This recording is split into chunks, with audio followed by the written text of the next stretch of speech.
Study abroad. Ling Heli refused.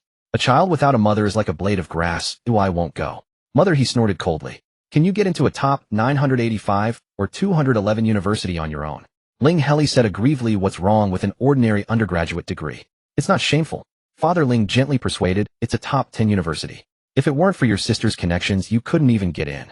Ling Heli whimpered, top 10 is even harder. Do you think I look like someone who can graduate? Is it possible that your son is just an ordinary person? Brother Ling added with a smirk, ordinary undergraduate 1 million pocket money per year. Study abroad and graduate 10 million per year. Your choice. Ling Heli. Ling Heli chose to succumb to the tyranny of money.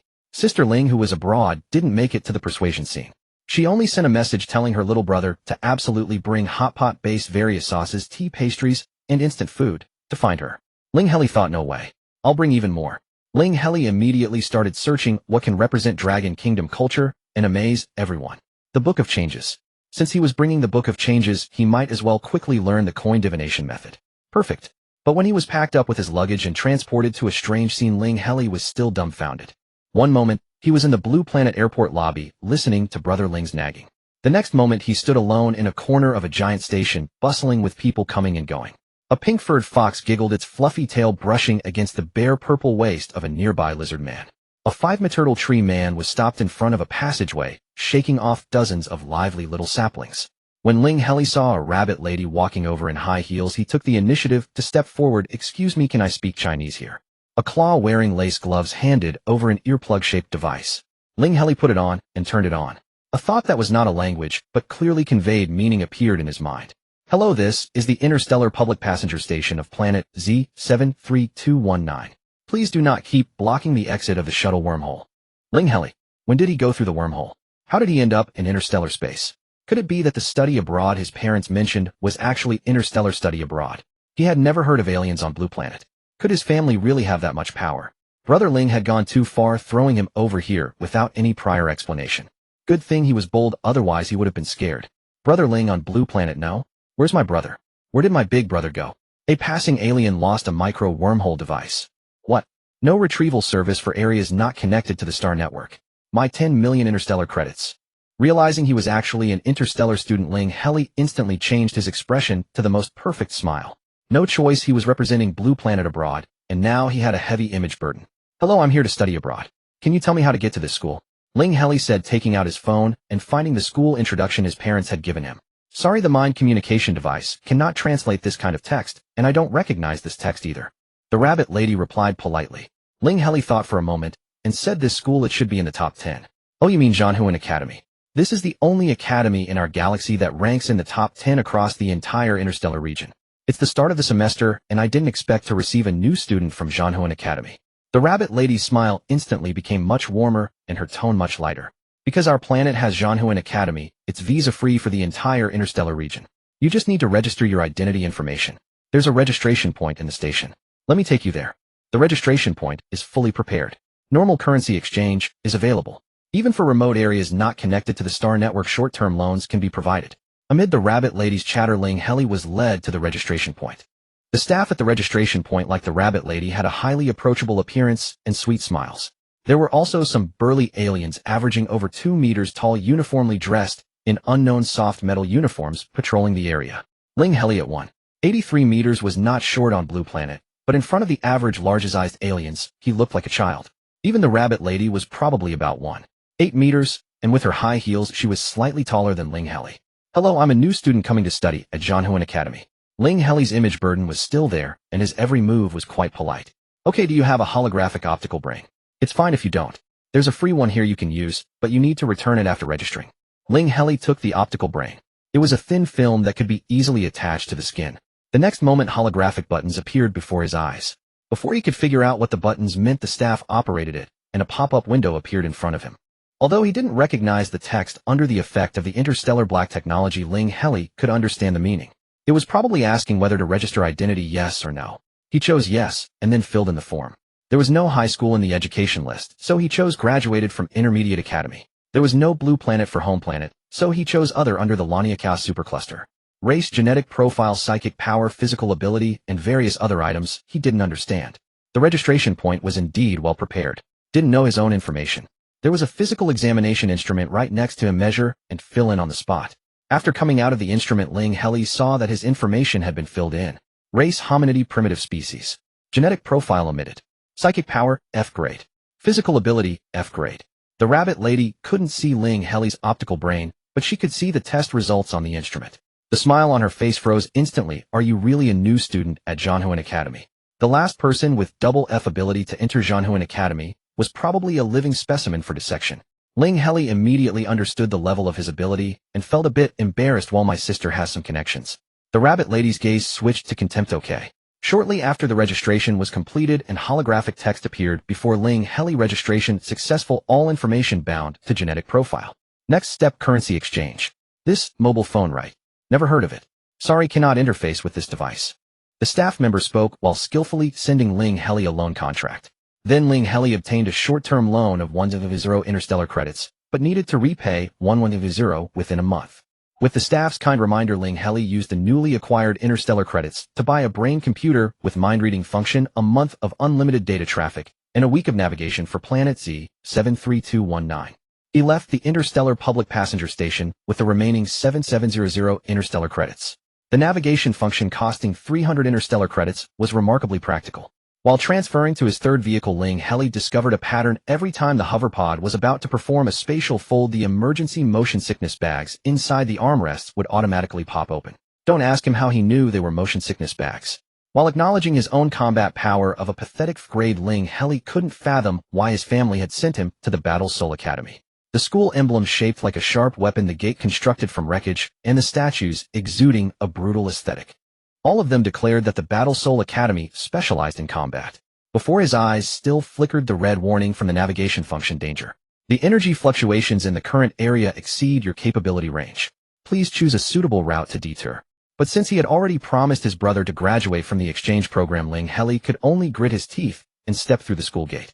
The scattered groups of people on the square were actually quite similar to the freshman reception mode on launching. Ling Heli activated the optical brain translation mode he had just figured out, and the text before him instantly became comprehensible. Command Department, Mecha Department, Information Department, Intelligent Machinery Department, Operations Department, Maintenance Department, Medical Department, Logistics Department, Individual Combat Department, Support Department. Sure enough, all were combat-related faculties. However, Ling Heli realized he had no idea where he should go. Because he had been somewhat resistant to the exchange program, his parents' words had gone in one ear and out the other. He vaguely remembered that the name of the department he had been admitted to had nothing to do with combat, but he couldn't be sure. Ling Heli pulled out his phone and looked at the admission notice, only to find awkwardly that he didn't recognize the word. The phone couldn't connect to the internet in interstellar space to search for a translation. Looking around again, he saw no similar shaped text anywhere. Finally, Ling Heli glanced at the command department reception point, which had the fewest people, and walked straight over. The one male and one female at the command department reception both had human appearances, looking very friendly among the bizarre-looking aliens. Seeing Ling Heli approach, the senior student said, "Freshman reception day allows you to freely tour the academy, but please don't interfere with the reception work." Ling Heli smiled awkwardly but politely. "Is there any chance I'm also a freshman?" The beautiful senior sister beside him stood up, half a head taller than Ling Heli. "With your appearance, did you pass a level physique? F. But my sister has connections." Ling Heli's voice gradually faded under the senior sister's disdainful gaze. The senior student patted the now angry senior sister and said gently, "Junior, you're not here to show off, are you?" Ling Heli quickly shook his head. "No, I don't know which department admitted me nor where to report, so I wanted to ask you two for advice." "Oh, I'm also curious which department would admit you," the senior student said with a look of intrigue. "Give me your name, I'll look it up for you." Ling Heli. The senior student's movements froze. No name in universal interstellar language. Ling Heli shook his head. "No. How troublesome." The senior student operated the optical brain again. After a long wait, he finally spoke, his gaze no longer friendly. "Indeed, there are 3 freshmen without universal interstellar language names, but after hacking into the database, I didn't find any with such an absurd level physical ability." Ling Heli was a bit conflicted, not daring to question the senior's technical skills, and could only emphasize again, "I really am here as an exchange student." Not knowing what the word exchange student was translated into, the senior sister suddenly asked, "Is it the poverty alleviation quota for aiding impoverished planets?" Ling Heli didn't understand. The senior student seemed to get it. Wasn't it supposed to start next year? Why did they send someone this year? The senior sister sighed helplessly. "I heard the poorest planets can't even afford to connect to the star network. Maybe as soon as they heard about the aid quota, they sent someone over not caring if it was true or not. The senior student rubbed his forehead, also helpless. The aid thing hasn't even been decided yet, and now we have a person with connections with level physical ability. What can he do? Even feeding star beasts would be too chewy. Ling, who can't do anything, Heli said. I heard that. Then under the senior sister's even more disdainful gaze, he lowered his voice again. I'm actually not that bad. The senior student sighed. They'll ask around for you. We understand the situation on impoverished planets. You must have suffered a lot on the way here. I know it's unrealistic to send you back, but you need to be mentally prepared. Even if the aid quota is opened early, your physical ability is so poor. By the way, what's your mental strength? Ling, trembling. Heli, also F. Seeing the hopeless look in the senior's and senior sister's eyes, Ling Heli tried to salvage his dignity. I'm very good at taking exams. This time the senior didn't even give him a glance, choosing to continue operating the optical brain. After another long while, the senior student extended his index finger toward Ling Heli. Probably because Ling Heli's expression was full of "what is this for?" The senior student remembered he came from an impoverished planet and explained skin contact allows optical brain connection. Extending the index finger means requesting an optical brain connection. Generally, extending the same finger in response is enough. However, if you have the other person's gene code or optical brain number, you can also request connection without touching. Ling Heli extended his index finger and touched it. The next moment, an assessment notification appeared before him. I asked the student council, and the school committee confirmed it. Poverty alleviation should have been a good thing. No one wants this situation. So I'm giving you a special assessment opportunity. The senior student added, only by passing the assessment can you enroll. Ling Heli blinked. What if I fail? Although I understand your situation, but if your planet hasn't even connected to the star network, there should be no interstellar navigation signals either. No public transportation can navigate there either. Given the difficulty of sending you back to school, we'll probably refuse to pay for your return trip. You'll have to stay and work. The senior student's eyes turned to pity. With double level physical ability and mental strength, it's quite hard to find a job. If you can't repay the debt according to interstellar law, the prison will take you in. Don't worry, the welfare in our galaxy's prisons is quite good. Ling Heli felt he could still salvage this. The specific content of the assessment notice was very detailed. Probably considering that Ling Heli came from an impoverished planet, even the steps for logging into the star network were detailed in the attachment. The wording of the main text was a bit formal, but practical, all about assessment-related matters. The amount of information was too much, plus many unfamiliar technical terms, making Ling Heli dizzy. All he remembered was that the specific assessment content was a team battle. The conditions for passing were not harsh at all. As long as one person in the team completed the level mission, the whole team could pass. As for the start time, there was less than 1 interstellar hour left. Ling Heli reacted immediately and asked the senior student and senior sister if there was a quiet place nearby. The senior sister seemed to still hold a grudge about his connection-based status and didn't answer. The senior student, however, was good-natured and pointed to a small inn next to the academy. Half an interstellar hour later, Ling Heli lay on the bed of the small inn connected to the star network through his optical brain. In the upper right corner was the alarm. He had set time remaining until enrollment assessment 00832. Time was pressing, and Ling Heli did not find much information about the assessment on his light brain. When he entered the star network assessment hall, he saw a large group of aliens around him, each adeptly forming teams. Command Department Physical Ability, B. Mental Strength, A. I won't accept any team member with abilities higher than mine. That was usually the opening line. Then aliens from other specialties swarmed in. Infantry Department Physical Ability, B. Mental Strength, B. Can dismantle mechas barehanded. Information Department Physical Ability, C. Mental Strength, B. Comes with a star cluster level computation light brain, full software suite. Once a team of 10 was formed, they quickly vanished from the assessment hall. In no time, the once densely packed crowd dwindled to fewer than 50. It's over. No command department left. Bro, what if your little brother can't even get into the outer academy of your school? A large figure with a husky-like appearance slammed his head to the ground on the verge of tears. It's just lack of strength, pure lack of strength. That's why command department won't pick you, said a centipede-like alien spinning in circles out of anxiety. I'm from logistics department. So what if my physical ability is a bit lacking? Can I get a chance to show my worth? This one was likely from the Peacock family, already fanning his tail in stress. Ling Heli noticed the term Outer Academy. After consulting the light brain's AI, he understood. It turned out that the Outer Academy of Interstellar Higher Institutions was equivalent to adult schools on Blue Star, nowhere near the caliber of formal inter-academy students. Of course, the assessment difficulty was also on a different level. Ling Heli double-checked the assessment notice. He was indeed entering the Inner Academy. Perhaps because it was an ad hoc assessment, they had squeezed him in among the Outer Academy examinees. He didn't dwell on it. Instead, he tapped the sad giant beside him and asked, is the command department that important? Of course, any specialty can be missing, but without a commander you can't even enter the assessment. Ling Heli still didn't understand. So if there's no command department to enter the assessment, we're just eliminated. The giant grew even sadder. Yes. Ling Heli checked his own assessment info. His specialty field was blank. He figured he could be the command department. Sure enough, after selecting, all 10 departments, including command, appeared in the list. I'm from command department. Anyone want to join my team? Ling Heli didn't mention his mental strength or physical ability, simply speaking out. Everyone's gaze turned toward him. Me. Mech department, physical ability, A, mental strength B. I have practical mecha experience. The giant, taking advantage of his proximity, slid to his knees in front of him, suspicious moisture glistening in his eyes. Ling Heli had gathered from the chatter that the giant's abilities were quite high. But most command department candidates seemed to avoid teammates with higher abilities, so he hadn't formed a team. Ling Heli didn't know why other command department examinees cared about that, but he didn't. After all, there was no one in the assessment hall with lower abilities than him. He feigned a nod, then imitated the manner of other command department candidates by extending his index finger. Fingertips touched, and the light brain prompted whether to form a team. Ling Heli confirmed. In the next instant, a team frame appeared in the light brain's holographic display, showing the information of Ling Heli and the giant. Then Ling Heli saw the giant staring at him in shock, as if wanting to say something, but swallowing it back, remaining silent. Medical department, physical C, mental A. Full skills, please take me in. Ling Heli nodded and extended his index finger. Operations department, physical B, mental C. Octopus race has a species advantage, look at me. The crowd acted with tacit understanding. Once someone with the same specialty was chosen, the others silently stepped back, instinctively forming teams according to the optimal configuration.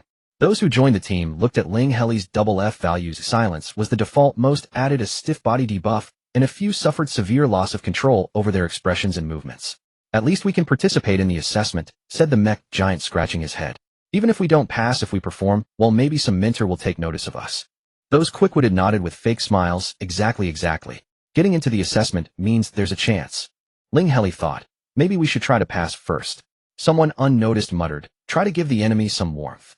After the 10 were fully assembled, a prompt appeared before Ling Heli asking whether to enter the assessment.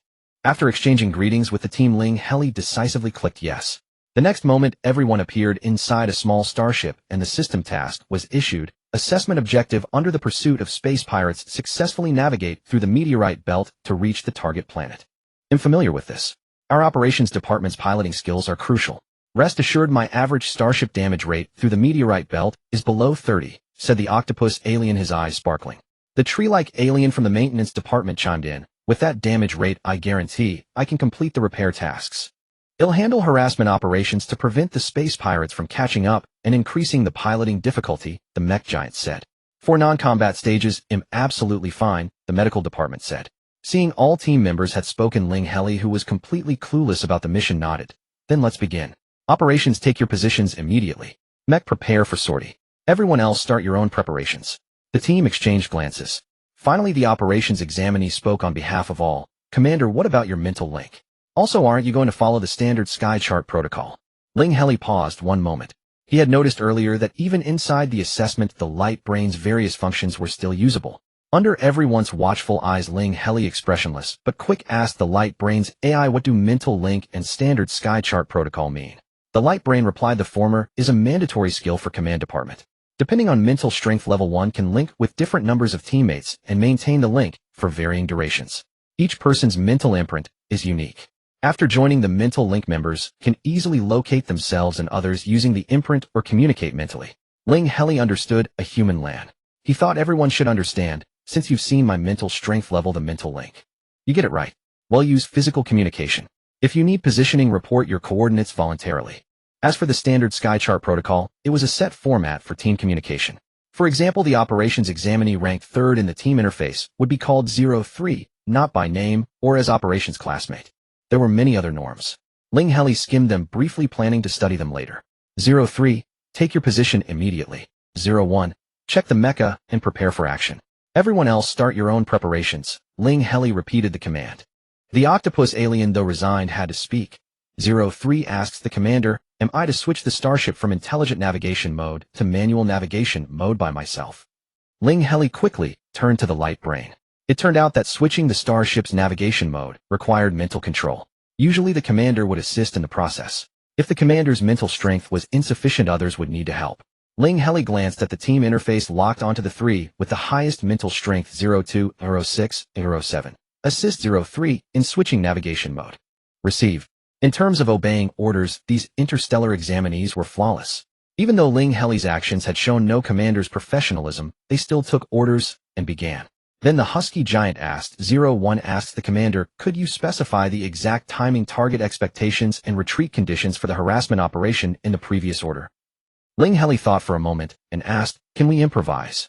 The giant seemed choked for a second but still opened his huge mouth to reply. 01 responds to the commander, yes we can. After the first violent collision of the starship, Ling Heli instinctively found the full-body flexible restraint device designed to protect children in the seat. Shortly after, he also located the interface for commander authority to access the starship's AI. Then, while frantically querying the optical brain AI and observing the actions of others in his group, he finally developed a bit of his own understanding and judgment of the current assessment content. If the team participating in the assessment possessed sufficient combat strength, they could simply eliminate the space pirates and then leisurely pilot the starship to the target planet. Otherwise, their starship would have to endure attacks from the space pirates while navigating through the asteroid belt. Ling Heli's team members were not only lacking in combat strength, but also seemed poor at improvisation. 01 Mech Department was severely injured while executing a harassment mission. Although they successfully retreated, there was no hope of further combat within the remaining assessment time. Under the pursuit of the space pirates, even though 03 Operations Department was waving his tentacles into blurs, the starship's damage rate began to rise sharply. With the damage rate too high, 05 Maintenance Department rushed around frantically, leaving a swirl of fallen leaves in his wake. The physical communication channel was filled with overlapping calls. Any team member with even a little maintenance knowledge was assigned a task by 05. As for those who couldn't repair except for Ling Heli, they all rushed about transporting maintenance supplies.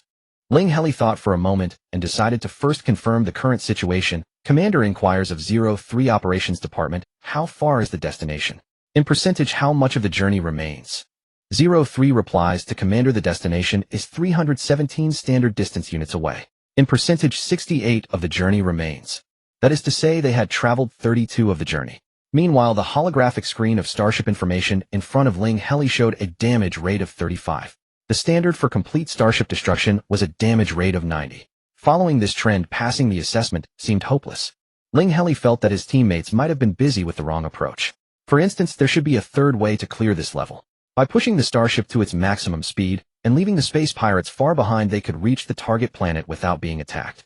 Ling Heli cleared his throat and spoke in a grave tone. Commander issues a general order. From now on, for any decision you need to consult me before executing. The execution of the order was not smooth. 06 asks Commander, why are you causing us trouble? Commander replies to 06, an extra round of inquiries won't cause trouble, but it can shift the burden of decision-making. Since the commander handles pressure well, please hand all pressure over to me. 06 asks Commander, what good is handling pressure? Commander replies to 06, it can keep you calmer. Calmness doesn't guarantee success, but panic ensures failure. This time the communication channel fell into silence. Ling Heli didn't ponder what the silence meant. Instead, he immediately issued a second order. Commander issues a general order.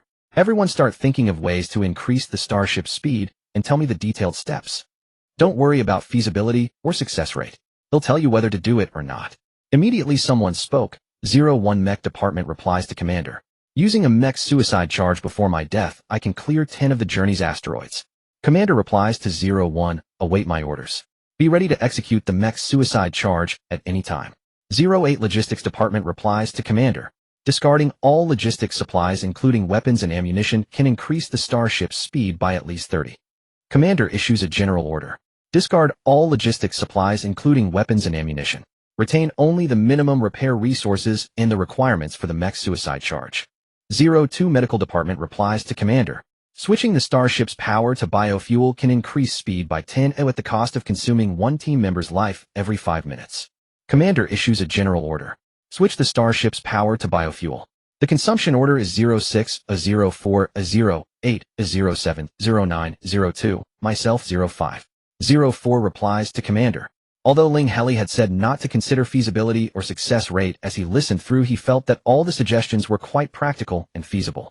Until 03 Operations Department spoke. 03 asks Commander, does the Commander not know the reason why everyone chooses to play it safe instead of using the way to clear the level at extreme speed? That's because not all operations department examinees possess the ability to pilot a starship at extreme speed through an asteroid belt. For example, I don't. Commander replies to 03, please follow the first general order. If you feel you can't decide on your own maneuvers, you can consult me. 03 asks Commander, then which direction should I choose to dodge ahead? Commander replies to 03, left. 05 Maintenance Department asks Commander, should we repair the starship after asteroid impact? Commander replies to 05, continue repairs until the remaining supplies are exhausted. 03 Operations Department asks Commander next. Commander replies to 03, left. After another impact, 03's voice became extremely sharp. 03 asks Commander, so it's not about any analysis result or mystic skill, but just left.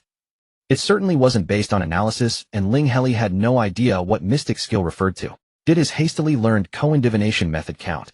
But with his half-baked skill, he figured trusting divination was worse than simply always dodging to the left.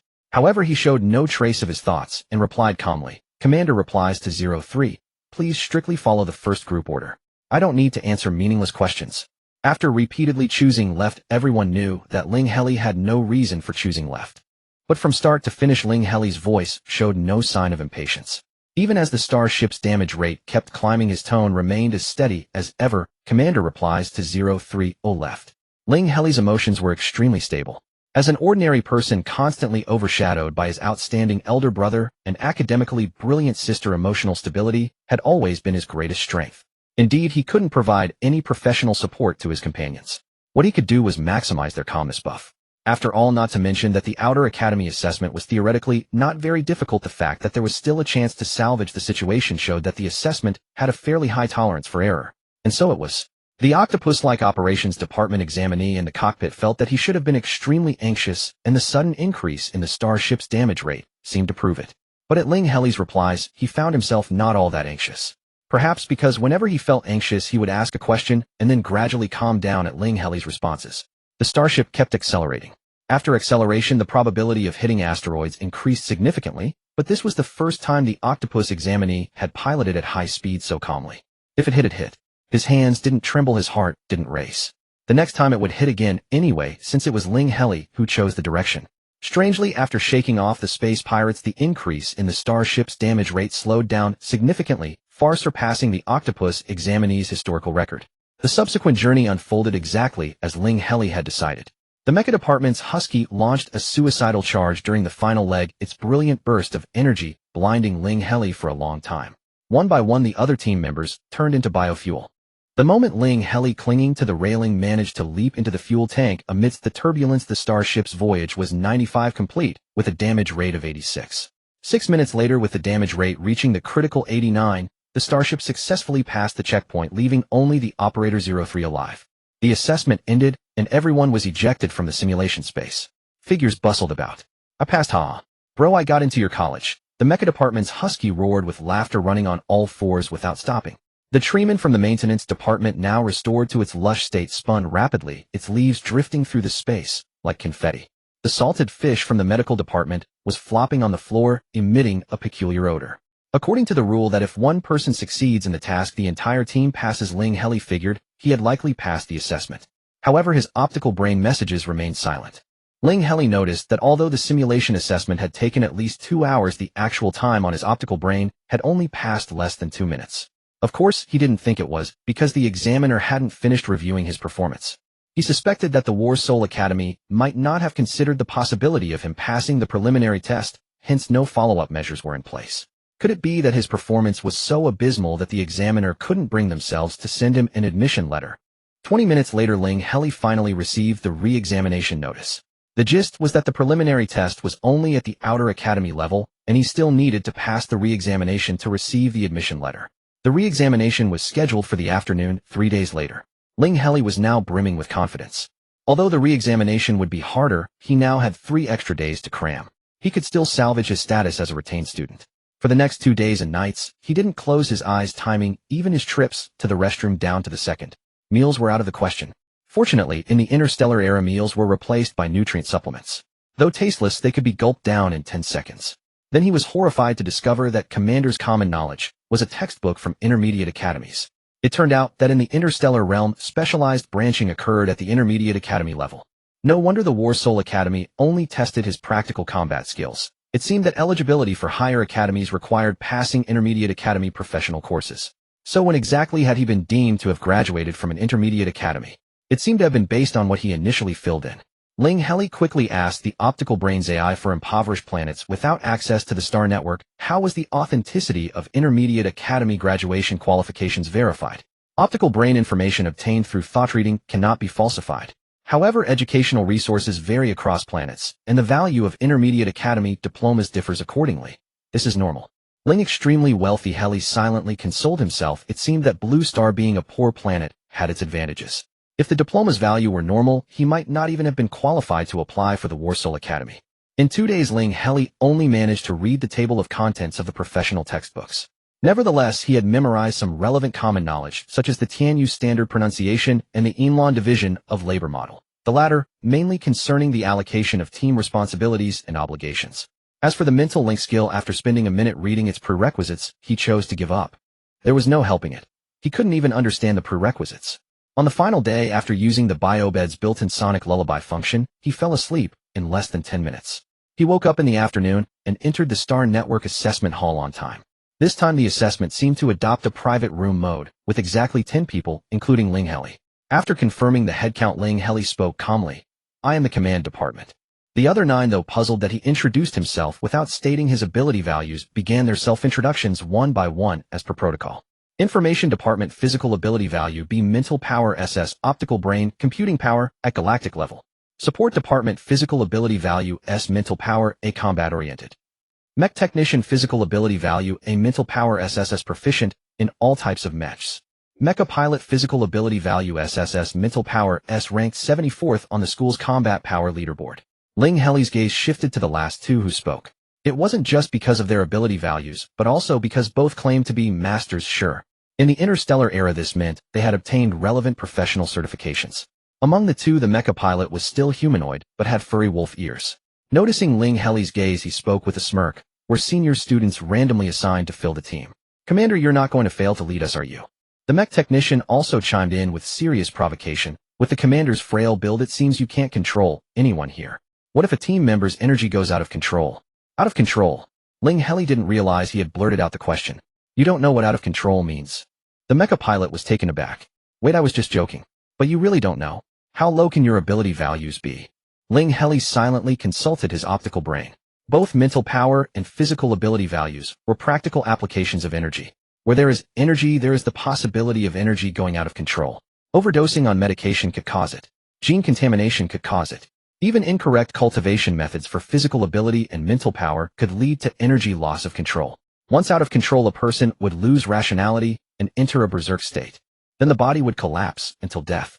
When the degree of loss of control was not high, medical department skills could save the person provided the person was restrained to create a stable environment for skill application. This meant that such skills were not auto-targeting. Thus, the commander's greatest responsibility was not actually leading the team to complete the mission, but safeguarding all team members. The mental link also had the function of monitoring whether teammates were losing control. Ling Heli now understood why during the preliminary test those commanders had refused to take teammates stronger than themselves. It turned out that if a teammate was too strong, once they lost control, the commander would be the one getting beaten down.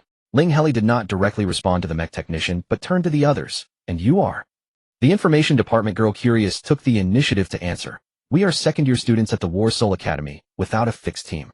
Commander, don't you know? Aren't you a senior student randomly assigned to help? The support department guy, chubby and resembling a giant jelly wriggling nonstop, finally couldn't help interrupting. Stop chatting. Oh, let's form the team first. The team was formed. Ling Heli's information panel appeared on everyone's team interface.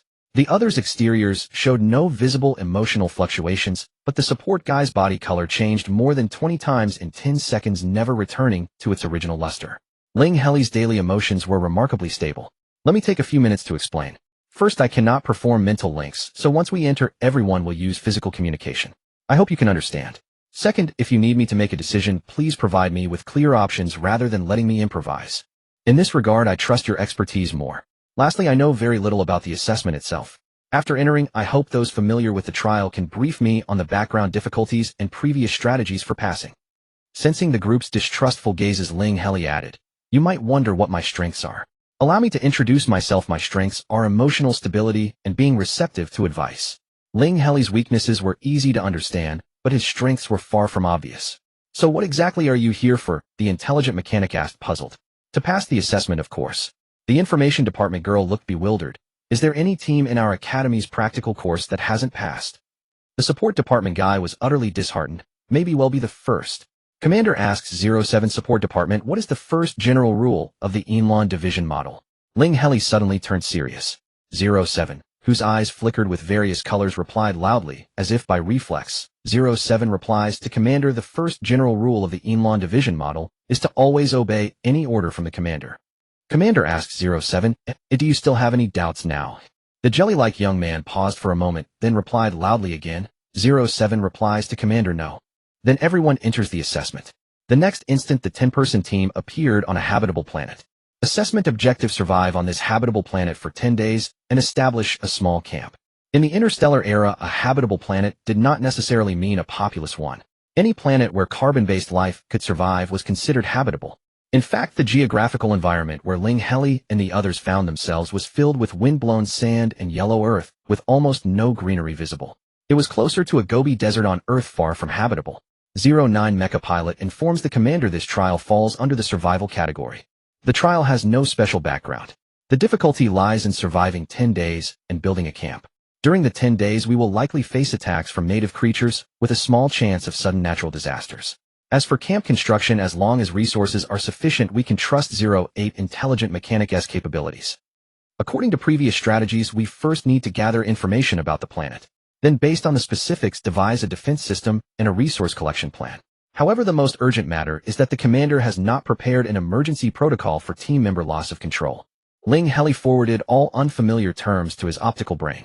Glancing at the list of loss of control protocols it provided, he confirmed that with his dual F ability rating, he was incapable of executing any of them.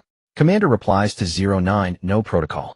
This assessment will not consider the possibility of anyone losing control.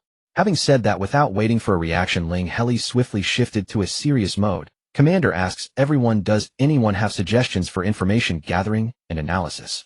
06 Information Department replies to Commander, the classic grouping is 2 teams for information gathering, 1 for analysis and 1 for logistics. Team 1 for gathering includes mecha operations and maintenance departments.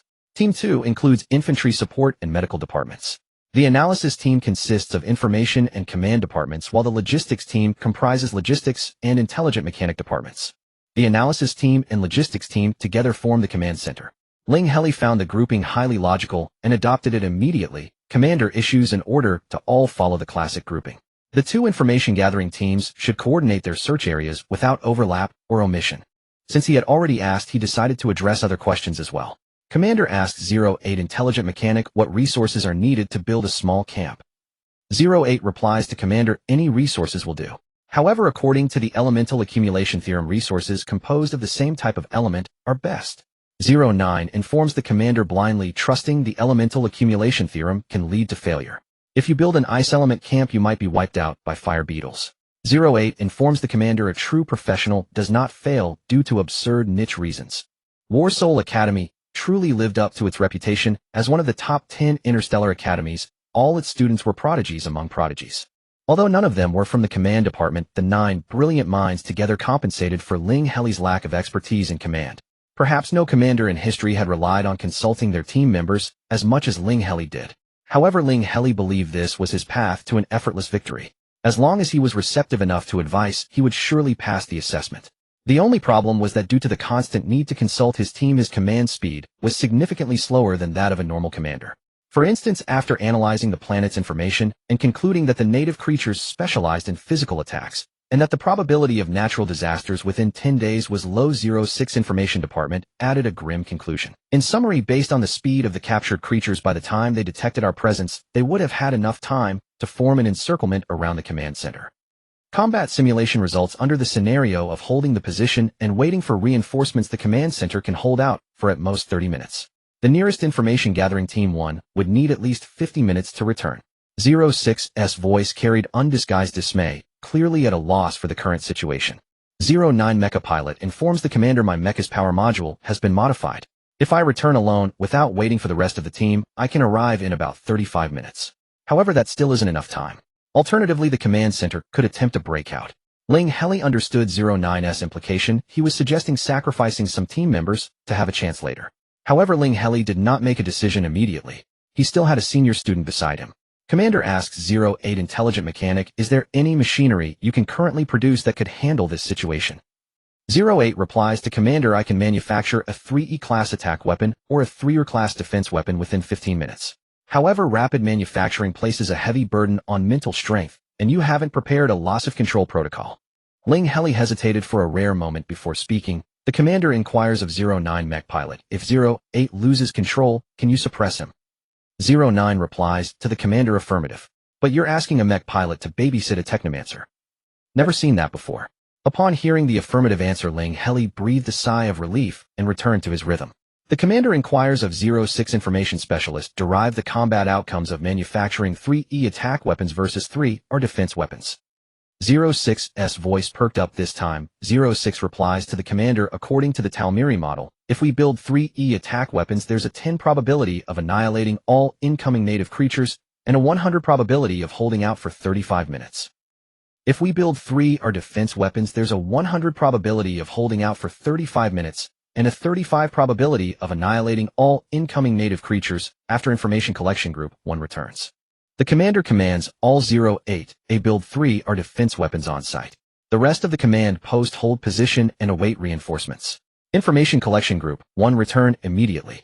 09 use the mech's maximum speed and act alone. The creatures attacking Ling Heli and the others were massive, resembling sandworms. These creatures appeared to lack intelligence, as the information specialist's sister firmly replied to the question of peaceful communication. Even if you're joking, it's impossible. Moments later, hundreds of sandworms bursting from the ground felt like a violent earthquake. Ling Heli witnessed the combat prowess of War Soul Academy's formal students. The camp interior was cleared in an instant. Afterward, with just the logistics specialist and information specialist aided by standard mechs and other equipment, they managed to carve a bloody moat around the temporary camp. Ling Heli initially hid near the technomancer. The moment the sandworms appeared, before he could even cry for help, he saw a hard platinum golden light envelop the area. The next instant, all the sandworms were dead. Though Ling Heli didn't see the skill clearly, it was certainly an area attack, because he was also knocked down. His entire body felt as if crushed by a heavy weight, his internal organs scattered, flesh numb with pain and tears threatening to fall. Long after the platinum light vanished, he still couldn't get up. The technomancer frowned at him in disbelief. I bypassed you with my main attack points. Can't you even withstand a mere shockwave? Damn, will the teacher deduct points from me for this? The logistics specialist, kind-hearted, poured a potion into Ling Heli as he passed by, allowing him to slowly recover. Attacking the commander will definitely cost you major points, the logistics specialist replied kindly, even as his figure vanished. The technomancer nearly had an energy surge on the spot, but as a senior student with strong discipline, he didn't delay weapon construction even a bit. He said 15 minutes, and in exactly 15 minutes the weapon was built. Ling Heli looked at the weapon's appearance and effect. It seemed unremarkable. A black box placed in the center of the camp, wholly unimpressive for protecting the entire area. Even when sandworms occasionally charged to the camp's edge, they were instantly vaporized into particles by the defense weapon's counterattack, offering no visual impact. However, the logistics specialist and information specialist, who had been slaughtering outside, clearly felt much more comfortable. The moment the defense weapon activated, the two returned to camp and rested for 5 minutes. When 09 mech pilot finally arrived, the icy silver mech once again painted a sky-filling, blood-drenched apocalyptic scene.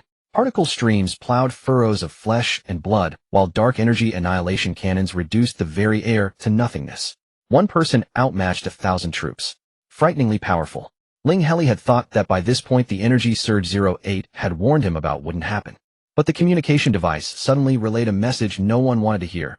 01 Infantry Specialist reporting to the Commander. 05 Maintenance Specialist, and I encountered a dark creature. 05 suddenly lost control of his energy. I cannot suppress it. Requesting backup. The two of them were in the same group as 09. 09 had moved faster and left them behind to come alone. But they weren't too far apart since both wore standard mechs. The commander commands 09 mech pilot and 03 logistics specialist to immediately support 01, contain 05, and await the arrival of 02 medic. After speaking perhaps with a sliver of hope, he asked again. The commander inquires of all, does anyone else have a method to calm an energy surge? 09 replies to the commander, my mech actually carries a calming module. Ling Heli's eyes lit up. The commander commands 09, Do not wait for 03, go at full speed to support 01. After containing 05, calm his energy surge. 09 replies to the commander as a matter of common knowledge using the calming module once is quite expensive and 08 probably spent a lot on the weapon too. But fine. The commander replies to 09. Thank you for the information. 05 was successfully rescued. The command post was successfully rescued. The small camp was successfully established. Everything went so smoothly that Ling Heli felt the senior students might not be there to fill numbers, but to give him a cheat code. 08 Technomancer proficient in all types of mechs, and building them at least 3 times faster than a normal second-year student. 09 Mech Pilot, whose combat power could single-handedly dominate all life on a habitable planet, and carried mech modules that second-year students didn't have. No matter how critical the situation, the two always seemed to have a solution. Though Ling Heli didn't understand command, he knew how to listen to advice. Later he might have been too obviously slacking off, and 06 remarked, I've never seen a commander so eager to deduct his own professional points just to boost others' scores. Ling Heli was certain his passing condition didn't depend on professional scores, so he relaxed even more naturally. On the 11th day the mission ended, and everyone was ejected from the assessment space. For this second round Ling Heli felt War Soul Academy had already considered his performance, as the passing notification arrived immediately. Then, he waited another 20 minutes. The command department admission letter finally arrived accompanied by a highly irritable voice message. The command department eliminates the bottom 10 of students by professional performance every year. The tone was rather fierce, but it didn't dampen Ling Heli's spirits at all. Professional performance wasn't urgent, he had a whole year to catch up. Most importantly, he could finally enroll in War Soul Academy and become a proper Blue Star student abroad. Thinking of the annual allowance of 10 million credits after graduating and returning home. But when Ling Heli glanced at the interstellar credit balance on his light brain, a trace of worry crept onto his face. If only he had 10 million credits right now, that would be even better. The admission letter was received in the afternoon, but the new student orientation had already begun in the morning. Ling Heli had been cramming for the past few days, so he wasn't aware that War Spirit Academy had already started its semester. But thinking about it, it made sense. Only after the semester starts would sophomore students have practical combat classes. Although the academy was no longer open to the public since it wasn't registration day, Ling Heli managed to enter smoothly, probably because his optical brain contained the admission letter. He silently thanked the navigation service he had purchased for 300 stellar coins. In the dean's office, Shu Qi. Hello, Teacher Shu. I'm Ling Heli, a new student from the command department. I'd like to inquire if I can apply for a student loan or defer payment if I'm temporarily unable to pay the tuition. Ling Heli didn't have enough stellar coins. The annual tuition and accommodation fees at War Spirit Academy amounted to 230 stellar coins. Given a bit more time, Ling Heli believed it wouldn't be a problem. But since the semester had already started, he couldn't afford to waste time on other matters and must catch up with the coursework immediately. The best-case scenario would be if there were student loans available in this interstellar age. The Academy is aware of your situation, and student loans are indeed crucial for you. In theory, the scholarship slots for impoverished planets come with attached student loans. However, you chose the command department. The jellyfish-shaped teacher Shu Qi had a gentle voice, but the eyes on his tentacles were unnerving. Ling Heli reacted quickly, immediately asking his optical brain's AI about the connection between student loans and the command department. Combining his current location, the AI provided an answer. War Spirit Academy, like most higher education institutions in the Interstellar, had a 10-year academic system. Moreover, the command department at War Spirit Academy eliminated the bottom 10 of students each year based on academic performance. The risk was too high, so loans were denied. Ling Heli could understand everything else, but what did a 10-year academic system mean? Did he have to be an international student for a full decade? Was this for real? Wasn't his family at all worried that he might end up with a girlfriend who had reproductive isolation? Just as he was struggling to accept the reality, teacher Shu Qi offered his advice. Would you consider switching majors? Ling Heli remained unfazed and declined. Thank you, teacher, but I don't want to change majors. I'm such a useless person, the command department seems to be my only option. Upon hearing this, teacher Shu Qi's form twisted momentarily, and his voice took on a distorted quality. Student Ling Heli certainly has unique thoughts. But he quickly regained his gentle demeanor and continued persuading. Perhaps you don't know, but I was once eliminated from the command department of this very academy. However, I couldn't bear to leave War Spirit Academy, so I retook the exam and entered the logistics department instead. You see, I graduated from the logistics department, but the command department eliminated me. It's not that having ideals is wrong, but sometimes one should face reality, don't you agree? In truth, Ling Heli had thought it through quite clearly. The mech department and the combat department might have a few individuals skilled in mental attacks, but most followed the path of brute force. The reasons above weren't important. The key was that frontline combat units had the highest chance of berserk and loss of control, and Ling Heli valued his life. The information department and the intelligent machinery department were the brainiacs. With his brain that couldn't even get into a top-tier university, Ling Heli felt it was likely insufficient. The maintenance department and the medical department were too specialized. Specialization wasn't the problem, but if he wasn't interested in a specialized field, it could lead to a lifetime of misery. The logistics department and operations department had nothing particularly special. But as workhorse departments, even the workhorses needed to be sturdy, and his F rating couldn't handle it. What was the other department? The all-round support department. Yes, never mind, it had absolutely nothing to do with him. As for the command department, Ling Heli knew that the real deal was far more than the 2 tests he had passed. Whether it was the significantly smaller number of students in the command department on registration day, or its unique status during team formation, it was all evident. It was clear that the command department was far more difficult. But the problem was that Ling Heli himself was too useless. His ability rating was the lowest in the entire Interstellar, testing at the lowest F grade with no G. Sometimes Ling Heli felt that his F was not because F was the lowest possible, but because F was the only grade available. So sorry, but when an ant looks at a mountain, everything seems huge. He simply couldn't see where the command department was any harder. Besides, he thought, I believe that since they sent me the admission letter, the examiners for the command department must have seen some potential in me. Upon hearing Ling Heli's words, teacher Shu Qi seemed to recall something, and the eyes on his tentacles lit up, adding a layer of eeriness to his already terrifying appearance. He stopped persuading and paced back and forth a few times as if deep in thought. After a while he halted, and even smiled. Indeed, the command department is a good choice. Student Ling Heli, I admire your persistence, and I hope you can maintain it in the future. Actually, War Spirit Academy has had precedence of granting student loans to command department freshmen. This time the application failed because some teachers in the command department strongly opposed it. Unfortunately, the loan application must be initiated by the student's home department. Ling Heli seemed to understand, yet not quite. Don't rush. Teacher Shu Qi said this with a meaningful tone. Although according to academy regulations you can't select courses without paying tuition, there are still 2 days left for course selection. Ling Heli thanked him and left. Honestly, he still didn't fully grasp the situation. Although teacher Shu Qi said not to worry with only 2 days left, how could he not be anxious? He pondered for a moment, then navigated directly to the command department's faculty area. He randomly approached one of the buildings.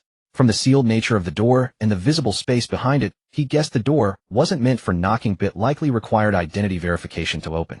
Ling Heli stubbornly knocked a few times, but got no response. He tried several other buildings, all with similar results. He had to move on. Most of War Spirit Academy's courses were conducted on the StarNet, but students had to log in using special equipment in the classroom, a form of forced check-in. However, the login equipment was universal. That meant different students in the same classroom could be taking different courses quite casually.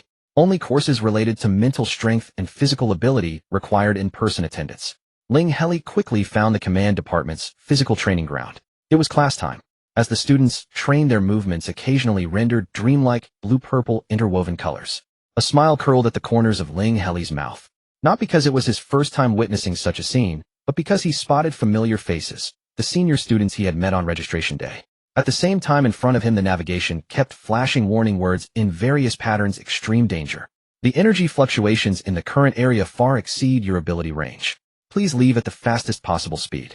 Ling Heli had always been curious. How could extraterrestrials of such diverse appearances possibly train together? Now he understood.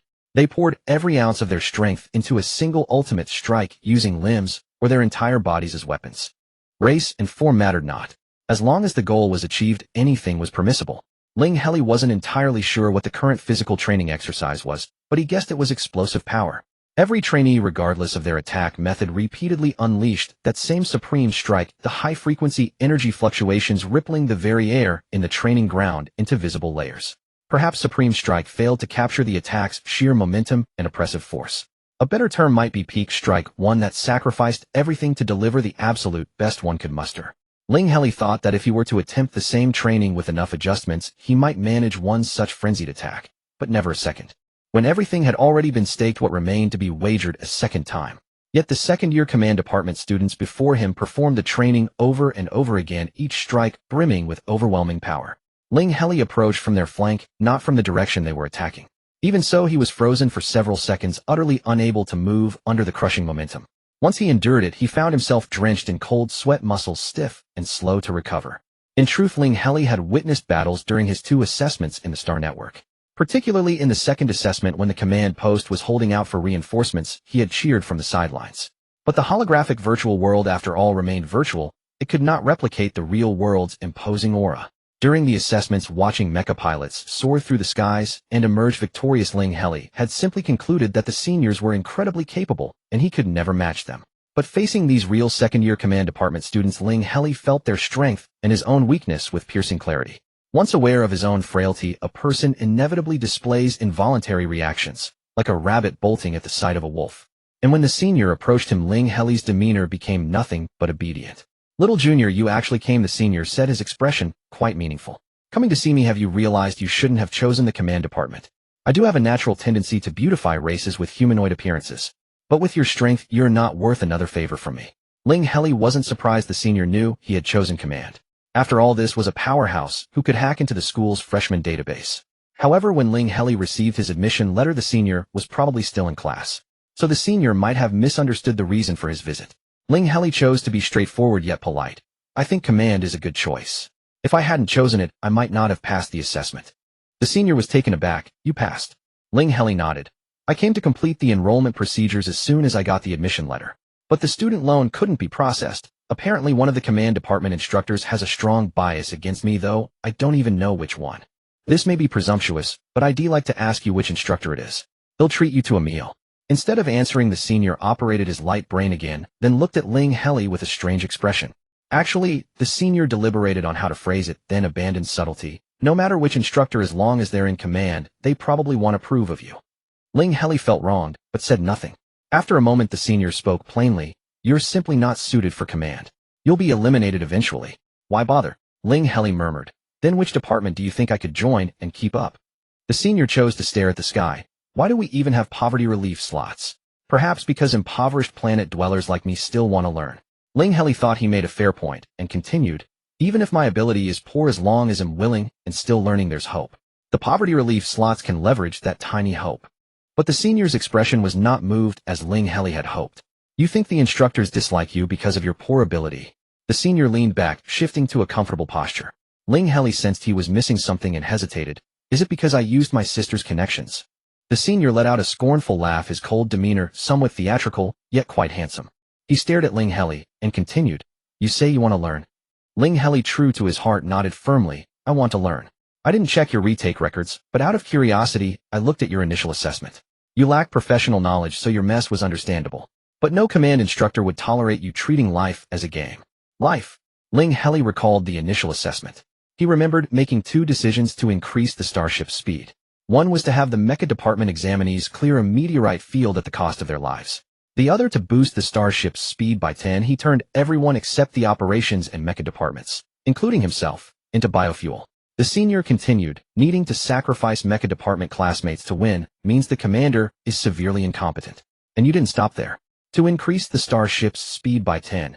And at that time the speed increase would have made it impossible for the operations department students to fully control the ship. You unhesitatingly decided to use so many lives as biofuel. How dare you? What were you thinking? Are you here to play a game or a mock drill?" His tone became uncontrollable. Ling Heli opened his mouth, but couldn't speak.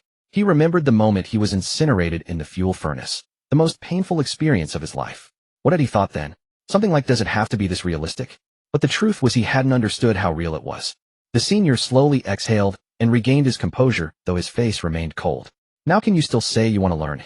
From the moment the senior's emotions began to leak, Ling Heli felt an overwhelming pressure that left him completely immobilized. The senior was probably unaware of it. Even facing that pressure, he and Ling Heli, with his Flevel trash aptitude, could still grit his teeth and endure.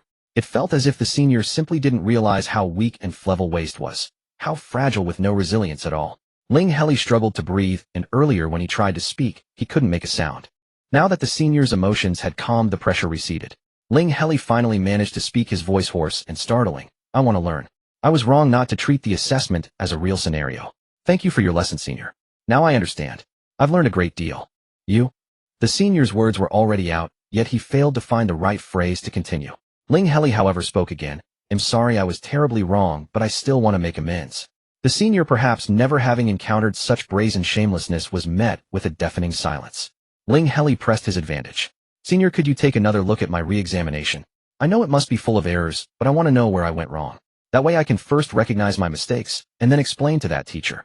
The senior remained silent for a long time, then finally asked sincerely, "Do you really think you can stay in the command department?" Ling Heli nodded with equal sincerity. "Actually, I'm quite happy. It's not that my ability scores are too low for the teacher to dislike me. I think correcting bad habits is much easier than improving ability scores." The senior paused, then resumed his skyward gaze. "I was too one-sided just now. The command department has high requirements for ability scores. In ordinary higher education institutions, the command department generally requires both mental strength and physical fitness to reach at least grade A. Warsaw Academy requires grade S. But most graduates achieve double S or above." Ling Heli could sense how high the requirement was. In 2 assessments, the second with teammates from Warsaw Academy as current students, he had only seen one person with both mental strength and physical fitness above grade S. Another senior student still had 1 grade A. None had achieved double S. Yet Ling Heli's expression remained unchanged as he asked earnestly, "Since I received an admission letter, it means the ability score requirement isn't a hard rule, right?" The senior was at a loss for words. But in the end, being the good-natured senior he finally replied, "All right, I'll check your re-examination archive tonight."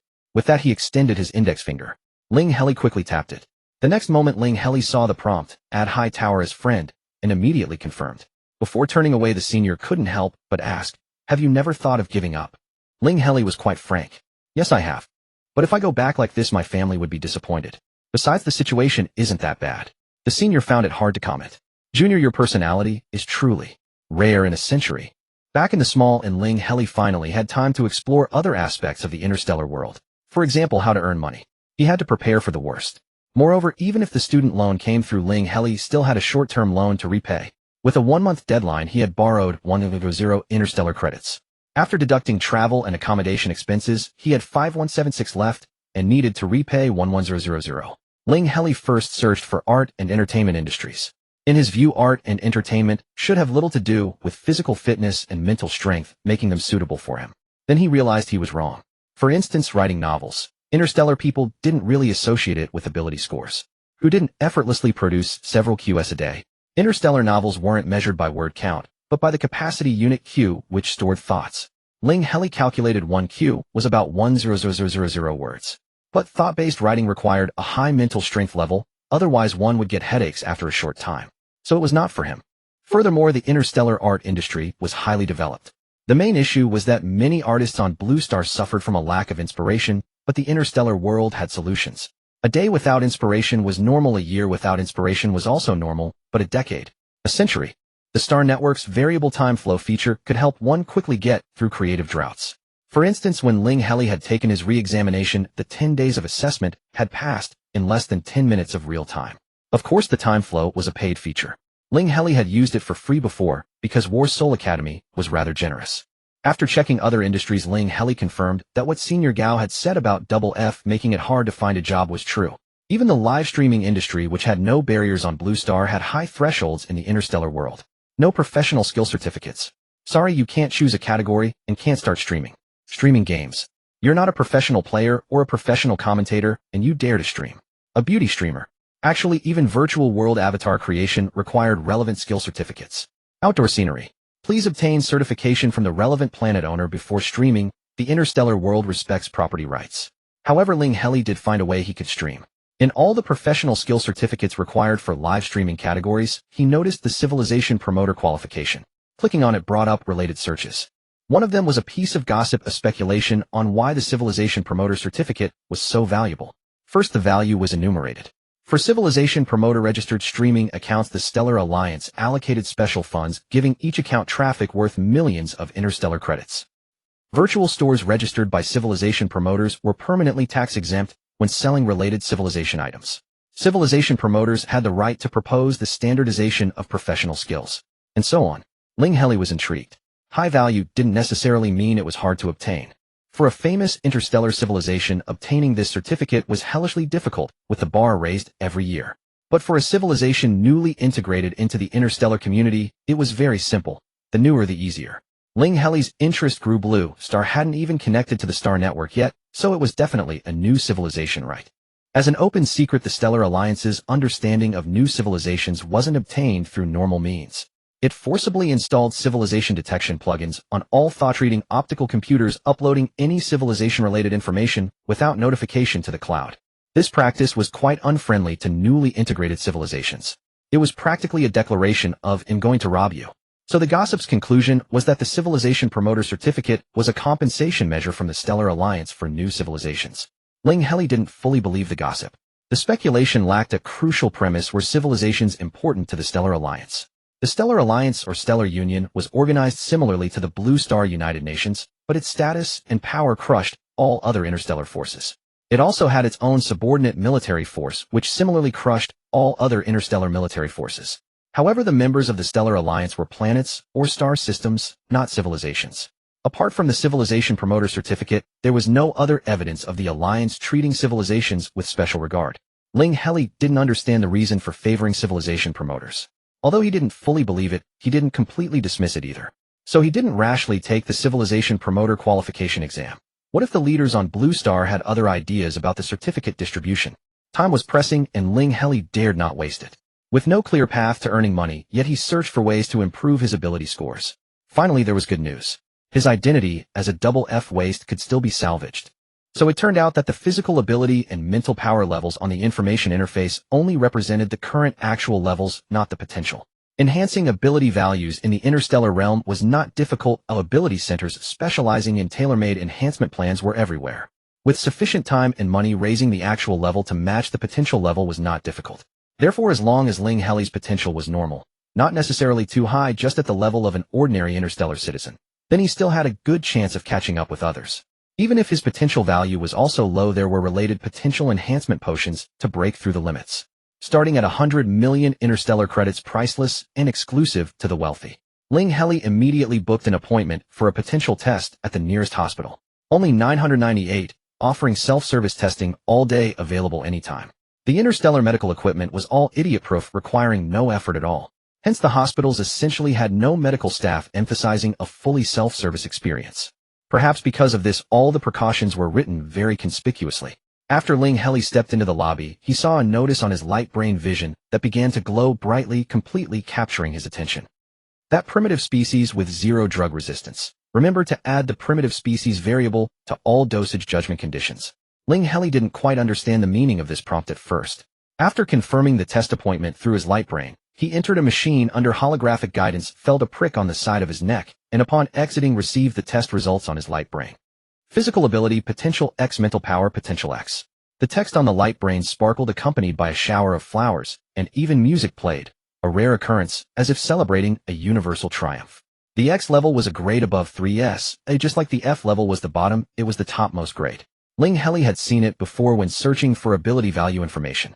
He also knew that according to the official data of the entire Interstellar Alliance, the number of currently living individuals with a single ability value reaching X was fewer than 5 digits.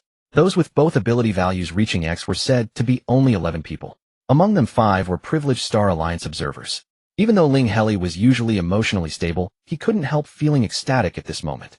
However, before he could even break into a smile, a short parrot-like gentleman emerged from nowhere, his face stern, and walked straight toward him. Speaking of which, the average interstellar citizen was tall, but this Mr. Parrot was a rare example of a petite stature, actually shorter than Ling Heli. Wait a moment. Mr. Parrot didn't look at Ling Heli, but instead immediately started operating the test instrument just used. After a while, having presumably confirmed that the instrument was not damaged, he looked at Ling Heli and suddenly asked, "Primitive species?"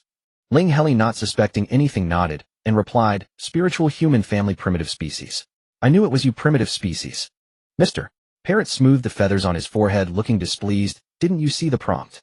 Ling Heli already sensed that something was wrong with the test result, and his smile faded. "I saw it, but I didn't see where to adjust the variable. Am I supposed to believe you've never been to a hospital in all your life, or that my potential is double X?" Mr. Parrot's tone was quite irritable, clearly very dissatisfied with the trouble Ling Heli had caused him. However, presumably due to strict professional regulations, he still gave Ling Heli a routine explanation. It turned out that racial information was private. Ling Heli's own light brain would automatically add the primitive species variable. For instance, when entering the hospital lobby, the light brain would actively extract prompts related to primitive species. However, when using the hospital's instruments, Ling Heli had to operate it himself. Since most interstellar citizens were not primitive species, this variable setting was usually hidden. One had to display all options to modify it. After use, the instrument would automatically clear all settings.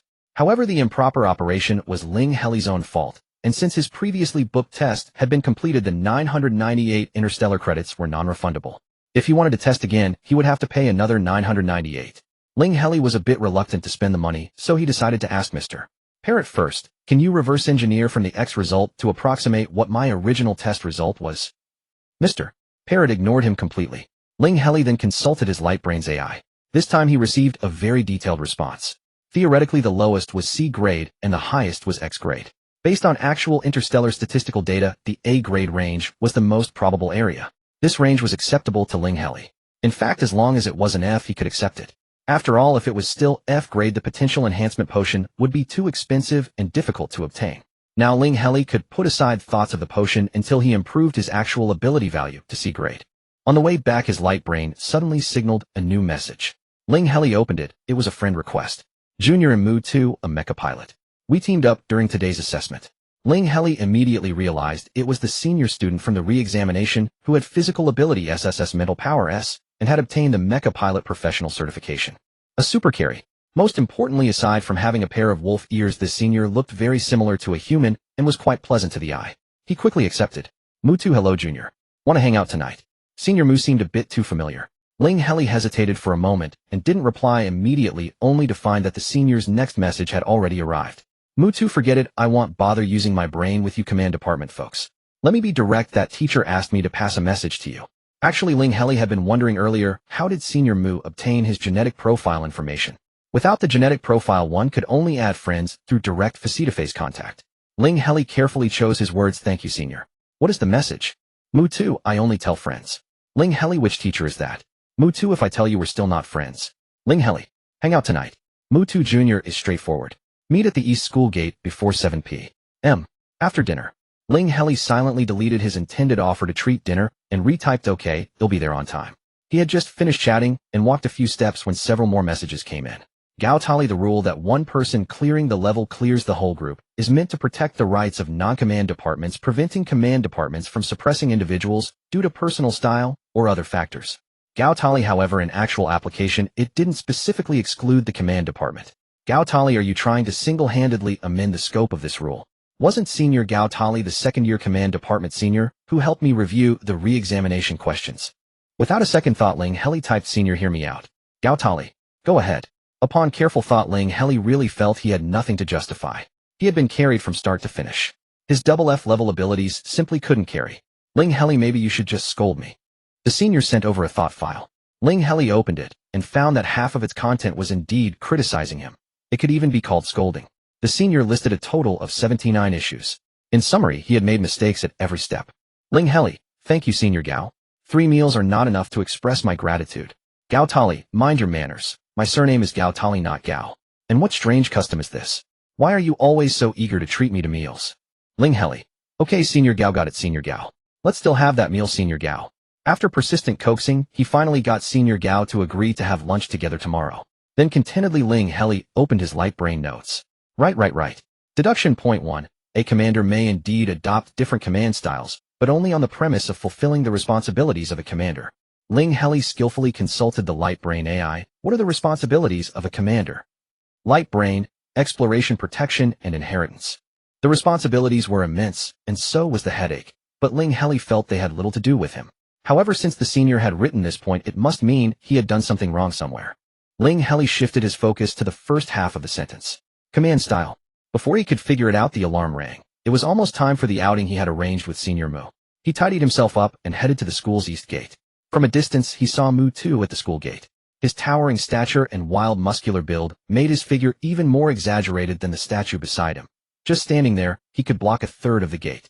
His clothes were thin and form-fitting, clearly revealing the contours of his muscles. The muscles, bulging with every movement, seemed ready to burst through the fabric.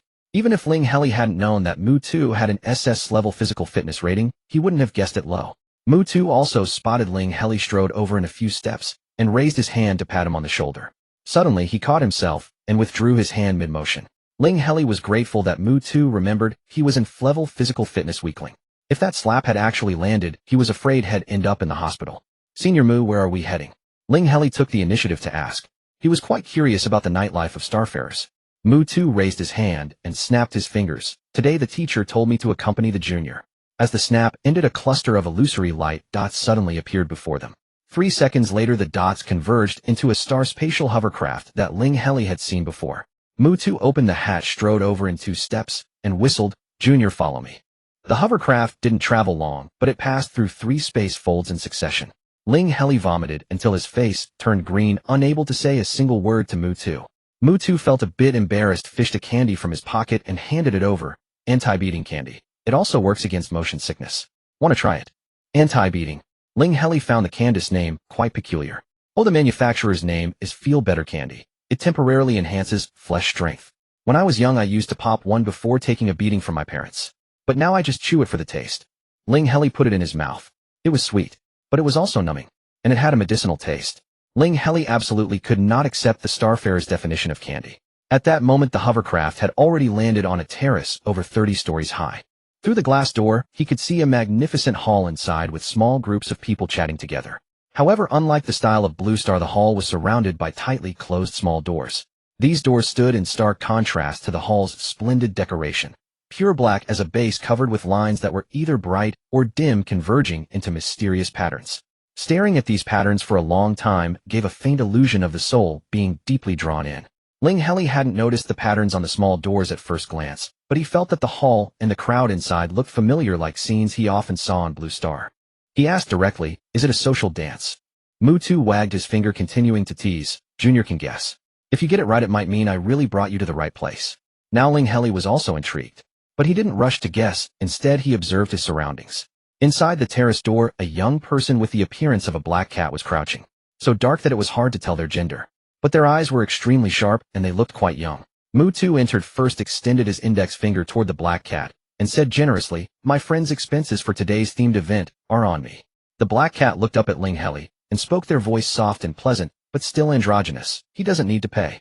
He bears the scent of the mystic system." Mutu was stunned, then turned to Ling Heli in astonishment. "I was just kidding. Did you really come to the right place?" The key word was obvious.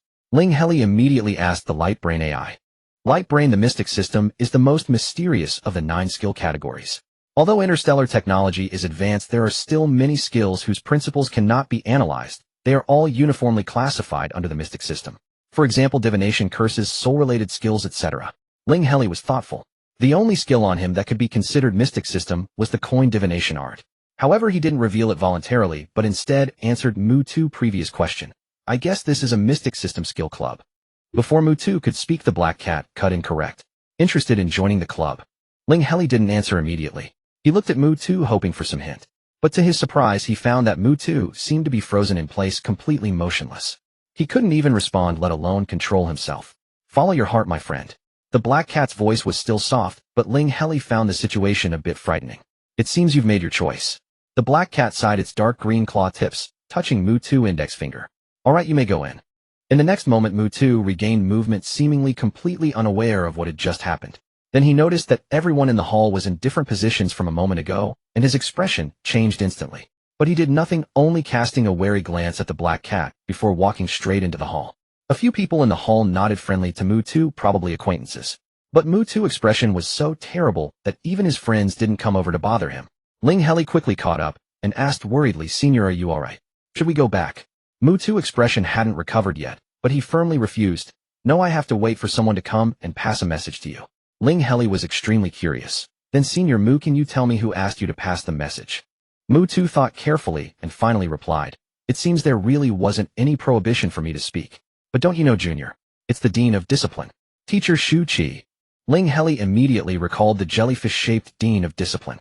Then, remembering what Teacher Shu Qi had said, Ling Heli's expression turned subtle. "So the one we're waiting for is a teacher from the command department. So you do know a mystic skill, Junior?" Mutu's eyes were filled with admiration. Ling Heli offered a polite smile. Could it be that the relationship between the Dean of Discipline and that teacher from the command department is just too obvious? "So you already know about the Dean of Discipline and Teacher Xiao," Mutu said, somewhat disappointed. "But then again, probably the whole school knows." Ling Heli noted down the name Teacher Xiao on his optical brain. "I'm not entirely clear either. Could you elaborate, Senior Mu?" "That I can do." Mutu's complexion had returned to normal. He casually cast a skill, and a silver barrier enveloped them both. Ling Heli had never seen this skill before, and found it fascinating. "What's your skill, Senior?" "One-way barrier prevents information leakage," Mutu said dismissively. You'll be able to use it once your mental strength reaches level. Then he began recounting the grudge between the two teachers. The story began from their student days. Both were graduates of Zhanhuan Academy. However, unfortunately, Teacher Xiao was an outstanding graduate of the command department, while Teacher Shu Qi, as he had told Ling Heli, was unfortunately part of the 10 who were dismissed later re-entered the academy and graduated from the logistics department. Incidentally, most students eliminated from the command department of Zhanhuan Academy would either retake the entrance exam for a higher institution, enroll in a lesser academy's command department, or transfer to another department. If Teacher Shu Qi had truly been dismissed due to poor academic performance, he wouldn't have felt so resentful. But Teacher Shu Qi's professional scores in the command department had consistently ranked above Teacher Xiao's, yet Teacher Xiao became an outstanding graduate while Shu Qi was dismissed in his sophomore year. All because during a practical assessment a member of his team went berserk, causing him to receive a low score. Of course, Mu Tu seemed closer to Teacher Shu Qi, and Ling Heli reasonably suspected that his account favored Shu Qi, so it couldn't be fully trusted. In the final professional ranking, Teacher Xiao stood one place above Teacher Shu Qi, a single rank apart. A matter of luck. But Teacher Shu Qi preferred to blame everything on Teacher Xiao. He blamed Teacher Xiao for rising one place in the rankings and stealing his position. He seemed convinced that without Teacher Xiao he would never have been eliminated. Their relationship soured directly. After graduation, both chose to stay at the academy. Teacher Shu Qi later rose to become the Dean of Discipline, while Teacher Xiao's research projects had made no progress for years, and he remained an ordinary teacher in the command department. Teacher Xiao was also unwilling to be overshadowed by someone he disliked. In short, neither would back down, and they often bickered for the whole school to see. Speaking of which, Ling Heli interjected, "I'm quite curious. Why did Teacher Shu ask you to relay a message, Senior Mu?" "Because I'm tight-lipped," Mu Tu declared without hesitation. Ling Heli wasn't entirely convinced, but remained cautious. "Understood. But since we've said so much, why not just tell me the message directly?" Mu Tu stubbornly refused. "No, I'm afraid you'll run away, Junior." Ling Heli was stunned. He desperately wanted to know whether Teacher Shu Qi was sending him into a den of tigers or a sea of fire. Mu Tu knew his own behavior was improper. Glancing sideways, he saw that the main event at the club seemed about to begin, quickly dispelled the one-way barrier, and called out to Ling Heli, "Are you joining today's activity, Junior?" Ling Heli looked in the direction Mu Tu pointed and saw a small arena slowly rising from the ground. In a moment it stopped 2 meters above the floor. 2 muscular men leaped onto the arena, but didn't start fighting immediately. A nearby device projected betting options with different odds onto everyone's optical brain holograms. Ling Heli looked around and couldn't help but think it was a gambling den. Finally, he turned to Mu Tu with a look that said, "Is this really it?" Mu Tu quickly explained, "Today's session is for prediction-type skills. This isn't about money. It's mainly for testing accuracy." It was time for the optical brain's intelligence to shine. Mystic skills couldn't be judged as effective or not through principles. Generally, the standard for a prediction skill to be considered effective was a correct rate above 80. Of course, if you want to place a few bets for fun, that's fine too, Mu Tu said casually. "Want to try? Up to 10,000 interstellar credits. If you lose, I'll cover it." Ling Heli almost asked, "Could you lend me some money?" But considering the setting and that he wasn't that familiar with the senior, he swallowed the words. As they spoke, many had already placed their bets. Ling Heli had no interest in gambling, but he was quite intrigued by the interstellar combat. It was the first time he had seen interstellar people fight in reality, without wearing mecha. He was completely absorbed, not even blinking. "Just 2 A-level physiques," Mu Tu said, indifferent to the fight as he studied the odds. There seemed to be an invisible protective barrier around the arena. Ling Heli had braced himself for the shockwaves, but he felt nothing at all. Inside the arena, the energy fluctuations from the 2 fighters caused ripples in the air that instantly filled the entire space. Their movements were too fast. Ling Heli's 1.5 vision could only see afterimages. But the roaring sonic booms testified to the intensity of the battle. When bodies as hard as steel collided, the metallic clang was extremely satisfying. The only regret was that neither fighter used any skills. Ling Heli was watching mesmerized when suddenly a hand pulled him, nearly causing him to fall. "Teacher Xiao is here," Mu Tu messaged Ling Heli through the optical brain without making a sound. Ling Heli turned to look at the entrance and widened his eyes. Although the teacher's demeanor was imposing, he looked remarkably like a crayfish. A crayfish taller than him. A giant crayfish. Ling Heli almost drooled. Even though he had only left Blue Star a few days ago, he hadn't eaten crayfish in a long time. Fortunately, Teacher Xiao's shell was cyan, not red, or Ling Heli feared he might not have been able to control himself. Mu Tu message continued, "The Dean of Discipline asked me to tell you, repeat the reason you gave for refusing to transfer majors to Teacher Xiao." Ling Heli. Mu Tu, that line. "I'm such a loser, I guess I can only choose the command department." Mu Tu, "You're really brave, Junior. They'll pray for you." Ling Heli recalled that he had indeed said those words when he rejected Teacher Shuki's request to transfer. So what? But after thinking it over again, Ling Heli realized that it was indeed too insulting to the command department. After all, the only places that would take in a double F trash like him were prison or a specimen room. Teacher Xiao had already entered the room and clearly noticed Ling Heli. Seeing Ling Heli look at him, Teacher Xiao's face instantly turned cold, and he slammed his tail fin heavily on the floor. As expected, you like taking crooked paths. You've already found out my schedule. This voice sounded quite familiar.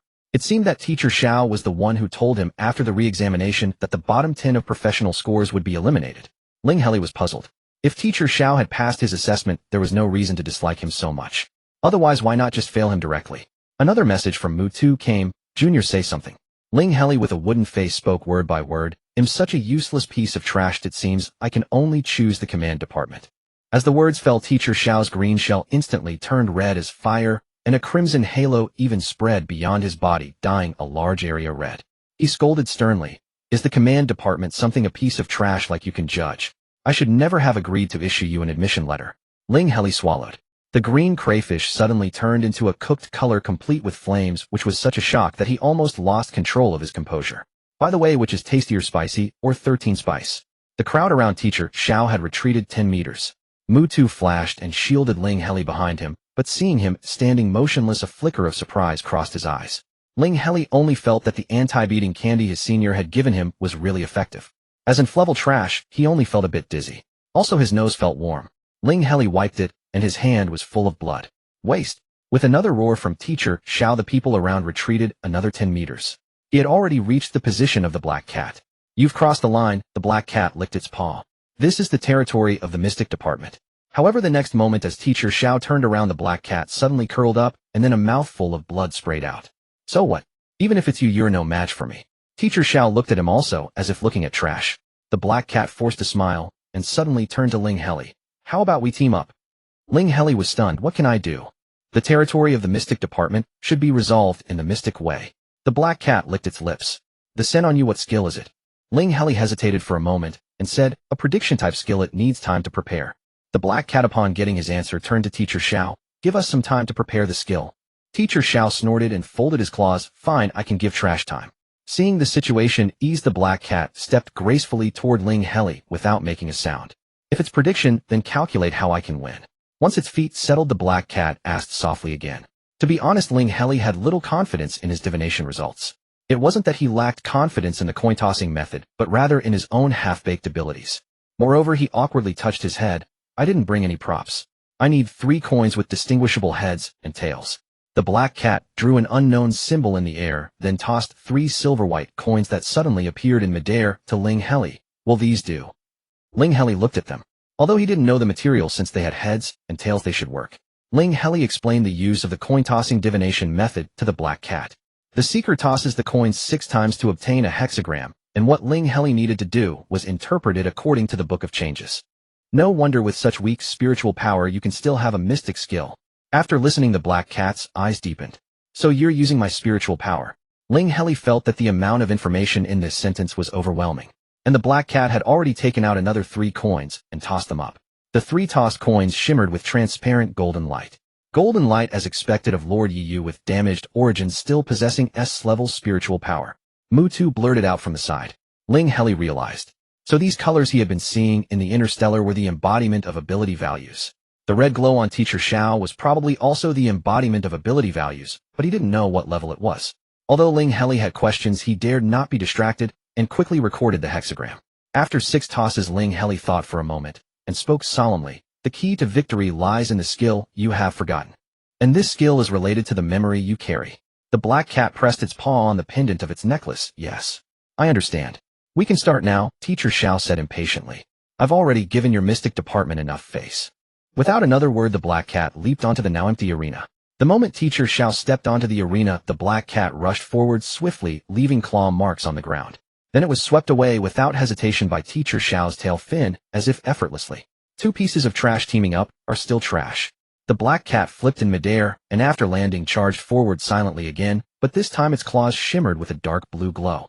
Teacher Xiao simply swung his dual pincers, and a small vortex swept the black cat into the sky. Then Ling Heli heard the sonic boom from Teacher Xiao's movements. Teacher Xiao casually flicked his tail fin again.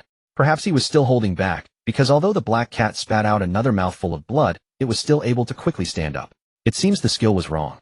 Teacher Xiao glanced at Ling Heli, his eyes full of contempt. The black cat's eyes suddenly turned golden, and a golden materialized spiritual power spread out covering the entire field. Then the black cat's figure disappeared from the spot. Meanwhile, 3 identical black cats suddenly appeared at other positions on the arena, all pouncing on Teacher Xiao at the same time. Teacher Xiao's expression turned serious, and under the suppression of the black cat's spiritual power, he performed a 360-degree tail sweep, unleashing an energy storm so intense that a fiery red storm was visible to the naked eye. The 3 black cats that were touched instantly dissipated into foam. The next moment, 3 identical black cats sprang up on the arena, again attacking Teacher Xiao once more. Before Teacher Xiao could stabilize his posture with his tail fins still in motion, he swung his 2 large pincers at 2 of the shadows, ignoring the third. Even so, his words were still contemptuous, just a few shadow clones without attack power. I don't believe you can bet on a 1 in 6 probability. As the 2 black shadows dissolved into foam, Teacher Xiao's pupils dilated slightly. The next moment, the last black cat's true form finally lunged before him, its claws tearing open Teacher Xiao's abdomen before halting. Teacher Xiao also froze in his movements. Though somewhat reluctant, after a moment he suppressed his temper and snorted coldly, "I lost. Today's matter can be put to rest." The next instant he irritably flung the black cat aside and strode over to Ling Heli, enveloping them both in a rainbow-colored one-way barrier. "Kid, do you really possess a precognitive skill, eh?" Thanks to the effect of the candy that absorbed blows, Ling Heli remained composed under Teacher Xiao's oppressive aura. "I do. And what I said earlier was too arrogant. I'm sorry." Ling Heli apologized sincerely. Teacher Xiao's temper flared and subsided quickly as he asked directly, "You apologize so readily, so why did you provoke me just now?" Ling Heli was uncertain whether to speak, glancing at Mu Tu a few times. Teacher Xiao clearly knew Mu Tu and was likely well aware of his relationship with Shu Qi. Understanding Ling Heli's subtle movements, he sneered, "Fine, I know the reason." Then he looked at Ling Heli with disdain. "You're taking crooked paths, but why are you helping that guy who's covered in eyes?" Speaking of which, Ling Heli found the description quite fitting for Teacher Shu Qi, whose tentacles were indeed studded with eyes. However, he dared not meddle in the affairs of the powerful. He continued to confess honestly, "I want to apply for a student loan. I don't have enough money for tuition." "You can't even afford tuition and you still want to study in the command department." Teacher Xiao's outer shell began to redden again. "Even if you're from a destitute star." After a pause, he suppressed his temper and forced a gentler though still stiff tone. "You could switch to another major. They'll help you communicate with the school." Ling Heli tested the waters. "But Teacher Xiao, didn't you send me the admission letter because you thought I was suited for the command department?" Teacher Xiao was almost amused to anger. "If I hadn't lost to my own teacher, you wouldn't have received the letter 20 minutes late. You would never have gotten it at all." Teacher Xiao's teacher. Ling Heli realized that Teacher Xiao had graduated from the War Soul Academy's command department, so it was natural for him to have a teacher there. However, this time Ling Heli finally stirred up a bit of defiance. "I think your teacher has better judgment than you." Teacher Xiao laughed in genuine anger, letting out several loud has before snarling, "You're wrong, kid. No one pities you. My teacher's creed is to follow the rules. According to the rules, if you pass the test, you get the admission letter. Even if you cut corners and take crooked paths, she only looks at the rules. But once you're in the command department, she won't object if you get eliminated by the normal rules." Ling Heli wiped another smear of nosebleed. His hand was already covered in grime, but his mind remained sharp. "Who says he'll definitely be eliminated?" Teacher Xiao looked at Ling Heli as if he were a joke. "Does it need saying?" "I don't think so." Ling Heli met Teacher Xiao's scrutinizing gaze. "I will prove it." He wiped his nosebleed again. "Didn't I already prove it just now?" This time Teacher Xiao did not erupt in fury. His outer shell had fully returned to cyan, indicating he had calmed down. He pondered for a moment, and though somewhat hesitant, he nodded. "Fine. But that mystic skill you used just now, you'll cast it for me 3 times a month. Apart from helping you apply for the student loan, it'll pay you 3 star credits monthly at the rate of an SS level skill." Ling Heli was stunned by the windfall and immediately agreed. "I'm in. Sign the contract." Teacher Xiao extended his left pincer. After bumping fists, Ling Heli confirmed Teacher Xiao's friend request. The online contract was lengthy. Ling Heli consulted his optical brain intelligence again, confirmed there were no traps. Even the success rate of his skill was not demanded, and promptly signed with his genetic imprint. The next instant, 3 star credits were credited to his account. Though it was just a plain number, it looked exceptionally beautiful. Ling Heli's impression of Teacher Xiao was completely overturned. This teacher was definitely a great benefactor. However, the Academic Affairs Office won't approve your application easily. Teacher Xiao shrugged. "Anyway, you're working for me as a part-timer. If the student loan doesn't go through, so be it. Ling Heli recalled the enmity between teacher Shu Qi and teacher Xiao, and looked at Mu Tu with a conflicted expression. After a moment's thought, he sent a text message. Senior Mu, I've said what I needed to say to teacher Xiao. What about teacher Shu Qi? Mu Tu replied, he'll go report back soon. It'll be absolutely fine. With the contract signed, teacher Xiao retracted the one-way barrier. Alright, I have an appointment. Go play by yourself. He walked toward a small black door nearby, confirmed something in the void, and vanished without a trace. Seeing Ling Heli staring fixedly at the spot where teacher Xiao had disappeared, Mu Tu, as his guide, immediately explained, each club event has a theme, but if members want to chat privately, they can use the rooms behind the small black door. The club provides these spaces free of charge, ensuring privacy. Ling Heli understood, but asked further, Senior Mu, do you know why teacher Xiao is interested in mystic skills? Is the command department also related to mysticism? No, it's not. Mu Tu answered quickly. It's just that teacher Xiao's own research topic is the subversive role of precognitive skills in the command department. No wonder teacher Xiao came to this club, Ling Heli realized. The battle between teacher Xiao and the Black Cat had ended a while ago, and the club's main event had resumed with odds rolling once more. Ling Heli was only interested in combat, shifting his gaze to the two fighters who hadn't yet entered the ring. One of them met his eyes and immediately ran over. Big shot, could you use a mystic skill on me too? I can pay in star credits. The nearly 3-meter turtle bear-like figure displayed an extreme shyness. Your spiritual energy is too weak, the skill's accuracy will be low. Before Ling Heli could speak, the Black Cat paced over, speaking as it approached. Ling Heli remembered that Mu Tu had called the Black Cat Yi, and he greeted him, Brother Yi, hello. Thank you so much for earlier. Brother Yi. Not a bad name. The Black Cat didn't refute Ling Heli. I don't need your thanks. However, I still hope you'll join the Nightfall Club. Having witnessed Yi Yu's combat prowess, Ling Heli was somewhat tempted to join. He didn't hesitate and said directly, I'm short on money and need time to study right now. If it doesn't cost too much money or time, I'm fine with it. It won't, the Black Cat said, raising its left paw. Ling Heli gained another friend and an invitation to join the Nightfall Club. Upon becoming a club member, Ling Heli skimmed through the star network information of the Nightshade Club. Yi Yu's name was conspicuously listed as the club's vice president. As for the club itself, just as Senior Mu had said, it was a place where masters of the mystic arts could exchange ideas. Moreover, the scale of the club was far larger than Ling Heli had imagined, and it was even renowned across the entire galaxy. He wondered why Yi Yu, as the vice president, would linger here to hold thematic gatherings. Senior Mu had mentioned that Yi Yu's essence had been damaged, and he wondered if this was related. Furthermore, it was odd that such a formidable figure would serve as a doorman. He didn't quite understand the proclivities of galactic powerhouses. Not bad, finding a good seedling makes it worth my while to guard the door today. Now he understood. Yi Yu stretched lazily, curiosity tinged with languor, and asked, by the way, what do mala and 13 spice taste like? Ling Heli was stunned. For a moment he suspected that he had voiced his covetous thoughts about teacher Xiao aloud. But then he thought it impossible. If that were the case, teacher Xiao would have already torn him limb from limb. After waiting for a reply that never came, Yi Yu gracefully strode away, without looking back. Once Yi Yu returned to the door, Mu Tu began uttering exclamations of amazement, drawing Ling Heli back to the present. Junior, you've truly broadened my horizons today. You managed to handle both teacher Xiao and Lord Yi Yu with ease. Why do you call him Lord? Ling Heli found the title peculiar. Lord Yi Yu is a survivor of the Withered Sea civilization. Although he was once the sole heir of the Withered Sea royal family, since the civilization was annihilated, it's no longer appropriate to call him Your Highness. So we all call him Lord, Mu Tu explained.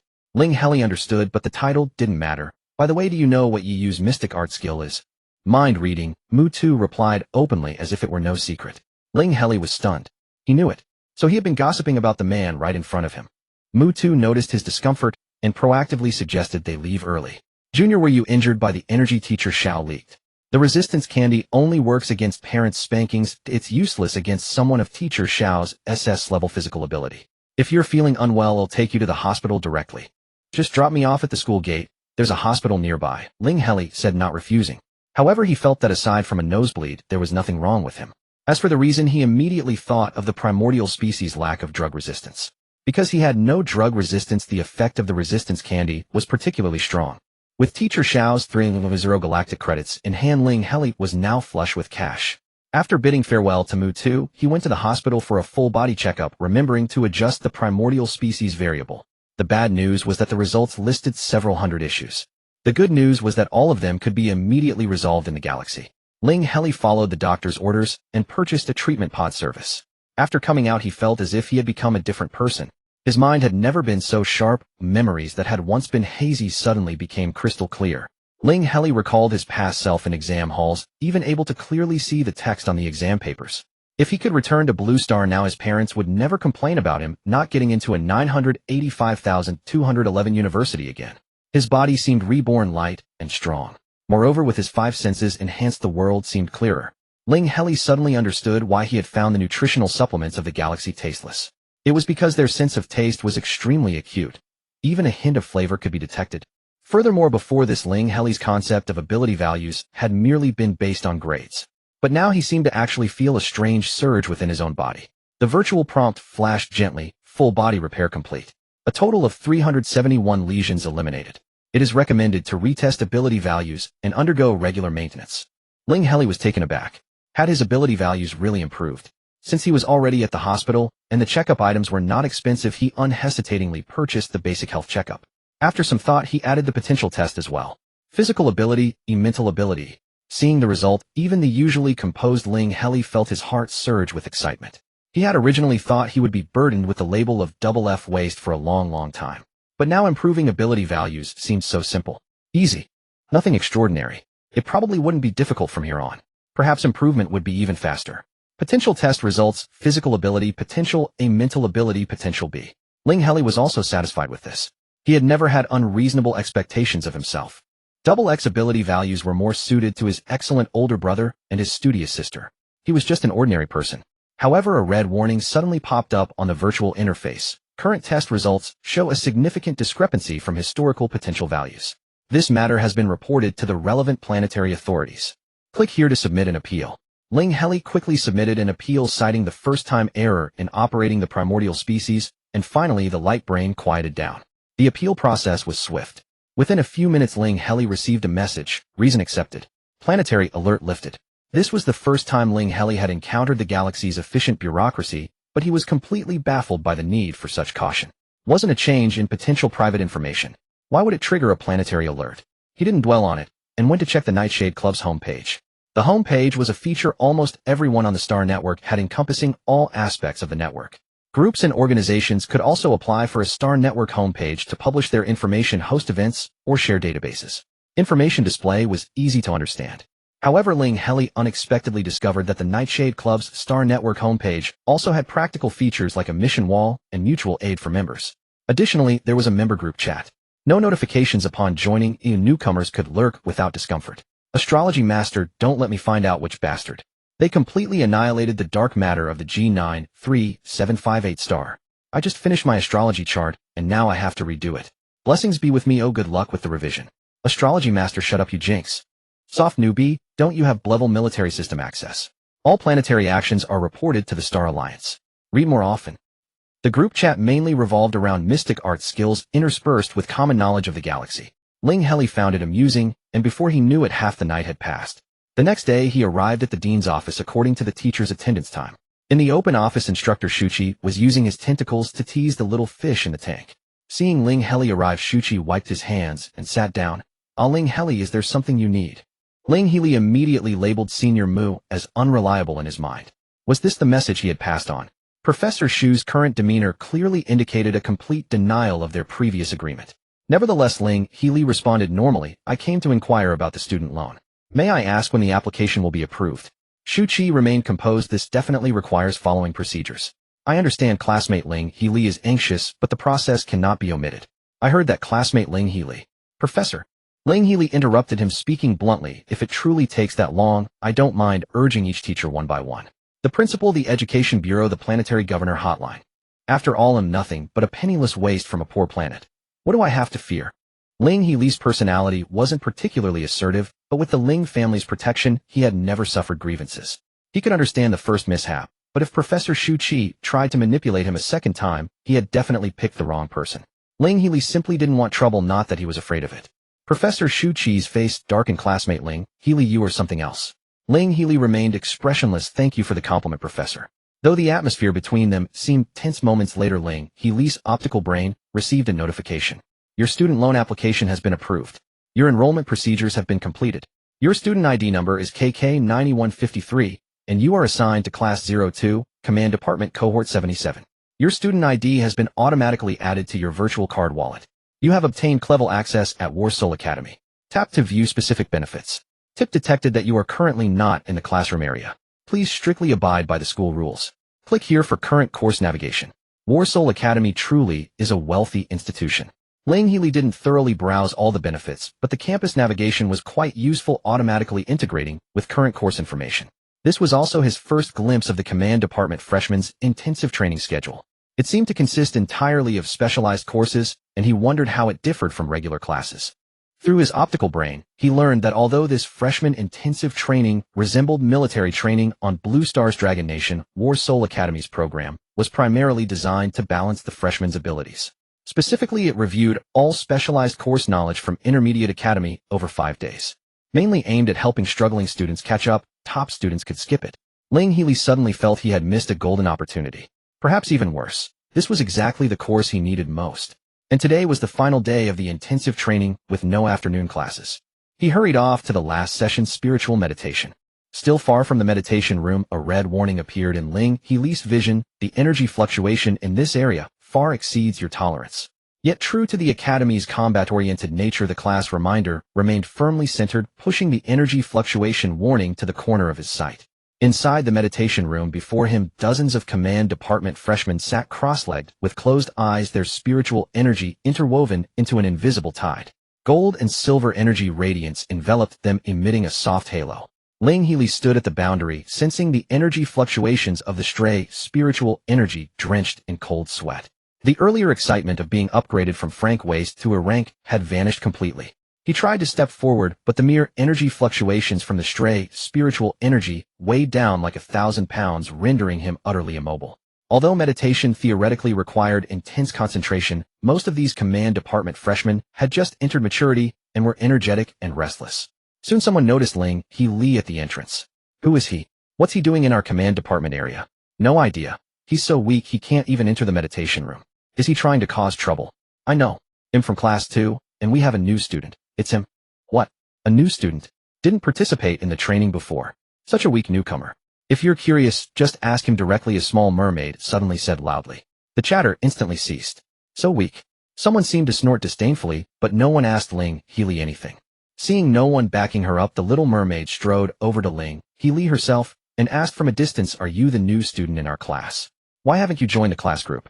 Ling Heli took a half step back, the pressure easing slightly, and replied, "I'm a new student in command department class 2. How do I join the class group? Didn't the life advisor add you as a friend?" The little mermaid asked. Life advisor? Ling Heli countered. He had only received notifications from his optical brain. Nothing else. You know nothing. The little mermaid shrugged. Then don't ask me. I can't help you. Ling Heli had no idea how to find the life advisor and was about to ask the little mermaid further. Suddenly a melodious but cold voice came from behind him. Observe class discipline. The little mermaid blew a bubble and immediately scurried back into the meditation room. Ling Heli turned around and saw a strikingly beautiful teacher with an Oriole-like appearance. This teacher seemed to have a fondness for transparent, sparkling accessories adorned with many resembling a Christmas tree laden with gifts. But Ling Heli kept his eyes forward. Hello, Professor. I'm Ling Heli, a new student in the command department. Due to some circumstances, I'm only reporting now. Oh, the Oriole teacher nodded. May I ask, Professor, how can I enter the meditation room? The Oriole teacher tilted her head, looking at him. That's your own problem. Ling Heli quickly realized. I apologize. I assumed you were the instructor for this class. The Oriole teacher was very serious. I am the instructor for this class. Ling Heli fell silent. He had questions, but he sensed that any answer the Oriole teacher gave would not be what he wanted. After a moment's thought, he opened his optical brain and messaged Professor Xiao, my spiritual energy level is too low to enter the group meditation room. Is there a solution? Xiao Longxia, if your spiritual energy is low, go improve it. Don't tell me you've already spent all the 3,000 you just received. The intensive training has no credits anyway. If you can't enter, just don't. Ling Heli understood. Then Professor Xiao, who should I ask for leave from? Xiao Longxia, the life advisor, hasn't contacted you. Fine. Fine. Ling Heli didn't ask further. He simply assumed Professor Xiao had approved his leave request. After all, the intensive training had no credits. As for the life advisor, he thought for a moment and first navigated to the Star Network personal homestead of Senior Gyoda, Leah's second-year student. The Star Network homestead had a feature similar to a combination of Blue Star's Weibo and Moments, allowing users to record posts. The senior didn't share much publicly, but a few posts had many replies. From the tone, Ling Heli identified several accounts that were likely fellow first-year command department students, and he navigated to them as well. As it happened, Ling Heli had discovered the senior student from the freshman registration day. The main reason was that she had posted a selfie on her campus homepage, making her easy to recognize. Ling Heli sent a friend request, and the senior immediately accepted. Are you trying to pull strings again? Don't waste your mind on such useless matters. Before Ling Heli could reply, the senior's account had already shown one-way friend. Ling Heli carefully chose his words and sent another friend request, but was notified that he had been blocked. He then began browsing the public information on other freshmen's campus pages. After more than an interstellar hour, Ling Heli finally found a trace of the life counselor in the campus page of a seemingly top student. Following the lead, he discovered the class group for Command Department Class 2 posted on the counselor's page. Ling Heli thought for a moment, decided not to apply for the counselor's friendship, and joined the group directly. No reply came for a while, so he stopped waiting. He began searching for the Ability Hall. In the interstellar era, the Ability Hall specialized in crafting customized ability enhancement plans. Ling Heli chose the highest rated one nearby. A plan for double-level ability values cost 500 interstellar credits. Without batting an eye, Ling Heli paid the fee. The plan customization required him to undergo many professional tests. He had already promised to have lunch with Senior Gaotali from the tower, so he scheduled the tests for nearly midnight. The main reason was that he needed to reserve ample time for course selection and dormitory relocation that evening.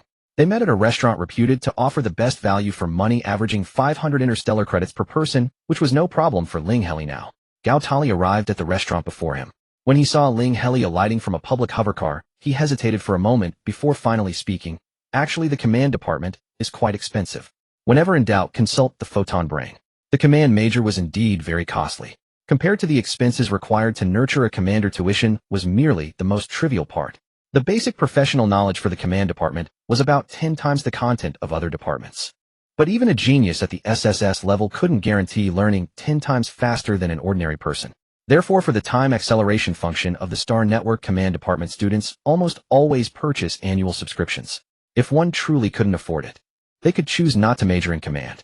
The enhancement of physical ability was also a massive money sink. For example, the mecha department was nicknamed the rich department.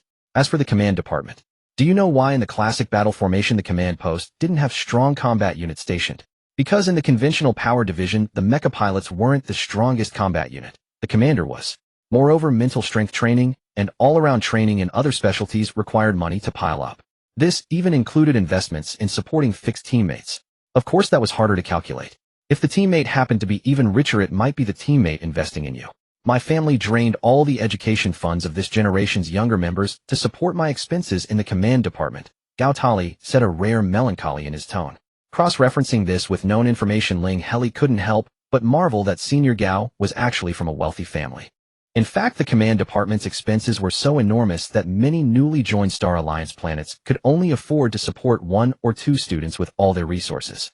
Hey race, a piece of trivia: the Civilization Promoter Certificate was strongly correlated with the Junior Commander Professional Certificate. This was because many civilizations newly integrated into the interstellar community only allowed students who had obtained the Civilization Promoter Certificate to choose the command department. Otherwise, they simply couldn't afford it. Of course, after obtaining the Junior Commander Professional Certificate, there were many ways to earn money. A true commander would never be destitute. But before obtaining the certificate, the step from 0 to 1 inevitably required financial support. Let's eat. Ling Heli hurriedly urged the senior into the restaurant. I wonder what the signature dish here tastes like.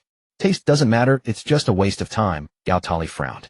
However, since he had agreed to have lunch with Ling Heli, he said nothing more. They waited a full half interstellar hour before a food plate 1 meter in diameter was pushed up. The unknown stewed meat was exceptionally chewy, with an indescribable flavor. It was dominated by a numbing feeling, yet carried a hint of umami. To be honest, it wasn't bad, but for Ling Heli it was quite exotic. Gaotali clearly noticed Ling Heli's lack of appetite, and remarked nonchalantly, "That's why I said don't waste time in the restaurant. A nutrient pouch solves lunch in a minute, and you can choose the flavor." Ling Heli immediately felt that his life as a student abroad would face enormous challenges. He tentatively suggested, "How about I cook next time and you come try it? I still owe you 2 meals. "It's fine if you don't owe me," Gaotali said with a complicated expression. "Don't be polite, senior. A debt is a debt. I must treat you." This time Gaotali didn't argue further, but suddenly changed the subject. "Have you seen the exposure wall on the Academy homepage?" "Huh. Let me see." The senior was referring to an anonymous post titled, "Talk about that new poor student from the command department with zero professionalism." The post had just been published, but had already become a hot thread with hundreds of replies. The content was all about Ling Heli. Starting from his background as a poverty-stricken student, the post detailed his double F level trash status, his connections, his admission only because of the Academy's kindness, and his inability to enter the group meditation room. The facts were true, but the narrative approach made Ling Heli feel extremely hostile. A poor planet-born, but well-connected and trashy student. Admitted by the Academy's grace, but unable to enter the collective meditation room. Undoubtedly, this was the work of teacher Shu Qi. If teacher Xiao had leaked the information, it would definitely have added that Ling Heli's professional competence was negative. And besides teacher Xiao, the only person Ling Heli had offended in the Academy was teacher Shu Qi. Was it really appropriate for a dean to harass him like this? Ling Heli felt that teacher Shu's elimination from the command department back then might not have been due to luck, but rather a flaw in character. The replies under the anonymous post showcased the War Soul Academy students' thirst for battle and the diversity of interstellar vocabulary. Ling Heli wasn't about to get angry over facts, but if he did nothing it would be too much in line with teacher Shu's wishes. He thought for a moment and replied with his real name, "Wait and see." Immediately someone asked how long to wait, or demanded an explanation and apology. Ling Heli ignored all of them and turned to thank the senior. "Thank you for telling me about the post, senior. I must treat you to another meal to express my gratitude. I brought hot pot base and many seasonings and sauces. I guarantee you'll taste authentic Longwa cuisine." Gao Tali was truly at a loss with Ling Heli. He changed the subject again. "Want to join the Academy of Humanities Club? I've self-studied the afternoon classes so I can take you to the club building. I have self-studied the afternoon lessons and can take you to the club activity building." The Humanoid Research Club. Ling Heli queried the optical brain, but received no clear explanation. "What does this club do?" Gao Tali the senior earnestly explained. "It's an informal club, ostensibly studying humanoid species, but in reality it's a gathering place for humanoid appearance enthusiasts." Ling Heli learned for the first time that appearance discrimination existed in the interstellar era. Of course, from Gao Tali's perspective it might be more accurately termed appearance adoration. For instance, Gao Tali himself was a humanoid appearance enthusiast who instinctively beautified all humanoid races. The Humanoid Research Club likely gathered all the humanoid appearance enthusiasts from War Soul Academy. Our president is a 9th-year senior from the command department, also the student council president of War Soul Academy. Ling Heli initially felt discrimination was inappropriate and considered declining the invitation. But upon hearing Gao Tali's introduction, he changed his mind. It seemed this club had considerable networking power. "I'll join." "All right, I'll inform the president. Once we reach the activity building, I'll record your genetic profile." As an informal club, the Humanoid Research Club had no officially sanctioned activity classroom. The current activity building was lent to the club by the president using his status as student council president. The building resembled the command department faculty area, and its main door indeed required authorization to open. After recording Ling Heli's information, Gao Tali eagerly said, "The president agreed to let you join. By the way, he told me Tianjun is here too. Let me introduce you." Fearing Ling Heli might think the club had few members, he added, "It's class time now, so not many people come to the club.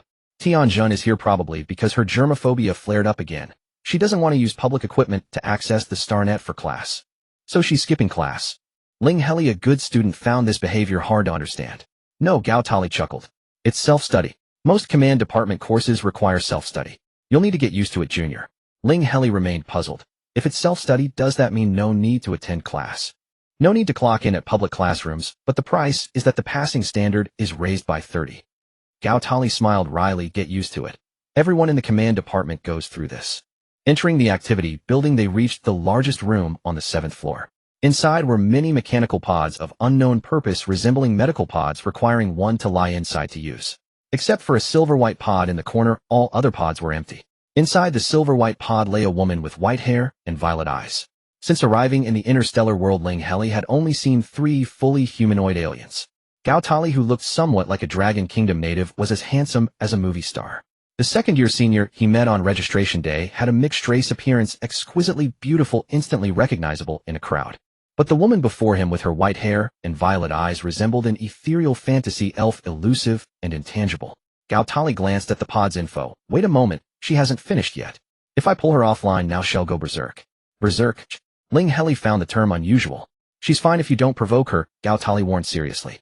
"But if you do provoke her, never provoke her a second time. She'll tolerate it the first time, but the second time, she'll wipe out your entire family." Ling Heli immediately spotted a logical flaw, so pulling her offline now would be the first time, right? "Except when she's in the middle of operating a vehicle," Gao Tali explained.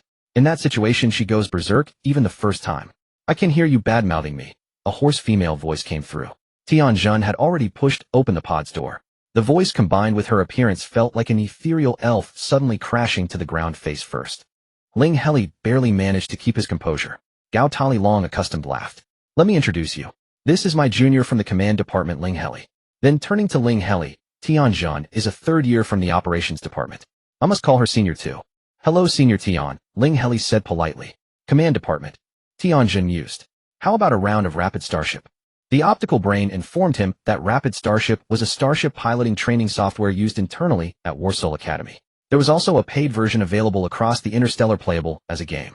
Ling Heli, embarrassed yet polite, said, I come from a poor planet with limited educational resources. I've never piloted a starship. Tianjun immediately lost interest, a command department student who can't even pilot a starship. Forget it. I'll tackle crossing the nebula on my own. The optical brain informed him that crossing the nebula was a fully immersive starship piloting game, with some levels more difficult than Warsaw Academy's Rapid Starship. Senior Tian, have you found a way to pass the 7th level? Gao Tali asked eagerly. Then I might be able to ride on your coattails and clear it together. But Tianjun replied, No, I'm just trying again. Ling Heli, unwilling to let a valuable connection slip away, spoke up, Senior Tian, is it that you don't know how to pass the level? That's right. Do you know? Tianjun shook her head. You can't even pilot a starship. Ling Heli smiled. I don't know, but I can use a divination type skill to figure it out for you. Mystic system. Tianjun looked at him seriously this time. So confident. High success rate. Ling Heli felt a bit awkward. Not really. May I ask what is your spiritual power level, Senior Tian? Mystic system skills were often bizarre, so Tianjun didn't find his question strange. She answered readily, S. Then it should be fine, Ling Heli said with relief. Yu with S-level spiritual power had succeeded in a single divination. Ling Heli guessed that for S-level the success rate wouldn't be low. It couldn't be lower than 50. Thanks, Junior. Whether it succeeds or not, I'll pay you according to the standard for S-level skills. Recalling that Teacher Xiao had also paid him for using his skill, Ling Heli silently noted that in the Interstellar, hiring someone to use high-level skills required payment. But, I don't need your Interstellar credit, Senior. I just want a friend slot from you. I like your style, Junior, Tianjun laughed heartily. Gao Tali pushed the junior's genetic profile to me. Your germophobia is getting worse. Can't even stretch out a finger. Gao Tali grumbled, but still operated. Ling Heli confirmed the friend request pop-up, but still couldn't quite understand. Tianjun's germophobia seemed severe. What would she do on the battlefield? Ling Heli's expression was far too easy to read. Tianjun had seen many people curious about her cleanliness obsession, all with the same expression. She immediately repeated the words she had said countless times. I'm just a clean freak, it's not a disorder. If I really can't avoid dirtiness, I can tolerate it. Ling Heli immediately looked apologetic, but still his expression was easy to read.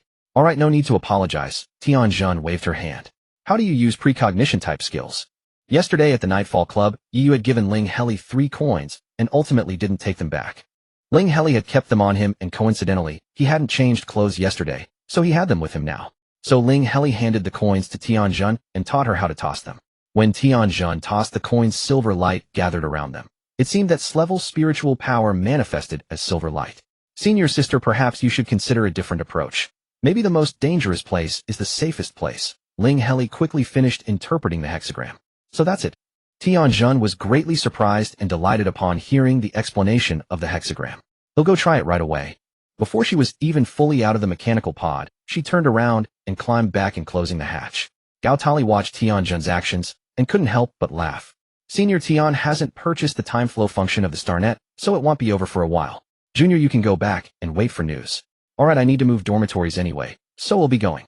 Ling Heli settled the accommodation fees at the small inn. Then, carrying several suitcases of luggage, he followed the campus navigation app to the student dormitory area. By this time, the freshman orientation had ended and the dormitory area was very crowded. Meanwhile, after the post on the exposure wall had been fermenting, Ling Heli's holographic image had long been leaked.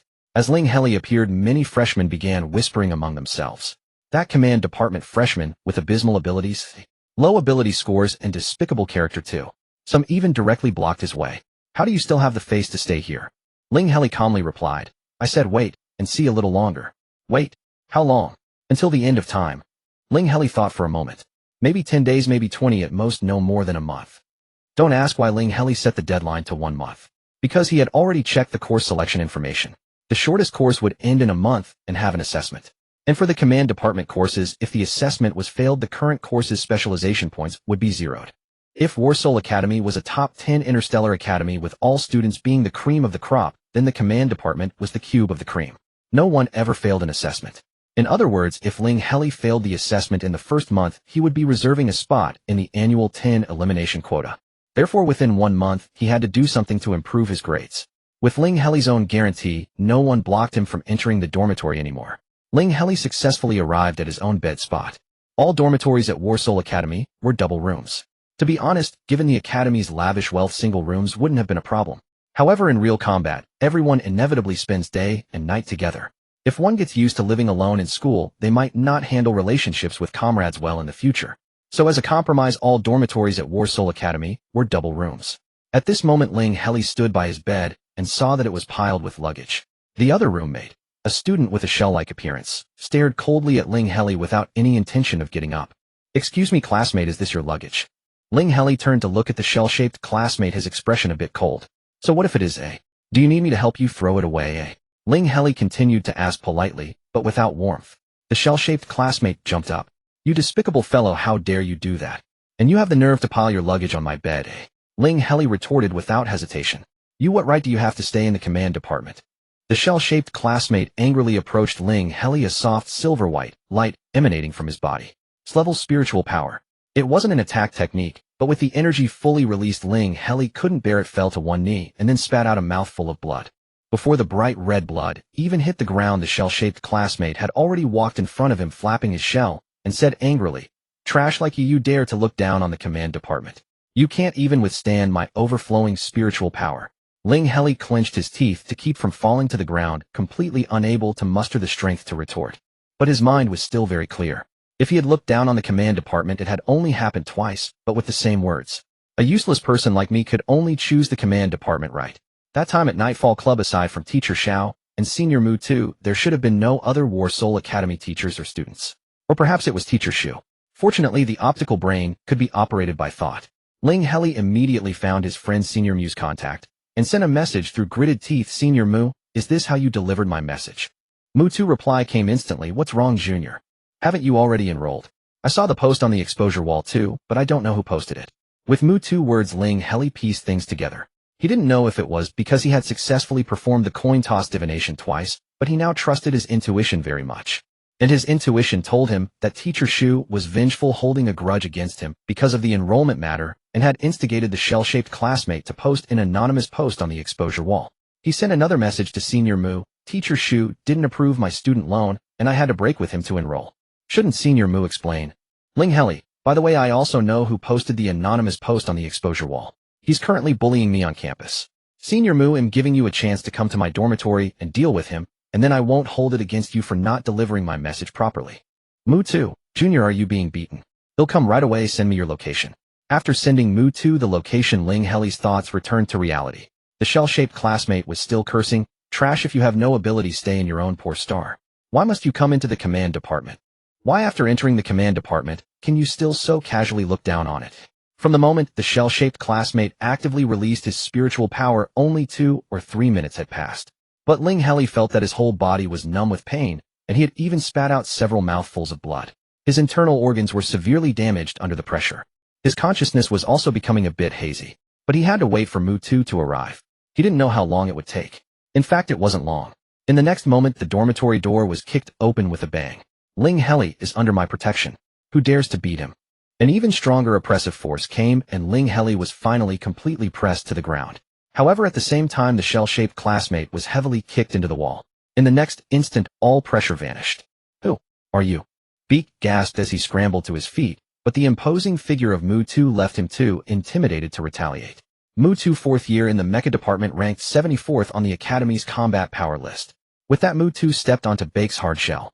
"You're from the command department, but you are just a freshman who could be eliminated at any time. So Ling Heli is under my protection." "Got it." Beak was not convinced. Feeling Mu apply more pressure with his foot, he hurriedly said, "I understand." Mu was satisfied. But when he saw Ling Heli's disheveled state, he frowned.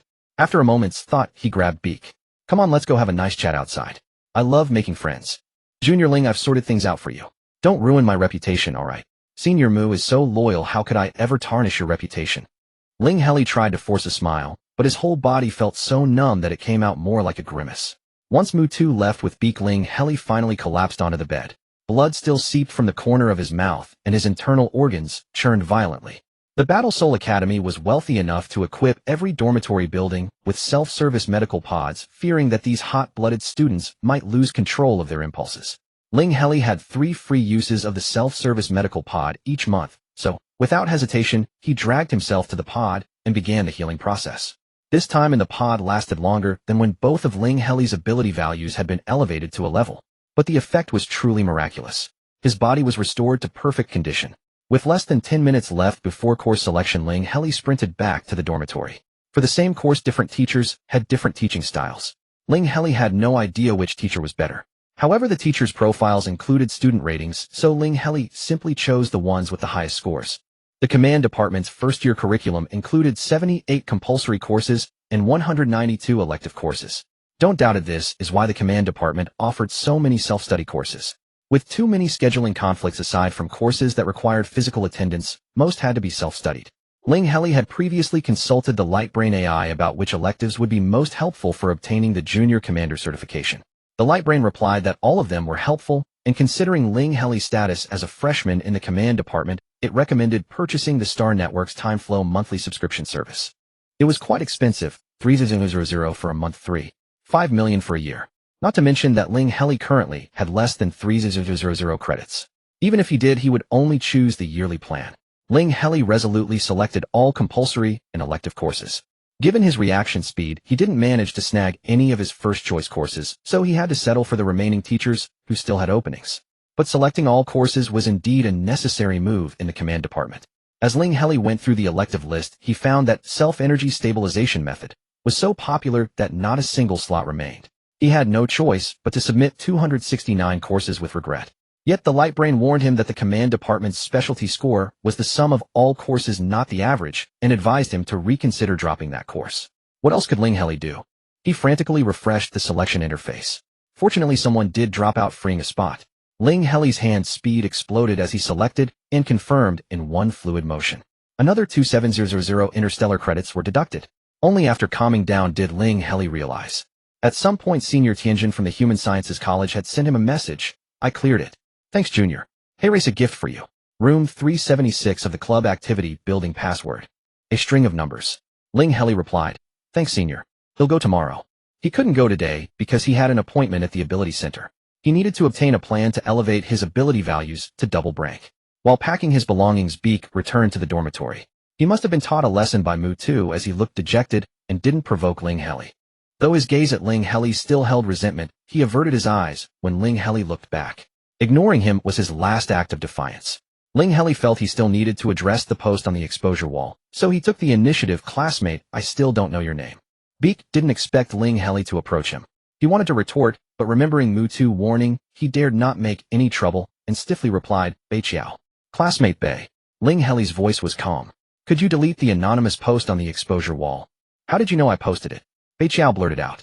As soon as he said it, he realized how foolish the question was.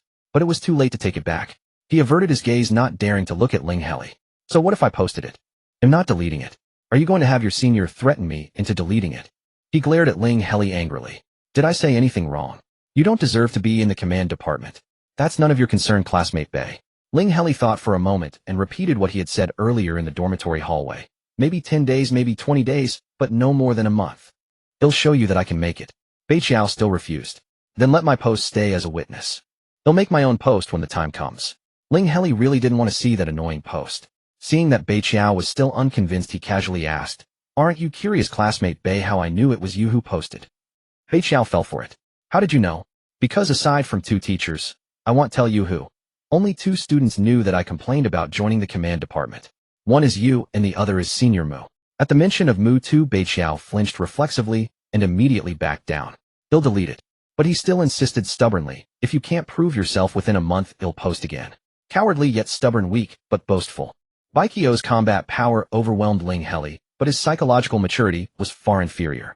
Ling Heli didn't chat further with Bei Chiao. He hurried to his scheduled appointment at the Ability Center. The ability analyst who received him had a seal-like appearance with small black eyes that kept darting around. After Ling Heli filled in his original species information, the analyst suddenly became enthusiastic about testing him. Ling Heli even suspected that the analyst might have added extra tests at his own expense. Otherwise, based on the initial package he had purchased, why would the testing take 5 full hours? 5 minutes later, a customized ability enhancement plan for Ling Heli was ready. Economic version 2,000 star coins 36 months, the most popular plan. Steady advancement 8,000 star coins 8 months, manageable side effects. Aggressive sprint 3,000 star coins 1. 5 months round-the-clock monitoring with complementary energy stabilization therapy. Drug resistance factors of the original strain have been factored in. The SEAL analyst had choose the third option written all over his face. The characteristics of the original strain make it highly suitable for enhancing ability values through pharmaceuticals. If you agree to let me use your data for a paper, I can waive all your pharmaceutical costs. I can't waive the ability training facility fees. Ling Heli did not immediately agree, but probed cautiously, "Are you also a student at Warsaw Academy?" The SEAL analyst, unbothered by the question, replied with a smile, "Since when does Warsaw Academy have a pharmacology department? Their medical department is full of muscle-bound tools. I'm a 6th-year pharmacology student at the neighboring Medical Soul Academy, the second-ranked academy on planet Z, 73219. Trustworthy, right?" Ling Heli asked further, "How much would it cost without all the pharmaceuticals?" The SEAL analyst remained generous, 5,000 star coins. "But I have an internal discount, so I can give you the lowest price, 3,500. Ling Heli didn't even have 3,000. Moreover, he wanted to improve even faster. Although his agreement with others was for 1 month, enhancing ability values was better done sooner rather than later. After all, ability values weren't just about proving he could do it. Can the 1.5-month plan be accelerated? For example, using the pharmaceuticals continuously. And if I don't use the ability training facility, can the price be reduced further? The SEAL analyst looked puzzled. "What's happened to you, classmate? Using the pharmaceuticals intermittently for a month and a half, I'm already afraid you'll have an energy overload. Continuous use of pharmaceuticals? You think your risk of overload is too low?" Ling Heli remembered that star people were prone to energy overload. But he was more worried about his academic scores. Tomorrow, all courses officially began. If he still couldn't access the meditation room, or even the physical training facilities, he feared he might fail those courses. "Let's try first, maybe ITLL work." Ling Heli, fearless in his ignorance, said, "There's never been a similar experiment before. You could be the first to have such data. Don't you want to try?" "No ID, rather keep my ability value analyst certification." The SEAL analyst's small eyes darted around, but his words were righteous. "Think about the paper."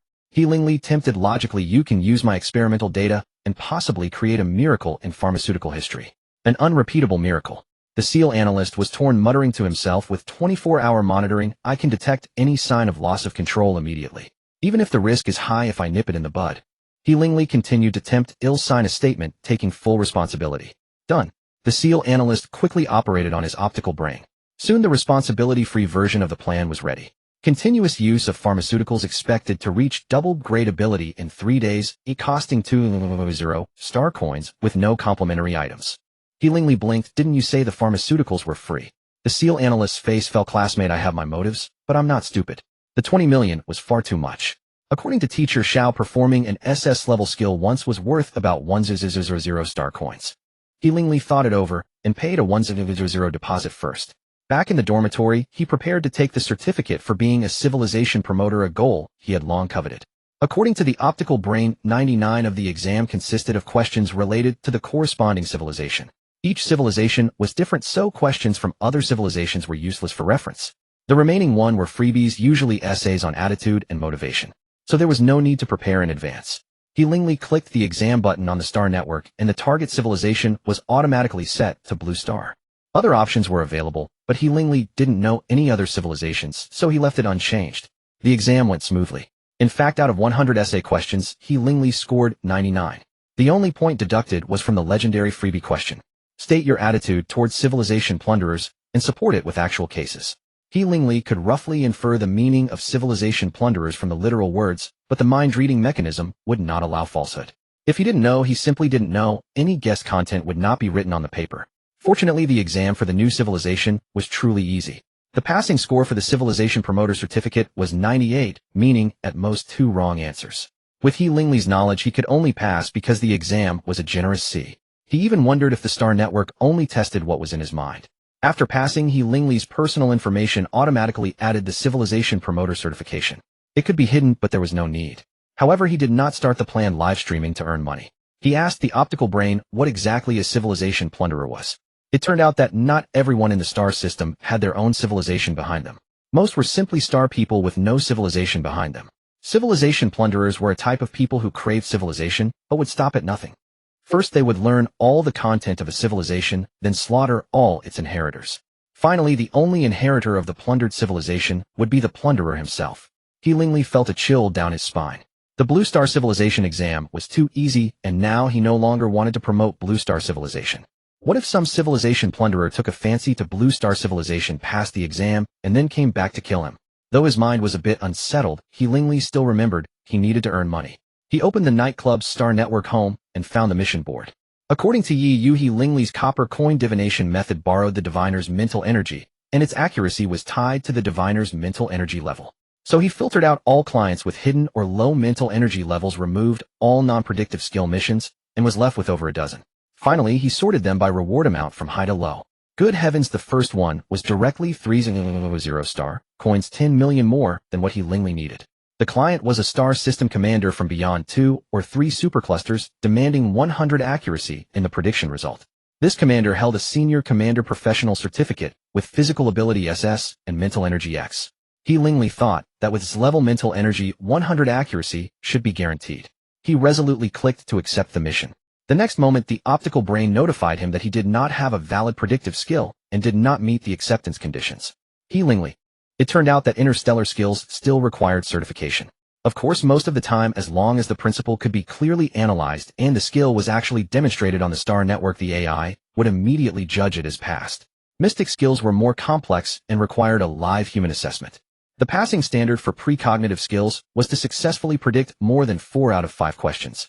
However, Ling Heli's coin-tossing divination method did not exist in interstellar space. There was a solution. Ling Heli had just passed his assessment to become a civilization promoter, and now he had the right to propose a formalization of professional skills. The weight of this right was also extremely high. As long as the specific test was passed, the proposal would take effect immediately. He immediately initiated a proposal to formalize the coin-tossing divination skill. The skill test required a live examiner, and the earliest available slot was 1 interstellar hour later. Ling Heli did not change it. However, continuing to fill in the details posed a problem. Many mystic skills required venues and personnel assistance. The coin-tossing divination method also required a partner to toss the coins. To ensure the fairness of the test, testers were not allowed to bring their own companions. They could only choose from the Star Alliance's list. As for the nearby available partners provided by the Star Alliance, Ling Heli took a glance. Before filtering, there were over 10,000. The problem was that partners required a service fee, which the Star Alliance did not cover. Ling Heli looked over and saw that these partners' ability ratings were mostly A, with the majority its grade or above. Correspondingly, the service fees started at 5 figures, and he even saw several with 7 figures, though he wondered if there were any with 8. Ling Heli frowned and sorted by service fee in descending order.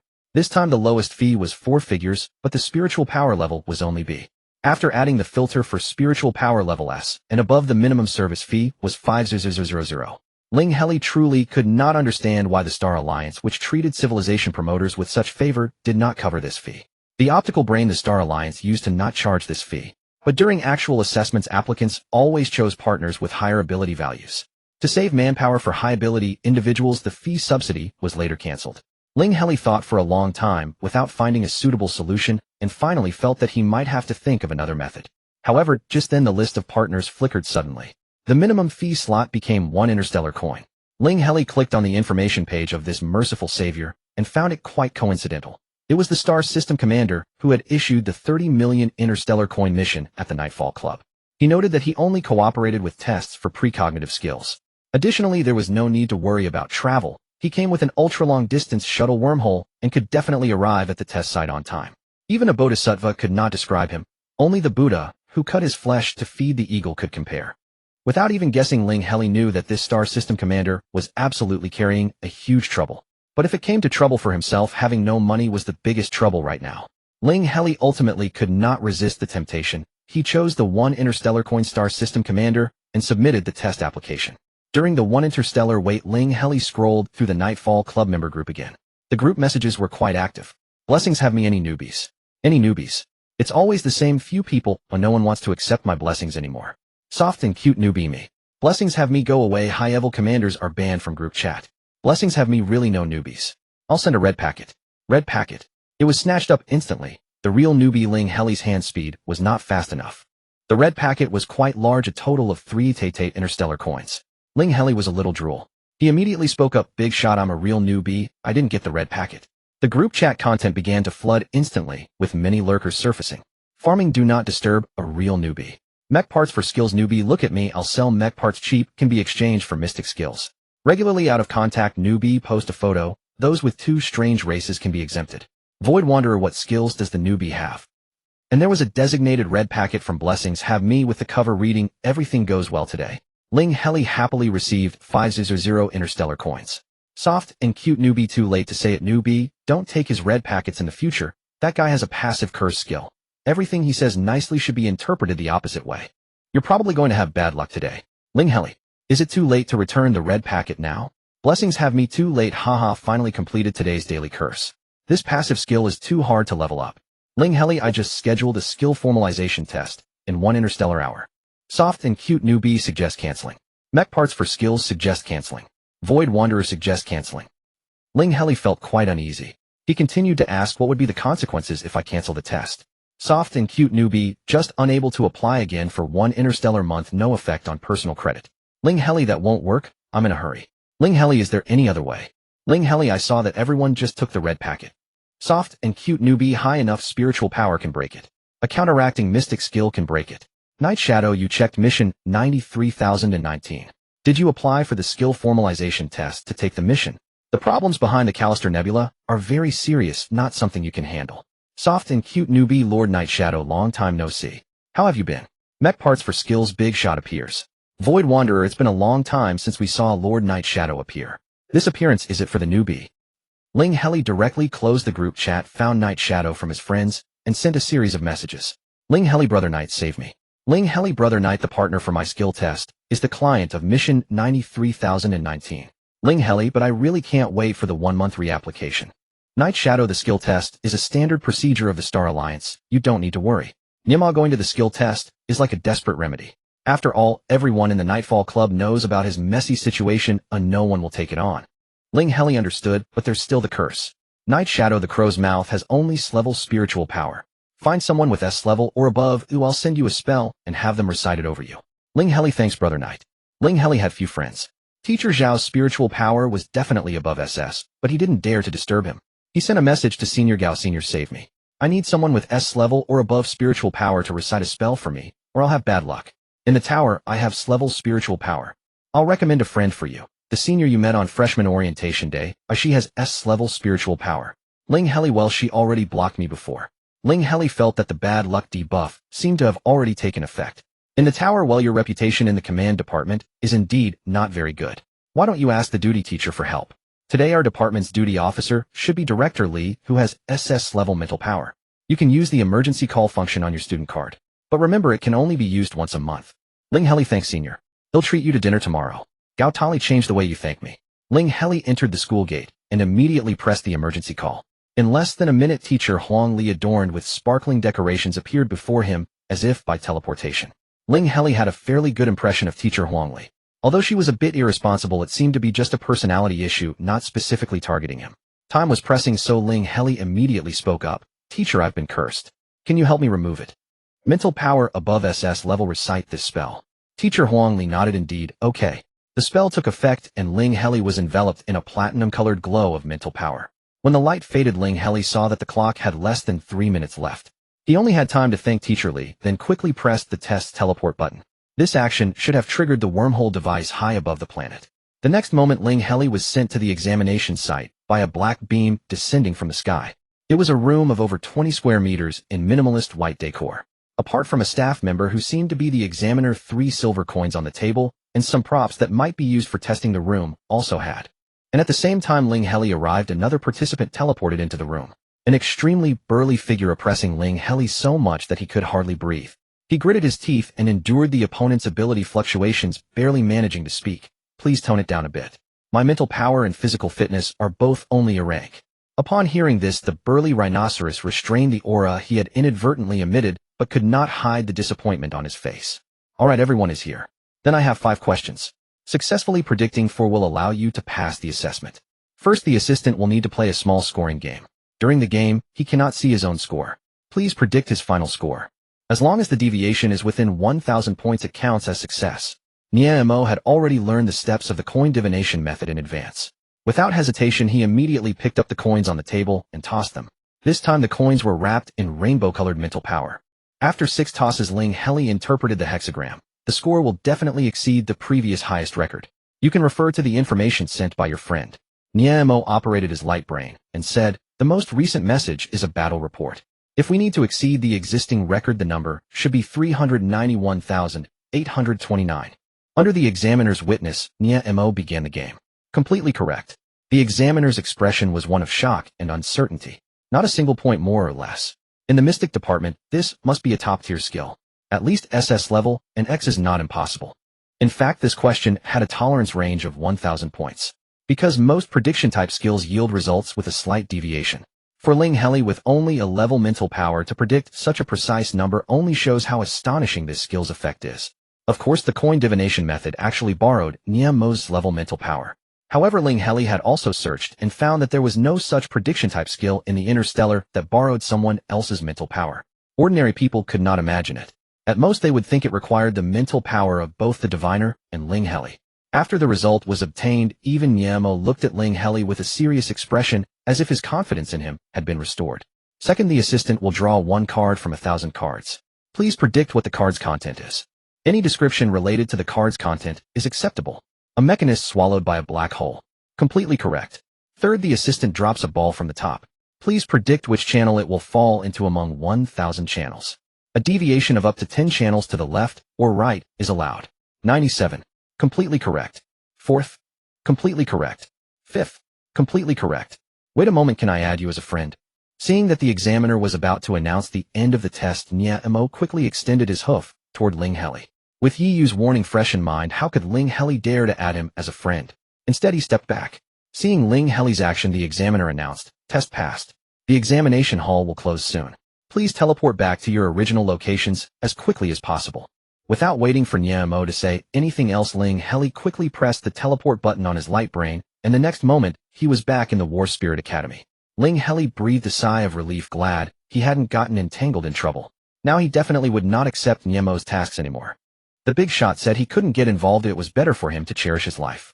However, he still needed money, and the nightclub was still a good place for him to earn. The second highest amount in the task list was to find a lost blood relative since birth with a reward of 20 million interstellar credits. There were several other tasks with much lower rewards ranging from tens of thousands to 100,000, with the highest being 72000. This time Ling Heli first confirmed the task background with the big shot Yiyu. He didn't want to trouble Yiyu back and forth, so he threw all the dozen or so tasks he had screened over. Yiyu, a bit too many. He'll check and tell you tomorrow. Ling Heli looked up at the window. Only then did he realize that unnoticed the sky had already brightened. Perhaps because his physical fitness had reached a rank, although Ling Heli had stayed up all night, he still felt mentally alert. Then he decided to go to class as usual. For the first class period, Ling Heli had 27 courses running simultaneously. He chose Star Alliance War History. There was no particular reason, mainly there were no courses that required physical attendance during this time slot. In fact, many people in the command department never attend theoretical courses, because coming to class means the passing standard is 30 lower than others. In other words, only slackers need it. Self-study is the silent show-off of top students. However, Ling Heli did see 2 familiar faces from the command department in the general classroom. Perhaps because he chose the classroom closest to the command department's freshman dormitory, the solitary Little Mermaid, and his roommate Bei Qiao, who was secretly glaring at him with resentment. Ling Heli sighed.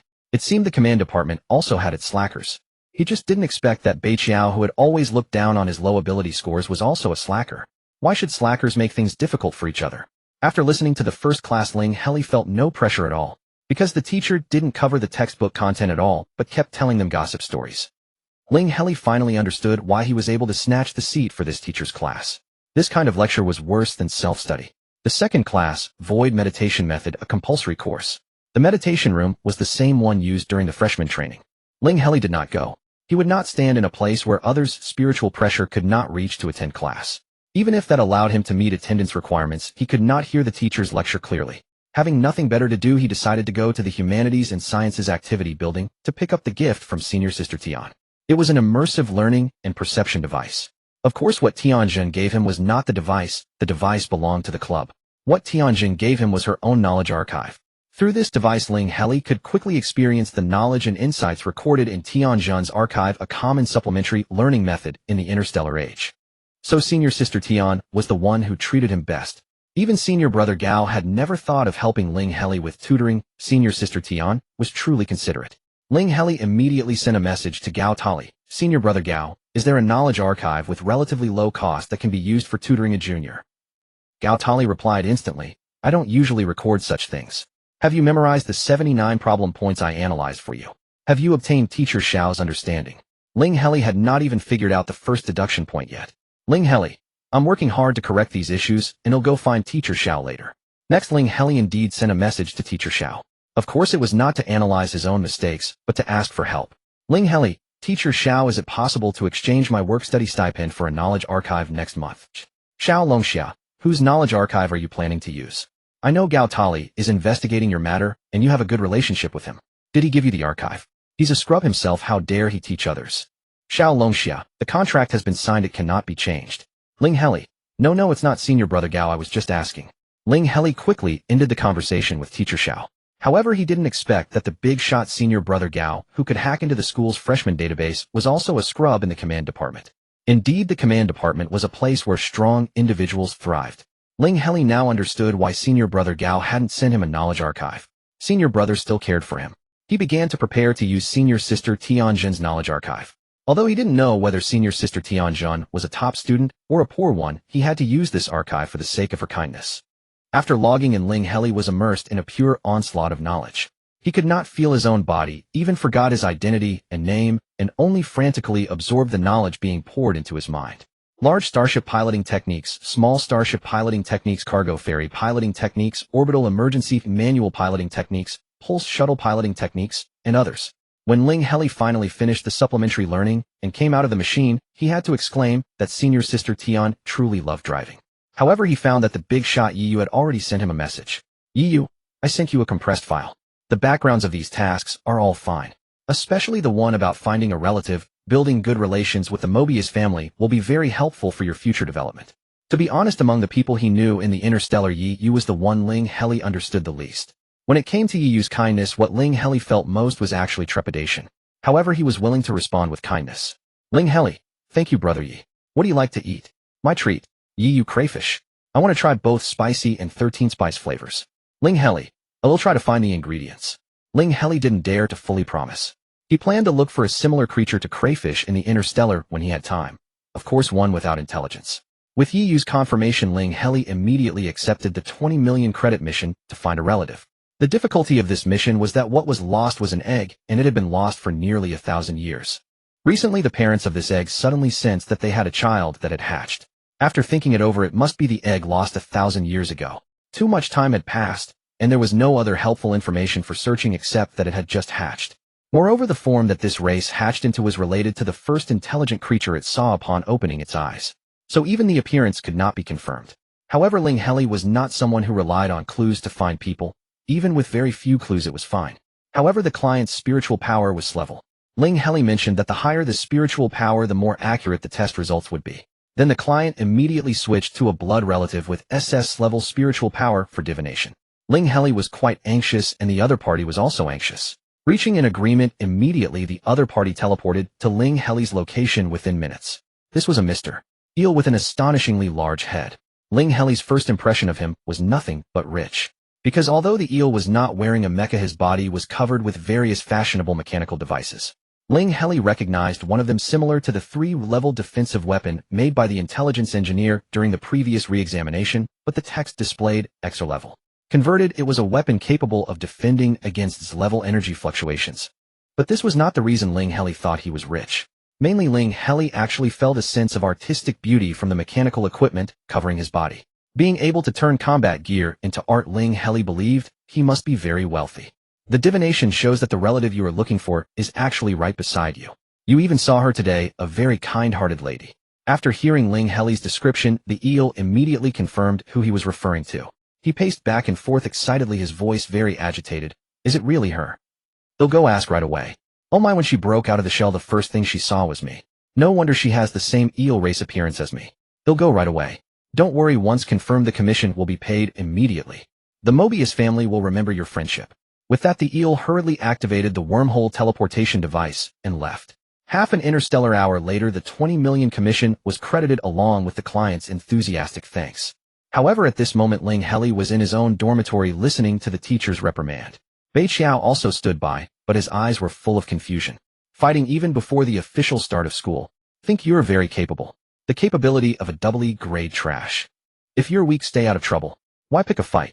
Student Ling Heli, I will have the school give you a warning punishment. You'd better behave yourself. The one who started the fight received no reprimand, while the injured one got a warning punishment. Even though Bei Qiao knew the life teacher was on his side, he could hardly believe the teacher would say such things. Ling Heli was even more angered to the point of laughter. Just now, this seahorse-shaped life teacher had finally taken the initiative to add him as a friend, and the first thing he said was to tell Ling Heli to go back to the dormitory. Then, without any regard for the facts, he began to reprimand Ling Heli, and even gave him a warning punishment. Ling Heli did not make any excuses. The life teacher's attitude clearly showed prejudice. Any explanation would be useless. He chose to directly call for help. Teacher Xiao, is the command department really this unreasonable? Xiao Longxia, say what you need to say without making accusations. Your habit of always looking for shortcuts is not good. Ling Heli, I had doubly grade trash and being given a warning punishment for fighting. Do you think that's reason? Xiao Longxia demerit. The life teacher. Wait a moment. With teacher Xiao's assurance, Ling Heli simply pretended not to see the life teacher's spittle-flying appearance. However, he noticed that Bei Qiao beside him had quietly opened his shell toward him. He thought for a moment and touched his index finger over. Added as a friend. Bei Qiao. Although I really can't stand you, it wasn't me who tattled to the teacher. Ling Heli. I know it was the teacher who told you to make trouble for me. His backup plan.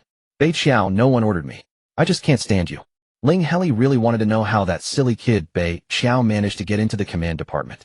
Teacher Seahorse had stopped scolding Ling Heli at this moment, his expression suddenly turning conflicted, and then he changed to a gentle tone and asked Ling Heli, do you know Teacher Xiao? I work part-time for Teacher Xiao, Ling Heli replied coldly. Given Teacher Seahorse's attitude just now, the fact that he was still willing to answer was already a sign of suppressed anger. Teacher Seahorse's face instantly turned colorful. After a moment, he said with a fake smile, classmate Ling Heli, just now the teacher misunderstood. You are the victim. How could I give you a warning demerit? As it happens, Teacher Xiao has something to see you about. Let me take you to Teacher Xiao's lab. Please put in a good word for me with Teacher Xiao that I didn't wrong you. Ling Heli gave a cold laugh and refused to comply. Teacher Seahorse didn't dare to speak harshly. He coaxed Ling Heli to the command department office area and stopped in front of one of the office buildings. Soon the door opened automatically, and he led Ling Heli to the office on the second floor where Teacher Xiao was inside. Surprisingly, Teacher Huangli was also there. Director Li, Teacher Xiao. Teacher Seahorse bowed and scraped, but before he could finish, Teacher Huangli interrupted him. I've already applied for your transfer. Go handle the handover yourself, Teacher Huangli said coldly. Classmate Ling, if there's anything you can report to me. At Warsoul Academy, students only need to study well. The anger that Ling Heli had been holding suddenly vanished. Teacher Huangli was really great.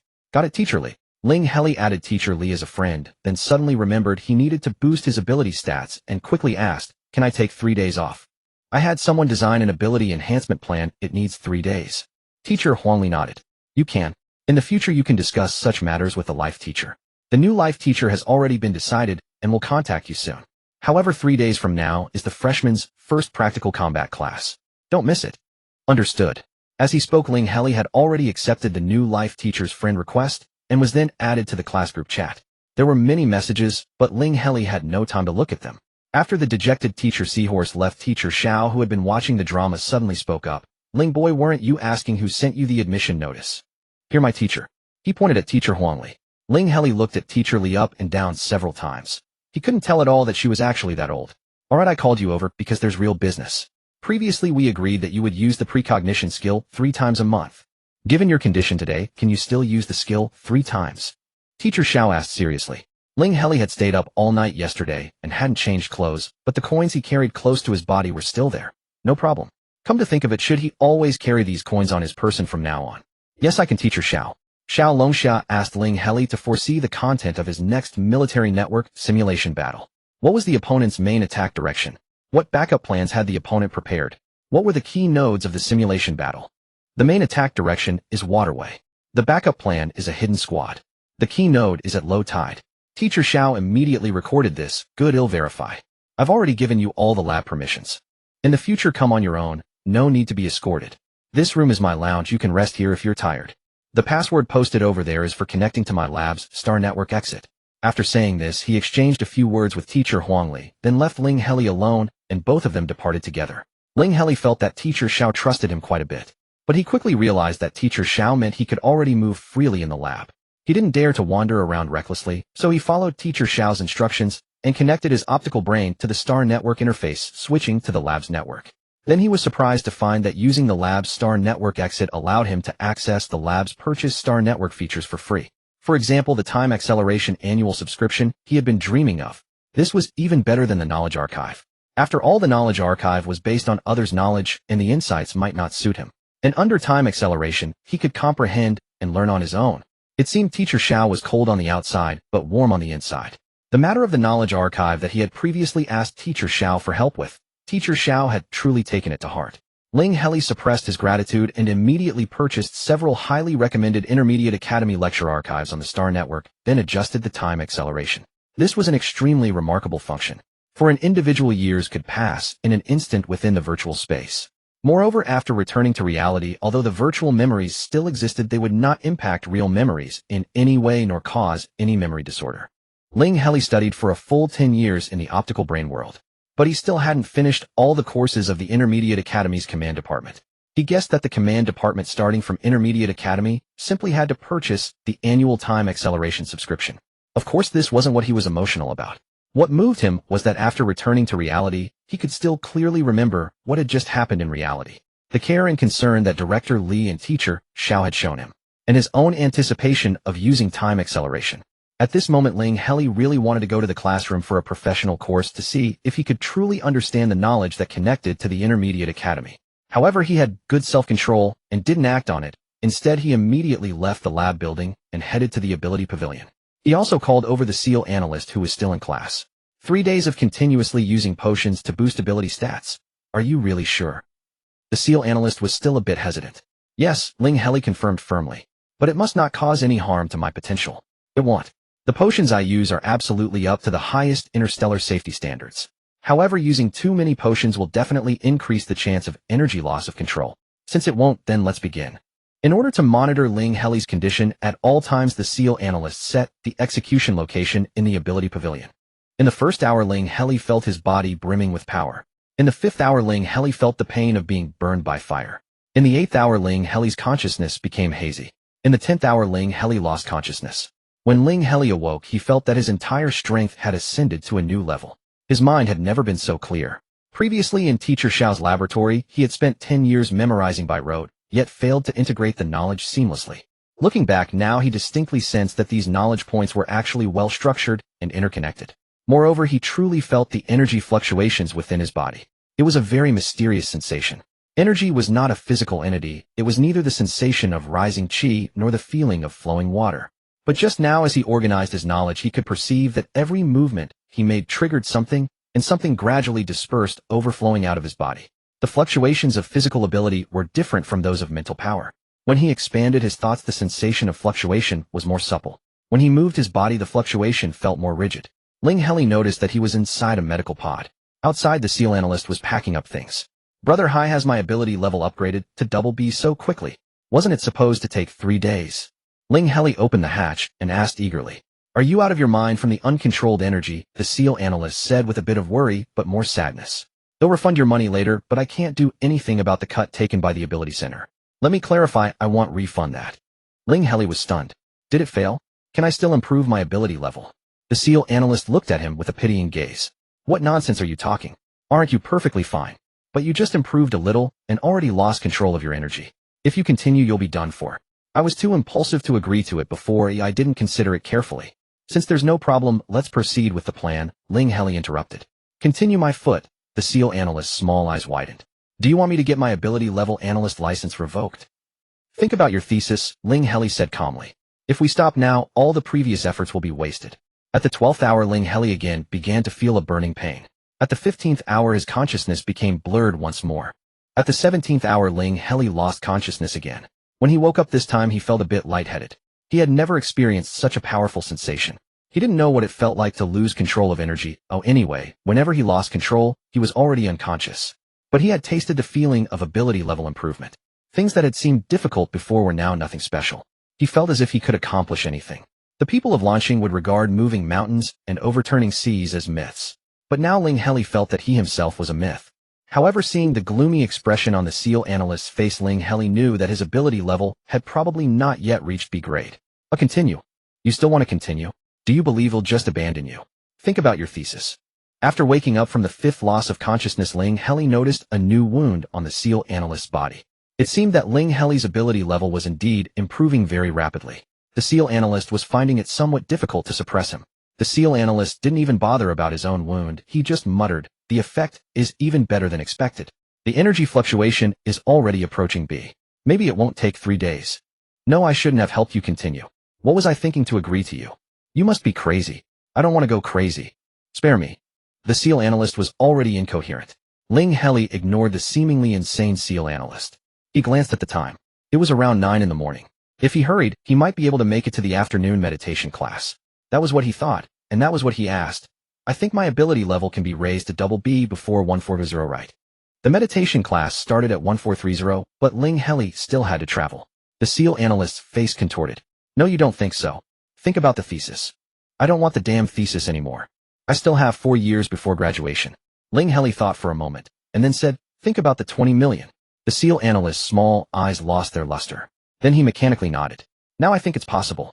Each time he went from blurred consciousness to complete loss of consciousness, Ling Heli didn't have much feeling. It was a bit uncomfortable, but not unbearable. In fact, if the pain were truly extreme, he would hesitate. But this time, before losing consciousness for some reason, Ling Heli suddenly recalled the past. The memories of the past unfolded before him like a movie replay. The Ling family launching and the longing for the pocket money from Father Ling, Mother He, and his elder brother and sister. Ling Heli opened his eyes, still immersed in memories, unwilling to wake up. "I almost didn't manage to save you," the SEAL analyst said with the utmost seriousness. "Also, congratulations on reaching double B level." There was absolutely no hint of congratulations. The SEAL analyst was drenched in sweat. Although he had no injuries, there were some undried bloodstains. One could imagine the difficulty of the previous situation. Ling Heli had already readjusted to the current scene. Then he once again felt the surging energy within him. Strong, very strong, extremely strong. Every improvement in ability level made him feel unbelievably exhilarated. To be honest, it felt so good that if there were no potential limitations, he could keep boosting all the way to X level. But Ling Heli immediately stopped his thought and felt a chill. He was not the type to pursue power in this way. Indeed, too rapid an increase in power could cause a mental imbalance. For the next year, you cannot use any potions that enhance ability level. Also avoid using other potions, the SEAL analyst continued seriously. "I will regularly check your physical condition. I can tell if you misuse potions." After thinking, he added, "Although I'm doing this for my thesis data, this really is better for your body." "Thanks, brother Hai." Ling Heli wanted to step out of the medical pod, but his right hand unconsciously extended, and the energy fluctuations sliced through his trouser leg, reaching his skin and oozing a few drops of blood. "Stop. First sense your own energy, and move only after you've adapted." The SEAL analyst was worried sick for him. Fortunately, the Ability Center had ready-made training equipment. Under the SEAL analyst's guidance, Ling Heli did some simple adaptive training and finally stopped hurting himself. And the time reached exactly 1400. "Contact me if something comes up. See you later." Ling Heli left these words and hurried to the Battle Soul Academy, his spiritual meditation class. Ling Heli was not a grudging person, but some things required a response. He was not afraid of trouble, not afraid of losing, not afraid of forgetting. He was not reckless, but he truly... Many students had chosen the mental energy meditation class. Before the formal lesson began, everyone was casually chatting. That scholarship student said he'd wait and see, but he didn't even show up for the first meditation class. What a joke. I wonder what he's trying to prove. A waste who insists on entering the command department, not knowing his place. Wait, he's here. His energy fluctuations are chaotic, but they seem to be at grade. No way. He actually proved it. Under the gaze of the crowd, Ling Heli stepped into the group meditation room. Since the class hadn't started yet, there was no scattered mental energy in the room, so Ling Heli's entry meant nothing. However, his leap across multiple tiers to reach grade, even with emergency training, left him unable to fully control his own energy fluctuations. Energy fluctuations below grade had no color, but could be sensed. Every student in the command department had an ability level no lower than A, so they could instantly discern Ling Heli's current grade. Though many continued whispering, someone stepped forward. "I'm also in class too. Let's add each other as friends." "Sure." Ling Heli responded politely. "Grade, that's all." Someone muttered under their breath. "TCH, the guy reached grade in just a few days, not stuck there forever," Zayurin retorted loudly. Come to think of it, every time Ling Heli saw Zayurin, he seemed to have no friends. Was it because he was too blunt? That couldn't be it. Seeing no one acknowledging him, Zhao Yuran scurried to Ling Heli's side and poked him. How did your ability level rise so fast? Is it a secret technique? I can pay for it. Ling Heli couldn't answer that. Not suitable for ordinary people, and it's quite taxing on doctors. Zhao Yuran shrugged. Find not much use for me anyway. Then he glanced at Bei Qiao nearby. I heard you two had a falling out, and then you switched life advisors. Again, no easy reply. The life advisor was changed by Director Li. How about we add each other first? At that moment, Teacher Li entered the classroom, and the holographic interface of the optical brain signaled the start of class. Zhao Yuran hastily added Ling Heli as a friend. The basic meditation method from Middle Academy is gentle but slow in improving ability. Today he'll guide you through the void meditation technique. Those who already know other meditation methods may meditate freely instead of listening.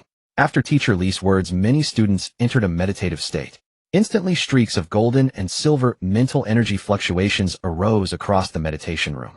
To be honest, even though his mental energy had reached grade, Ling Heli found it hard to bear under the pressure of these mental energies. His classmates had ability levels of at least a grade, with most at S and SS, a full 3 grades above him. When they released their full power, the oppressive force was overwhelming. Moreover, Ling Heli didn't know how to use his own energy to defend against these fluctuations, making his efforts half as effective. But compared to before, when he couldn't endure at all, he was now able to listen to the lesson without trouble. However, the confidence he gained from his ability increase was soon shattered by Teacher Li. Her speech was not particularly fast, but when explaining most knowledge points, she often skipped steps. Do this, then that. Ling Heli glanced at the classmates still listening. Aside from himself, it seemed no one else was lost. He felt that his ability boost had been for nothing. 10 years of StarNet study had been for nothing. Life was tough. After the others understood, they began practicing and gradually entered meditative states, leaving Ling Heli still struggling to grasp the concept. Teacher Li noticed. To his surprise, she was quite responsible this time. For the remaining half of the class, she even explained things to him individually, leaving him flattered. Yet as soon as class ended, Teacher Li stopped mid-sentence and said, "Class dismissed," without a hint of reluctance.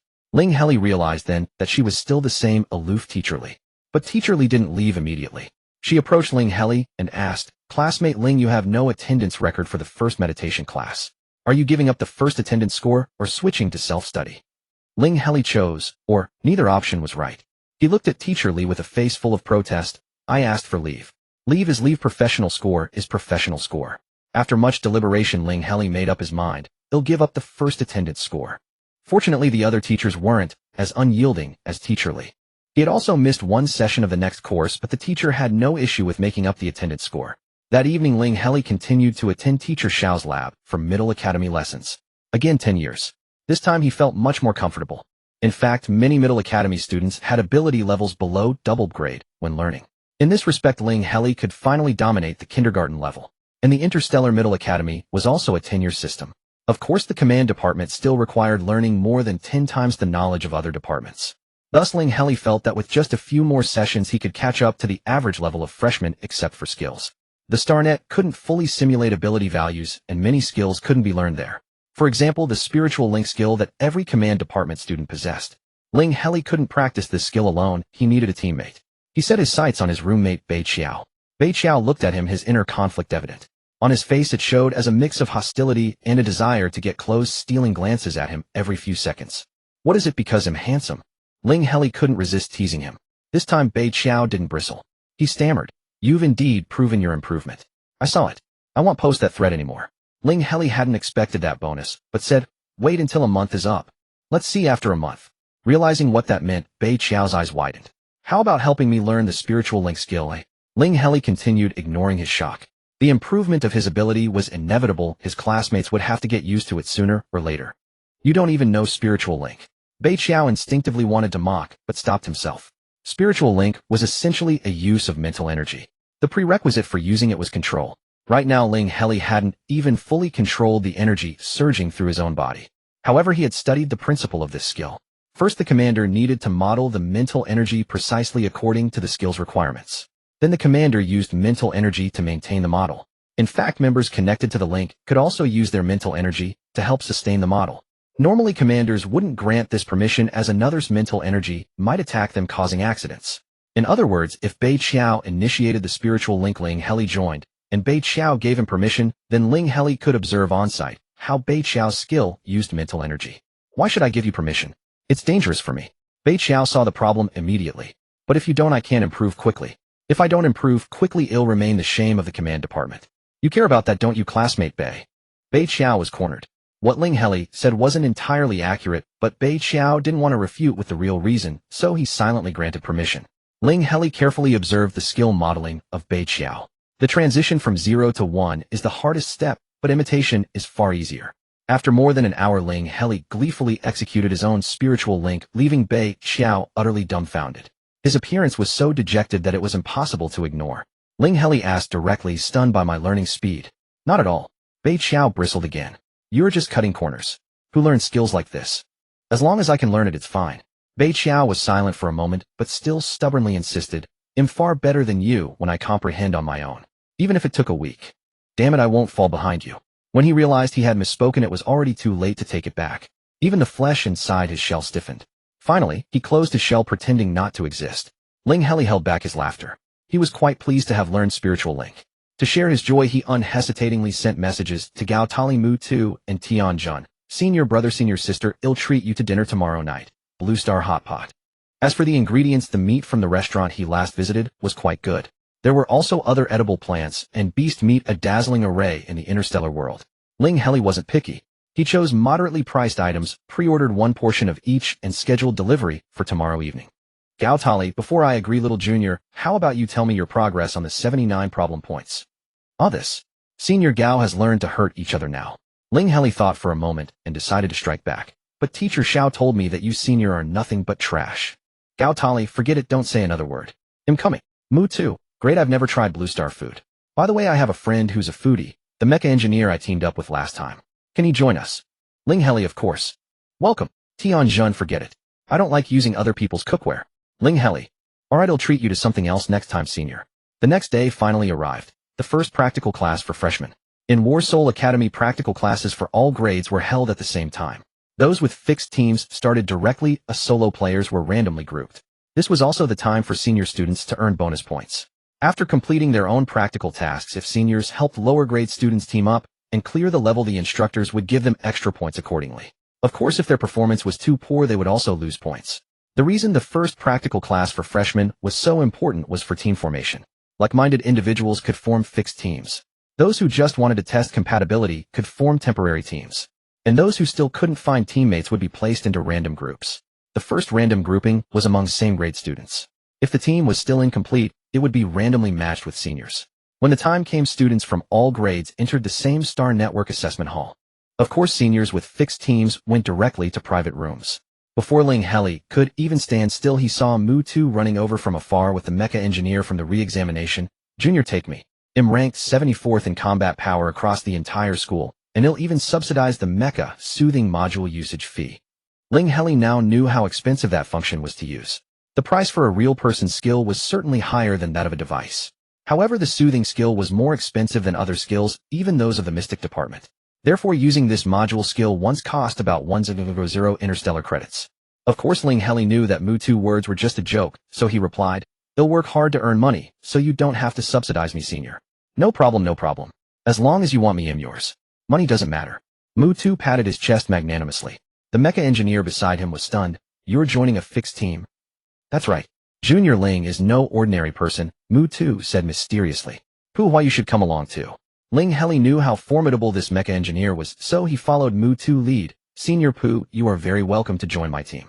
If you have any questions or requests, feel free to raise them. I'll do my best to respond. Pooh Hua raised an eyebrow, showing no obvious aversion, but lightly declined. Let's start with a temporary team first. Having a strong teammate willing to join, Ling Heli wasn't picky and cheerfully formed the team with the two. The next to approach was Senior Tian Jun. Ling Heli remembered she was from the operations department and had an intense passion for piloting. I don't have a fixed team. Staying with the same team for too long makes me physically uncomfortable, Tian Jun said candidly. If you don't mind, Junior, can I tag along? Welcome, Senior Tian. Then a giant husky-like figure came running over. Ling Heli, my name is Ha Jojo, and my brother's name is Ha Baba. Do you remember? He told me you're amazing. Even if you couldn't do anything, you still helped him get into the external academy. The husky approached the group, speaking joyfully.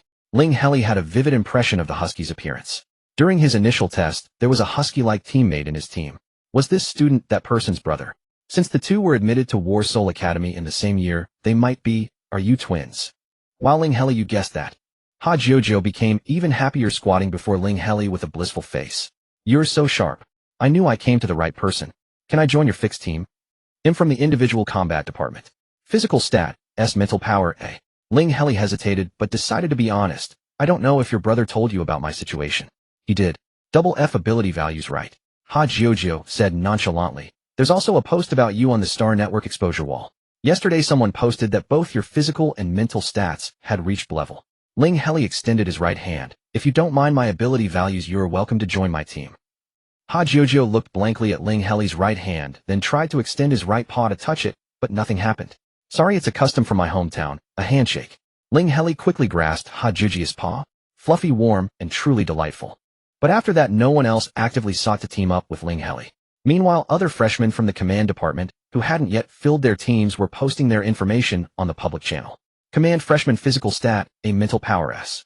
Already have 3 fixed team members, details omitted. Requirements, none of the other members' stats can exceed mine, no exceptions for medical department. Command freshman physical stat, SS mental power A. Need 1 mecha department member. Requirements, physical stat SS mental power preferably below A. Ling Heli also posted a recruitment message on the public channel, command freshman physical stat, B mental power B. Already have 4 teammates, details omitted. No stat requirements for other members. Only hope for a certain degree of stress tolerance and patience and a willingness to grow with me. Someone in the assessment hall laughed, the sound particularly conspicuous amid the solemn, team-forming atmosphere.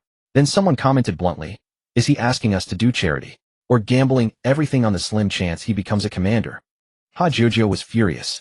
Ling Heli hadn't even reacted yet while Mutu and Pu Hua chatted nearby, and Tianjin sat with eyes closed lost in thought.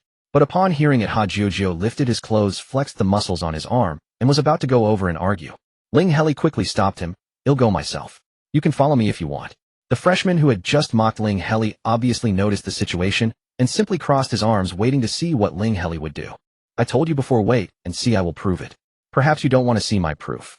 But it doesn't matter. I didn't intend to recruit you into my team anyway. I just hope that when I prove myself you won't regret it. As soon as Ling Heli finished speaking, he immediately turned around and returned to his previous position, not sparing another glance at the one who had mocked him. Ha Jojo followed behind Ling Heli, confused as he watched him go back, then quickly ran after him. The junior seems quite confident. Pu Hua looked at Ling Heli, beginning to find it interesting. Trust my eyesight. Mutu started tempting him again. You should join the juniors team soon, so we can continue to be partners. Don't say I didn't warn you early. Your eyesight has never been good. Pu Hua gave him a disdainful look. Then Ling Heli began another long wait. Mutu and Pu Hua, however, were chatting enthusiastically, while Ha Jojo looked pitifully eager to join in, but couldn't get a word in. Ling Heli, meanwhile, kept observing the public screen and the surroundings.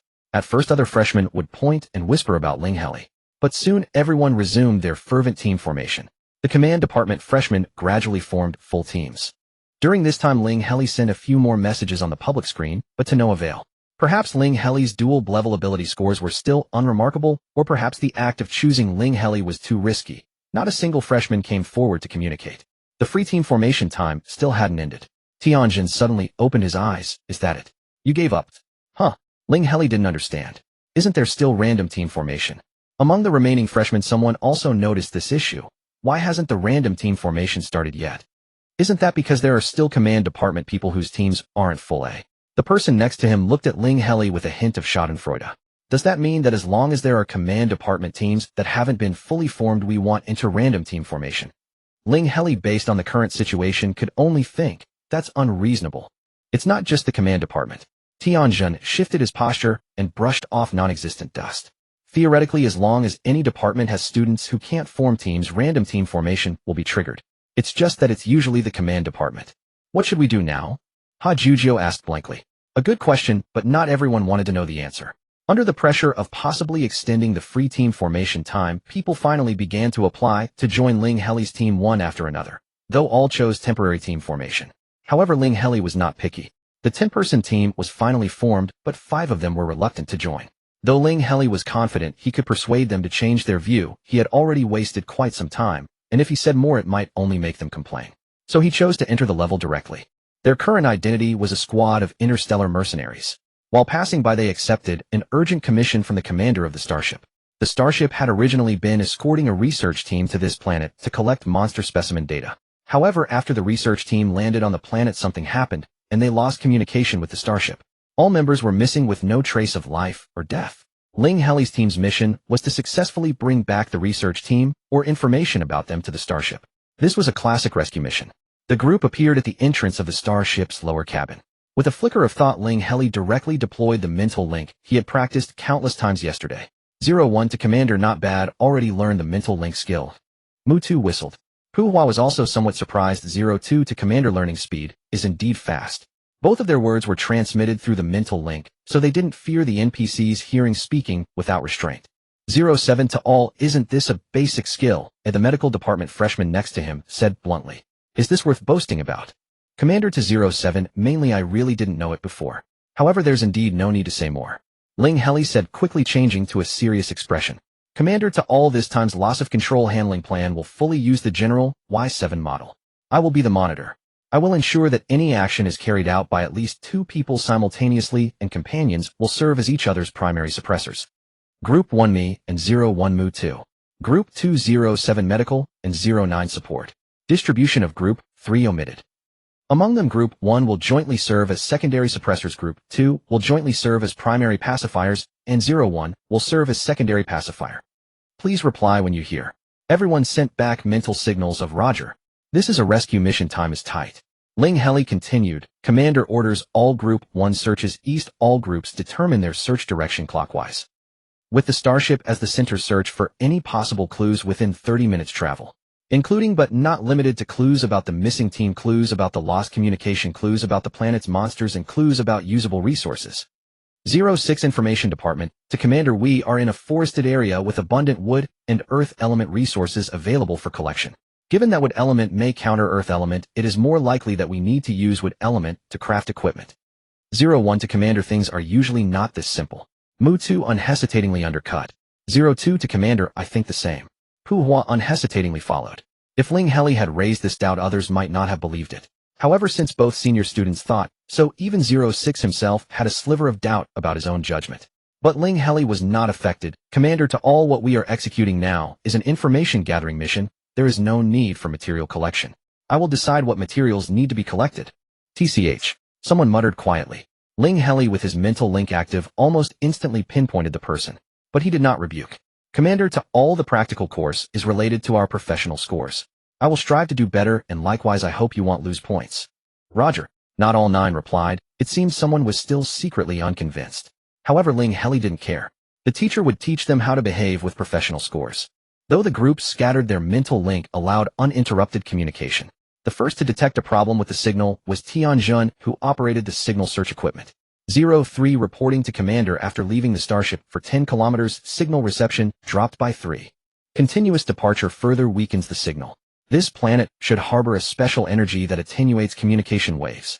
Commander replies to 03, understood. Commander inquires of 02, is there any equipment to boost the communication signal? A. Puhua, reliable when it came to technical matters, replied. 02, responding to Commander, we can manufacture a signal amplifier. It will enhance both communication and search equipment, as the essence of both signals is identical. Commander replies to 02, understood. Commander asks 02, can the signal amplifier be made using either wood or soil resources? 02 replies to Commander, both are possible. But having both resources available in abundance defies logic. One of them must be a trap. Ling Heli did not issue orders immediately. In rescue missions, one never knew what the rescues were facing. Any delay could result in point deductions for tardiness. They had no time to test both resources.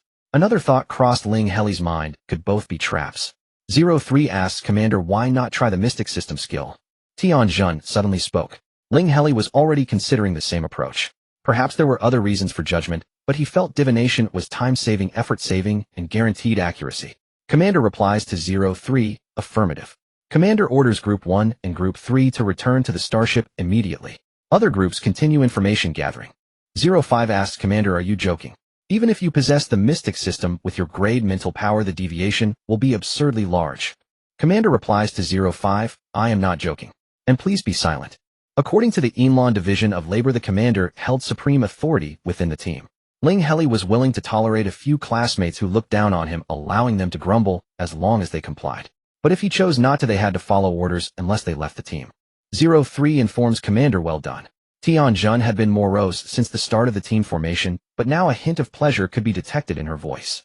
After Group 3 including Pu Hua rendezvoused with Group 1, Ling Heli quickly explained the coin divination method and borrowed Pu Hua's SS-grade mental power to cast the hexagram. Just as I thought, both are wrong choices. Ling Heli exhaled. 2,000 kilometers to the east lies an open-pit mine. Metal ore is the optimal choice. 2,000 kilometers? Pu Hua hesitated. Even with precise positioning, piloting a mecha there takes 50 minutes. Including resource collection and equipment fabrication, it will take at least 2 hours. Ling Heli could imagine that even Pu Hua harbored doubts, and the freshman he had forcibly suppressed would certainly raise objections. But Mu Tu gently patted him. Junior, do as you wish. At least in combat I can suppress all the freshmen. 05, who was in Pu Hua's group and had just been rebuked by Ling Heli, sneered at him and spoke directly in the mental link. 05 asked, Commander, are you really going to waste 2 hours just to satisfy your urge to show off your mystic system skill? Ling Heli looked at him, but his eyes held no trace of him. Commander informs all, obey orders or leave the team. Do not test my patience with a third option. Moments later 05 logistics and 07 medical voluntarily exited the mental link. Pu Hua standing nearby did not approve entirely. He whispered without using the link, if you can't control the team you'll lose professional points yourself. Ling Heli remained unperturbed, his emotions steady. I've studied the practical course credits of freshmen over the years. On average a student needs to be penalized 3 times or more before falling into the bottom 10. I still have 2 chances. Besides, I'm in a hurry. I don't need that many people. Then his expression turned serious again. Commander informs all, I will prove that using wood and soil are both wrong choices. So now, except for 02, everyone proceed to the designated location and mine the ore. Group 2 and Group 3 are reorganized into new Group 2, maintaining at least 2-person operations. 01 is now the primary pacifier. As for how to prove it, Ling Heli turned to Pu Hua. Use wood and soil to make 2 simple devices. The simplest type preferably finished within 1 minute. This was a very simple request. Pu Hua, using soil, crafted an alarm clock in under 20 seconds. It ticked away. Then the calm trees nearby suddenly became restless, and several vines shot up. They only quieted down after the clock was destroyed. The same happened with the wooden megaphone.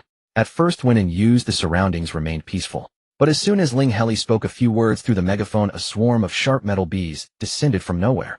Mu Tu, quick as lightning, threw away the megaphone in Ling Heli's hands, saving him from being stung all over. Of course, it wasn't that these 2 options were absolutely wrong.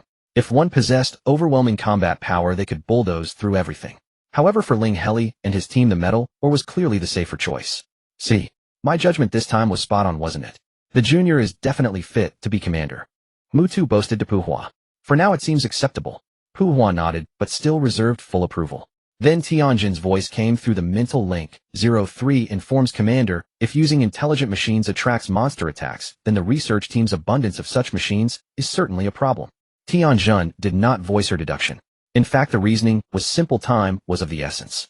Ling Heli and his team were progressing steadily, already pinpointing the key. They could continue using the signal amplifier to locate the people. But that was merely conventional.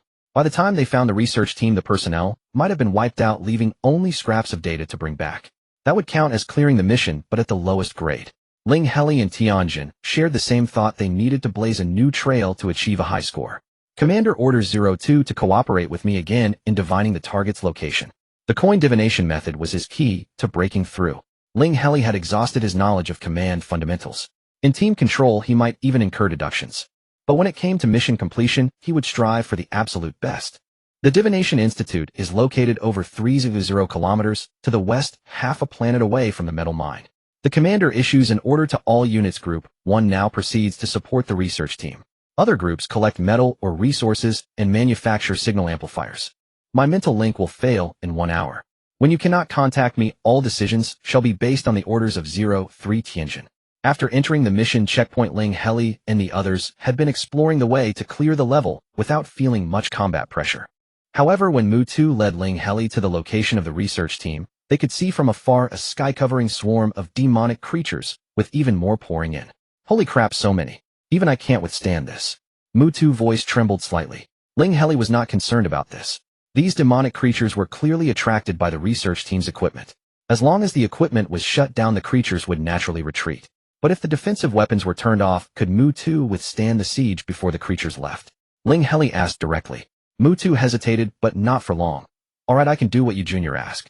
At worst, I'll spend all my allowance for this month and live on nutrient drinks every day. Commander replying to 01, I'll treat you senior to a month's meals.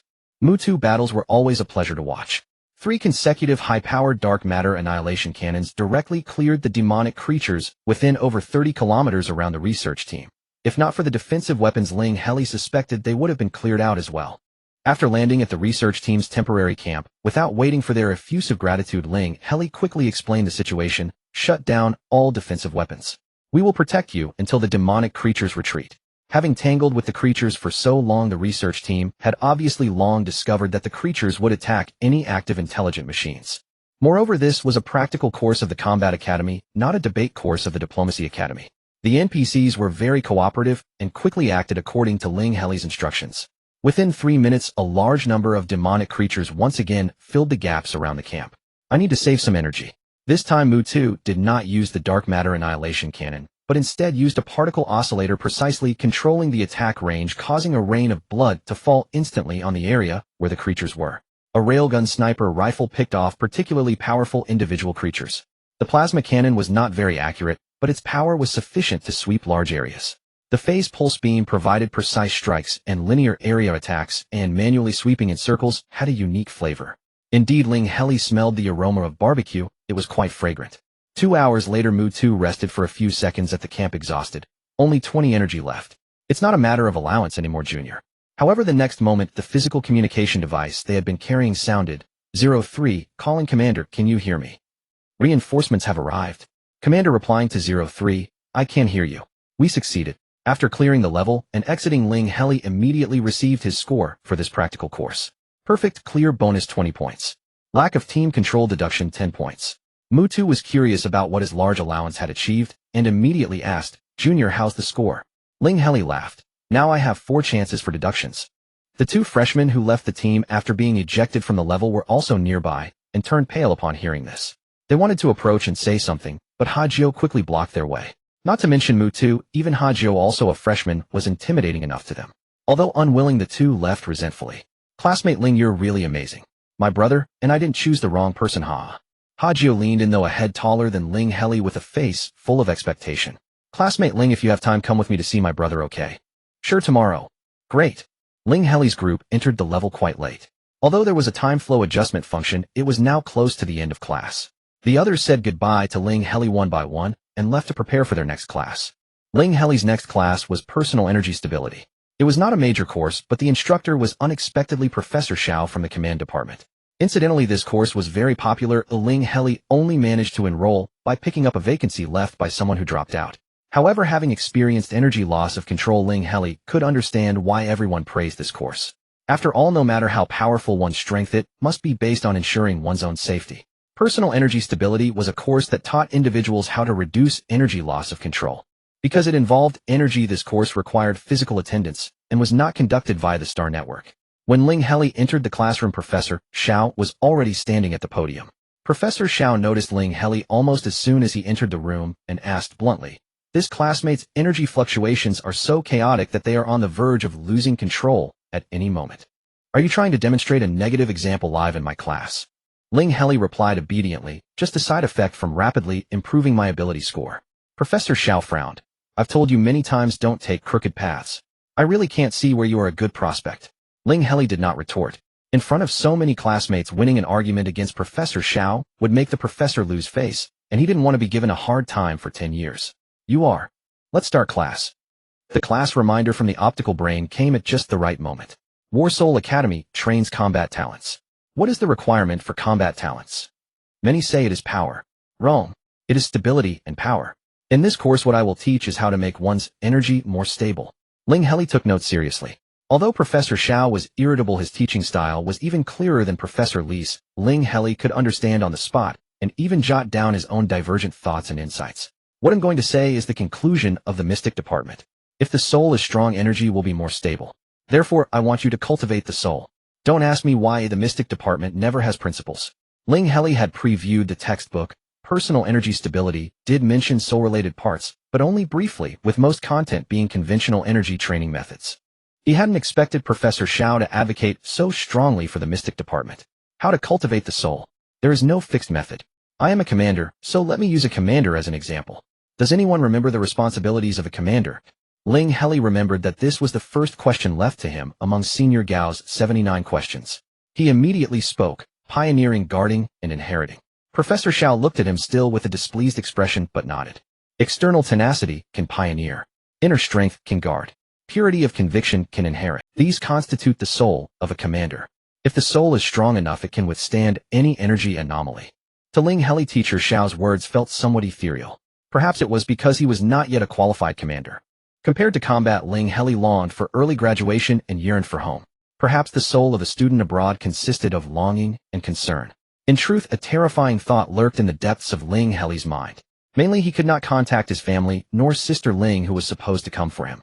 Once a person falls into an isolated, helpless situation, they are prone to wild conjectures. For instance, could there be hidden motives behind his interstellar study abroad? Although his family wielded considerable influence in the Dragon Kingdom, and Sister Ling was a renowned scholar internationally, it still felt somewhat incredible that he, an ordinary child, had been sent to represent Blue Star for study. Could it be that Blue Star was on the verge of doom? Had his family given him the only escape route? After all, his parents would surely give the chance to flee to the 3 children. His elder brother would choose to stand with the Dragon Kingdom in life and death, and his sister might be abroad and unable to make it back. Though Ling Heli could suppress such thoughts, he truly dared not abandon his studies. He feared he would regret it for a lifetime. Regardless of the situation, if he obtained the Star Commander certificate, it might at least be of some help to Blue Star.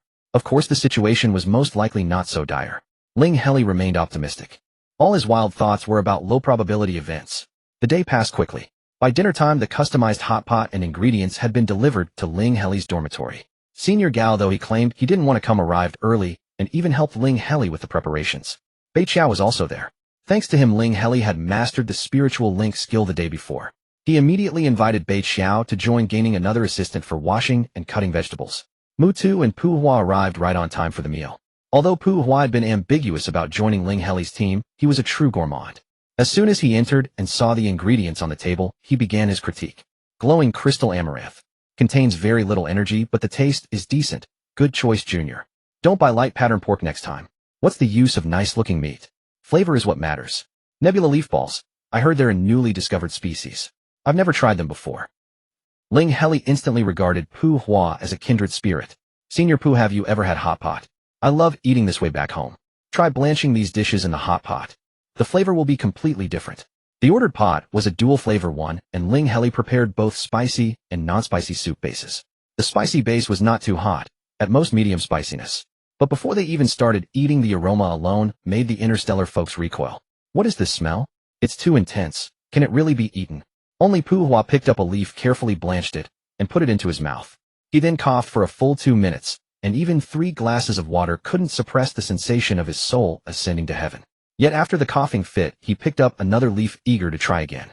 Extremely stimulating. Maybe Junior Ling's hometown people are all thrill seekers. But the aftertaste lingers. Pu Hua said, then picked up the freshly blanched leaf, closed his eyes, and swallowed it in one gulp. Again he coughed uncontrollably. Gao Tali and Mu Tu unhesitatingly chose the non-spicy pot. So fresh. Mu Tu also drank several glasses of water. Gao Tali was too afraid to eat. But under Ling Heli's gaze, he bravely blanched a slice of meat to taste. Not bad. Unexpectedly, Gao Tali quite liked it. Bei Qiao also took a bite, then silently added water to his bowl, rinsing the food again before eating. Ling Heli felt he should make the hot pot broth milder next time. Interstellar people had high physical stats and overly sensitive senses, so they preferred light flavors. Still, the meal was a success. Senior Gao Tali, who had initially resisted strongly, ended up eating the most joyfully. Pu Hua also loved this way of eating, especially the spicy broth, even going to the medical bay once to repair his numb taste buds. Ling Heli, however, felt his body growing heavy. Strictly speaking, there was no physical abnormality. It was his mind losing control over his body. His heart sank. He was familiar with this feeling. Every time before his energy went out of control during the medicine infusion upgrades, he had experienced the same sensation. Junior. Gao Tali noticed his abnormality and quickly confirmed, it's energy loss of control. It might be caused by the energy in the food. His own energy is already chaotic. A slight conflict triggers loss of control, Pu Hua reasoned after a moment's thought. Mu Tu grew tense. However, Ling Heli was still conscious, not yet at the point of losing control, so it wasn't too serious. He asked, Junior, should we send you to the nearby affiliated hospital? Ling Heli nodded through gritted teeth. When he had been infused with medicine before, the energy loss of control had been so rapid that he hadn't had the chance to experience the pain. But now as he struggled to control his body, he felt utterly powerless, like being cut with a dull knife, an unbearable torment. Dinner was ultimately abandoned, and everyone hurriedly sent Ling Heli to the affiliated hospital. The device that administered the soothing skill was expensive and required supervision by a specialist. Ling Heli noticed that the parrot-like man he had seen during his first potential test was now beside him. Aren't you that primitive species? In this day and age there are still primitives who overdose on medicine. Must be an idiot. His words naturally provoked great anger. Gao Tali noted his employee number and immediately began operating on his optical brain. Mu Tu nearly threw a punch, but was stopped by Pu Hua. However, the latter didn't keep his mouth shut, disclosing private patient race information. Wait for a lawyer's letter. At that moment, a few people in the hospital gathered around to watch the commotion. The parrot-like man was all talk. Upon hearing about a lawsuit, his legs went weak. I'm sorry, spare me. It ended with the parrot-like man paying for Ling Heli's soothing skill treatment. The cost of 1,000 interstellar credits would serve as a long-lasting lesson. However, though the energy loss of control was soothed, Ling Heli couldn't stop thinking about the ruined dinner. They'll treat you all next time. It won't be so disappointing. Only Pu Hua responded, sure. If there's always good food, I might consider joining your team. Ling Heli, absolutely. Later that evening, Ling Heli received a message on his optical brain. Yi, I foresaw you were in danger. Ling Heli, brother, Yi isn't your mystic skill mind reading. Yi, it's mind reading. But I have the guidance of fate. This is a relic from the withered sea civilization capable of foreseeing the future. Yi, do not go out for a while, trouble will find you.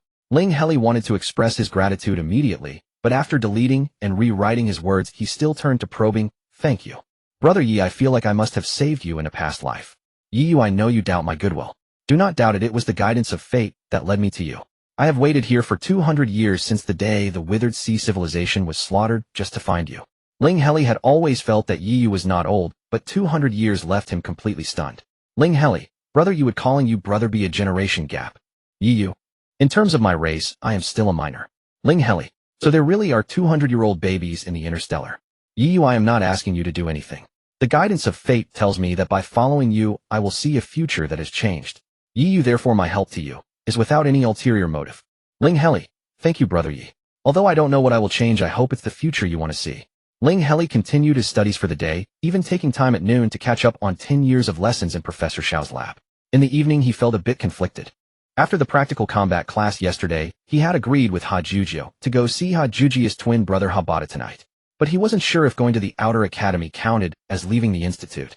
At that moment, Ha Jujio arrived, sprinting over from afar. Hello, classmate Ling. Have you been waiting long? I told my brother yesterday about you joining my team, and he was so envious. I said I would go see him with you today, and he was so happy he scratched his own bed. Ha. Ling Heli didn't refuse immediately. He asked cautiously, are we going to see him at the outer academy? Where is the outer academy? The outer academy is outside the institute. It takes about half an hour by public shuttle. Ha Jujo scratched his head. Is it too far, classmate Ling? Ling Heli pretended to think. It's a bit late today. Let's go in a few days. 3 nights later, Ling Heli finally finished the intermediate academy curriculum and passed the exam with excellent theoretical results. Returning to the dormitory, he saw Ha Jojo squatting foolishly at the door. Classmate Ling, can we go see my brother today? Sorry, it's still a bit late today.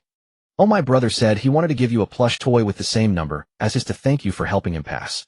Ha Jojo drooped his head and left dejectedly.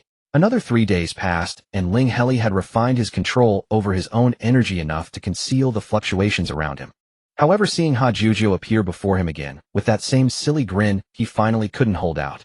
After all, Yi hadn't specified exactly how long he couldn't leave the institute. Ling Heli couldn't stay inside forever. Of course, he still asked cautiously, we'll take the public shuttle and go to the outer academy of the Battle Soul Institute, and we won't go anywhere remote, right? Right. Ha Jujo nodded vigorously. Do you have time today, classmate Ling? I suppose. Ling Heli was still a bit worried. As it turned out, his worry was justified. After stepping off the public shuttle, Ha Jujo happily ran toward the outer academy gate, but when he turned around, Ling Heli had vanished. Ling Heli was knocked unconscious with a single blow. The opponent's ability was extremely strong, so much so that neither Ling Heli nor Ha Jujo had detected any trace of them along the way. When he was struck down, Ling Heli at least confirmed one thing: Yi had told the truth, and his intentions toward him were indeed not malicious. But he regretted it. He should not have risked himself to test that sliver of luck. Behind him, his father Ling and mother He were always thinking of him. There were also his brother and sister, whose sharp tongues masked soft hearts. Perhaps even the entire Blue Star was eagerly waiting. How could he let something like this happen? If something irreversible occurred, he would never forgive himself. He could have been more cautious. When he woke up, Ling Heli had a very strange feeling. His body was completely beyond his control, yet his consciousness was perfectly clear. He was acutely aware of missing his family and Blue Star. He knew he had entered a state of energy loss of control again, but this lucid loss of control was a first.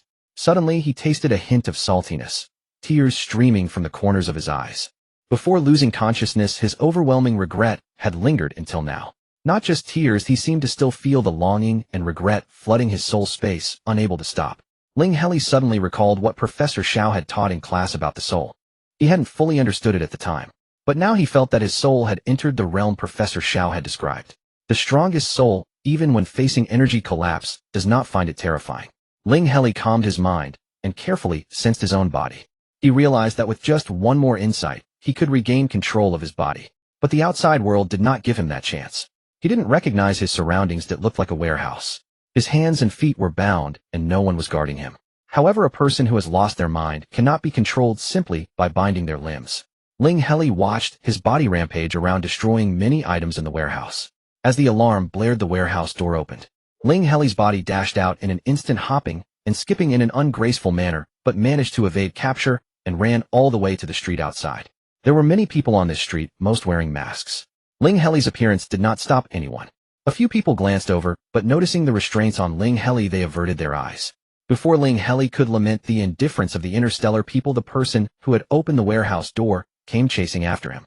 His strength didn't seem to be much. Ling Heli, with his double B level ability, was still bound hand and foot, but he managed to slam the pursuer into the wall. However, in the end, it was a body acting purely on instinct without conscious thought. Before long, the pursuer pulled out a tranquilizer gun, marked with the words neural anesthesia on its barrel.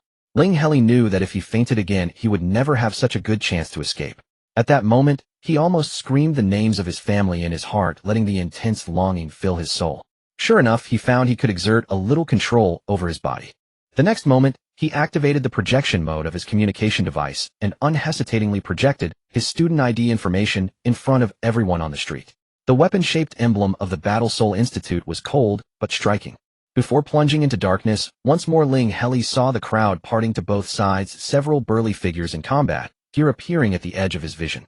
When he awoke, there were no burly thugs by his side, only a smart robot, with its indicator light glowing, handing him a glass of warm water. Detected that the guest is now awake. Your body is perfectly healthy, merely slightly dehydrated. So would you like some water? Ling Heli felt his physical condition was impeccable, just like after a medical pod repair, and the uncontrollable energy fluctuations had also been calmed. He must have been rescued. Now he was in a lounge. Apart from some common furniture, there was nothing particularly distinctive. The decoration style was luxurious and grand, clearly indicating no shortage of money, a stark contrast to the warehouse where he had last woken up. Shortly after the robot's indicator lit up, the door was pushed open, and a humanoid alien wearing a ferocious monster mask strode in unceremoniously. The term humanoid was not entirely accurate, for his body was laden with machinery somewhat reminiscent of the wealthy Mobius family style from the previous quest to find relatives. Under layers of mechanical devices, the true form of his body was indiscernible, though it appeared vaguely humanoid. However, compared to the artistic style of the Mobius family, his was far more rugged. Devoid of aesthetics, it only exuded ferocity. Our good student is awake. The man casually found a spot on the bed where Ling Heli lay and leaned back. The machinery on him was so heavy that the entire bed shuddered. Ling Heli's eyes brightened. Yes, I'm a new student at Warsoul Academy. Thank you for saving me. I have no way to repay you now, but next time I'll treat you to my hometown's specialty cuisine. The mechanical man scoffed. Kid, you're thinking too nicely. Is your life worth just one meal? Ling Heli's expression remained unchanged, still filled with gratitude. It's too hard to repay. I couldn't think of the best way to express my thanks right away. First, treat your big brother to a meal. Maybe while eating you'll think of something. The mechanical man stared at him for a long moment, then laughed as well. All right, but I'm afraid you won't dare to come to my place. Here. He tossed over a black magnetic card. Unlimited access pass to the black market. They'll be waiting for your hometown cuisine. Ling Heli had already suspected this place wasn't good, but hearing black market made him realize he had landed in a huge mess. Indeed, as Yu had said, trouble would latch onto him. Yet his face betrayed nothing. He naturally pocketed the card and stood up. Big brother saved me. Tell me your name. Adding you as a friend would be even better. As Ling Heli rose, the bed became vacant. The mechanical man simply shifted to a more comfortable position, half leaning on it. Then squinting at Ling Heli, he said, A mere newbie from the command department of War Soul Academy. Even if you're a primordial, you're not qualified to add me as a friend. Ling Heli, seemingly unfazed by his attitude, remained calm. Then what about Big Brother's name? This time the mechanical man answered readily. Everyone calls me Xing. This black market is named Xing Fong. Ling Heli quickly pieced the clues together in his mind. The information about being a War Soul Academy freshman was something Ling Heli had revealed himself unrelated to the kidnapping. But the mechanical man specifically mentioned his identity as a primordial, which should be the real reason Ling Heli was brought to the black market. However, he had initially thought that the mechanical man saved him out of some ulterior motive, worrying about the price he might have to pay later. But if the mechanical man was the head of the black market, everything became much easier to explain. He immediately breathed a sigh of relief. Perhaps Ling Heli could even gain an advantage. Brother Xing, that's not right. How could a proper new student of War Soul Academy end up kidnapped and brought to your Xing Fong? Should I ask my teacher if there's some misunderstanding with Xing Fong? The mechanical man snorted. I saved you out of respect for War Soul Academy. And then, oi, do you think War Soul Academy would go to war with me for you? Of course not, Ling Heli shrugged. But I work part-time for Teacher Xiao, earning 300 interstellar credits a month. If I really go missing, Teacher Xiao should come looking for me for the sake of that 300k, alright. Command Department. Xiao Longxia. Xing's tone became much more serious. Yeah, Ling Heli replied lightly. You should know that Teacher Xiao's research topic is the revolutionary effect of precognitive skills on the command department. I'm a member of the night club personally invited by Brother Yi. Teacher Xiao values my skills and offered me a part-time job. Yi. Xing's expression grew even graver. He straightened up completely. Ling Heli's words were undoubtedly a bluff. But he was telling the truth, and he wasn't afraid of Xing checking. With two great names like Teacher Xiao and Yi behind him, he was confident Xing would soften his stance. Xing indeed relented. Today's incident, the management of Xing Fong, was indeed at fault. But you leaked your primordial identity yourself, so you bear some responsibility. The unlimited black market pass I just gave you, I won't require you to work for Xing Fong. And the cost of calming your skills is on me, considered an apology. As for anything else, don't push it. Ling Heli, however, didn't stop there. Regardless, you saved me, Brother Xing, and am truly grateful. They'll definitely treat you to a meal as promised. But regarding the kidnapping, the blame is on the culprit. Please tell me who did it. They'll settle the score myself slowly without causing you trouble. Xing looked at Ling Heli, who clearly distinguished between gratitude and grievance, and showed a hint of appreciation. Fine, take your revenge yourself. Pharmacy No. 5 and Xing Fong. All I know is they coveted your primordial status and captured you for drug testing. As for how your primordial identity was leaked and who took the job to capture you, I don't know. These pieces of information were already invaluable to Ling Heli. He earnestly thanked Xing again. Thank you, Brother Xing. In my hometown, we have a rule: repay kindness.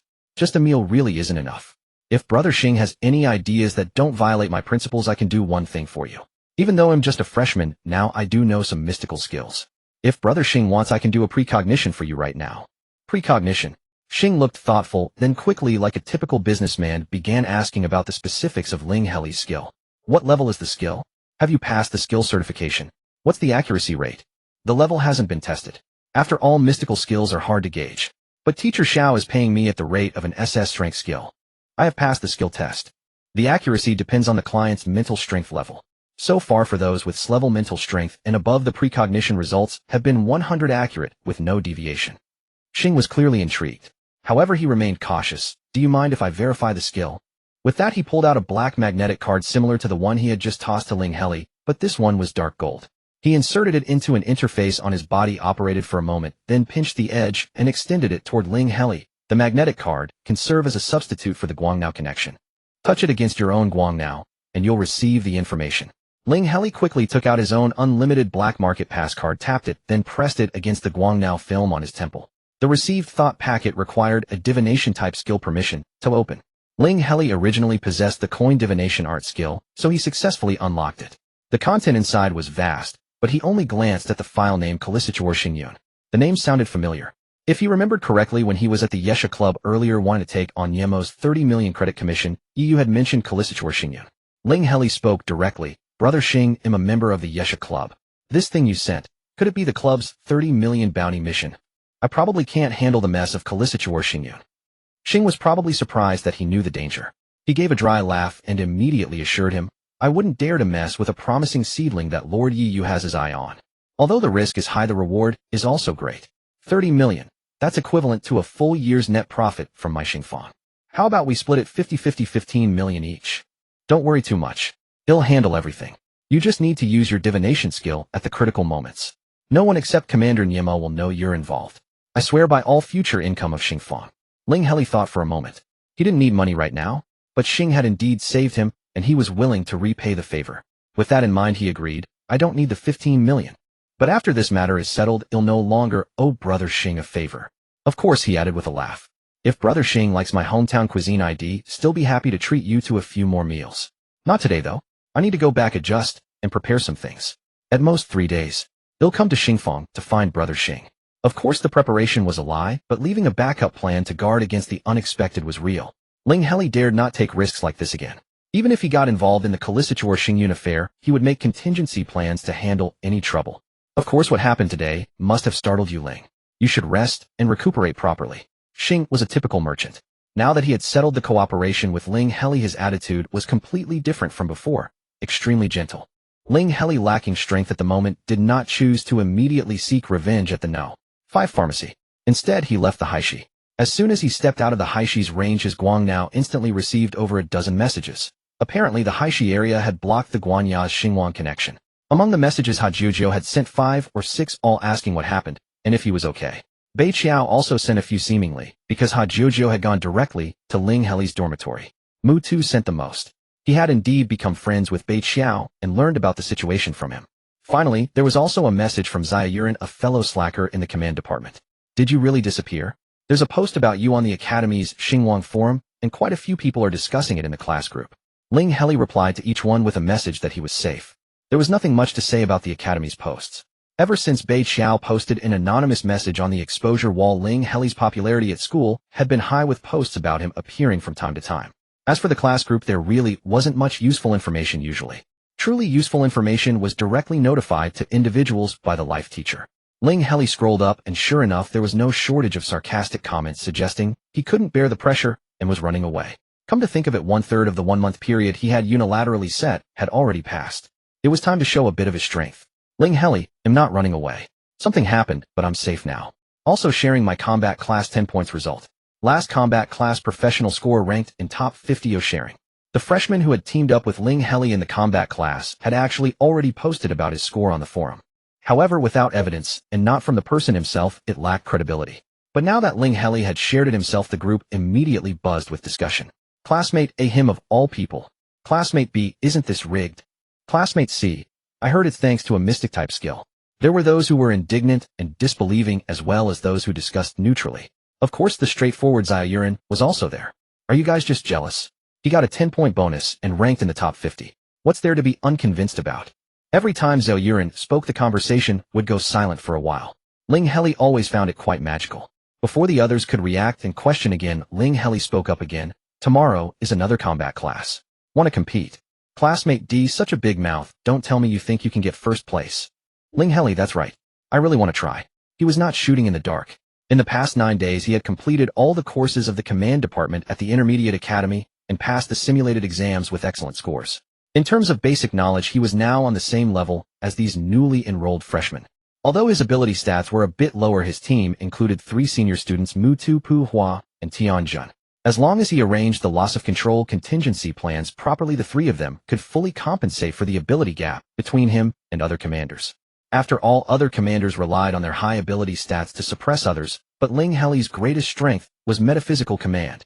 Perhaps Ling Heli couldn't fully shoulder the responsibilities of pioneering, protecting, and passing on like other commanders. But by taking an unconventional path, he might still contend for the top spot in the freshman combat course. Of course, he wasn't acting on impulse. He just wanted to settle these troublesome matters as soon as possible. Ling Heli, do you dare? Are you scared? Classmate D, who's scared of you? I don't need you to be first. As long as your score is higher than mine, I'll post an apology to you on the Academy's Xinhuang forum. Ling Heli, alright. Anyone else want to compete? Classmate A, bring it on. Classmate B, I'm in too. Seeing that several classmates who usually disliked him had joined the contest, Ling Heli quickly finalized. Then see you at tomorrow's combat class. As for today, he still had to suck up to Yiyu.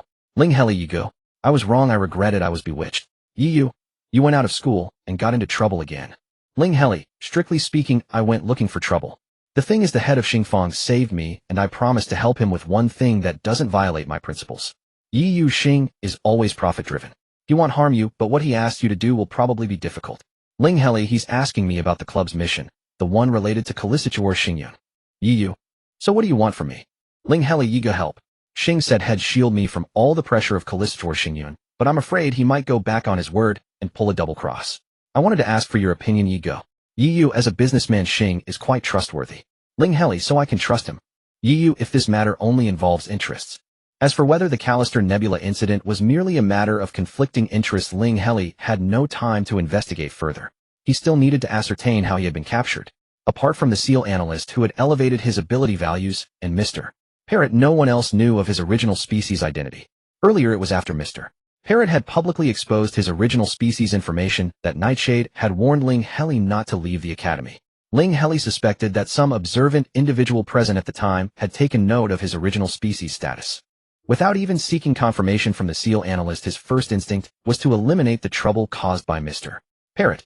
Ling Heli Senior Gao regarding the hospital incident last time, it seems my original species information was leaked. I'd like to ask the person involved about it. I recall you noted down the employee ID. Gao Tali, what's wrong? Is it serious? Ling Heli, quite serious.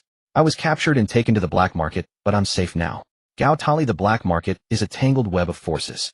Don't act rashly. They'll ask the club president if he can intervene. Ling Heli hadn't anticipated this response from Senior Gao.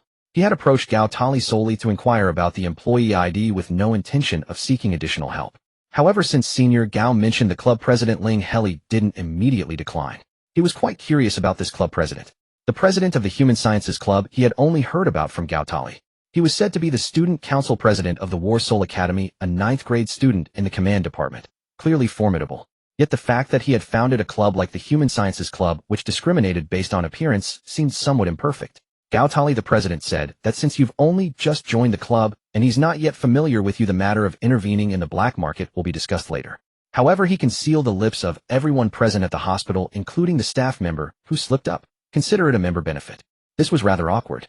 The president hadn't even asked Gao Tali to share his contact info. Moreover, he hadn't bothered to inquire about Ling Heli's own wishes, giving the impression of being difficult to deal with. Ling Heli, thank you, Senior Gao. If it's inconvenient for the president, I'll handle it myself. Gao Tali, actually the president is a good person. Don't overthink it. There were quite a few people at the scene, and having the president seal their mouths would leave no loose ends. Ling Heli still wanted to deal with Mr. Parrot personally. However, he was also curious to see how thorough the president's sealing of lips would be. Ling Heli, thank you, Senior and President. Are there any club activities coming up? He'll be sure to attend. Gao Tali, everyone's busy at the start of the semester. They'll let you know when there's an event. Mr. Parrot was not the primary concern of Ling Heli's main goal was to uncover who had captured him. It wasn't about swallowing his pride. He needed to enter and exit the black market in the future and couldn't afford to appear weak. Since the lead on Mr. Parrot had hit a dead end, he would have to start with pharmacy no. 5. When it came to potions, the only person Ling Heli knew was the SEAL analyst. Ling Heli, brother, how do you know about Star Market? I need some help with potions. I have a black market pass, but I don't know much about potions. A professional ability analyst, busy. My thesis is a mess. I'm not helping. A professional ability analyst, if I help you again, I'm a dog. Ling Heli, it's paid.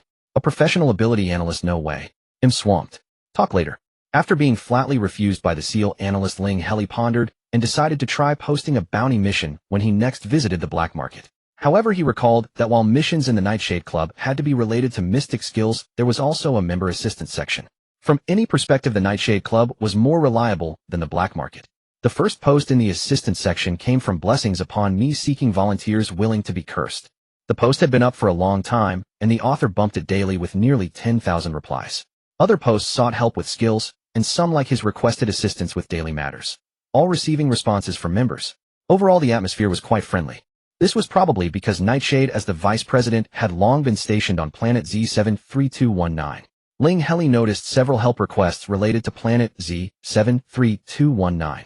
Help just enrolled in War Soul Academy Command Department courses are too difficult. Can anyone tutor me? Can exchange with specialties from the Fishman home planet. Upon reading the first line, Ling Heli almost thought it was his own post.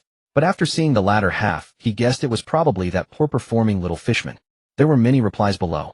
For instance, soft and cute newbie whom Ling Heli had seen in the group chat commented coldly, if you can't survive the first year with War Soul Academy's 10 elimination rate, you'll be weeded out sooner or later.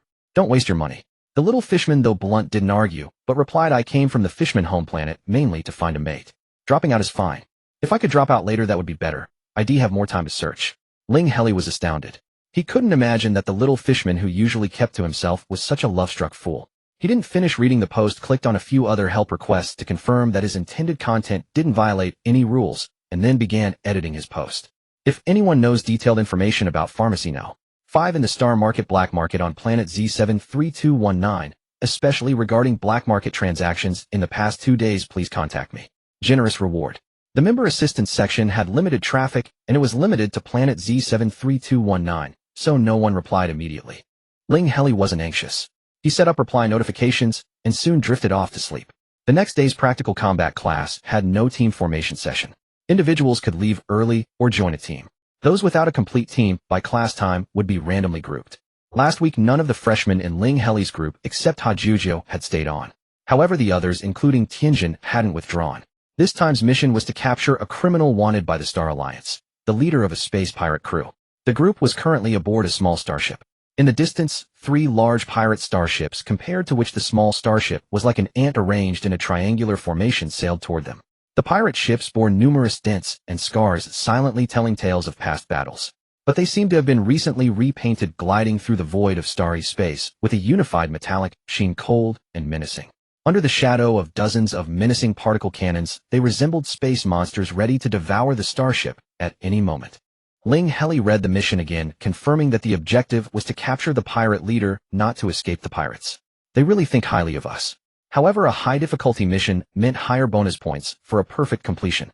Ling Heli felt that securing first place in this practical combat class would be more certain. Tianjin was the first to speak. Seeing that the current position was on a starship, even a small one, his eyes blazed with fervor. 03 reporting to the commander. He'll pilot the starship and lead these 3 ships on a chase all day long. A randomly assigned repair department freshman rolled his eyes and muttered, "Do you think you're a god?" Under the pressure of the 3 pirate ships, Mutu also became serious. 01 reporting to the commander. After the entire team infiltrates the pirate ship, we can either hijack the pirate ship and leave, or preserve the original starship. Either works. However, I'm not clear on 03's piloting abilities. Relying solely on 03's skills to evade pirate attacks carries some risk. Before Ling Heli could say anything, the starship indicated an incoming communication request. He accepted, and a middle-aged man with a typical space pirate visage appeared. "Trying to capture me? Worry about yourselves, ha ha ha." Ling Heli swiftly initiated a mental link. The next moment, he immediately issued the command, "Commander orders 09 Information Department to infiltrate the other party's system through the communication data. Can you do it?" 09 replies to Commander, "Affirmative." Commander orders 09, after infiltrating their system, immediately access the database. 09 replies to Commander, "Understood." With Ling Heli's previous practical training results in mind, the new students did not openly express dissatisfaction with him, this time likely to avoid losing group points. "Not talking. Let me guess, you don't even know which starship I'm on, do you?" 09 informs Commander, "I am currently infiltrating the system. I cannot yet determine which starship the message originated from." Commander informs 09, "No rush. Your primary target is the other party's database. The starship is not urgent." As he spoke, Ling Heli took out the coin he carried. "Commander orders 02. Assist me in executing a divination skill." Puhua, having been used as a tool many times, was already accustomed to it. He silently focused on the starship where the space pirates were located and tossed the coin. The very first one at the front.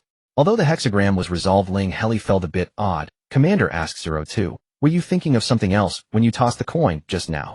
Puhua paused. 02 replies to Commander, "It seems. I was also wondering whether to split the forces." Ling Heli chuckled. "Then the hexagram says split the forces." Commander orders all personnel. This incident handling plan will use the standard P2 model. I-03, A-07 Maintenance Department, and 08 Logistics Department are Group 1, staying on the current starship to engage the space pirates. 03 is the primary suppressor. The rest are Group 2. Assault the space pirate mothership, capture the pirate leader, and then return to the current starship to regroup with Group 1. 01 is the primary suppressor. 05 Medical Department is the primary pacifier. 07 asks Commander, "Do you really believe what 03 said about being able to toy with the starship and using the Mystic Department as an excuse?" The Maintenance Department member had just felt Tianjin was boasting and now directly questioned. Commander replies to 07, "The grouping can effectively reduce combat risks.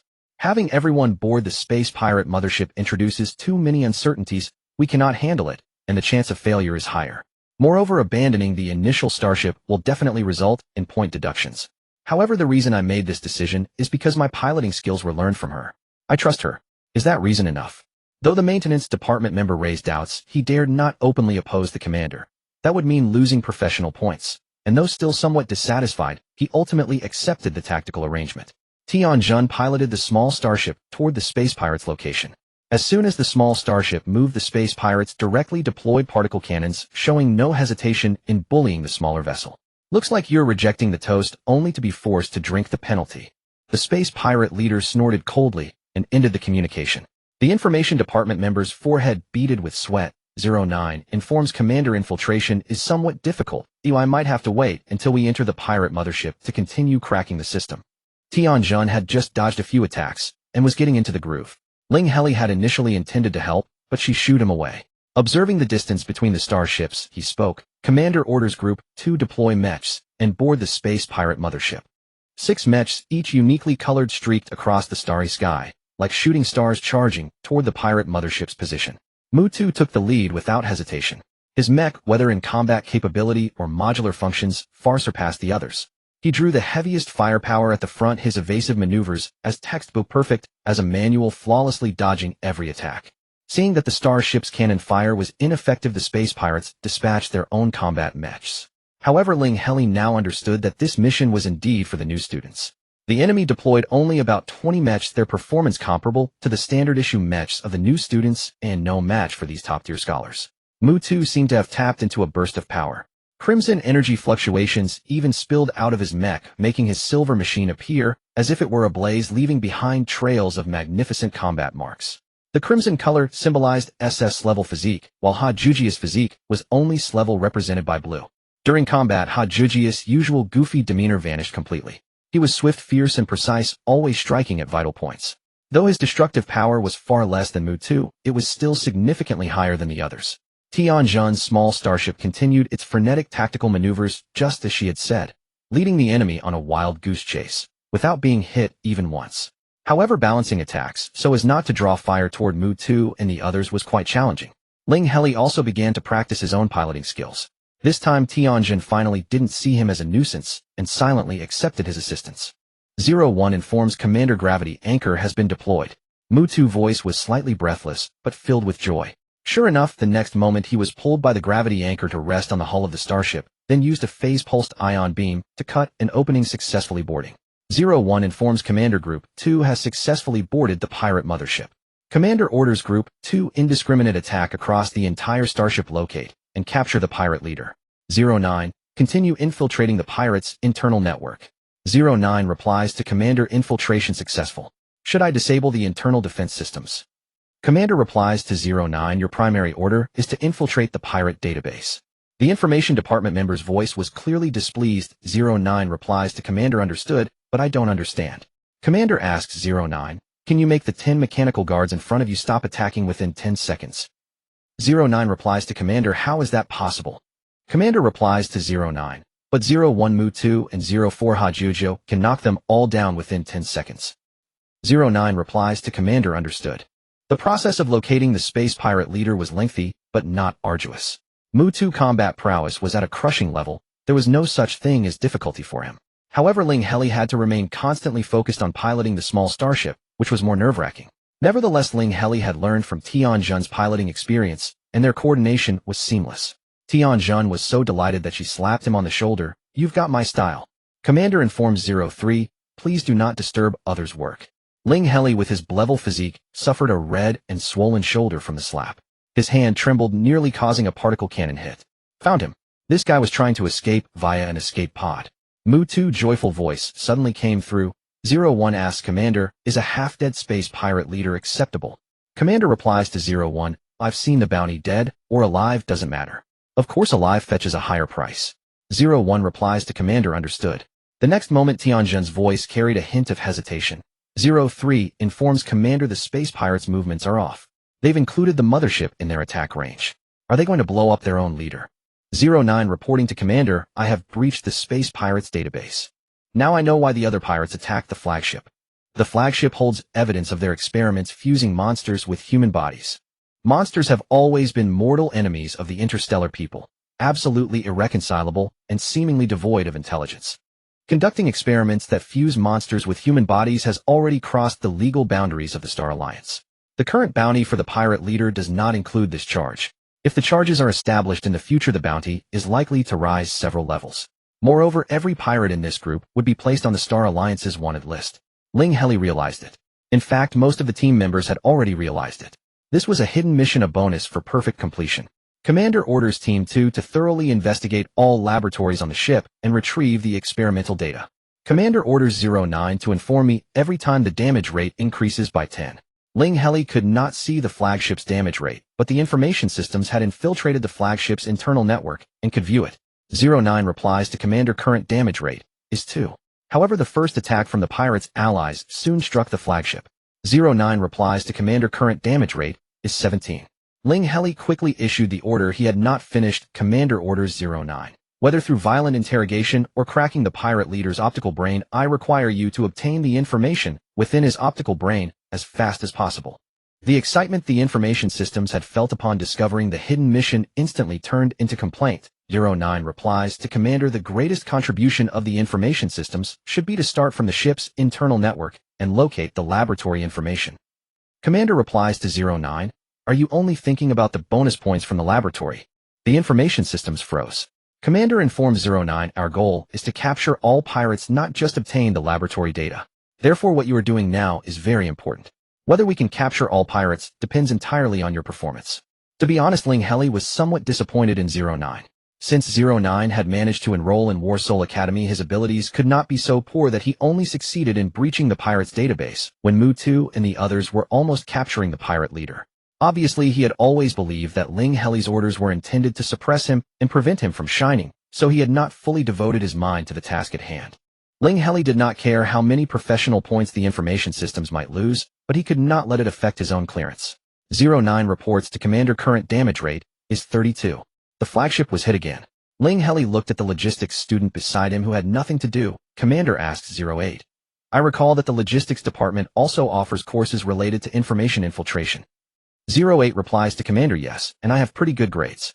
Ling Heli quickly sketched the other two pirate ships in the mental link. Commander orders 08 to now infiltrate the communication devices of those two ships. What I need is not communication with the ship commanders, but access to the communications of everyone on board. 08 replies to Commander, understood.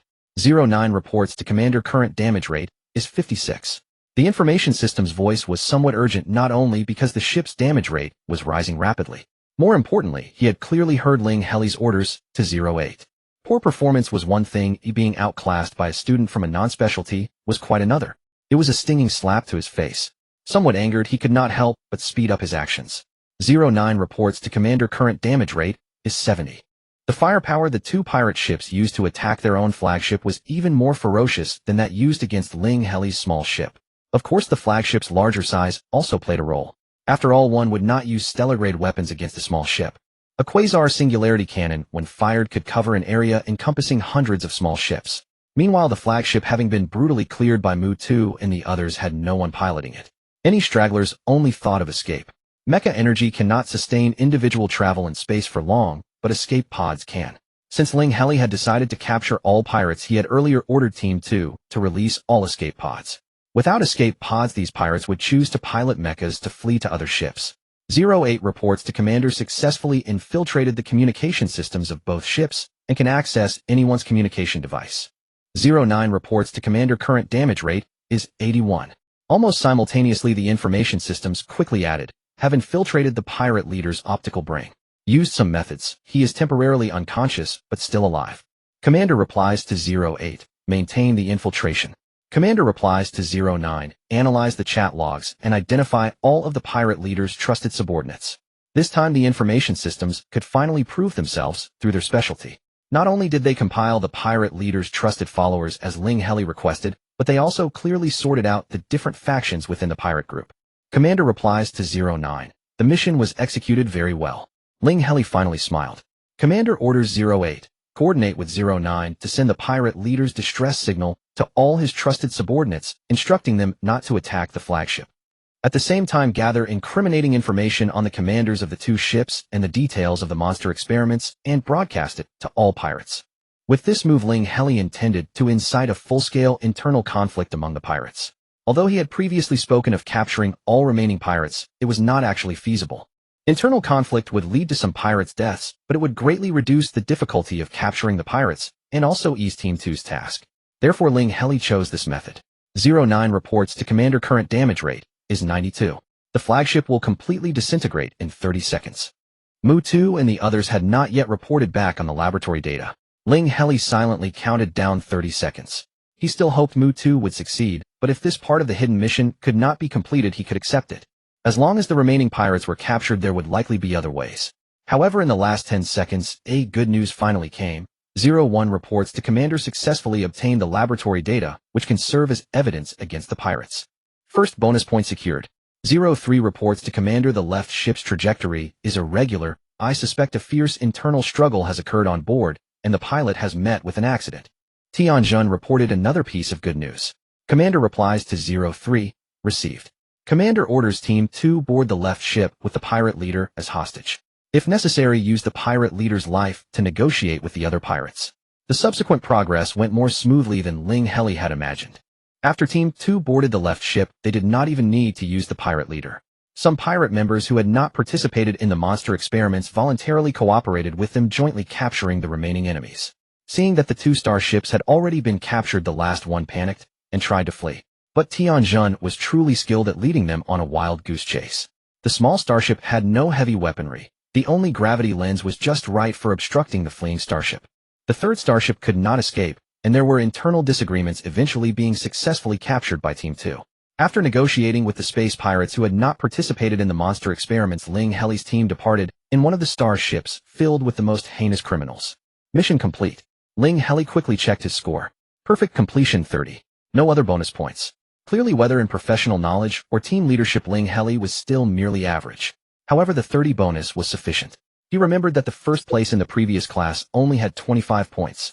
Over the years, combat training class scores rarely exceeded 30. Junior, come to the club activity building. Next time, let's play Speed Starship together. Tianjun had thoroughly enjoyed today's combat class and couldn't help wanting to make another appointment. My piloting skills were all taught by you, Senior Tian, so competing with me would be meaningless. Ling Heli had already discerned Tianjun's personality. Once she got excited, she couldn't be stopped, so he chose to refuse. True, Tianjun nodded. All right, then I'll be going. Mu-2 and Puhua also left for other classes. Seeing that Ha Jojo was about to leave as well, Ling Heli grabbed him. Don't you want me to go see your brother? Ha Jojo felt a bit sad upon hearing this. I really want to, but last time I put you in danger. It wasn't your fault. Why are you feeling guilty? Ling Heli laughed. I actually miss Ha Baba quite a bit. Great. Ha Jojo became excited all over. They'll tell my brother right away. Shall we go tonight? We must go, Ling Heli nodded. The combat training class levels all used the StarNet's time dilation function, so the actual end time was very fast. While Ling Heli was talking with Ha Jojo, all teams had already finished the levels. Ling Heli could clearly see that behind his score it displayed rank 1. He immediately threw the result into the class group, combat, class 30 points. Shared rank 1. Shared. No additional words were needed. The class group was silent for a moment, then someone finally replied. Classmate A, I accept my loss, ill posted. Classmate B, you are indeed capable. Ooh, I was narrow-minded, ill posted. Classmate C, how could you? Forget it, I won't say anything, ill posted. On the forum of War Spirit Academy, several apology posts appeared neatly, all apologizing to Ling Heli. This obviously pushed Ling Heli back into the spotlight of the entire school. Not to mention the condolences from Senior Gao and others. Even Teacher Xiao couldn't help but send a message. Xiao Longxia, I heard you got first place in this combat class. Did you use a precognitive skill? Ling Heli, yes, I predicted the location of the space pirate leader and whether they would split forces. Xiao Longxia, when you have time, tell me in detail. It will count as work study, and you name your price. Last time I used your prediction for command, but the effect was not right. Ling Heli, was the prediction wrong? Xiao Longxia, the prediction was correct, but it wasn't the kind of impact that could turn the tide of battle, as I had imagined. Ling Heli felt that Teacher Xiao seemed overly obsessed with the mystical system. How could anyone rely on the unknown to reverse the situation? However, he dared not complain about Teacher Xiao, so he quickly replied, my combat class for this session is over, and there is still over an hour until the next class. Teacher Xiao will come to the lab now. Is there enough time? Xiao Longxia, yes, I'm in the lab. Ling Heli had been going to Teacher Xiao's lab every day recently to use the StarNet's time dilation function, so he was very familiar with it. As soon as he entered, he skillfully went to the second-floor lounge, and indeed saw Teacher Xiao inside. What reward do you want? Teacher Xiao always handled things rigorously, first asking about Ling Heli's compensation. Ling Heli's eyes sparkled. Teacher Xiao, could you give me tutoring? or answer some questions. Teacher Xiao hadn't expected Ling Heli to make this request, and looked quite pleased. Alright, if you use a precognitive skill in each combat class, report to me, and it'll give you 1 interstellar hour of QA time. The contract was quickly drawn up. Ling Heli knew it. Teacher Xiao was a truly great person. He then began to describe in detail how he used the precognitive skill in his combat class.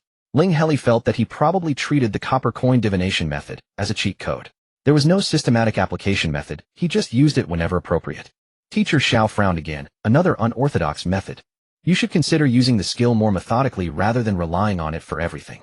Ling Heli nodded repeatedly. In fact, Teacher Xiao was right, but Ling Heli knew that when faced with real situations he would still use it however he needed. Teacher Xiao clearly saw through Ling Heli's perfunctory attitude and almost turned red with anger again. Teacher Xiao QA. Ling Heli quickly changed the subject. Go ahead, Teacher Xiao said, still a bit huffy. Ling Heli had many questions, but the first thing he thought of was the 79 problem points that Gao Tali had sent him back then. As for the first deduction point, he still didn't know what major flaw his command style had. Because of the mutual harm with Senior Gao, he later didn't take the initiative to ask Gao Tali. Your command style, eh? Teacher Xiao sneered. First tell me about your own command style. Let me see how self-aware you are. Ling Heli had actually thought about this many times and answered without hesitation. My command style is calm and receptive to advice, good at utilizing everything available. Oomph, Teacher Xiao sneered. You really know how to flatter yourself. Ling Heli was unconvinced. My ability stats are so weak, isn't it because of these that I achieved a perfect completion? Teacher Xiao's face turned cold. Why did you need to achieve perfect completion? Ling Heli was stunned. The combat class requires clearing the level. Teacher Xiao then asked, calm is fine, but why receptive to advice? Ling Heli didn't understand Teacher Xiao's question, but still answered, by synthesizing everyone's opinions we can find a better way to clear the level. Teacher Xiao's third question, including unlimited reliance on precognitive skills. Ling Heli sensed the disapproval in Teacher Xiao's words. However, on this point he insisted, the result was that I successfully cleared the level and got bonus points. Before Teacher Xiao could say anything more, Ling Heli suddenly realized. Every word he said was for the sake of clearing the level. Ling Heli suddenly discovered that his command style seemed not to be calm and receptive, but rather utilitarian. Too utilitarian, everything for the sake of clearing the level. Seeing Ling Heli lost in thought, Teacher Xiao didn't interrupt him, only letting him ponder silently. After a long while, Ling Heli suddenly spoke, but not in a self-reflective tone. I am too utilitarian. But people always have compelling reasons. I am not a saint. Teacher Xiao was stunned by his words. He turned his gaze out the window, his eyes gradually becoming distant, as if lost in memories. Someone once said similar words to me before. You know Shu Qi. Ling Heli had a profound impression of Teacher Shu Qi. As the dean of students, he actually went out of his way to make things difficult for a student. His character was somewhat lacking. Moreover, Ling Heli felt that having been so conspicuous today, Teacher Shu Qi would inevitably cause trouble. He estimated that trouble would find him by tomorrow at the latest. Perhaps the disdain on his face was too obvious for Teacher Xiao noticed it, and shook his head. You have a straightforward nature which sets you apart from him. If Shu Qi were standing here, he would pretend to be humble, and say he would accept the criticism. Then he shot Ling Heli a glance. But just like you, he never truly reforms. His words took a turn. Speaking of which, I've noticed you're quite close to Mu too from the senior year. I see he's joined your fixed team. Senior Mu is very generous and has helped me a lot. Ling Heli showered him with praises. Teacher Xiao looked at him oddly. I find it puzzling.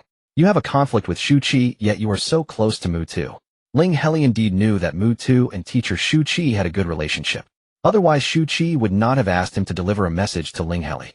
However, from Teacher Xiao's tone, the connection between Mu Tu and Shu Qi seemed more than ordinary.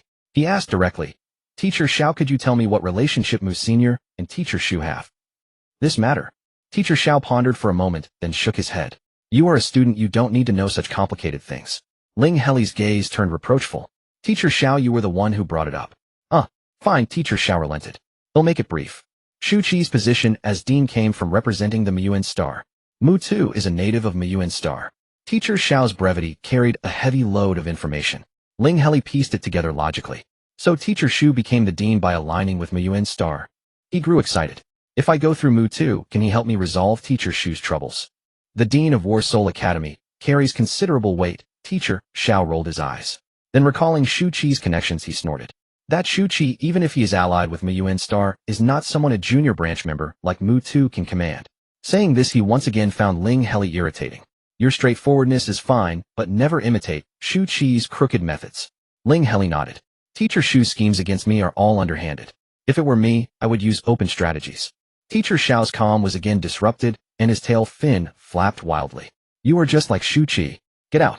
Sure. Ling Heli quickly fled, but at the door he turned back and said earnestly, Teacher Xiao, I think you have Shu-kind-induced stress disorder. You need treatment. In response, his tail fin slammed the door shut. Exiting the lab building, Ling Heli opened the message notification that had been there for a while. The post he had made on the nightclub had a reply. I can provide information from within the last 7 days. The requester was not too demanding, just tutoring on the advanced courses of the command department. The poster looked familiar, searching for a lifelong partner. The same name as the one who previously offered to exchange Mermaid Prime's specialty products for command tutoring. Most likely, it was the slacker mermaid student. Ling Heli sent a direct message Yunyan. Searching for a lifelong partner, you know me. Who are you? Anonymous, your classmate from the command department. Ling Heli. Searching for a lifelong partner, your recent progress has been impressive. You can indeed tutor me. Where are you? Anonymous, on my way back to the dorm. But aren't you just considering letting me tutor you? Meeting Yunyan was fine, but tutoring him. Ling Heli felt that was too flattering. Searching for a lifelong partner in the dorm too. He'll come over now. The little mermaid was actually quite reasonable and polite. He even knocked before entering the dorm. When Bei Qiao opened the door and saw him, he stepped back warily. What do you want? Just then Ling Heli rushed over gasping. Yunyan, I'm here. Bei Qiao's eyes widened. After a moment of hesitation, he sent Ling Heli a message. Aren't you afraid of being imprisoned forever on the Mermaid Prime? Ling Heli, what? Bei Qiao, don't you know? The mermaid race's chosen mates are always taken by force. Once taken to the Mermaid Prime, you can never leave. Ling Heli, but Bei Qiao, why won't you listen? Anyway, stay away from Yunyan. It's your choice. Yunyan was sharp. Noticing Bei Qiao and Ling Heli's pause, he immediately asked, are you two talking bad about me?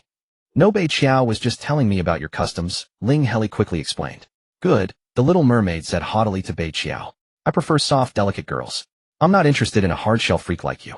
Seeing Bei Qiao about to burst, Ling Heli hastily pulled the little mermaid away. Let's walk and talk. Fine. I find you quite likable, but not in a romantic way. The little mermaid obviously knew his reputation and added quickly. I just see great potential in you. When you first entered school, you were even worse than me, and now you're better than me. He sighed. I should never have chosen the command department. I heard it attracts the most soft girls, but I didn't know it would be this hard. Ling Heli struggled to understand the love-struck mindset, but he clarified. I've only just finished the intermediate courses. I can't tutor you on the advanced material. The little mermaid perked up. Great. Then start from the intermediate courses. Since you've just covered them, you'll find it easy to teach me. Ling Heli hesitated. Didn't you pass the entrance exam normally? The little mermaid lifted his chin. The Mermaid Galaxy is one of the 6 permanent members of the Star Alliance and the largest investor in War Soul Academy. Ling Heli understood. So this was the real connection with enormous backing. Sister Ling's kind of influence was just a favor. Fine, tutoring intermediate courses is no problem. Ling Heli quickly sealed the deal. How will you inform me about the No. 5 pharmacy incident? Find a liquid that was present at the time. There's plenty of liquid in the pharmacy. Just grab any bottle of potion, said the little mermaid. We mermaid royalty have a mystic ability to perceive events from the last 7 days through liquids. Nothing that happens in water escapes my eyes. But you need to hurry. Anything beyond 7 days is undetectable. Ling Heli was troubled. He didn't know where exactly the person who seized him had conducted the transaction in the pharmacy. But at least he had a direction. As a last resort, he could wheedle and cajole to buy a potion from the pharmacy storeroom. That shouldn't be too difficult, right? The meaning of soft persuasion and hard coercion was to prepare for a tough battle. Fortunately, Ling Heli was no longer alone. Although his fixed team consisted only of Mu Tu and Ha Jiujiu, it was still a fixed team. After parting ways with Yunyan, he immediately sent a message to Mu Tu. Senior Mu, are you available to go to the black market with me? Mu Tu replied regarding yesterday's matter. No problem, I'll follow you, Junior. Ling Heli said, I still owe you a month's worth of meals, Senior. When should I treat you next time? Senior Pu can join as well. Mu Tu responded, Pu Hua would certainly be willing. He'll ask him. No rush. Let's settle the black market affair first before eating. His other fixed team member was Ha Jiujiu. Coincidentally, he had already arranged to visit Ha Baba with Ha Jiujiu that evening. After they met up, he brought up the matter. Sure, Ha Jiujiu said, still looking simple and honest, seemingly unaware of how dangerous the black market was. If you need more people, Ling, you can bring my brother along. That idea was quite good. The two arrived at the outer academy and saw Ha Baba staring sadly at his own mecha.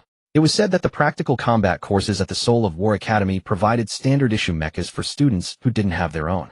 However, mecha department students always preferred using their own mechas, as they were far superior in performance and firepower to the standard models.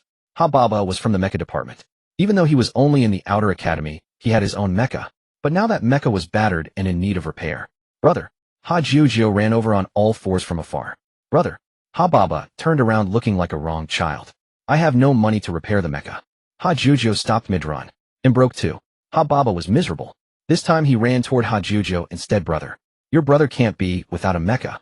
Ling Heli had an idea. He cleared his throat to interrupt them. If I had money, could I hire you to accompany me to the black market? Baba looked at Ling Heli as if he were a savior. It's you. You're too kind, Ling. They'll finally have money to repair the mecha. When money wasn't involved, the Ha brothers got along very well, chatting with their arms around each other's shoulders. Afterward, Baba gave Ling Heli the life-size plush toy he had mentioned earlier. His eyes filled with reluctance, almost making Ling Heli blurt out, "You can keep it." But a text message from Senior Gao changed things slightly. From the tower, the club president asked me to tell you that the information was not leaked by anyone present the day before yesterday, including the staff. You may need to check elsewhere. Ling Heli replied, "Understood, thank you, Senior Gao." A heavy feeling settled in Ling Heli's heart. Few people knew about his primordial seed information. Not even the school had records. Besides Mr. Parrot, only the SEAL analyst knew.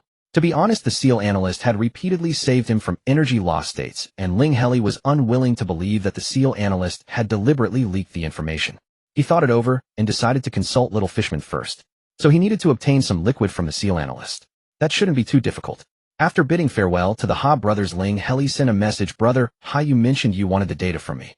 When should I come for testing?" A professional ability value analyst. Busy. Not needed. Ling Heli's heart sank. The SEAL analyst had always valued his data, but now he was completely indifferent. Something must have happened. He sent another message. "I've lost control of my energy several times recently.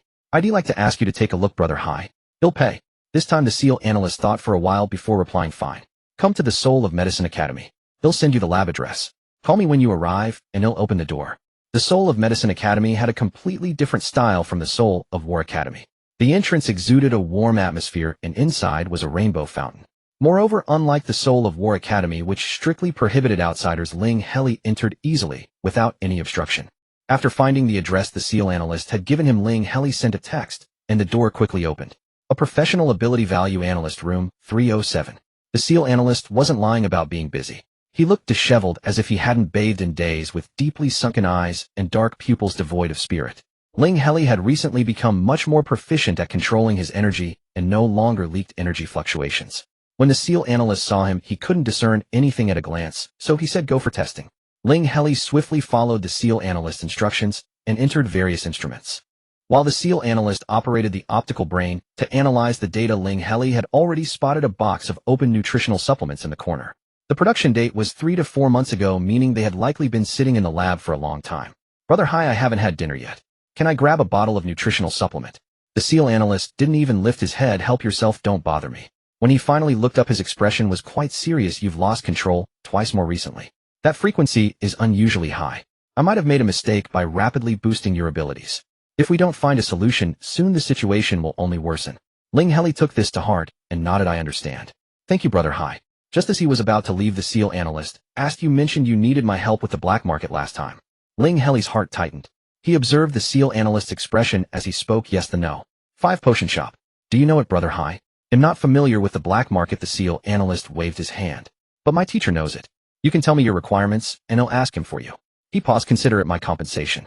"Brother Hai, there's no need. I signed the responsibility waiver myself back." Then Ling Heli quickly said, "The matter isn't urgent, so I won't trouble your mentor." "All right, then think of ways to stabilize your energy. He'll think about it too." The SEAL analyst scratched his head. "This is a headache." When he returned to the dormitory, it was almost late into the night. Ling Heli didn't disturb Little Fishman immediately. He decided to try the coin divination method himself. In fact, he had never used this skill alone before. Because Yu had said the skill's success rate was tied to mental strength, he had always subconsciously asked those with high mental strength to perform the divination. However, his current level mental strength was not really low. He silently wondered whether the SEAL analyst had betrayed him and began tossing the coins. Bad news, it was the SEAL analyst. Ling Heli put away the coins, his hands clenched tightly. He wished it were, because his mental strength was too low, causing the divination to be wrong. Although the divination result was not favorable, Ling Heli had many tasks to attend to and did not dwell on it. First, he needed to earn money to repair Baba's mecha. After all, he had agreed to hire him, and being in debt was not ideal. When it came to making money, he would certainly check the mission board at the nightclub. Thinking of the nightclub, Ling Heli couldn't resist opening the member group chat to see what everyone was discussing. "Blessings with me, newbies. Come into my bowl. Luck of the European Emperor. Good fortune arrives. Put out the bowl. Mecha parts for skills enough. You shout every day. How many newbies fall for it?" Blessings with me not necessarily didn't a newbie accept my red envelope last time. Ling Heli accepted red envelope Heli, please stop digging up the past. Blessings with me, it's you want a red envelope. One red envelope, for one skill, a very good deal. Soft and cute newbie, you'll have bad luck all day. Blessings with me, isn't this a fair exchange? Maybe the newbie needs money. Mecha parts for skills newbie, don't listen to him. 5,000 interstellar credits aren't even enough to buy one of my mecha parts, it's not worth it. Blessings with me, mecha is a luxury item, okay? 5,000 interstellar credits can buy 3 months worth of nutrient paste to stay at home. Seeing the two start bickering, Ling Heli thoughtfully asked, mecha parts for skills, can you accept payment in mystic type skills? Can you directly repair the mecha? Mecha parts for skills, that depends on where you are. I wouldn't travel across several galaxies just for a skill. Ling Heli Planet Z73219. Mecha parts for skills, Lord Yiyu's place. You're indeed close with Lord Yiyu. Fine, send me the details of your skill and the mecha information privately. They'll be at the club's themed gathering in 3 days. Speaking of which, Ling Heli had met Yiyu at the nightclub's themed gathering. As a club member, it was only right for him to attend the themed gathering. Ling Heli asked how Baba for the mecha information, attached his own skill details, and sent them over. The reply came quickly, at least an SS level skill, though I can't be sure if it's level. Let's price it as an SS level skill. Ling Heli agreed. How much will the mecha repair cost? Mecha parts for skills, this junk mecha is hardly worth repairing. They'll have to scavenge for replacement parts from old scrap. If you insist, it'll charge 0 interstellar credits, which you can offset with 1 use of your skill. Ling Heli deal. See you at the club's themed gathering in 3 days. With that settled, Ling Heli finally eased his mind and fell asleep. However, the next morning he received a group message from the physical training instructor stating that the Academic Affairs Office had decided to include the stability of the students' energy levels in the assessment criteria. There was quite a bit of discussion in the class group. Most new students had followed the standard curriculum and faced few risks, so their energy was stable with no risk of losing control. At least in the entire command class too, it seemed only Ling Heli was in danger of losing points. Moreover, with the phrase, per the Academic Affairs Office notice, Ling Heli immediately realized that teacher Shu Qi was trying to make things difficult for him again. However, it seemed that Shu Qi couldn't command teacher Li, who taught meditation, and couldn't extend his influence to the command department. Otherwise, not only the physical training class, but also the meditation class would likely add this assessment requirement. Ling Heli had already planned to stabilize his energy fluctuations, so he didn't mind the extra requirement and quickly put it out of his mind. Little Fishman was also active in the class group chat. Ling Heli sent a private message, I got the liquid. Can you help me take a look? Yunyan, sure, go to the classroom closest to the dorm. Little Fishman was never around others. When Ling Heli arrived, the entire classroom was empty except for Little Fishman, saving him the trouble of setting up a mental barrier. Which day's events do you need to see? Be specific, I can't really watch through all 7 days from start to finish. Yunyan reached out and took the nutrient agent. I don't know which day either, but when there are people present. Little Fishman agreed readily, that works. When there's no one, he'll fast forward. Then golden light shone from his eyes with faint blue threads intertwining and enveloping the entire nutrient agent. 7 days ago there were 2 people. One dressed as a student with a seal-like appearance, the other as a teacher with a lynx-like appearance, arguing. The content was about the primordial species. Little Fishman glanced at Ling Heli. Are you a primordial species? Ling Heli covered his face, yes. He had a feeling that information about the primordial species leaked too easily, and now there was another person in the know. The lynx teacher believed the experimental data was extremely valuable and wanted you to cooperate with more experiments, but the seal student refused. This seal student is pretty decent. He said the deal with you was over and he wouldn't ask you to participate in more experiments. They fell out, and the lynx teacher assigned the seal student many lab chores. It seemed like the next few days were spent busy with lab work. It sounded normal, but the lynx teacher was highly suspicious of being the kidnapper. However, Ling Heli still had a question. How did the seal analyst know that the lynx teacher had connections with the black market? Is there no other useful information? Ling Heli asked, unwilling to give up. Little Fishman narrowed his eyes, and the faint blue threads within the golden light began to shift, rewinding to the beginning for another look. I didn't find anything special except that the seal student seemed to be getting more irritable. If you insist on something strange, the seal student stayed in the lab the following days except for 2 days ago when he didn't go to the lab at all. Is that useful? 2 days ago was exactly when Ling Heli was kidnapped to the black market. Wait, he was holding something in his hand when he arrived at the lab. Let me check. It should be an image storage device. He recorded something. After using the coin divination method many times, Ling Heli's intuition had become unusually sharp. Without even needing to cast the divination, the sequence of events immediately surfaced in his mind. The seal analyst had recorded the transaction between his teacher and someone from the black market. However, he probably didn't know that what his teacher was trading was Ling Heli, the primordial species. So the hexagram he interpreted yesterday had a significant deviation due to his own level mental power. In that case, he could simply tell the SEAL analyst directly, "Brother, hi, I need the leverage you recorded, the transaction between your teacher and the black market." A professional analyst, what are you talking about? I don't understand. Ling Heli, brother, hi, you might not know, but I was kidnapped to the black market 2 days ago. The content of the transaction between your teacher and the black market was me. The other side was silent for a long time before replying, "No, I need this footage for something." Ling Heli, brother, hi, wants to take revenge on your teacher. Let me handle it. A professional aptitude analyst, I don't want to take revenge on my teacher, I just want him to let me graduate early. Ling Heli, same. Leave it to me. A professional aptitude analyst, how will you prove it? Ling Heli, I don't need to prove anything. As long as I'm a student of War Spirit Academy, your teacher can't escape. After another long silence, fine, just don't drag me into it. Receiving the footage sent by the SEAL analyst, Ling Heli ignored the little fishman's curious gaze and decisively ran toward Teacher Xiao's laboratory. Sure enough, Teacher Xiao was in the break room at this moment. Teacher Xiao found him utterly displeasing at the very sight. His anger from yesterday had clearly not subsided. He spoke with a tone dripping with sarcasm. "Oh, skipping class and coming to my lab instead." Ling Heli said seriously, "Teacher Xiao, something's wrong. Your student was bullied by someone from the neighboring Medical Spirit Academy." Bullied? Teacher Xiao froze for a moment, then erupted in fury. "You can't even beat those flower punchers from Medical Spirit Academy. Don't you dare say you're my student when you go out." Ling Heli quickly explained, it was a teacher from Medical Spirit Academy who bullied him. Only then did Teacher Xiao realize something was amiss. His expression turned grave. "Speak. What happened?" "It started 2 days ago. I was kidnapped and taken to the Star Market's black market." "What? The Star Market dares to lay a hand on our War Spirit Academy. They'll go tear down the Star Market." Teacher Xiao slammed his large pincer heavily onto the table. No. The Star Market's person in charge knew I was a War Spirit Academy student and saved me." Ling Heli explained further. Teacher Xiao looked at him suspiciously. "The Star Market never does anything without profit. That's just using your prestige, teacher." Ling Heli blinked. "I can handle the Star Market matter myself. But the one who arranged for my kidnapping to the Star Market was a teacher from Medical Spirit Academy." Teacher Xiao didn't fully believe him. "Why? What benefit would they get from kidnapping you?" "Because I'm a primordial species.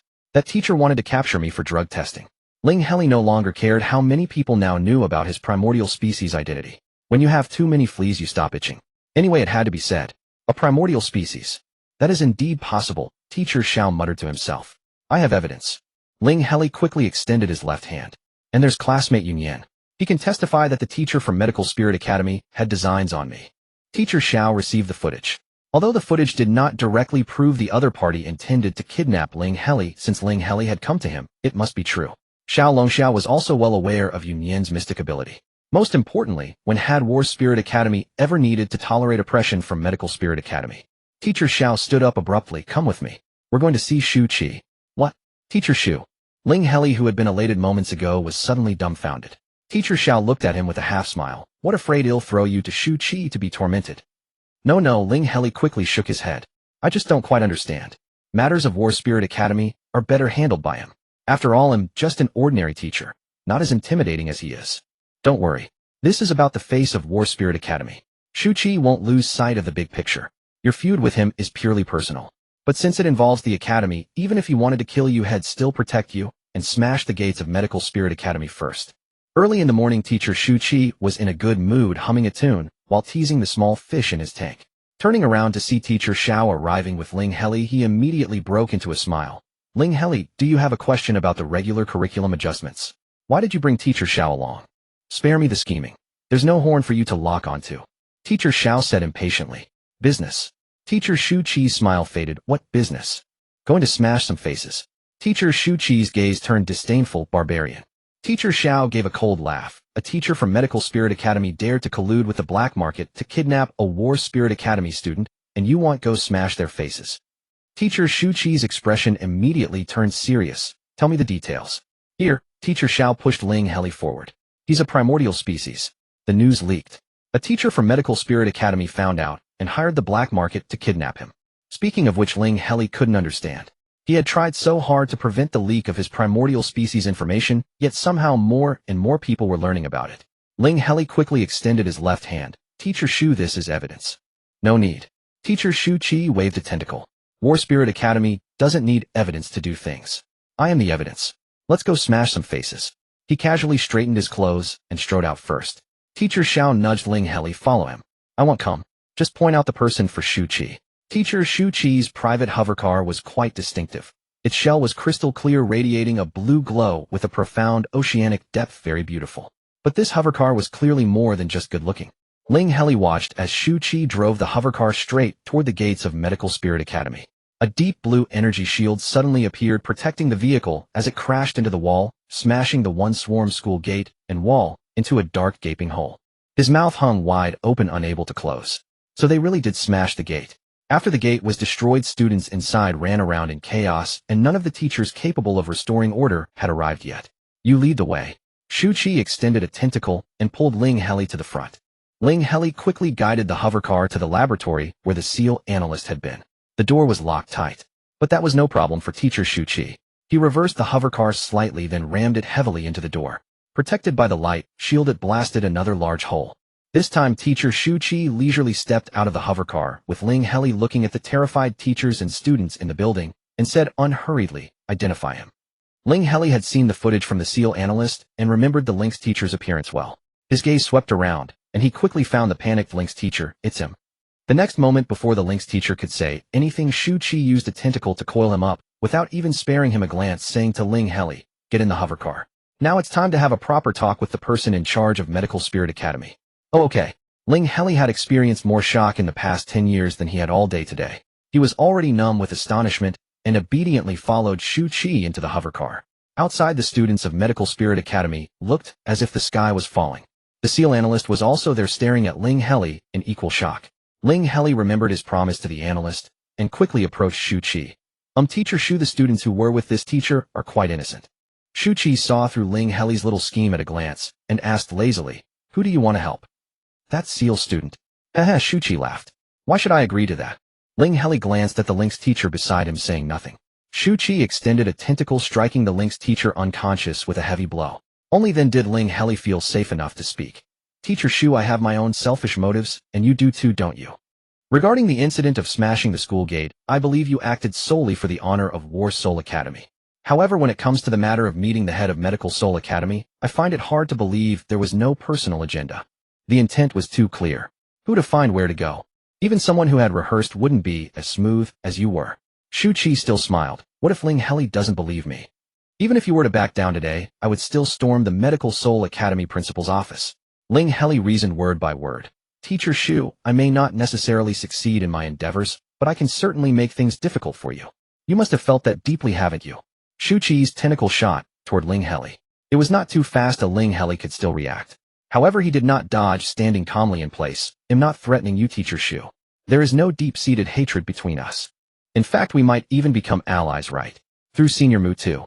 Shu Qi's tentacle stopped in front of Ling Heli, as if it had been intended all along to straighten his clothes. Yet his words were distant. Mu Tu is no threat to me. Not a threat. You can think of it as an inducement, Ling Heli said earnestly. Senior Mu Tu is a member of my fixed team. He will grow alongside me all the way into the future. What I can promise is a brilliant future, one that includes Senior Mu Tu, or perhaps even Mu Yuanxing as well. Shu Qi's movements in tidying Ling Heli's clothes grew gentler. Ling Heli, if I recall correctly, you currently have nothing. I have people confidence and the drive to act, a strong soul, emotional stability, and a promising future. Ling Heli praised himself without hesitation, then asked, Teacher Shu, do you really want to make an enemy of someone like me? Yeah. Shu Qi slowly retracted his tentacle, countless eyes fixed on Ling Heli. Not enough. Shu Qi was indeed troublesome. Still, Ling Heli felt quite confident. Troublesome people are not worth reasoning with. After all, he was a student of facing a teacher. He could afford to be a bit willful. So Ling Heli said matter-of-factly, then he'll have to discuss this thoroughly with Teacher Shu from the perspective of Medical Soul Academy. Shu Qi was amused by his sudden shift in attitude. You're threatening me. That's your affair. I came to Medical Soul Academy for you, and you threatened me. Ling Heli blinked, saying nothing. After pacing back and forth a few times, Shu Qi calmed down.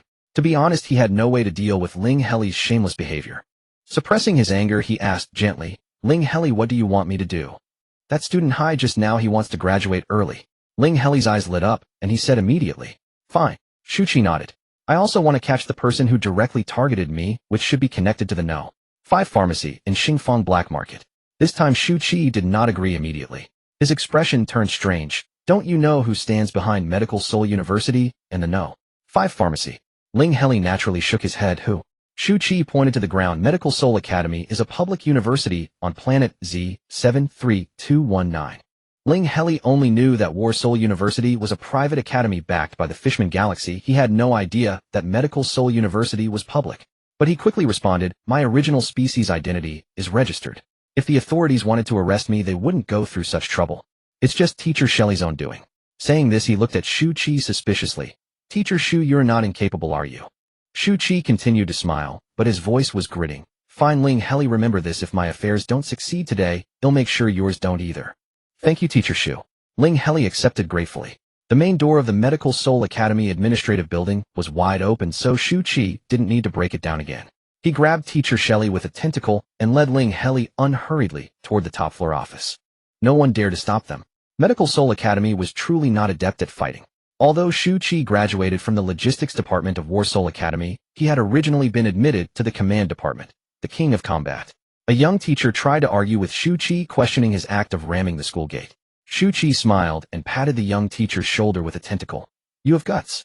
Even your principal wouldn't dare speak to me like that. The next moment, the young teacher was flattened to the ground. Others who knew Teacher Shelley begged Shu Qi to put the man down and talk things out. Shu Qi kept smiling. Then you can take responsibility for his crimes. The others fell silent instantly. When they reached the top floor, the principal's office door was open, but no one was inside. Shu Qi unceremoniously sat in the most comfortable chair, casually inviting Ling Heli. Take a seat. Well, just wait. After a moment, a plump pig principal rushed in, his build even larger than Mu Tu, but it was all fat, showing no sign of combat capability. Behind him followed several sturdy teachers meant to back him up.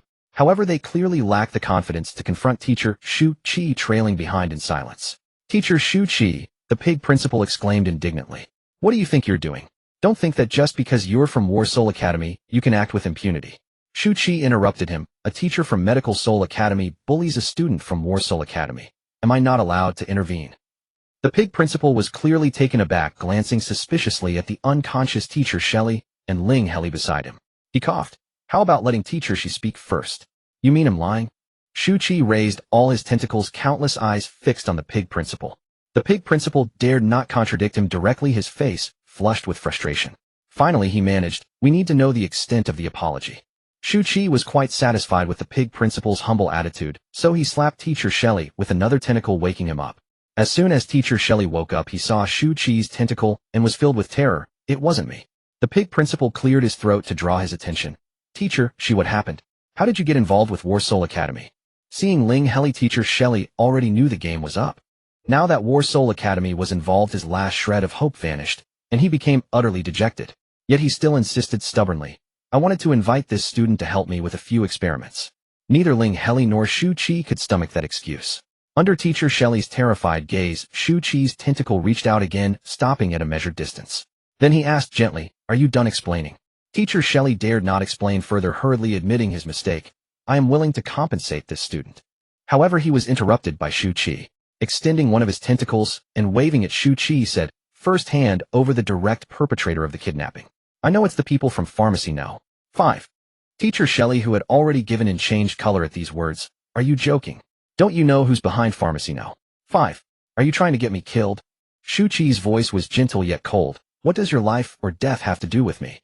He then turned to Principal Zhu. Is Medical Soul Academy not prepared to give an explanation to our Battle Soul Academy? Principal Zhu's face was already beaded with sweat. Shu Qi, don't go too far. Even if your Battle Soul Academy has the Fishman Galaxy behind it, this is planet Z73219. Though his words were tough, his demeanor was truly weak, clearly showing his guilt. Shu Qi smiled without speaking. Principal Zhu could not continue, stopping awkwardly. After a moment, probably having communicated with Teacher Shelley via his light brain, he said resolutely, find the person who caught this student can be handed over to you, but he cannot die. Shu Qi looked at Ling Heli. Ling Heli nodded. Upon learning that behind Pharmacy No. 5 was the planetary authorities, he had abandoned the idea of killing the perpetrator who had captured him. All right, Shu Qi nodded, then extended a second tentacle. The students under Teacher Shi's name should not be implicated in this matter. Those who wish to continue studying may do so, and those who wish to graduate early may do so. This was simple. Principal Zhu directly nodded, no problem. Then Shu Qi extended a third tentacle. As for the latest origin repair potion developed by your Medical Soul Academy, give 3 bottles to Battle Soul Academy as compensation. Principal Zhu, who had been swallowing his anger all along, now directly roared, You're dreaming. Do you know how much cost we paid to produce just one bottle of this potion? You want 3 bottles? The entire Medical Soul Academy only has 1. Fine then, 1 bottle. Teacher Shu Qi's gentle demeanor made him seem very easygoing. Didn't you hear what I said? Principal Zhu was furious, shouting even louder, the entire Medical Soul Academy only has 1. Shu Qi said unhurriedly, correct, compensate Battle Soul Academy with 1 bottle. We don't mind it being too little. Principal Zhu was already so angry he couldn't speak. After a long while he said bitterly, if you can get the approval from the Education Bureau, go ahead and try. But I won't give it to you directly. Shu Qi, clearly waiting for this very sentence for a long time, immediately operated his light brain. There should be a notice from the Education Bureau soon. You have already. Principal Zhu nearly jumped up, but after meeting the gaze of the many eyes covering Shu Qi's body, he swallowed his words. Clearly, whether it was premeditated or not, he was already helpless. From storming into Medical Soul Academy to resolving everything took only half an hour. Perhaps the first class of the day was not even over yet when they returned. On the way back, Ling Heli, unable to contain his curiosity, secretly sent a message to Teacher Xiao. Does Teacher Shu Qi have a friend with damaged origin? He even suspected that person might be Yiyu. There was no way around it. The only person he knew with a damaged origin was Yiyu. Teacher Xiao immediately replied, did he tell you about this? Ling Heli, what matter? Just that Teacher Shu demanded a bottle of origin repair potion from Medical Soul Academy as compensation. I reasonably suspect Teacher Shu has a friend with damaged origin. Xiao Longxia, that's right, he does have a teammate with damaged origin. Ling Heli, Teacher Xiao, tell me more. I want to hear. Xiao Longxia, speak properly. It's his teammate from back when he was in the command department. I didn't expect him to still remember that matter. Ling Heli, go on. Xiao Longxia, if you keep being disrespectful, I'll hit you. It was during that practical training session when he was eliminated from the command department. To save time and clear the mission, he didn't deal with a teammate's energy rampage in time, resulting in that teammate's origin being damaged. Ling Heli drew in a sharp breath. He really hadn't known that failing to handle an energy rampage in time could damage one's origin. The few times he had lost control, the SEAL analyst had handled it promptly at first, and later he had been soothed immediately, never once sustaining origin damage. Truly fortunate. However, he silently upgraded the urgency of controlling energy by several levels in his mind. Ling Heli's distracted demeanor was too obvious. Teacher Shu suddenly spoke. What are you thinking about, Ling Heli? Ling Heli stopped himself in time, not repeating the mistake of his classmate, Bei Qiao, who spoke without thinking about the pharmacy no. 5 matter. Shu Qi was a bit suspicious. But he was in a good mood now, so he didn't press further, and his speech became simple. For pharmacy no. 5, I'll let Mutu accompany you. Mutu has a way to prove your identity, and they will hand over the person. Thank you, Teacher Shu. Back at Battle Soul Academy, Ling Heli revised his earlier plan to go to the black market. Mutu Ha Jujio and Ha Baba still needed to go together. This time it wasn't to smash the pharmacy. Mainly if he went alone, even if the other side actually bound the culprit and delivered him to Ling Heli, he feared his own double B level ability might not be enough to suppress them. Moreover, he had previously agreed with Xing to use the copper coin divination method to help Grand Commander Neem of the Callistal Nebula. He had read the materials provided by Xing and also searched the light brain for information about the Callistal Nebula. The conclusion was the Callistal Nebula was beset with internal and external troubles. Outside there were monsters appearing from unknown places. Inside, their own people were still engaged in civil war. Grand Commander Neem was probably seeking a divination for the future of the Callistal Nebula. But why couldn't he make the decision himself? That was because any decision would mean the death of a group of people. In the face of death, no one would let Neem make that decision, including the people who gave advice to Neem. If they were forced to die, they would make the advisors and Neem die first. So Ling Heli cast the divination again himself. He wanted to ask whether Xing was truly reliable. The hexagram showed unreliability. Ling Heli was immediately conflicted. Based on his previous experience, the result should have been quite different. So had something happened that made Xing unreliable? Or had Xing been involved in the internal conflicts of the Callistal Nebula and was naturally unreliable? Ling Heli was in a tough spot. Finally, he decided to bring all 3 teammates along to increase his sense of security. Of course, the strength of the 3 students could not compare to the black market. Even if Mutu combat power ranked 74th in Battle Soul Academy, it was hard to say when compared to the desperados in the black market who lived on the edge of a knife. However, Ling Heli wasn't taking them to fight. Ling Heli wanted to ensure that if he encountered danger, there would be someone to bring word of his situation back to Battle Soul Academy. There were many methods for short-range interstellar communication, but the most concealed and stable was the superstring resonance beacon. The principle was extremely complex, but fortunately, it followed the foolproof interstellar usage. Ling Heli pressed the beacon against the thin film of his optical computer, and the originally hard metal block melted into a liquid crystal, merging into the device. Mutu Hajiojio and Habuba also integrated their own same-frequency beacons. Then Ling Heli and Mutu provided their own perspectives, allowing Hajiojio and Habuba to monitor the entire process and automatically record holographic footage. Ling Heli only brought Mutu into the black market. The main reason was that Mutu also had a black market pass, but the Husky brothers did not, and Ling Heli had no idea where to get one. The two brothers could only stay obediently in a crowded area a bit farther from the black market, watching the beacon feed. Since they had gone after class, the sky had already darkened by the time Ling Heli and Mutu entered the black market, which was the busiest time of the day. Ling Heli and Mutu wore two unremarkable metal masks, blending in with the crowd. Their student demeanor stood out starkly against the hurried black market denizens, and many turned to look at them. However, Mutu paid no attention. He casually flicked his right hand, revealing a triple-whorled rainbow-colored pattern on his skin that gleamed conspicuously in the night. Ling Heli had seen this pattern before when searching for information about Mu Source Star. It was called the Mummian Emblem, a unique biotechnology of Mu Source Star that implanted a biological symbiont into the body. Besides indicating Mu-2 identity from Mu Source Star, it also greatly benefited energy stabilization.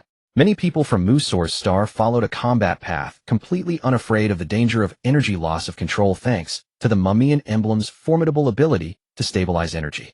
Outwardly, these people had forged a fearsome reputation for the Mummian Emblem. Black market folks might not be able to fight, but they certainly knew which factions not to provoke. The few who had been eyeing them like potential prey all turned their heads back and continued walking. Pharmacy No. 5 was located not far from the black market entrance, extremely ostentatious. Despite its plain name, it had erected an artistic font holographic image nearly 10 meters high, adorned with many holographically visible accessories radiating a bold cyberpunk style. Compared to the surrounding shops, each more hidden than the last, it was utterly unconventional, instantly visible upon entering the black market. It could only be said that a shop with official backing could operate openly even in the black market. Ling Heli and Mutu had a clear goal and headed straight for the pharmacy. There were few customers inside, only one clerk who might also be the person in charge. He had a bullfrog-like appearance, over 2 meters tall, wearing a uniform with a bow tie completely different from the black market crowd's attempts to conceal their identities. Ling Heli and Mutu wasted no words, approaching directly, and Mutu once again displayed the emblem pattern on his hand. The bullfrog glanced at the emblem, then turned to usher the other customers out. After that, without Ling Heli knowing what he had done, the entire shop was covered by an energy shield somewhat like the effect of a spiritual barrier, its light displaying the rainbow hue representing his level's spiritual power. "I know everything," the bullfrog said, his voice betraying no emotion. Pharmacy No. 5 had no intention of provoking Warsoul Academy. This time it was a private job taken by those below. "The people are in the back, we'll have them come out." The earlier words were acceptable. Upon hearing the last sentence, Ling Heli's heart sank. He had come to retaliate and establish authority, but the bullfrog's dismissive tone suggested he had no intention of giving him any room to act. In Ling Heli's envisioned resolution, at the very least the perpetrators should have been bound. Sure enough, 2 people soon walked out from the back room with relaxed expressions. One of them Ling Heli recognized. It was the clerk he had seen when his energy went out of control, with a frail build not suited for combat. The other was presumably the one who had kidnapped him, with a vicious look glaring fiercely at Ling Heli. "Apologize," the bullfrog commanded, his face darkening. Before they could actually speak their apologies, Ling Heli stepped forward, facing the bullfrog directly. "If Pharmacy No. 5 is going to take this attitude, then I'll have to solve the problem my own way." The bullfrog's eyes bulged on top of his head, making it difficult to look down at Ling Heli. He lowered his body slightly, but it seemed more like a threatening posture. "How does my attitude affect anything?" Ling Heli did not reply, but turned to the vicious-looking man. "You're the one who kidnapped me. You took money to do the job right. Pay back 10 times what you received." The fierce-looking man, without a word, pulled out his black market access magnetic card, tapped it on his optical computer, and ignoring the bullfrog's attitude, extended his hand to Ling Heli. "I accept. This matter ends here, and Warsoul Academy can no longer pursue me." Ling Heli gladly extended his own card, a total of 1 million interstellar credits, which would last him a long time. The bullfrog was caught off guard by his own subordinates' betrayal, snorted coldly, and fell silent. "And you using the shop's connections to do private work, right?"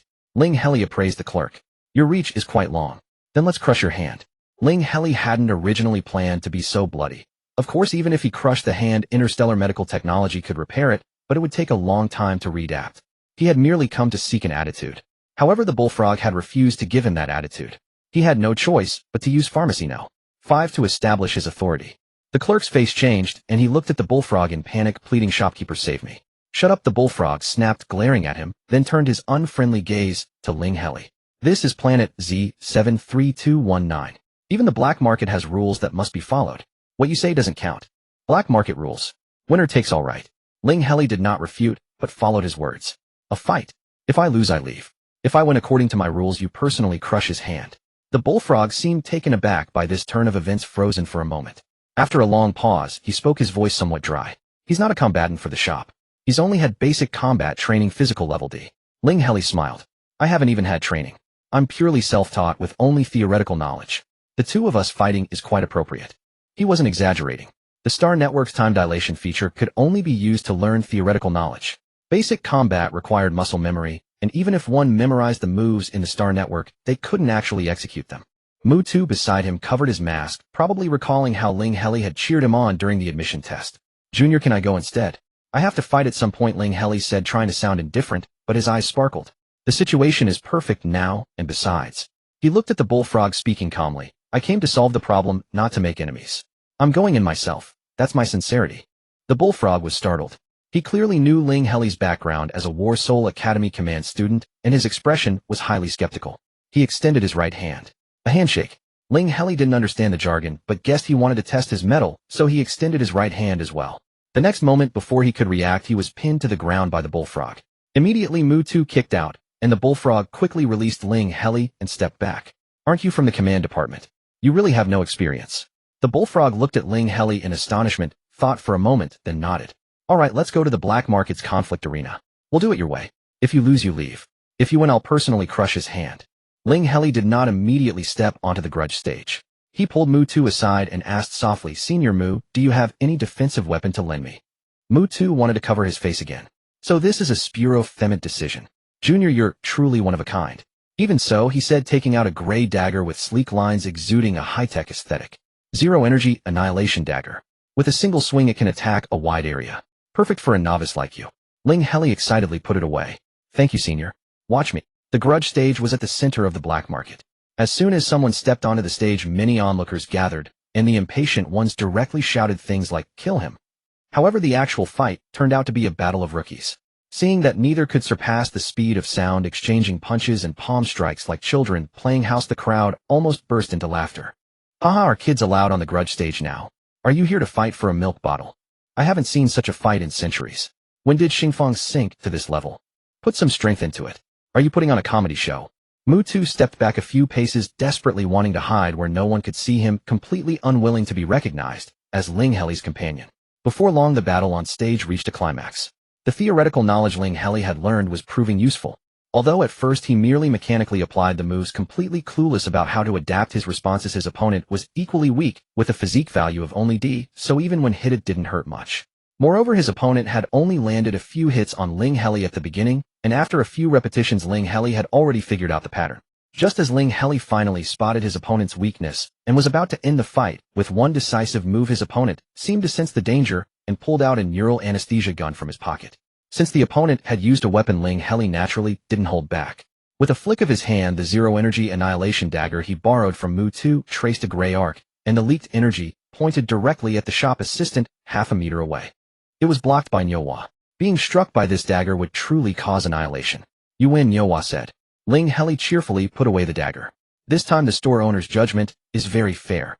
Sure enough, Nyowa seemed somewhat pleased by his words. Without further comment, he turned to the shop assistant and said in a deep voice, extend your hands. The shop assistant was trembling all over. However, Nyowa still held great authority over him. He dared not plead further and closed his eyes as he extended both hands. His flesh was instantly shattered. The agonizing scream of the shop assistant pierced the night sky of the black market. The onlookers fell silent for a few seconds, then burst into laughter. This rookie is pathetic. Can't he just heal his severed hand? Sure, that's the shop assistant of Pharmacy No. 5. You can't afford to mess with him. Pharmacy No. 5. Then who's that kid next to him? The effect of establishing his authority that Ling Heli wanted was achieved beyond expectations. He really had to thank Nyowa for stirring up trouble. By now, Nyowa had knocked the shop assistant unconscious, finally stopping his incessant wailing. As you wish, Nyowa said, then lifted the shop assistant and walked out. No hard feelings? Ling Heli suddenly asked. Nyowa glanced at him. I'm not that petty. He still had some dignity as a store owner. Ling Heli joyfully returned the dagger to Mutu, but the latter kept stepping back and only when he couldn't retreat further did he cover his mask again. Junior, I'm starting to think Pu Hua was right. What's wrong? Ling Heli asked, puzzled. I should seriously reconsider joining your permanent team, Mu Tu said, shaking his head dramatically. Ling Heli knew he was joking, so he laughed. Too bad, Senior, you're already on this pirate ship. He then took out a pack of pastries from Blue Star, tore open the wrapper, and stuffed it into Mu Tu's hand. Can I bribe you, Senior? Mu Tu shoved the pastry under his mask into his mouth, his tone suddenly delighted. This tastes pretty good. Indeed. Ling Heli knew that people from the interstellar era preferred light flavors. Pastries were more suitable than hot pot. Looks like I picked the right gift this time. Gift? Mu Tu didn't understand. In fact, it was quite strange that Ling Heli had brought pastries to the black market. Ling Heli spread his hands. I promised the person in charge here that I'd treat him. I figured giving pastries would be more appropriate. Xing. Mu Tu was clearly familiar with the black market. That's right, Ling Heli nodded. I'm going to see Xing. Senior, could you design a contingency plan? If I give a signal, could you cause some chaos in the black market? Causing chaos is no problem, Mu Tu nodded. But don't you need me to go with you, Junior? Although Xing is the head of Xingfang, a little chaos might not necessarily draw him out to personally handle it. Ling Heli dared not let Mu Tu accompany him. The factions from the Callister Nebula truly would kill. If Mu Tu got involved, Shu Qi, regardless of using schemes or tactics, would probably directly use his tentacles to make Ling Heli taste regret. Senior Mu, it's not convenient for you to go. Ling Heli added, besides, according to my estimation, it's not a big problem. Not a big problem, yet you need to cause chaos in the black market. Mu Tu saw through it and retorted. Then Ling Heli suddenly adopted the tone of a combat class. Commander orders Mu Tu to obey the previous instructions. Mu Tu was annoyed by him. According to interstellar tradition, he could not disobey a commander's order. So he could only fume. Mu Tu acknowledges commander message received. He stomped away heavily. Xing's lounge was in a remote corner of the black market, the door utterly unremarkable, even more discreet than the secretive shops. At first glance one would think it was an abandoned house. But when Ling Heli pushed open the door, the interior was adorned with a golden, dazzling, and opulent decor, perfectly matching Xing's merchant nature. Identity confirmed. You have an appointment. Hello, guest. Please come this way. The smart robot flashed a light and quickly indicated a direction. Another door. Ling Heli didn't knock. The door opened on its own. Xing was sitting inside with his legs crossed, tapping on something in the air. You're here, he said without pausing his actions. Confirming that you want to work with me, eh? Ling Heli first took out the pastries. Yes, I confirm that I want to cooperate with Brother Xing. I said I would thank Brother Xing. Please have some pastries, a specialty from my hometown. Xing took them, but set them aside without tasting. You already know the situation with the Callister Nebula. Are you really sure you want to get involved? I'm sure, Ling Heli nodded. Do you need to ask again, Brother Xing? Xing laughed. Then I won't ask. When are you free? He'll set up the plan to deal with Niamo. Speaking of which, I have a question. Ling Heli didn't answer. If it's just secretly helping Grand Commander Niamo perform a precognition skill, theoretically, there is no risk of exposure. But the nightclub considers it a messy affair. Grand Commander Niamo also emphasized that the skill needs to be 100 accurate. Will there be interference? Is it that the other side also has mystic-type skills that can interfere with the skill, and even knows Grand Commander Niamo's decisions, and knows who came up with the plan? Brother Xing, can you tell me how you plan to ensure my safety? Xing looked at Ling Heli and laughed. You only ask after agreeing. You're not thinking of backing out, are you? Of course not, Ling Heli shook his head. I agreed because I'm grateful to you for saving me. That won't change. However, repaying a debt is one thing, but I also need to ensure my own safety. I will definitely help you, Brother Xing, but he'll decide the specifics of how to help. Xing put down his crossed legs, casually shifted his sitting posture, and his smile turned cold. If you don't trust me, then there's no need to cooperate. Ling Heli looked somewhat helpless. Brother Xing, I truly want to thank you. But if Brother Xing insists on seeing this as a transaction of interest, then he'll discuss it from a cooperative perspective. Ling Heli's expression turned serious. A person who easily trusts a stranger's words, entrusting the entire content of a 30 million transaction to an unknown skill. Such a frivolous demeanor is hardly befitting a ruler of the black market. Brother Xing, are you treating me like a child?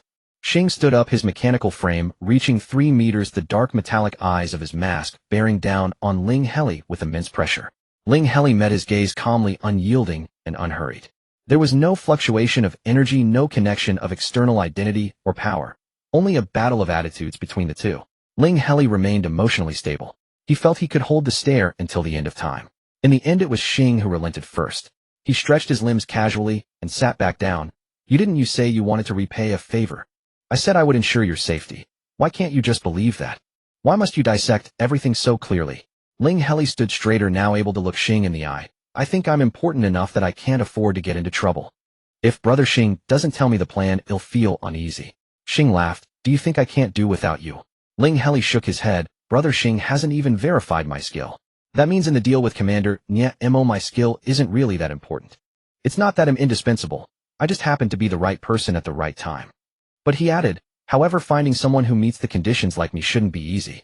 Otherwise, Brother Xing wouldn't have bothered to coax me. Xing's gaze revealed appreciation. You're very clever.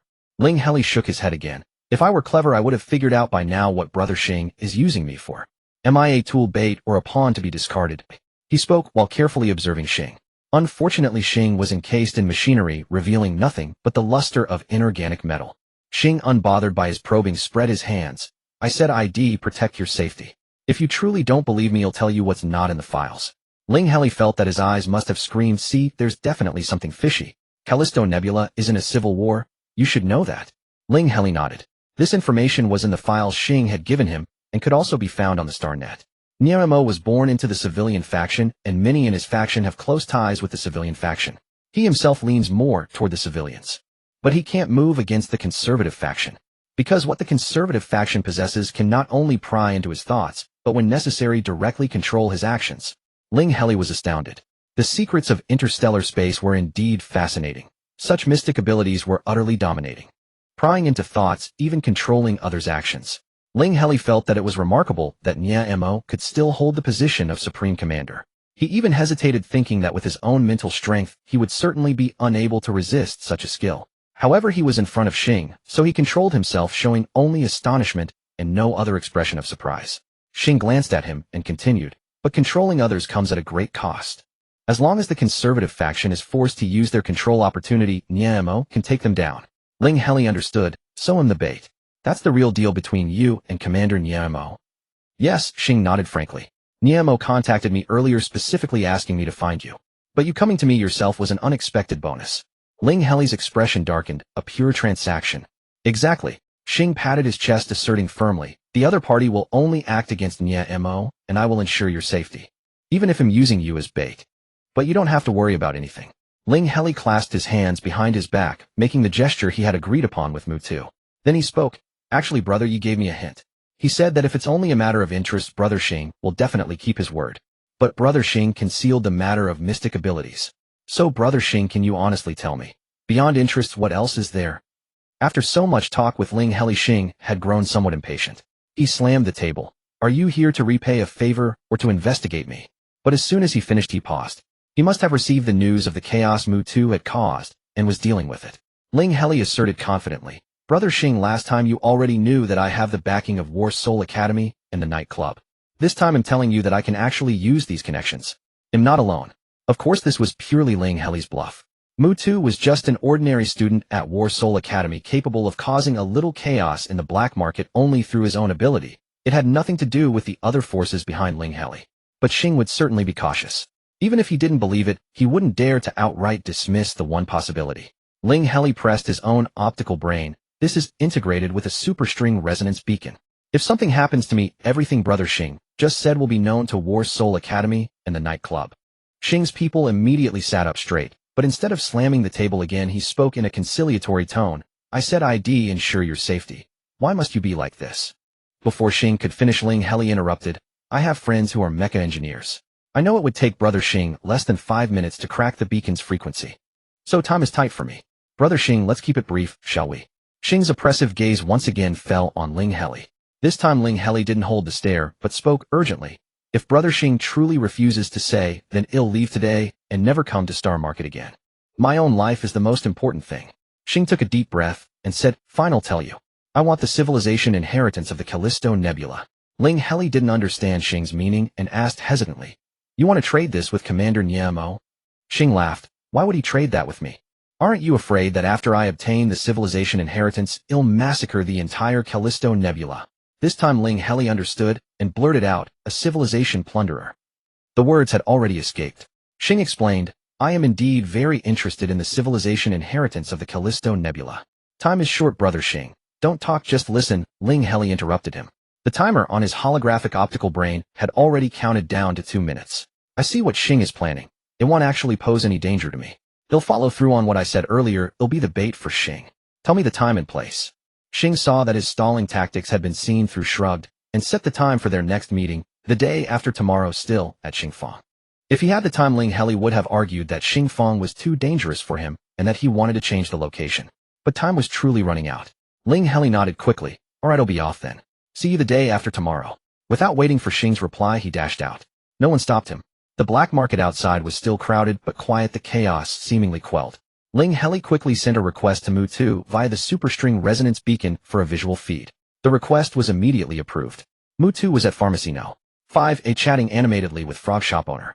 Ling Heli breathed a sigh of relief and ran toward the shop.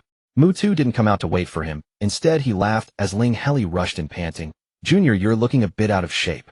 A man can never admit to being out of shape, unless time is of the essence. Ling Heli grabbed his sleeve and ran. In at most 1 minute, Xing will crack the frequency of our superstring resonance beacon. Before Mutu could speak, Frog Shop owner chimed in with great confidence. On this black market turf, even Xing wouldn't dare to snatch someone from Pharmacy No. 5. Ling Heli didn't believe him. When your employee kidnapped me, wasn't it Xing who saved me? That wasn't right either. Back then he had been on the street. But Ling Heli didn't give Frog Shop owner a chance to explain. He had already dragged Mutu out of the black market, heading to the meeting point with the Husky brothers. It was much safer outside the black market. The Husky brothers had chosen the busiest street nearby. Shops of all kinds lined both sides, dazzling Ling Heli, who had never properly explored the interstellar world. To save money, the Husky brothers were sitting on a bench by the roadside. When they saw the two approaching, they stood up to greet them. But Ling Heli's eyes were elsewhere. What a magnificent restaurant. To thank everyone, I'm treating you all to a late-night meal. Ling Heli stared at the towering restaurant beside him. The holographic interface of this establishment displayed not only immersive visual ads, but also olfactory effects. Ling Heli really could smell an incredibly enticing aroma, and at that moment, he felt taste wasn't such a big deal. He was hungry. Great idea, love to. Ha Baba nodded excitedly. Me too. Ha Jiao rushed to nod in front of his younger brother. Mutu wanted to bury his face in his hands again. This restaurant is the most famous on Planet Z, 73219. Reservations are usually booked 2 weeks in advance. Don't look at me. I don't have the power to cut in line. But Ling Heli was tempted. What if Senior Mu asks Teacher Shu Qi if he can help? 3 pairs of glittering eyes stared at him, 2 of them accompanied by drool. Mutu finally sent a message to Shu Qi. A moment later, he snapped his fingers. All right, with Teacher Shu Qi's membership card, we can jump the queue. Once inside, Mutu flashed Shu Qi's card, and the service lady Peony gently covered her mouth. It's possible, but I should inform you of something. The next customer who was supposed to have this reservation also seems to be from Battle Soul Academy. Ling Heli quickly asked, may I ask the name? A lady surnamed Li, Peony replied softly. Ling Heli didn't know many teachers at the academy. When it came to a lady surnamed Li, he could only think of Oriole, the head of the command department. But before he could say anything, Mutu muttered to himself. Let me ask Teacher Shu if we can take over Teacher Li's table. Don't. Ling Heli tried to stop him, but it was too late. The next moment, Mutu's face contorted and the fur on his wolf ears stood on end. Damn, Teacher Shu revoked all the membership cards he lent me. Ling Heli wanted to say you deserve it. But he restrained himself and asked patiently. You do know that Teacher Li is from the command department, right? Yeah, Mutu nodded. If it were an ordinary command teacher ID, just take the table. But since she's the department head, I asked first. Ling Heli continued. And do you know about the grudge between Teacher Shu and Teacher Xiao? Mutu was puzzled. You were the one who told me about that. Ling Heli was exasperated. Then hasn't it occurred to you that Teacher Shu Qi was once a student in the command department? If Teacher Li was Teacher Xiao's teacher, then she must have been Teacher Shu's teacher too. With such an obvious hint, Mutu finally understood. Oh. No wonder Teacher Shu took back the membership card. He didn't want me to snatch Teacher Li's table. Though that was correct, something felt off. Ling Heli pressed on. And have you forgotten that I'm from the command department? Do you want me to be on Teacher Li's blacklist for the next 10 years? His expressionless face was quite intimidating, and Mutu wolf ears drooped. The restaurant has its rules. Even if you had taken my reserved table, it would be the restaurant breaking the rules. I wouldn't hold a grudge against you. A crisp voice suddenly came from behind them. No one knew when Teacher Li had arrived. Ling Heli quickly turned around. Teacher Li, I really didn't know it was you. Oriole tilted her head. I told you I won't hold a grudge. Your worry is baseless. Her expression was completely serious, which actually gave Ling Heli some comfort. Wait, that's not the point. Ling Heli quickly said, Teacher, well, leave now. Oh, by the way, just as he was about to turn, he took out a pastry. Please, Teacher Li, have this. It's a specialty from my hometown. It tastes wonderful. Inviting me to eat. Teacher Li tilted her head again. I heard from Xiao Longxiao that you like to use little tricks, but I won't agree to anything because of this. Ling Heli thought he definitely needed to complain about teacher Xiao when he got back. He was clearly a well-behaved good student. But for now he had to quickly explain, I just wanted to let you try a specialty from my hometown. No other meaning. Fortunately, teacher Li was much easier to deal with than teacher Xiao. She nodded and accepted the pastry. Not long after they left the restaurant, Ling Heli received a message from teacher Li. The pastry was delicious. Could you give me a little more? They'll let you have the reserved table. Ling Heli was taken aback. Given teacher Li's personality, if she wanted the pastry, she truly wanted it. It wasn't just politeness. Of course Ling Heli agreed. But why? He emptied the last of his pastries, and Oriole told him the answer directly. I made the reservation for my daughter. I tasted your pastry and thought my daughter would like it. So, they'll let you have the table. Ling Heli quickly agreed. Though he was a bit curious about teacher Li's family, they weren't close enough to ask, so he held back. Originally, Ling Heli had brought so many pastries to share with Mu Tu and the Husky brothers. Even though he had given them away, they could still have a feast. The Husky brothers didn't mind at all. The restaurant was a bit expensive, but since he had just earned $1 million from the black market, Ling Heli ordered without flinching. After the meal, Ha ba ba, come to the inner courtyard after class tomorrow. We'll take you somewhere to fix your mecha. When Ling Heli said this, the Husky brothers were so grateful, they were in tears, their emotions beyond words. On the way back, Xiao Yuran sent a message asking about the tutoring session. Ling Heli retrieved a few sets of test questions from the StarNet and sent them to Xiao Yuran, instructing him to complete them for an initial assessment. Then he discovered that Xiao Yuran's fundamentals were actually quite solid, but he was simply unsuited for the command department. Whenever faced with convoluted analytical problems, Xiao Yuran's only approach was to overwhelm them through brute force. In the event that brute force failed, that was precisely why he had become an academic underachiever. If Ling Heli were to implement targeted modifications for Xiao Yuran, there would certainly be a way. However, Xiao Yuran hadn't come to study seriously in the first place, and Ling Heli didn't believe he would change his straightforward temperament for the sake of academics.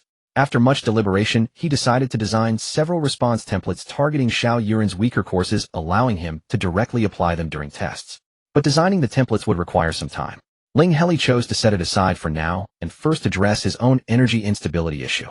The medical department was the expert in this field, as was the command department. The command department's core curriculum essentially covered all the courses of the medical department, with an even greater emphasis on stabilizing one's own energy. A qualified commander would never enter a state of energy instability before their teammates. Courses on energy control and stabilization could not be practiced on the StarNet. Ling Heli converted all his theoretical courses to self-study, freeing up time for practice. Yet he felt this was insufficient. He needed a more expedient method to resolve this issue. Ling Heli opened the member group of the nightclub. The last time he experienced energy instability in the black market, he had attempted to forcibly control his body by relying on the power of his own soul. As instructor Xiao had stated in class, the crux of the problem lay in the strength of the soul, which was related to the mystical subclass of the soul. Ling Heli believed he could find the answer within the member group. The group chat was as lively as ever. Blessings have me mech parts for skills. I heard you'll be attending the theme party hosted by Lord Yu tomorrow. I'm the special guest for that day, and I have an inside scoop. Let me bless you once, and he'll tell you. Mech parts for skills, a blessing type theme party. What's so strange about you being invited? I don't want to know. Don't me. Blessings have me. What I have to say will surprise you. Mech parts for skills. What surprise? Say it, and he'll consider. Blessings have me at tomorrow's theme party. He'll appear alongside another blessing type skill holder offering free skills to everyone. But if you choose me, you can't choose him, and vice versa. Farming in progress, do not disturb, so it's a random chance of receiving a blessing or a curse. How will you two conceal your identities? Blessings have me. Even if you knew, you wouldn't be able to tell us apart. However, I can secretly tell you my habitual movements. Mech parts for skills. Soft newbie, rely on luck. Precognition type skills would be perfect for identifying the blesser. Has Lord Yi recently taken an interest in precognition type skills? The last party was directly themed around precognition, and this one is also related. Mech parts for skills. Blessings have me. No thanks, I don't need it. Seeing that the message scroll slowed down a bit, Ling Heli quickly chimed in. Newbie seeking help. Are there any experts who understand soul type skills? Before anyone else could respond, the first reply came from Yi Yu himself. Are you interested in soul type skills? I haven't decided on the theme for the next party yet. Let's go with soul type.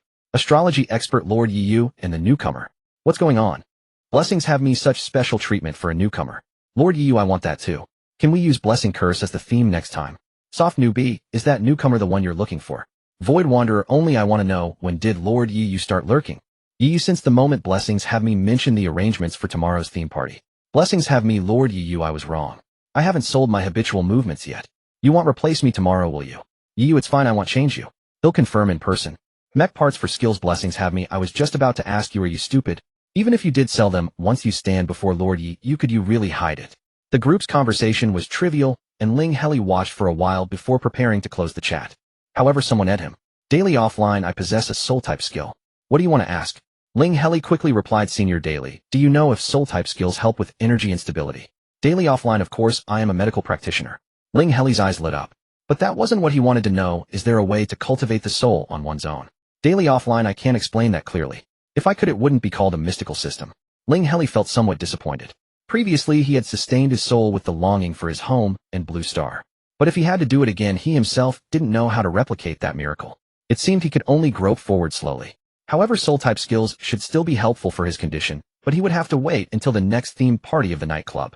Based on the interval between the last two parties, it would be at least half a month, which was a bit long. Ling Heli thought again. It seemed that SEAL analyst had also said he would help find a way. He directly sent a message, bro, hi, how's the early graduation matter going? Professional ability analyst, I still haven't finished revising the thesis. Professional ability analyst, regarding what happened before, I'm sorry, and thank you. Ling Heli, bro, hi, you're being too serious. In the future, I still need you to keep an eye on my physical condition. Just don't forget. By the way, if you know any friends with soul-type skills, introduce them to me. I'd really like to get to know them. Professional ability analyst, I haven't forgotten. I can't use the teacher's lab anymore, so next time, I'll check your physical condition at the ability hall. Professional ability analyst, I don't know who has soul-type skills. However, I heard from a senior that the lab he's involved with has developed a crystal that can affect the soul. As you know, mystical items are still unbreakable, so the lab shelved the research on the crystal. If you need it, I'll ask the senior if we can buy some from the lab. Ling Heli, thank you, bro, hi. An unexpected boon, absolutely an unexpected boon. Ling Heli practiced energy control for a while before resting. The next day, he continued to use the StarNet time dilation function in Instructor Xiao's lab. Then he went to the college entrance and met up with Hababi. Classmate Ling. Hababi waved his furry paw from afar. Over here. Neither Ling Heli nor Hababa owned a private hover car. They had to transfer 5 times and barely made it to the gathering. The urgency Mu Tu had expressed when he brought Ling Heli here last time was no exaggeration. Mecha Parts for Skills had urged Ling Heli at least 17 or 18 times along the way. When Ling Heli and Hababa finally ascended from the ground floor, a firefly-like being immediately approached them. Newcomer. Mecha Parts for Skills. Ling Heli asked in return. Yes, just call me Yongying. Yongying had a pair of delicate wings that he gently fluttered now and then, keeping him suspended in the air. Though he was shorter than most other interstellar beings, he never flew low. Let's go to the private room. Yongying dashed toward the nearest small black door. The moment he touched it, he vanished. Ling Heli and Hababa followed suit, their hands meeting the black door, and in the next instant, they were teleported into a sealed chamber. First, use your skill for me. Yongying said, his abdomen flickering with light in rhythm with his words. Sure, brother Yong, what do you want me to predict? Ling Heli agreed immediately. I've been stuck on a new mecha design. Help me divine the direction. Brother Yong, are you a mecha manufacturer? Ling Heli was curious. Mecha manufacturing was a branch of the mechanician profession. After all, not everyone like Pu Hua was proficient in all types of mechanics. But Yongying, as a specialized mecha manufacturer, was certainly more skilled in mecha construction than Pu Hua. Hearing this, Yongying's expression held a hint of pride. I'm a student in the mech manufacturing department, but I've already obtained my advanced mecha manufacturing certificate. Wow. Master. Hababa's eyes lit up. Save my mecha master. Yongying glanced at him with reserve. First, predict my problem. His pride stemmed from the certificate's weight. The difficulty of obtaining an advanced mecha manufacturing certificate was no less than that of an advanced mechanician certificate. After all, mastery of one principle leads to mastery of all. When one studied a single type of mechanic to its extreme, other types wouldn't be too difficult. Moreover, the mechanician department's scope was limited to small-scale devices. Starships, for instance, were not part of its curriculum. Mecha manufacturing was arguably the most complex branch within the department. For comparison, Pu Hua, a fourth-year genius in the mech department from a top 10 interstellar academy, had only obtained a junior mechanician certificate. Yet Yongying, also a student, was already an advanced mecha manufacturer. I tossed the coin right. Yongying knew about Ling Heli's skill, so he took the coin from him and tossed it. A silver gleam. Level spiritual power. Ling Heli began to interpret the hexagram. The problem isn't about how to meet the requirements. The requirements themselves are unreasonable. Unreasonable requirements. Yongying pondered. But this was not a question that could be resolved in an instant. Not wanting to waste Ling Heli and Hababa's time, Yongying said, bring out the mecha. In the interstellar era, mechas come with a buckle that uses space folding technology for storage. When needed, pressing the buckle switch would cause the mecha to deploy automatically. Hababa's mecha was covered in scars, yet it was impeccably clean, showing the owner's diligent maintenance. Yongying examined it thoroughly. Same as the info you gave me earlier, no problem. 10 minutes, and it'll be done. Indeed, it was just a matter of swapping a few parts. Though the exterior still had some dents after the replacement, the entire mecha looked completely different. Previously lifeless, now it felt like a beast in ambush. Ying, having repaired the mecha, showed a hint of disdain. This antique mecha is way out of date. Ling Heli knew how Baba didn't have much money. It wasn't a matter of unwillingness, but of cost. He tried to change the subject. But before he could speak, Baba spun around, baring his teeth at Ying. Shuren is great and strong. Ying retorted bluntly, great and strong. The energy source is its biggest flaw. The zero energy cannon you retrofitted can only fire 3 shots right. Its steering system is garbage. Judging by the parts you need to replace, you must have taken hits to the back because the steering couldn't keep up during combat. And the magnetic levitation module. Stop it! Baba yelled. But he clearly understood Ying's words and knew he wasn't wrong. So this time he didn't bare his teeth but dropped his head in defeat. It's because I don't have money to give Shuren better system modules. Ying didn't enjoy being the villain. As a professional mecha manufacturer, he was simply a bit obsessive about his craft. Seeing Baba's dejected look, though, he felt a twinge of pity. He still offered a sincere suggestion. Even if you swap them, it wouldn't help much. The energy source is the bottleneck. Baba was on the verge of tears, turning his back to Ying and leaning his head against the mecha, pretending not to hear him. Brother Ying, how are the activities outside? Would you accept a free blessing divination? Ling Heli awkwardly changed the subject. Seeing Baba like that, Ying knew he had said too much, so he went along. I didn't try. My spiritual power level is too low. I can't ward off the curse bird skill. I won't risk it, or I'll have bad luck all day. Then Brother Ying, could you take me to see? Ling Heli quickly pulled Ying away. Then he turned to Baba, who was still facing the wall. We'll head back separately, okay? Okay, Baba replied, his voice muffled. Once out of the private room, Ling Heli immediately asked, Brother Ying, which academy are you from? He had wanted to ask this earlier. A school that could produce an advanced mecha manufacturer must be extraordinary. Ying didn't answer directly. It's better if I don't tell you. Don't even think about it in front of Lord Yu later. Why? Ling Heli didn't understand. Because the plunderer who massacred the Kuhai civilization is a teacher at my academy. Don't think about that in front of Lord Yu either. Ling Heli was conflicted. Knowing only half of it makes it hard not to keep thinking. Ying thought that made sense, so he decided to finish him at Wumian Academy, the top comprehensive academy. Teacher Hui Wei, after he slaughtered the Kuhai civilization, teaches physical training at our academy. Ling Heli had many questions, but he asked the one he understood least. Does Big Brother Yi know that Hui Wei is at Wumian Academy? Of course he does, Ying replied, looking at him oddly. If you're close with Lord Yu, you should know he holds the guidance of fate. Ling Heli was even more puzzled. Then is it because his origin is damaged that he has to avoid his enemy? Ying refuted him, no. The nightclub has been established for so many years and many of the great mystics in the interstellar world are connected to it. If Lord Yu wanted to, there are plenty of people willing to help him take revenge. But Ying roughly understood Ling Heli's confusion. If you're wondering why Lord Yu hasn't sought revenge, everyone knows the reason. Why?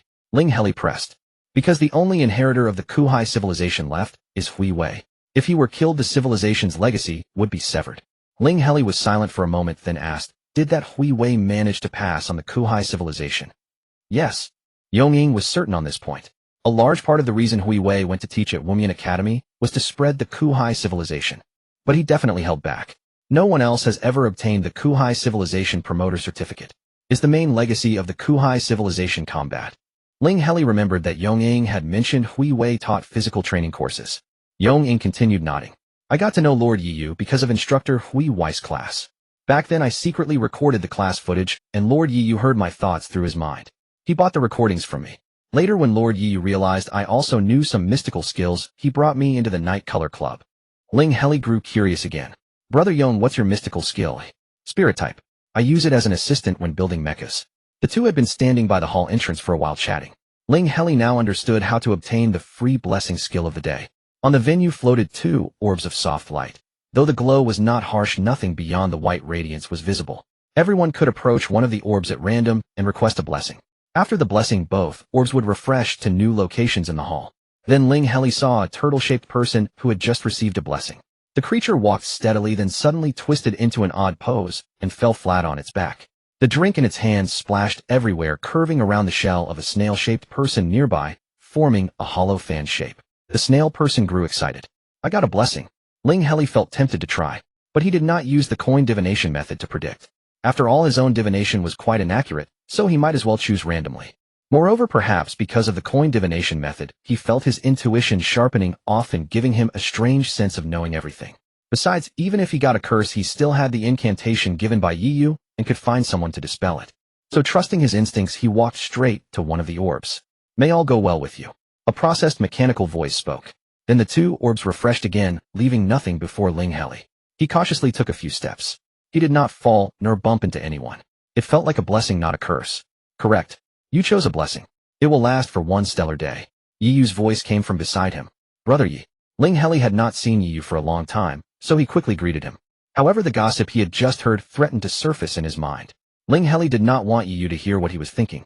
The best way to drive away thoughts was to fill his mind with something else. Ling Heli hurriedly thought of random things, anything to avoid those thoughts. It has been a long time, Yu nodded. I've already set the date for the next themed gathering, 10 days from now. A bit rushed. But soul-type practitioners from nearby star systems will still come. They'll be there on time, Brother Yi. Ling Heli replied, while continuing to ramble in his mind. At that moment he was thinking of the oleander at home, how he always wanted to break a branch as a child, but mother he never let the kids near it. Also I saw in the guidance of fate that everything may seem dangerous, but you can trust the blessing. Alright, I'll listen to you this time, Brother Yi. I want to act on my own. Ling Heli kept answering, while letting his mind wander. He also thought of the statue of the god of wealth his father worshipped, how he once smeared honey on it to attract ants, and told his father the god had manifested earning a beating. Are you homesick? Yu suddenly changed the topic. The word home made Ling Heli's heart ache involuntarily. A bit, he admitted honestly. He stopped reminiscing and silently resolved he must find a way to graduate early and return. Is that why you're interested in soul-type skills? Yu spoke again. Your soul has grown stronger. For a moment just now I couldn't hear your thoughts. Ling Heli was startled. He wanted to ask more. But Yu had already stated his purpose. He turned and walked away gracefully. Ling Heli had arrived at the Night Color Club relatively late. By now the gathering was nearing its end, and people were starting to leave. Ling Heli was about to leave too. As he reached the stairs, Yongying called out, You don't have a hover car. Not yet. I can't afford one. It was true. Ling Heli had checked the price of a standard hover car, about 1.2 million stellar credits. They'll give you a ride then. I picked up a few orders from the War Spirit Academy on the way here. Mechas sell well only in war academies like yours. They'll drop you off and settle the orders on the way. Indeed, the blessing buff was powerful. In fact, Ling Heli soon received a second piece of good news. The SEAL analyst he had asked about the soul-affecting crystal had replied the refined crystal could affect the soul 3 times, but the exact usage and effects were uncertain. A professional ability value analyst, the senior, wants 300 stellar credits. If you agree, I'll arrange a meeting time. Ling Heli agreed. But I'm busy tomorrow, and I'm not sure if I can return the day after. Let's schedule it 3 days from now. A professional ability value analyst, no problem. The honest stellar day blessing extended into the next day. Every time Ling Heli attended physical ability courses, he felt his limbs didn't belong to him, unable to meet the instructor's requirements. Instructor, drive your body with energy. What use is a bare fist? Without energy, your own fist will shatter first. Ling Heli, my ears understand, but my fists don't, and neither does my mind. But this time he seemed to enter a state of epiphany, gaining an intuitive mastery over energy control. As he threw punch after punch, he felt the energy become as obedient as his own limbs, fully integrating into his body. His fist and energy struck simultaneously. For the first time, he felt the ripples of energy fluctuations from his punches. The sensation of ripples was strange, like swimming where water can be both resistance and assistance. Ling Heli even felt that the likelihood of his energy going out of control had diminished. Previously, under Yu's help, he had instantly dispelled the curse from the blessing, so he hadn't truly experienced the power of blessing-type skills. But this time he realized how terrifying a blessing skill could be. He had originally planned to continue training energy control in the afternoon. After experiencing the power of the blessing, however, he felt he could go to the black market early. There would surely be surprises. In the black market, except for the No. 5 pharmacy, all shops were unusually discreet. Moreover, the shopkeepers were adept at judging customers. At the first shop Ling Heli entered, the owner treated him as a lamb to be shorn, so he turned and left. At the second shop, the owner ignored him as if he were air, and Ling Heli turned away again. At the third shop, there was no owner. Only a robot flashing red lights, its mechanical voice shrill, no permit, no entry. Finally, Ling Heli went to the black market administration office. This place resembled a mercenary hall primarily used for posting black market tasks. The task system had no physical form.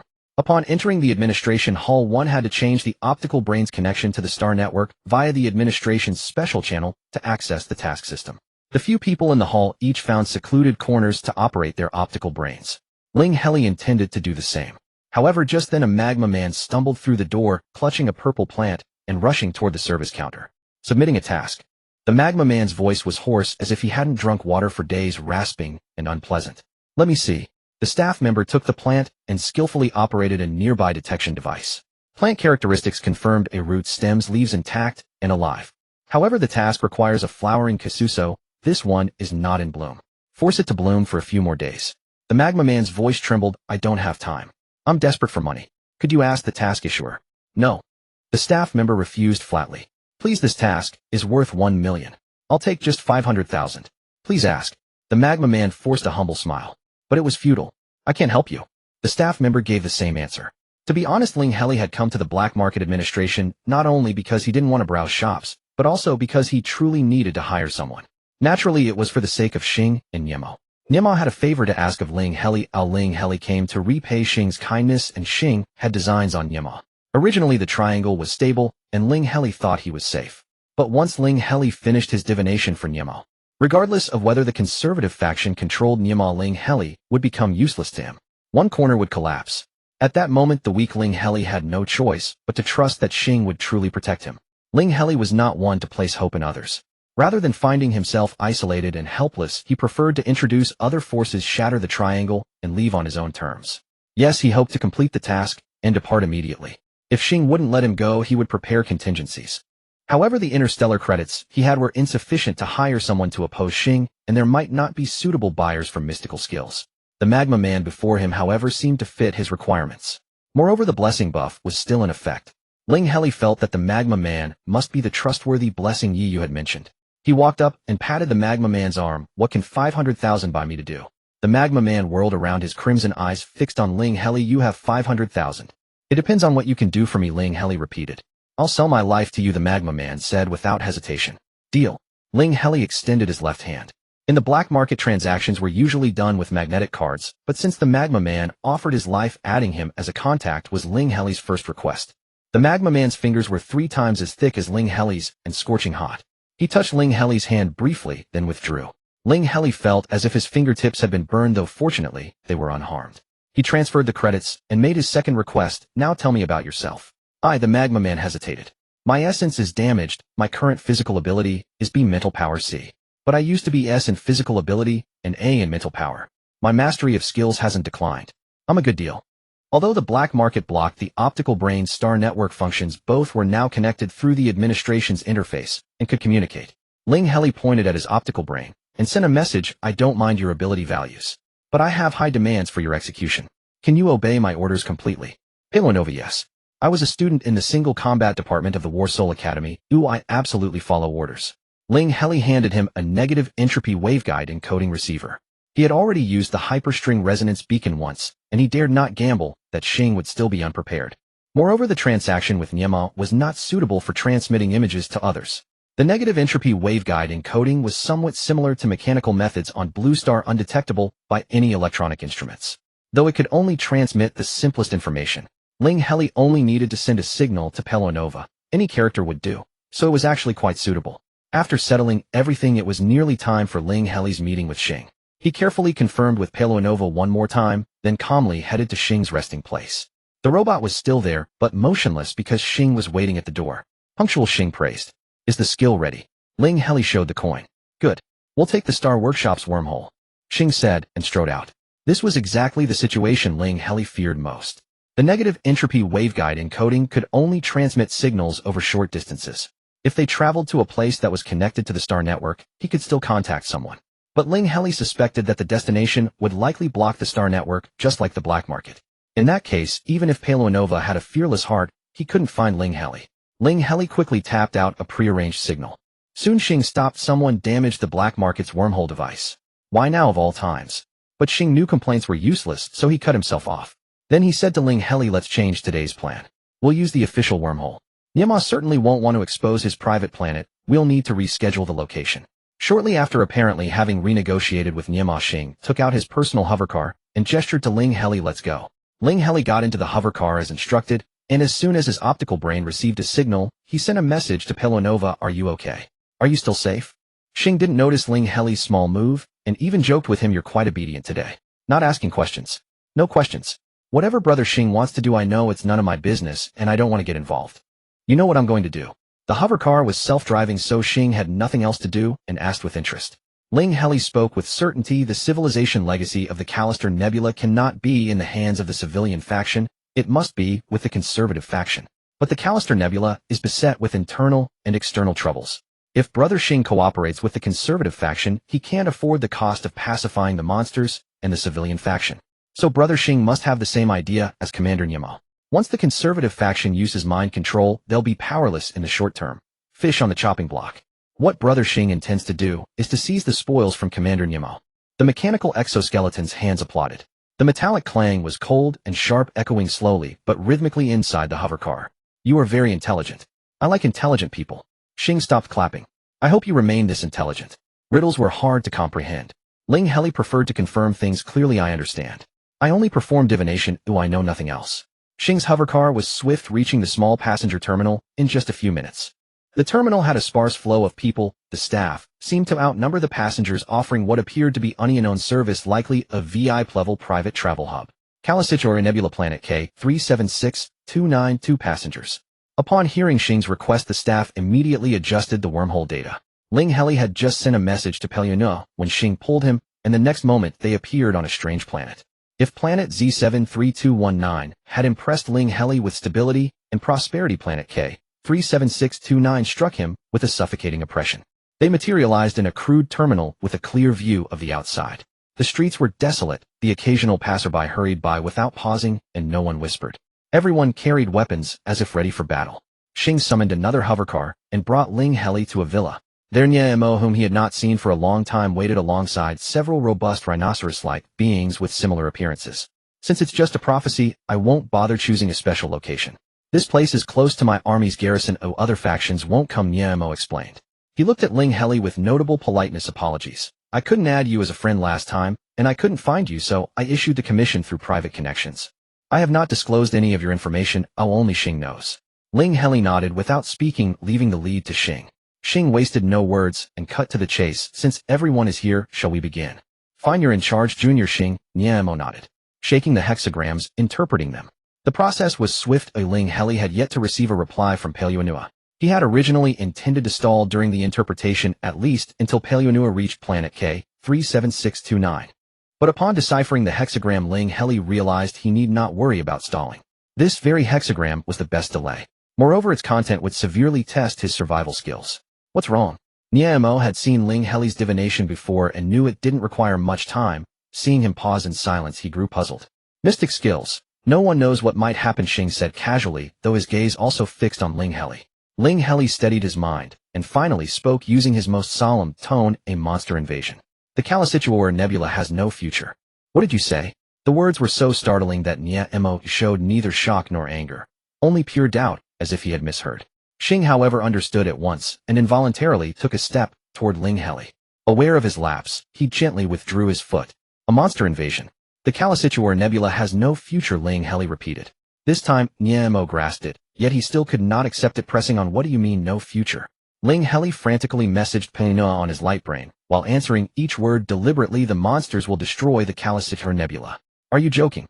Nemo remained incredulous.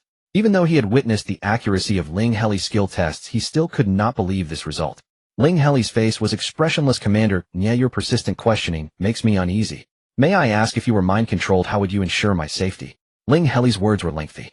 In that interval, Nemo seemed to finally grasp the meaning of the hexagram. He furrowed his brow, pondering something. Still, he answered Ling Heli's question. These are my guards. To prevent manipulation by the conservative faction, I always make decisions in advance. If a decision needs to be altered without a valid reason, my guards will restrain me and wait 3 days for the mind control to lift. I have given them orders today. I will not attack you. Xing finally asserted his presence. He spoke to draw everyone's attention, a remarkable prophecy.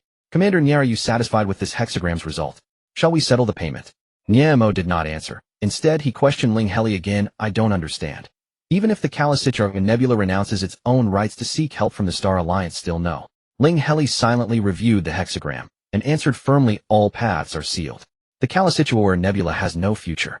Nemo's gaze sharpened. He was clearly unconvinced. The War Alliance's legions are on standby. They can complete pre-battle preparations within 1 interstellar day at most. The Callister Nebula can surely afford the cost of a large wormhole. Your prophecy is inaccurate. Ling Heli's heart churned, yet his voice remained steady. That means the monsters will destroy the Callisto Nebula within no more than one interstellar day. Even Xing couldn't help but turn in astonishment, suddenly looking at Ling Heli. Niemo's body tensed. He struggled to suppress his anxiety and irritation. Impossible. I've been fighting the monsters for months. I may not know everything about them, but there's no way I'd be this blind to such a huge information gap. Ling Heli had no desire to repeat the divination conclusion over and over. But it was exactly so. He simply ducked behind Xing. I've finished the hexagram reading. If Commander Niet doesn't believe it, please discuss with Brother Xing whether to end the transaction. I'm afraid of the monster invasion and want to leave early. Yet just then Ling Heli felt as if his mind had been lightly brushed, as though someone had shared his thoughts. A strange sensation, but it lasted about 10 seconds. Ling Heli knew it was no illusion. Beside him, Commander Niemo seemed to receive a message on his light brain and spoke apologies. The conservative faction used the power of oracle resonance to peer into your mind. Now they confirm that you are telling the truth, but they need you to provide absolute proof that your prophecy is correct. Xing finally exerted his influence, stepping in front of Niemo's line of sight and casually stretching his limbs. Commander, the terms of our transaction do not include proof. Nemo clenched his own hooves. He paced back and forth a few steps. This decision is too momentous. I cannot make it. If the Callisto Nebula is doomed, you don't need to make any decision, Xing said calmly. Better think about how to handle the future of Callisto civilization. Nemo abruptly raised his head, gazing deeply at him. Junior Xing, I know you've always been very interested in the oracle resonance heritage of Callisto civilization. He then glanced at Ling Heli meaningfully. Perhaps it was a mistake to entrust you with finding the precognitive. Ling Heli's light brain finally received a belated reply from Parawa, already arrived at planet K37629, ready to act at any time. Ling Heli sent his current location and then said, I have quite a bit of faith in my own divination results. Time is tight. I'm afraid if it's too late, we'll encounter a monster general attack. Can I leave first? Nemo ignored him and sternly rebuked Xing. You need to give me an explanation. Xing laughed. Commander Nemo knows him, just a merchant, a matter of payment and delivery. Now it seems Commander Nemo is the one not keeping faith. Ling Heli deeply admired Xing's acting talent, clearly coveting Callisto civilization, yet appearing calm and indifferent. Nemo waved his hand, but the guards beside him made no move. Ling Heli remembered. To prevent himself from being controlled, Nemo had ordered his guards to strictly follow previous commands, and if there was no valid reason to change the order, they were to restrain him. Xing also remembered, laughed loudly, and picked up Ling Heli, turning to leave. Commander Nemo, see you next time. The two probably had a really close relationship, as Nemo ultimately did not chase after them. However, as soon as they returned to the hovercar, Xing immediately turned ferocious, lifting Ling Heli to eye level. Is this how you repay kindness? You ruined Nemo's plan, and you ruined my plan. As long as the conservative faction's oracle resonance power exists, it is the greatest deterrent. Neither Nemo nor I dare to act. Ling Heli knew it would come to this. But he couldn't just fabricate a hexagram. Helpless, but had to explain, this result is true. The monsters will launch an attack within one interstellar day. So the most important thing now is to leave the Callisto Nebula as fast as possible. Xing did not maintain his anger for long. As a merchant, he always valued harmony and making money. But after thinking it over, he still didn't believe. Can't leave. I've set up too many things in advance. The conservative faction must use the oracle resonance. Ling Heli decided not to explain further. He sent a message to Parawa via Lightbrain, Plan A. Shortly after, Xing's hovercar suddenly emitted a mechanical voice, warning a hovercar ahead is not obeying traffic rules. Estimated collision in 10 seconds. Repeat. Xing urgently pulled the manual brake, barely avoiding the other hovercar. The other hovercar was public rental style. If they collided, it would obviously be unable to pay compensation. What's wrong with you? The other party stopped, and a lava man ran out, but turned the tables. Xing originally didn't intend to bother with him, but the hovercar issued another warning. The other party has called the police. Please wait in place for the traffic management robot to make a ruling. This matter really couldn't be just left like that. Credit issues would be uploaded to the Star Alliance database. Not a big problem, but troublesome. Xing didn't like trouble, so he stopped the hovercar. Ling Heli silently followed him out, and secretly used the light brain to summon another public hovercar nearby. The lava man charged over unreasonably. How do you drive? Do you know I am? Then he was stopped by Xing's weapon, unable to finish. However, the lava man was not intimidated. He pushed his chest against the weapon. Planet K37629 has all areas connected to the star network. Do you dare to make a move? The hovercar Ling Heli called had already arrived very fast. Brother Xing, am really in a hurry. He'll go back on my own. Ling Heli ran to the hovercar at almost his fastest speed, not daring to look back. He heard what seemed to be the sounds of a struggle. There were cold metallic sliding sounds, and the thick muffled sounds of lava flash. Fortunately, Xing seemed to be wary of taking action under star network surveillance, so there was no sound of weapons firing. After getting on the hovercar, Ling Heli just let it drive forward, not caring about the map direction. When he caught his breath, he didn't recognize the surroundings at all. However, he had purchased the navigation function for planet K37629 and quickly found the nearest passenger terminal. On the way, he sent a message to Parawa asking about the situation, but received no reply. So he explained the news that monsters were about to arrive, and then rushed into the passenger terminal at full speed. The next moment, a sharp alarm pierced the tranquility of the entire planet. Is it a battle alarm? Have the monsters invaded again? Someone said worriedly. The person beside him, probably already accustomed to the occasional alarms, sighed. Who knows? Maybe in a few days our planet will fall too. From the moment the alarm sounded, Ling Heli's nerves had been tense. Sure enough, several dark figures suddenly darted into the passenger terminal. Without thinking, he ran at full speed toward the wormhole teleportation point. Right beside where he ran, a mechanical cyborg who hadn't had time to switch to combat weapons was sliced open by sharp claws, wires sizzling, and the person was already unable to move. There are monsters over here, the station staff shouted. Rhino-like security guards rushed over, but still couldn't match the monster's speed.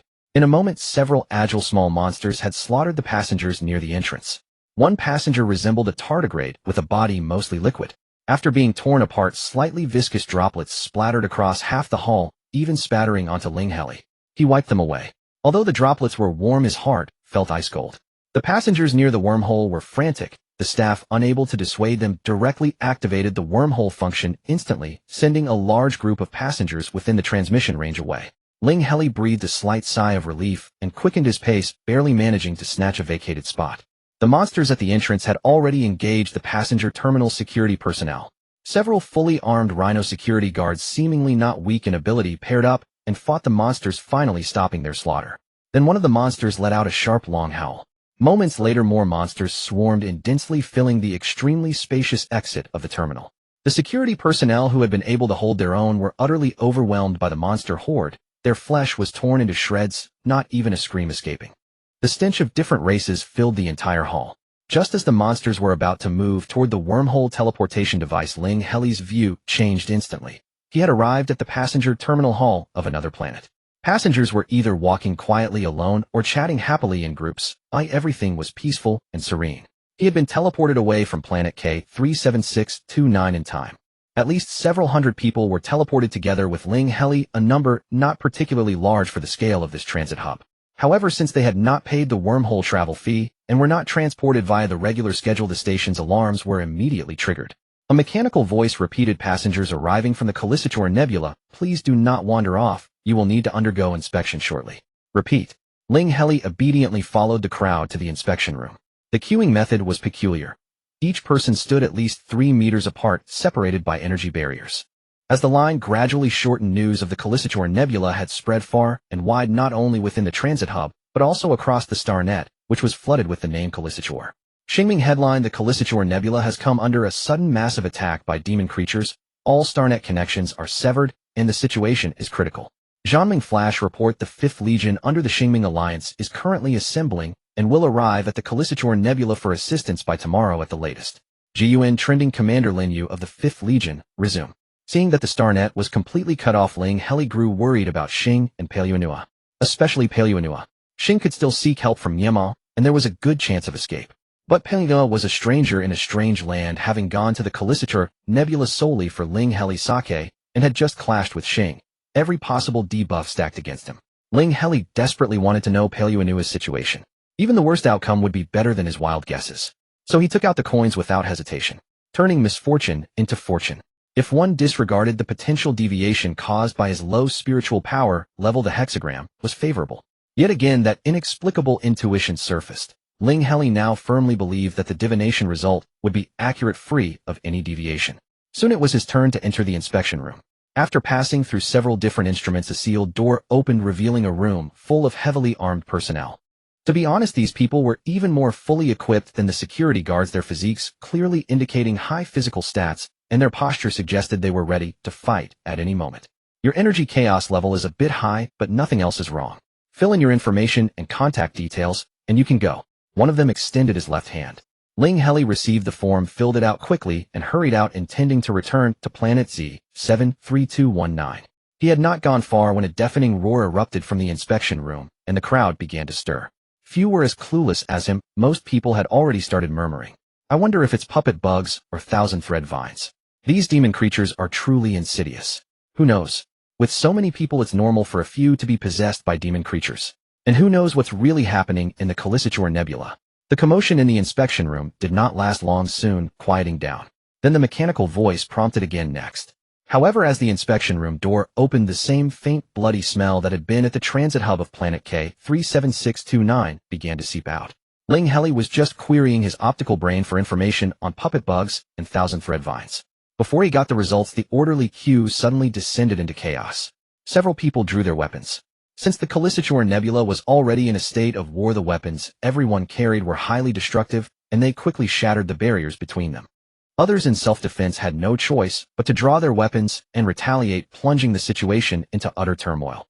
Fortunately, the area where these people were queued was isolated from the station's other passengers, and nearby security personnel intervened swiftly, likely preventing too much damage. Ling Heli did not watch further.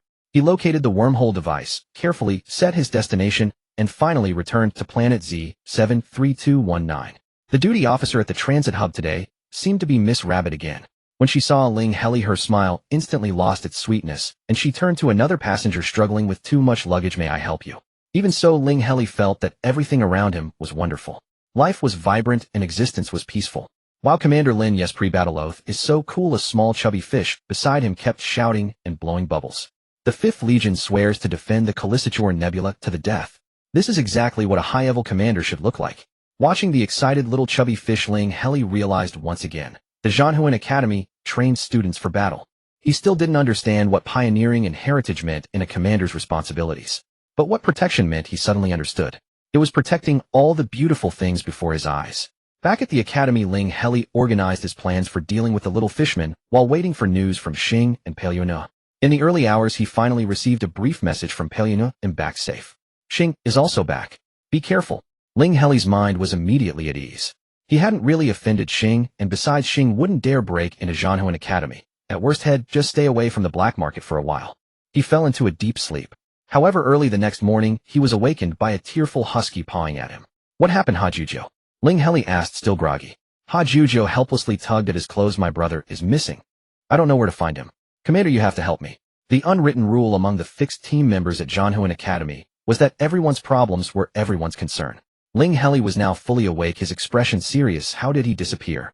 Did he not come back after we went to the nightclub the day before yesterday? No. Hajujo said dejectedly. I messaged my brother last night, and he didn't reply. This morning he still hadn't replied, so I asked his classmates in the outer academy. His classmates said my brother went out yesterday and never came back. No contact, no news from classmates, no clues at all. Ling Heli immediately thought of using the coin divination method to locate Habuba. But Hajujia's spiritual power was only a rank merely one level above Ling Heli's, which didn't seem reliable enough. Ling Heli asked, is there anyone among Habuba's classmates with higher spiritual power? Hajujo racked his brain. The highest spiritual power in the outer academy is probably a rank. Ling Heli immediately abandoned that option. However, to divine Habuba's whereabouts, the person casting the hexagram had to be connected to him. Ling Heli suddenly remembered Yongying, who had mentioned his spiritual power was Shrank.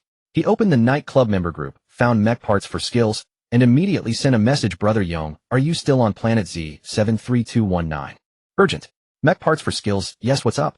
Ling Heli, the classmate who was with me last time, is missing. I need someone with a connection to him and high spiritual power to help with divination. I only thought of you, Brother Yo. Can we make a deal? Mech parts for skills, okay, your skill is very useful, but I still haven't figured out the previous issue. Let's change the terms. Help me find 3 clients within a month. Building or upgrading mechs is fine, but repairs don't count. Ling Heli, deal, Brother Yo. Yongying drove a hovercar straight to the main gate of Zhanhuan Academy. Ling Heli and Hajujo had been waiting for a while and immediately went to meet him. They performed the divination and interpreted the hexagram. A nearby mining planet. What happened to friendship? This time Ling Heli didn't fully grasp the hexagram. The meaning of nearby mining star was clear enough, but pinpointing the exact location proved difficult. After all, the range of nearby was vast, and the mining star itself was enormous. Ling Heli felt that the so-called friendship should serve as a beacon for locating it. Did he have any verbal bonds of friendship?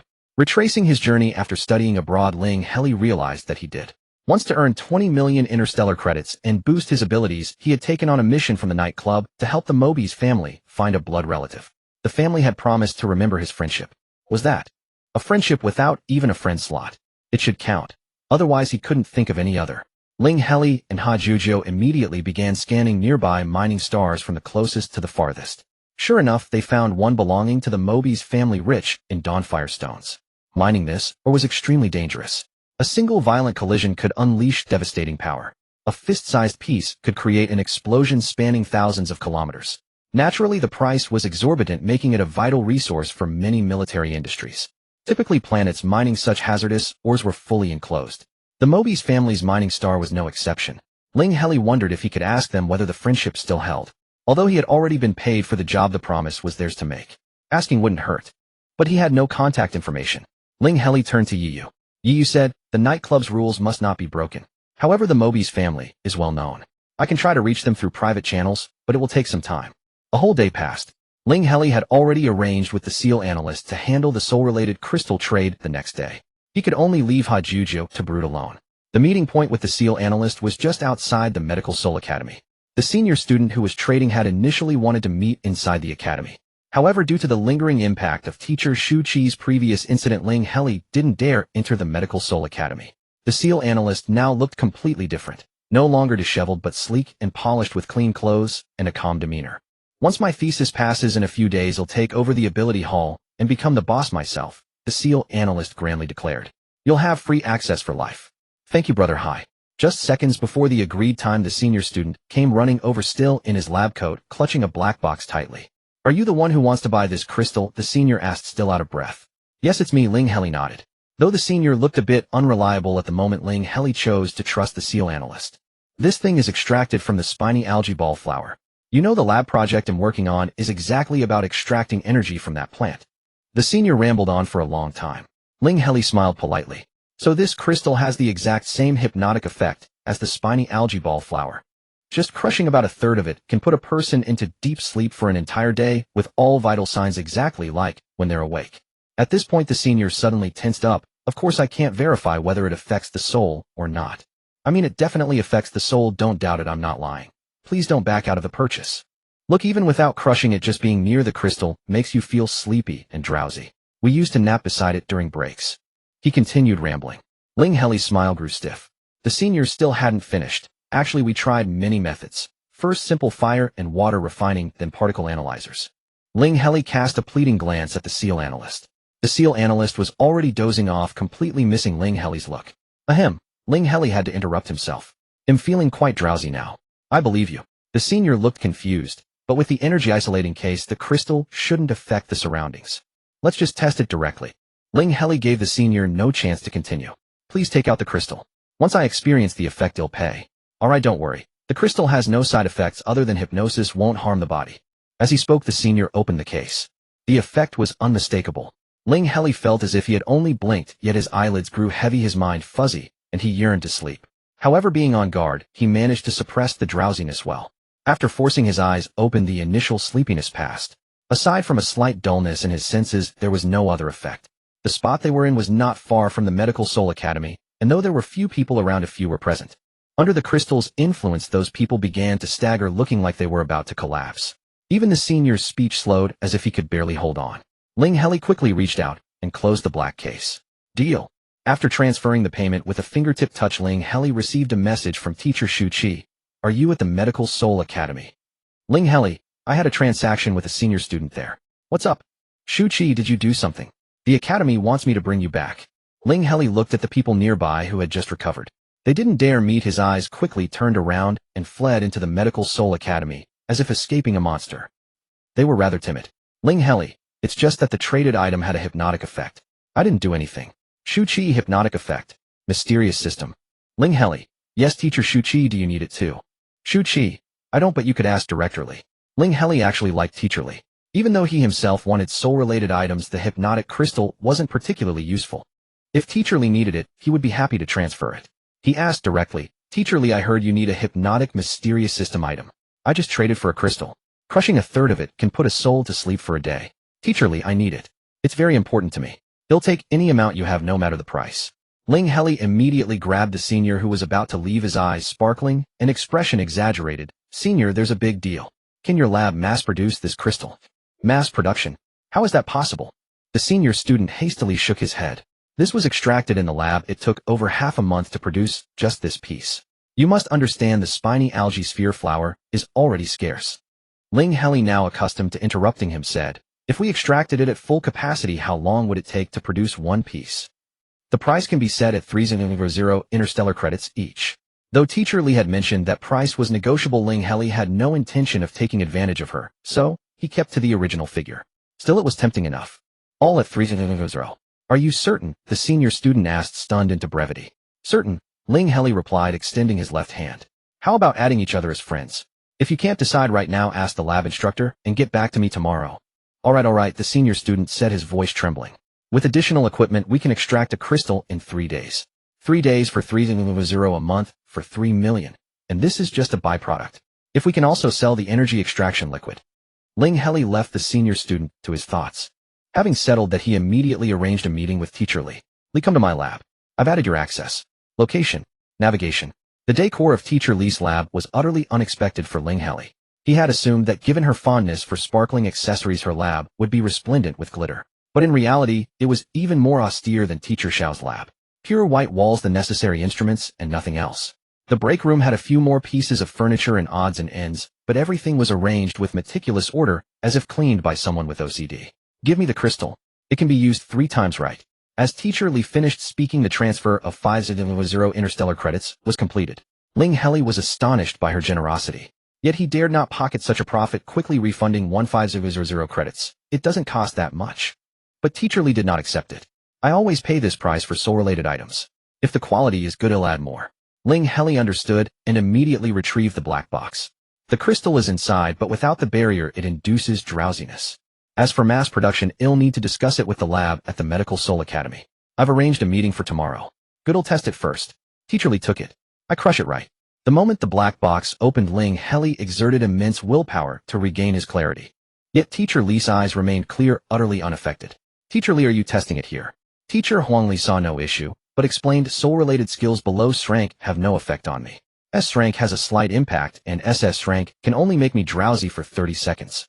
However, I've tested so many related skills that even if I lose consciousness, I can subconsciously control my body.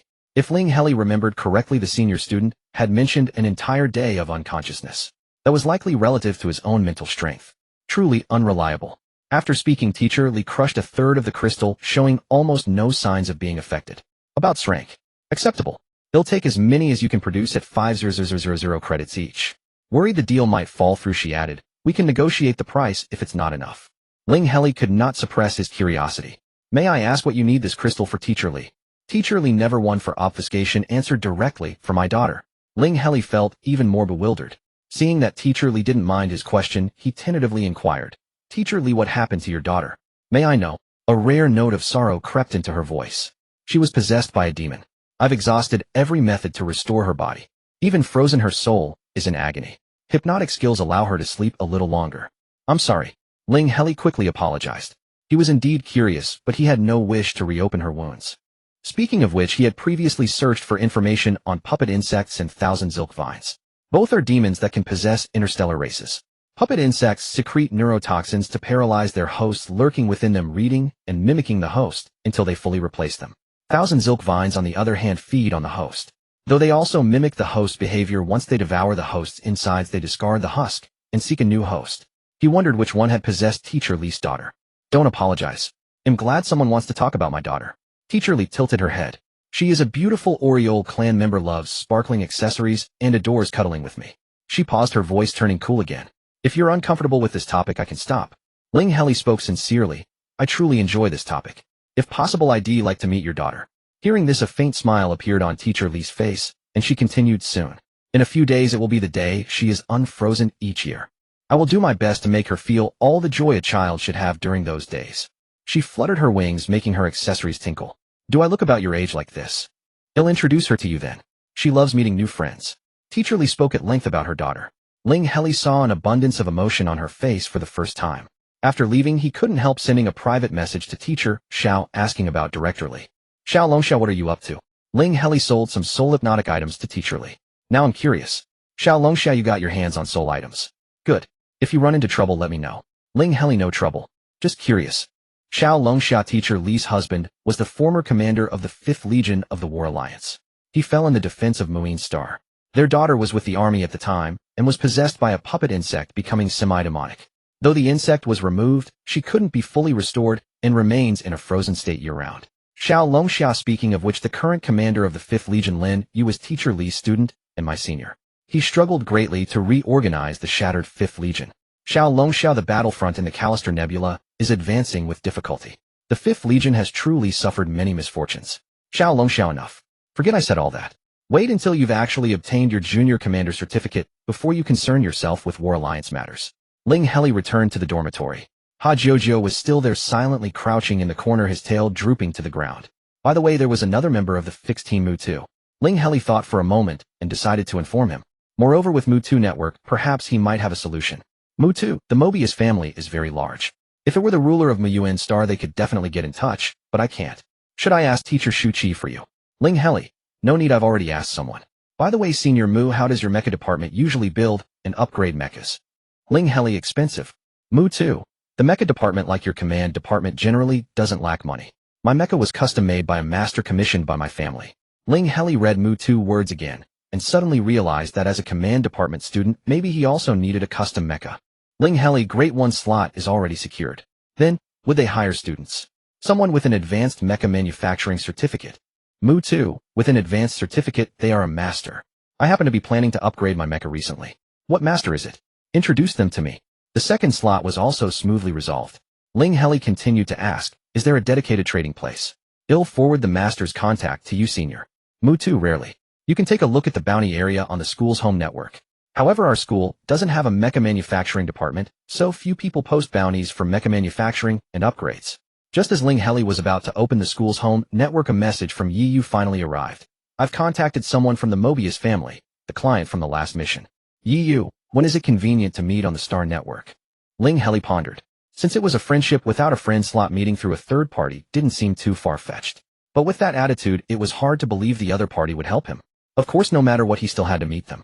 Ling Heli. Now is fine, brother Yi. He accepted Yi Yu's invitation and entered the custom room. The other party was not late. They entered the room almost at the same time as Ling Heli. The larger one was the client from the last mission, Mr. Eel, covered in mechanical art. Beside him, Miss Eel, wearing a lacy puff dress, was probably the blood relative he had divined at that time. Sure enough, as soon as she saw Ling Heli, Miss Eel rushed over. I've been wanting to meet you. Thank you for helping me find my relative. Ling Heli remembered that the divination result had shown this was a kind lady. Seeing her remembering favors now, she was indeed kind. So Ling Heli looked at the amiable Mr. Eel beside him and fell into thought. As Ling Heli expected, before Miss Eel could rush in front of him, Mr. Eel quickly stepped between them and blocked her. Then he turned to Ling Heli and still spoke amiably. The Mobius family remembers your help. Have you encountered some trouble? Yes. Ling Heli didn't stand on ceremony. My friend has gone missing on planet Z8-3672. That mining planet belongs to the Mobius family and is not open to the public. I hope the Mobius family can grant permission for my team to go to the mining planet to find my friend. Team. Mr. Eel's expression turned subtle. I'm a freshman in the command department of Warsoul Academy, and I have my own fixed team. Ling Heli replied with neither humility nor arrogance. The reputation of Warsoul Academy was quite influential. Mr. Eel immediately became more polite. After all, it's a private mining planet. May I ask how your friend got to the mining planet? Ling Heli really didn't know. Yongying and Ha Ba Ba were not that familiar after all, and there was no connection to his whereabouts, so he couldn't divine it. So Ling Heli told the truth. I'm not sure, but I can confirm that my friend Ha Ba Ba is on the mining planet. He is a canine-like race. How can you be sure? Mr. Eel asked, then realized himself. Using your divination. Alright, I trust your divination result. But wait a moment, Eel asked my subordinates about the situation on Z8-3672. The family has too many businesses, I can't recall at the moment. While Mr. Eel was contacting his subordinates, Miss Eel quietly slipped around him and finally stood in front of Ling Heli. She didn't have a big head like Mr.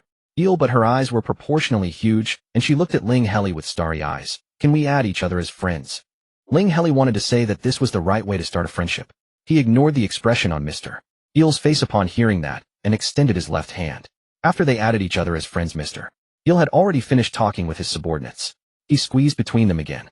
Although still polite, his tone sounded somewhat stern. My subordinate told me that everything is normal on Z8-3672. No one is broken in, and there is no one named Ha Ba Ba on the planet's roster.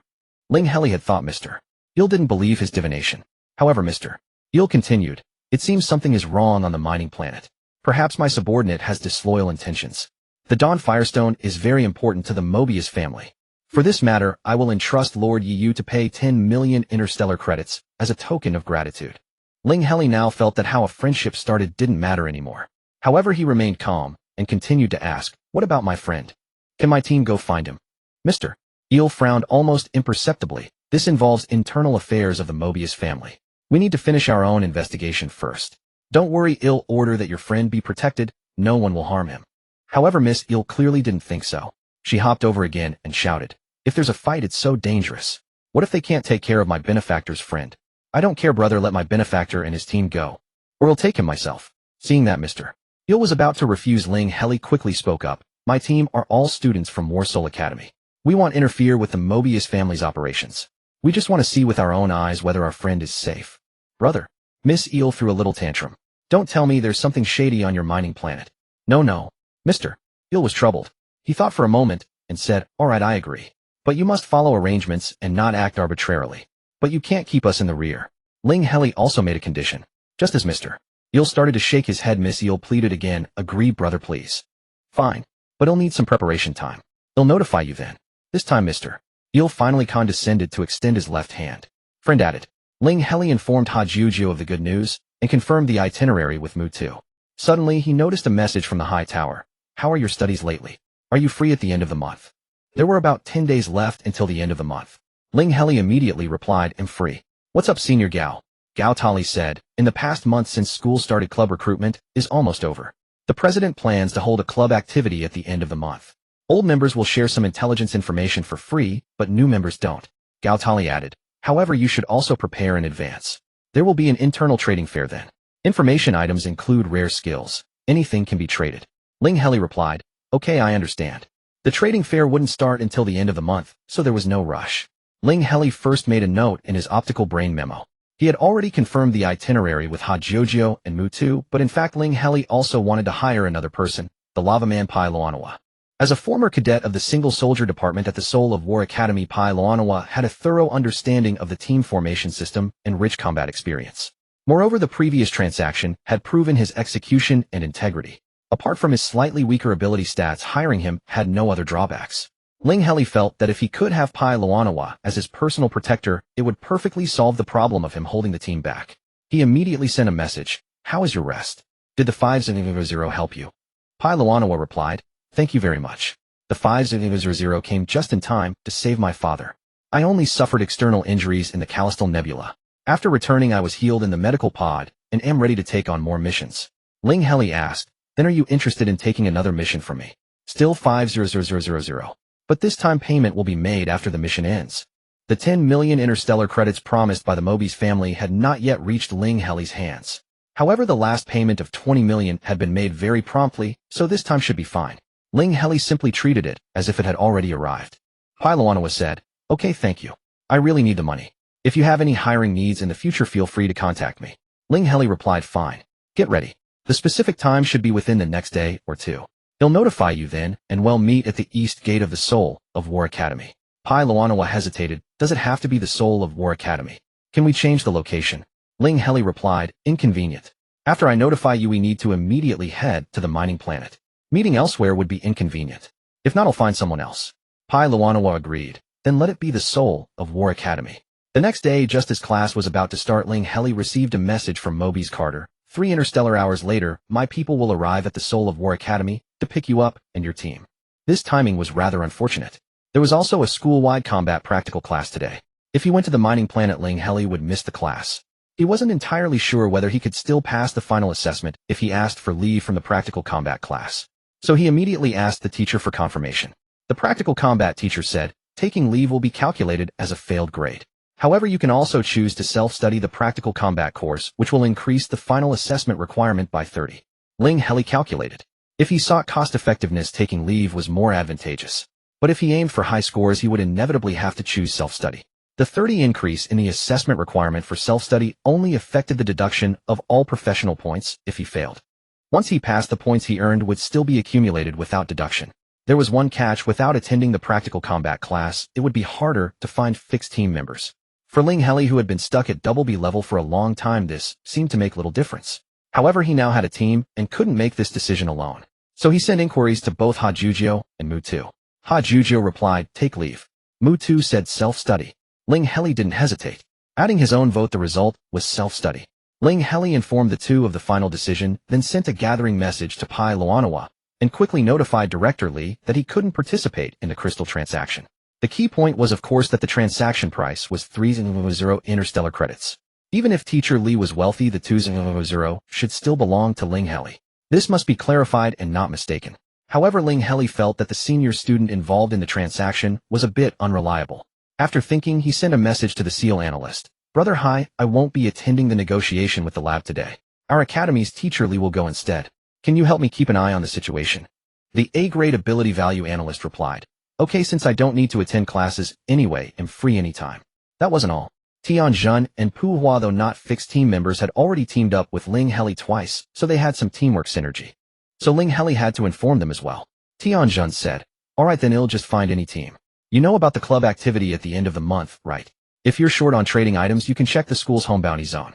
There are plenty of good things there. Pu Hua replied, got it. Ling Heli originally thought Pu Hua meant he understood that they wouldn't be teaming up. But when they gathered at the school gate, he discovered that Pu Hua had actually come along with Mu Tu. Mu Tu said cheerfully, since our fixed team doesn't have a maintenance department, I brought Pu Hua along. Treat him as half a maintenance department, so we don't have to worry about the mecha breaking down on the way. Pu Hua rolled his eyes at him. Treating me as a maintenance department, you actually said that? Next time I'll just dismantle your mecha, and you'll cry.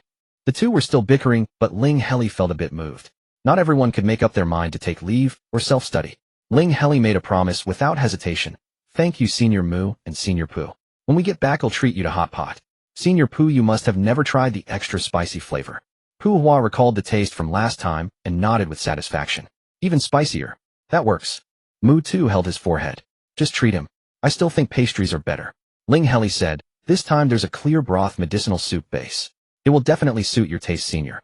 He thought it was a sure thing. It was just a hint of herbal flavor. Mu Tu became interested. I've never heard of medicinal cuisine. Does it help with energy growth? Or does it help reduce energy chaos? Mu Tu became a bit interested. Does it have a similar effect to the Mamian emblem of our Miyuan star? Just then the lava man Pai Luanawa, who had just arrived, heard the last half of the sentence. His expression changed drastically, and he clenched his fists. Ling Heli had originally intended to greet Pai Luanawa, but seeing his reaction, he changed to asking, what's wrong? Is there something about Miyuan star? Pai Luanawa's fists loosened and clenched again, then he forced himself to relax. No, it's just that an old acquaintance of mine has some connection to Miyuan star. To be honest, Ling Heli could feel that Pai Luanawa had many similarities with the teammate Teacher Xiao mentioned, the one whose origin was damaged by Teacher Shu Qi's pursuit of results. The overlapping images were becoming increasingly clear. He directly asked, is it the academic director Teacher Shu Qi? Pai Luanawa took a deep breath and refused bluntly, sorry, this is my personal matter. So it was indeed true. Without hesitation, Ling Heli sent a text message to Shu Qi. Teacher Shu, is Pai Luanawa your former teammate? Shu Qi replied, yes, how do you know? Ling Heli answered, I happened to hire him for some matters. Shu Qi said, where are you? Help me keep him there. He'll come find you. This was quite peculiar. Ling Heli found it hard to believe that a teacher of Shu Qi's caliber would fail to track Pelonuo's whereabouts. Moreover, Pelonuo's attitude toward Miyuan star was strange, as if it stemmed from more than just Shu Qi's influence. Nevertheless, he was merely satisfying his own curiosity and had no intention of getting involved. Ling Heli said, I have urgent business at a nearby mining planet. If Teacher Shu has any message for Pelonuo, I can deliver it, but I cannot guarantee a reply. Shu Qi replied, then forget it. Notify me as soon as you return. Ling Heli said, that depends on Pelonuo's willingness. Shu Qi said, fine, I'll find you myself. Take care of him. Ha Jiujio and Ling Heli arrived at the school gate nearly simultaneously, and now everyone had gathered. Soon a sleek hovercraft drifted to a stop before them, and a fully armed beaver person jumped out. Ling Heli. Yes.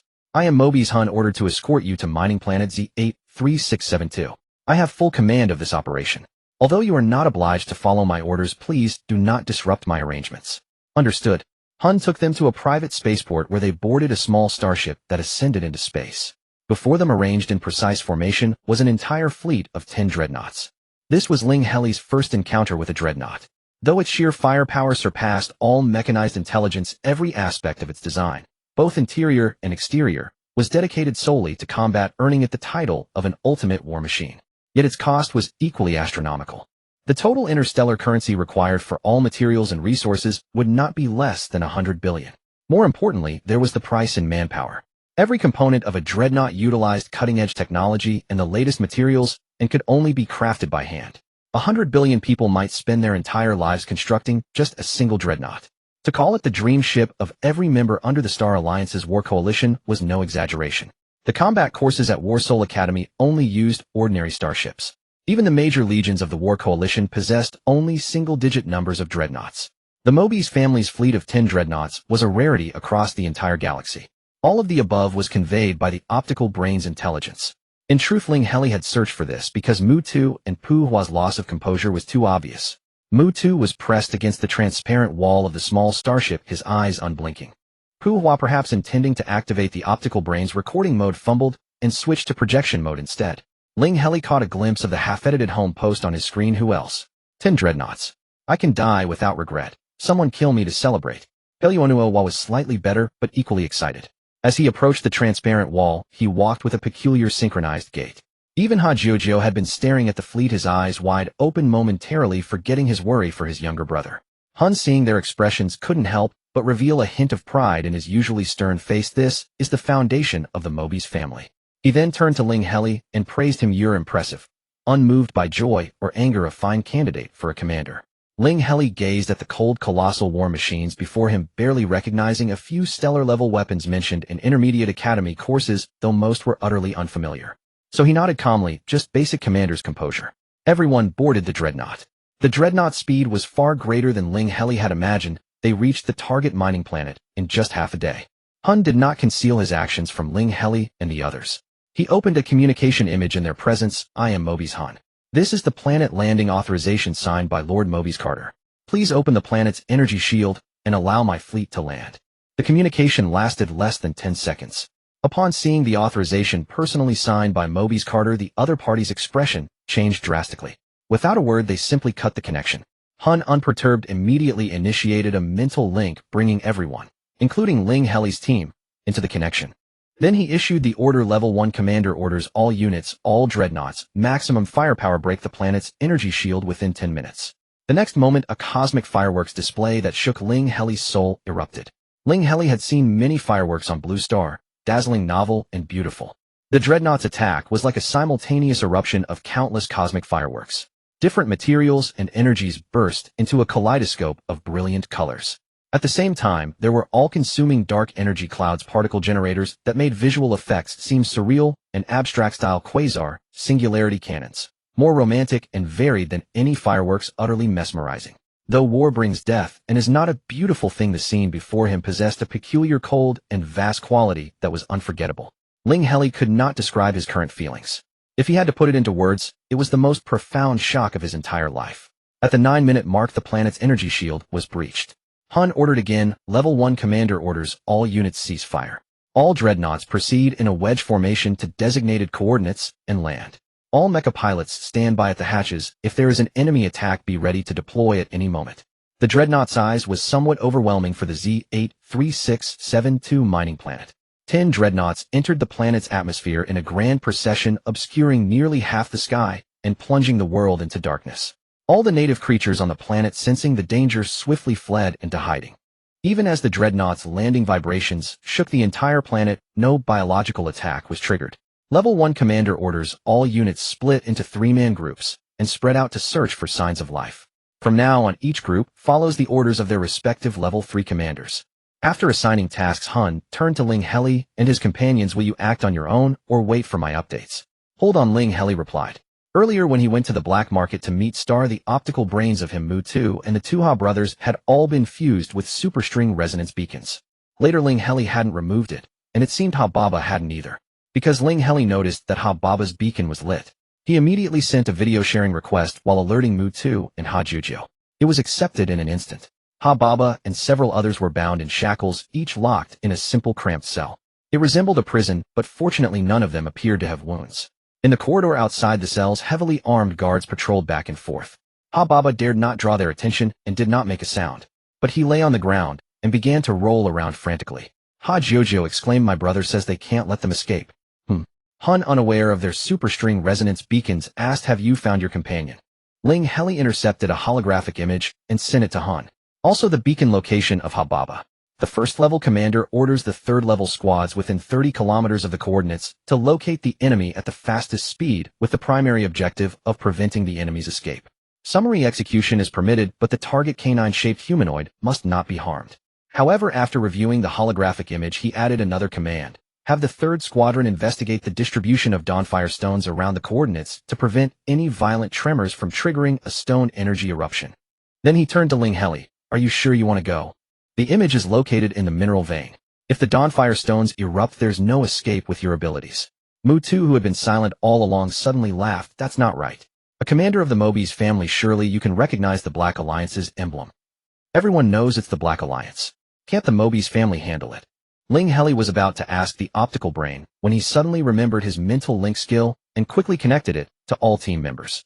What is the Black Alliance? Since it wasn't a formal combat state, Ling Heli's communication format was quite casual. No Italians but black, an underground alliance with its own dark web mainly involving black marketeers and space pirates, Mu-2 explained. Seeing that Mu-2 recognized the emblem on the patrolling guards and the image, Han showed no guilt at being exposed and naturally changed his words. Indeed, matters that can be solved with money are nothing to the Mobi's family. The best way to deal with the Black Alliance is with money. And the Mobi's family never lacks money. In the mental link, Mu-2 continued, those Black Alliance bastards would do anything for money, even betray their companions without hesitation. However, it's probably not the Dawnfire stones that attracted them. I see those patrolmen are wearing energy-blocking suits. They can't block the eruption of Dawnfire stones, but they can block the energy absorption effect of the associated mineral Dawn Shadow Marrow. Han continued from the side. I have already contacted Lord Carter, and will use money to buy off all the Black Alliance members lives here. Since you've already found your companion, whether you go to the mineral vein or not doesn't matter. It's safer to stay here. Ling Heli sensed a change in Han's attitude. Before seeing the holographic image, Han had been indifferent about whether their team went to the front line. Now he clearly didn't want them to go. Was he afraid they would take something on the side? So he asked in the mental link, is Dawn Shadow Marrow very valuable? Extremely valuable, Mu-2 replied affirmatively. It's priceless, even rarer than potential growth potions. Puhua interjected, this thing can affect its level ability values. The stronger the energy, the faster it absorbs. It's ridiculous. In the beacon image, Hababa was still rolling around. Ha Jojo urgently translated again. My brother says his mecha buckle was taken by the biggest leader, and it seems something was hidden inside it. If that guy escapes, he'll have no mecha. After saying that, Ha Jojo suddenly realized. He was silent for a moment, then spoke gloomily. Then let him have no mecha. Ling Heli prayed for Hababa and gave Ha Jojo a thumbs up. However, staying behind was not something he had agreed upon with Mobi's Carter, so he directly rejected Han's proposal. We must go find our companion. If Commander Han is uneasy, you can come with us. Han nodded, all right. With the great god Han following behind, they encountered no danger along the way. Instead, under Pai Linghua's guidance, Ling Heli grasped many tips for rapid travel and deepened his understanding of physical techniques. In the beacon image, the formation of patrolling guards suddenly fell into chaos. Soon soldiers under Han's command appeared in the image. Han had already sent everyone Hababa's image, so when the soldiers saw Hababa, they immediately released his limbs and rescued him. However, freed the husky stretched his neck and howled, then suddenly landed on all fours and shot off, like lightning, covering 100 meters in the blink of an eye, already deep into the winding mine tunnels. Ha Jojo, knowing his brother well, ran even faster. My brother is going to find his mecha buckle. Brother, how could you be so foolish? Sure enough, Hababa sniffed the air and ran at top speed. Soon he arrived at the end of a mine tunnel where a pile of corpses lay before him. None of them were Han's men. It seemed to be a scene of internal strife within the Black Alliance. The only surviving man, who looked like a leader, was dragging his battered body, trying to activate the nearby wormhole device. He was cursing, I fucking remember you, Hojua. You sold me out for a bit of money without blinking. Damn ruthless. When I get out. Before he could finish, Hababa rushed over fiercely and tore open a wound on him. Brother.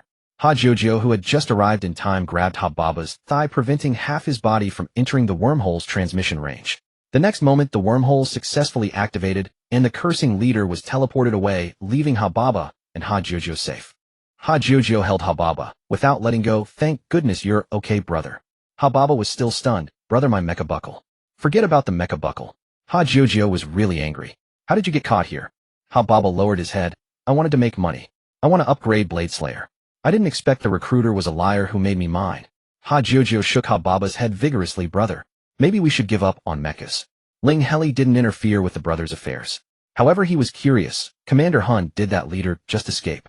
How will we track him later? Hun looked relaxed. The Mobi's family's money is not so easily taken. The Black Alliance having taken the money will certainly deliver the person to us. The trip to Mineral Star, Z83672, was grand in departure and smooth in return. As Ling Heli and his group just emerged from the starport, a dark blue hovercar stopped in front of them. The car door opened and Shu Qi stepped out. Pai Luanua's expression changed drastically. Teacher Shu, Ling Heli, and the others quickly greeted. You look lively. Just finished your business? Shu Qi asked with a smile. Ling Heli nodded. Teacher Shu, what are you here for? I was just about to find someone to do a task. Your team can solve problems independently now, that's great. How about helping me with this task? Ling Heli absolutely did not want to take Shu Qi's mission and was about to shake his head when suddenly a tentacle reached out and pressed his head down. Very good, it seems Ling Heli has agreed. Shu Qi was still smiling. Let's go to the school and talk slowly. Before Ling Heli could respond, Pai Luanua spoke stiffly. I'm leaving first. Aren't you two on the same team? If you go, this won't be the team I hired anymore. Ling Heli will suffer a great loss. Shu Qi said it as if it were true. Ling Heli wanted to say he wasn't short on money now. However, the next moment Shu Qi spoke again. The school has some activities recently that accumulate professional credits. Ling Heli's eyes widened, but he glanced at Pai Luanua, whose expression was conflicted, and said nothing. This was something he couldn't meddle in. Pai Luanua stared coldly at Shu Qi. You're still the same, using any means to achieve your goals, treating everyone as objects to be used.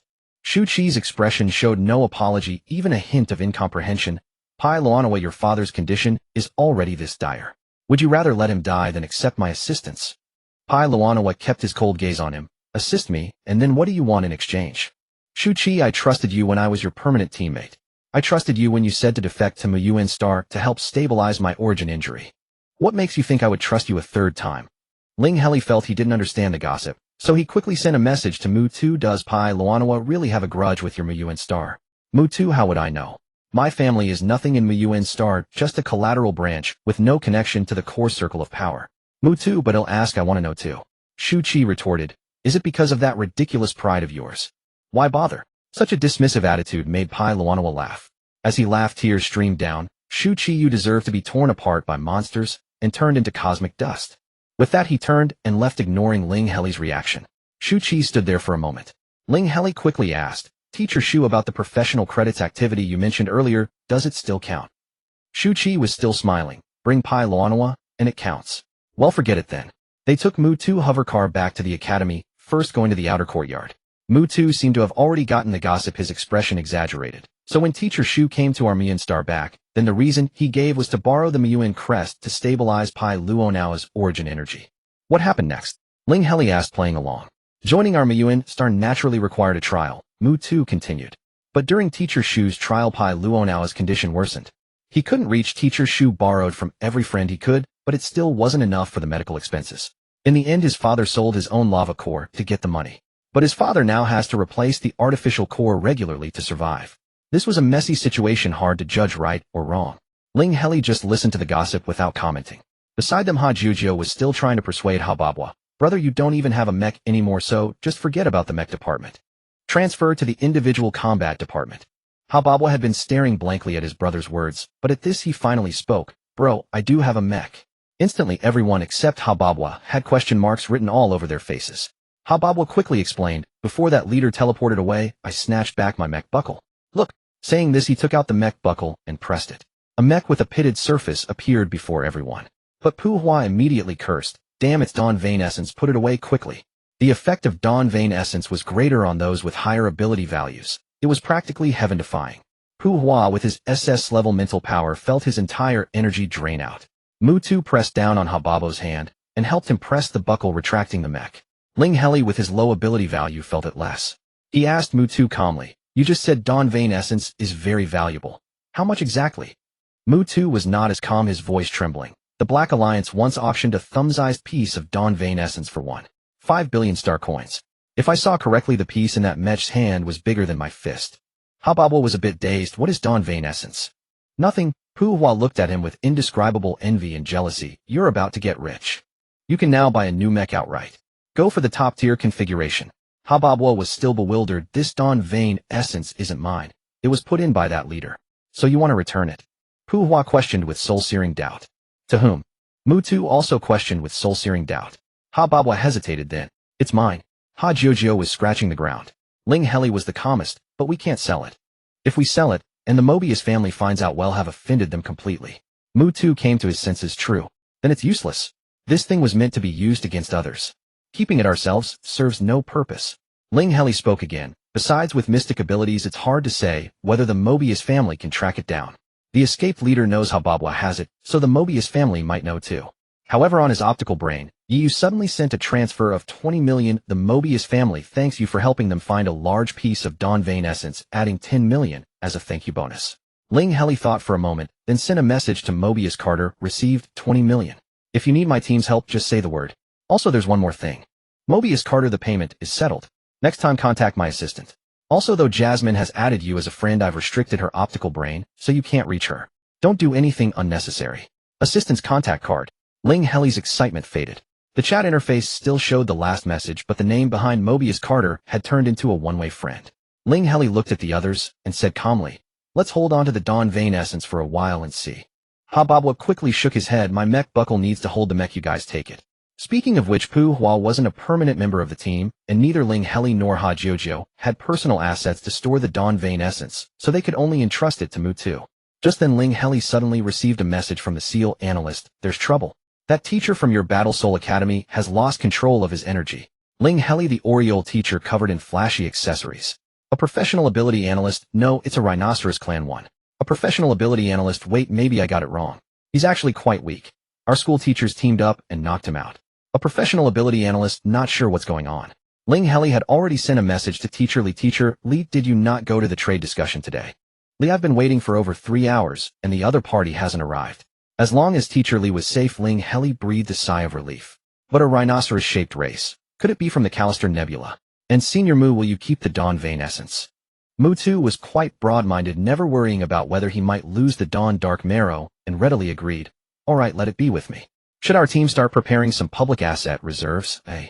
Ling Heli thought for a moment. The public assets can be considered first. But the Dawn Dark Marrow belongs to Hababa. Hababa, after all, our team put in the effort to rescue you. If the Dawn Dark Marrow can be sold, we should get half of the income for the team. How about it? Hababa remained dazed. Okay, whatever you say. Then Ha Jojo knocked him on the head. No, being able to save him was all thanks to the commander. Just enough to buy him a new mecha. Hababa lowered his head. Oh, having a mecha is enough. Since Ha Jojo was so considerate of the team, Ling Heli had no reason to refuse. Fine, if it sells, well, pay for a top-tier new mecha for Hababa. In that case, it seemed that all 3 mecha tasks for Yongying were completed. Ling Heli was delighted and felt a celebration was in order. Tomorrow the team will have a dinner together, including Pu Hua. He'll invite Senior Gao too. But his joy was short-lived. Teacher Li sent a message. Tomorrow is the day my daughter is unsealed. I can no longer wait. I authorize you to handle the transaction on my behalf. Authorization document. Ling Heli, alright. So the hover car took a detour, first dropping Ling Heli off at the Medical Soul Academy. The gate of the Medical Soul Academy seemed to have suffered another misfortune. It was in a mess. Although it couldn't compare to the collision with Teacher Shu Qi, it still had a noticeable dent with a few specks of blood around, indicating the intensity of the battle at the time. The lab senior he had met before and a figure who looked like a teacher were standing not far away, being scolded by Principal Zhu. There was also the Rhino clan member mentioned earlier who had just woken up, sitting on the ground rubbing his head with a bewildered look. Ling Heli looked around again and met the small shiny eyes of the SEAL analyst. He sent a message via his optical brain. What's going on? A professional ability value analyst. This Rhino clan member came to the wrong academy. He's from the War Soul Academy's medical department, but mistakenly came to our Medical Soul Academy. A professional ability value analyst. My senior encountered him and thought he was from the War Soul Academy to discuss Spirit Stone business.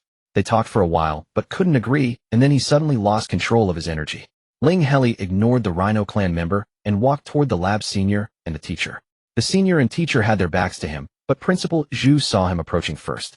He immediately stopped his spittle-flying reprimand, his body trembling involuntarily with fat, and asked with a fierce tone, "What are you doing at the Medical Soul Academy?"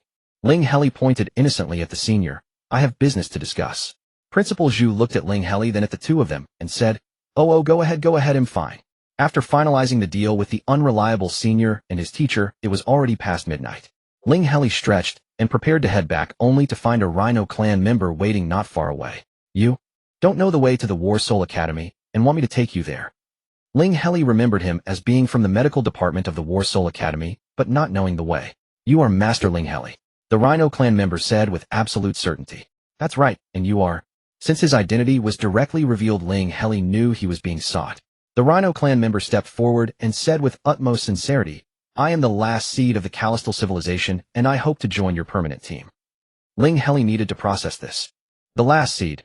I have already obtained the certificate of civilization promoter for Callistal. Although I am not yet proficient in using oracle resonance, with more practice, I can become your asset. Ling Heli thought for a moment and then asked, do you know Star Market? It's the black market here. The person in charge is a junior of your Grand Commander Neem, and they have a close relationship. The Rhino clan member gritted his teeth. I would have gone to him first. But I used oracle resonance to probe and found that he was actually interested in the last remnants of the Callistal civilization. He added with some dejection, I am among the few in my clan with high spiritual power, but low physical strength, mainly to learn oracle resonance. My combat ability is low. I didn't dare stay with him. Ling Heli remembered that using oracle resonance to probe another's thoughts would be detected. This Rhino clan member had probed Star's thoughts and escaped safely. Regardless of his actual strength, his adaptability was commendable. However, he had been curious for a long time, so he directly asked his question, is the only heritage of your Callistal civilization oracle resonance? Just one. The Rhino didn't understand. Yes, is there a problem? Ling Heli couldn't comprehend. In the Blue Star civilization, not to mention other countries, the Dragon Kingdom alone had countless heritages, far too many to learn. How could a single heritage constitute a civilization in the interstellar era? Do other civilizations also have just one heritage that defines them? Ling Heli asked. Not all. Some large civilizations have multiple heritages, the Rhino clan member replied earnestly. But the difficulty of the promotion exam for those civilizations is higher. Ling Heli understood and asked again, who sent you to me? The Rhino clan member, my teacher, who was also a wielder of the oracle resonance power. But he has now rested in the main star of Callistal. Why me? This time the Rhino clan member raised his head, looking at Ling Heli with clear eyes. Because you are a command major, a civilization promoter, and you won't be interested in the civilization heritage I carry. My teacher and I don't want the civilization of the Callistal Nebula to fall into the hands of civilization plunderers.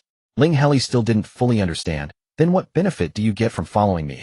The Rhino clan member became emotional. Being able to carry on the civilization's heritage and survive, that is the greatest benefit. Only I remain as the inheritor of the Callistal civilization. Ling Heli thought it over and felt he could guarantee that much. He had absolutely no intention of coveting another civilization, unlike Star, who would think of acquiring a heritage and then executing a backstab. So he nodded, all right. You're now in the medical department of the War Soul Academy, right? The Rhino clan member extended his hoof in great joy. My name is Yao An. I'm transferring to the 3rd year of the medical department. Thank you, Commander, for accepting me into the team. They added each other as friends. I'm inviting the team to a dinner tomorrow. You can come along and meet the rest of the members. Then Ling Heli and Yao An took a public hovercar back to the War Soul Academy. Now Ling Heli had nearly 20 million in hand, and without hesitation, he ordered a hovercar worth 2.8 million, finally able to experience the joy of not having to worry about prices back on Blue Star. The next day, he was back to intense coursework. In the morning, Ling Heli pre-ordered the ingredients, prepared a heavy spicy pot base and a medicinal herbal pot base, and looked forward to the team dinner with delight. Bei Qiao also came to help. Recently, Ling Heli had been busy with many things, spending little time in the dormitory, and his interactions with Bei Qiao had dwindled. Bei Qiao, however, remained the same as ever. This time, as he helped with the preparations, he asked hesitantly, I heard you're tutoring Yunyan. Actually, Ling Heli was indeed organizing study strategies for Xiao Yuan across various subjects. However, he had only completed 2 subjects so far, which he had already sent to Yunyan. Yunyan ranked in the top 10 in the class test for space orbital tactics. Bei Qiao said this with a face full of envy. Did you teach him? Ling Heli remembered that self-study students didn't need to attend class tests. So Xiao Yuan had only ranked in the top 10 among the slackers who didn't self-study. It seemed Bei Qiao's slacker level was quite high. Bei Qiao continued hesitantly, could you also teach me? Not. I want to do better in exams. Although Bei Qiao had helped Ling Heli learn the spiritual link for free, last time tutoring was time-consuming. Ling Heli considered for a moment and replied, all right, but I charge a fee. Okay, I have interstellar credits. My planet has been fully supporting me. Bei Qiao opened and closed its shell with joy. After settling the tutoring scope, Gao Tali arrived. It was still that kind-hearted senior who came to help first. The second to arrive was Yao An. Then came Ha Jujio. Finally, Mutu and Pu Hua arrived right at mealtime. Yao An, a junior from the medical department, will join our permanent team in the future. Ling Heli introduced to Mutu and Ha Jujio first. From the Callisature Nebula. Mutu, who usually spent a lot of time on the Star Network, asked as soon as he saw Yao An's appearance. Hello, I'm Ha Jujio, a first-year student in the individual combat department with physical fitness S and mental power A. We're in the same permanent team.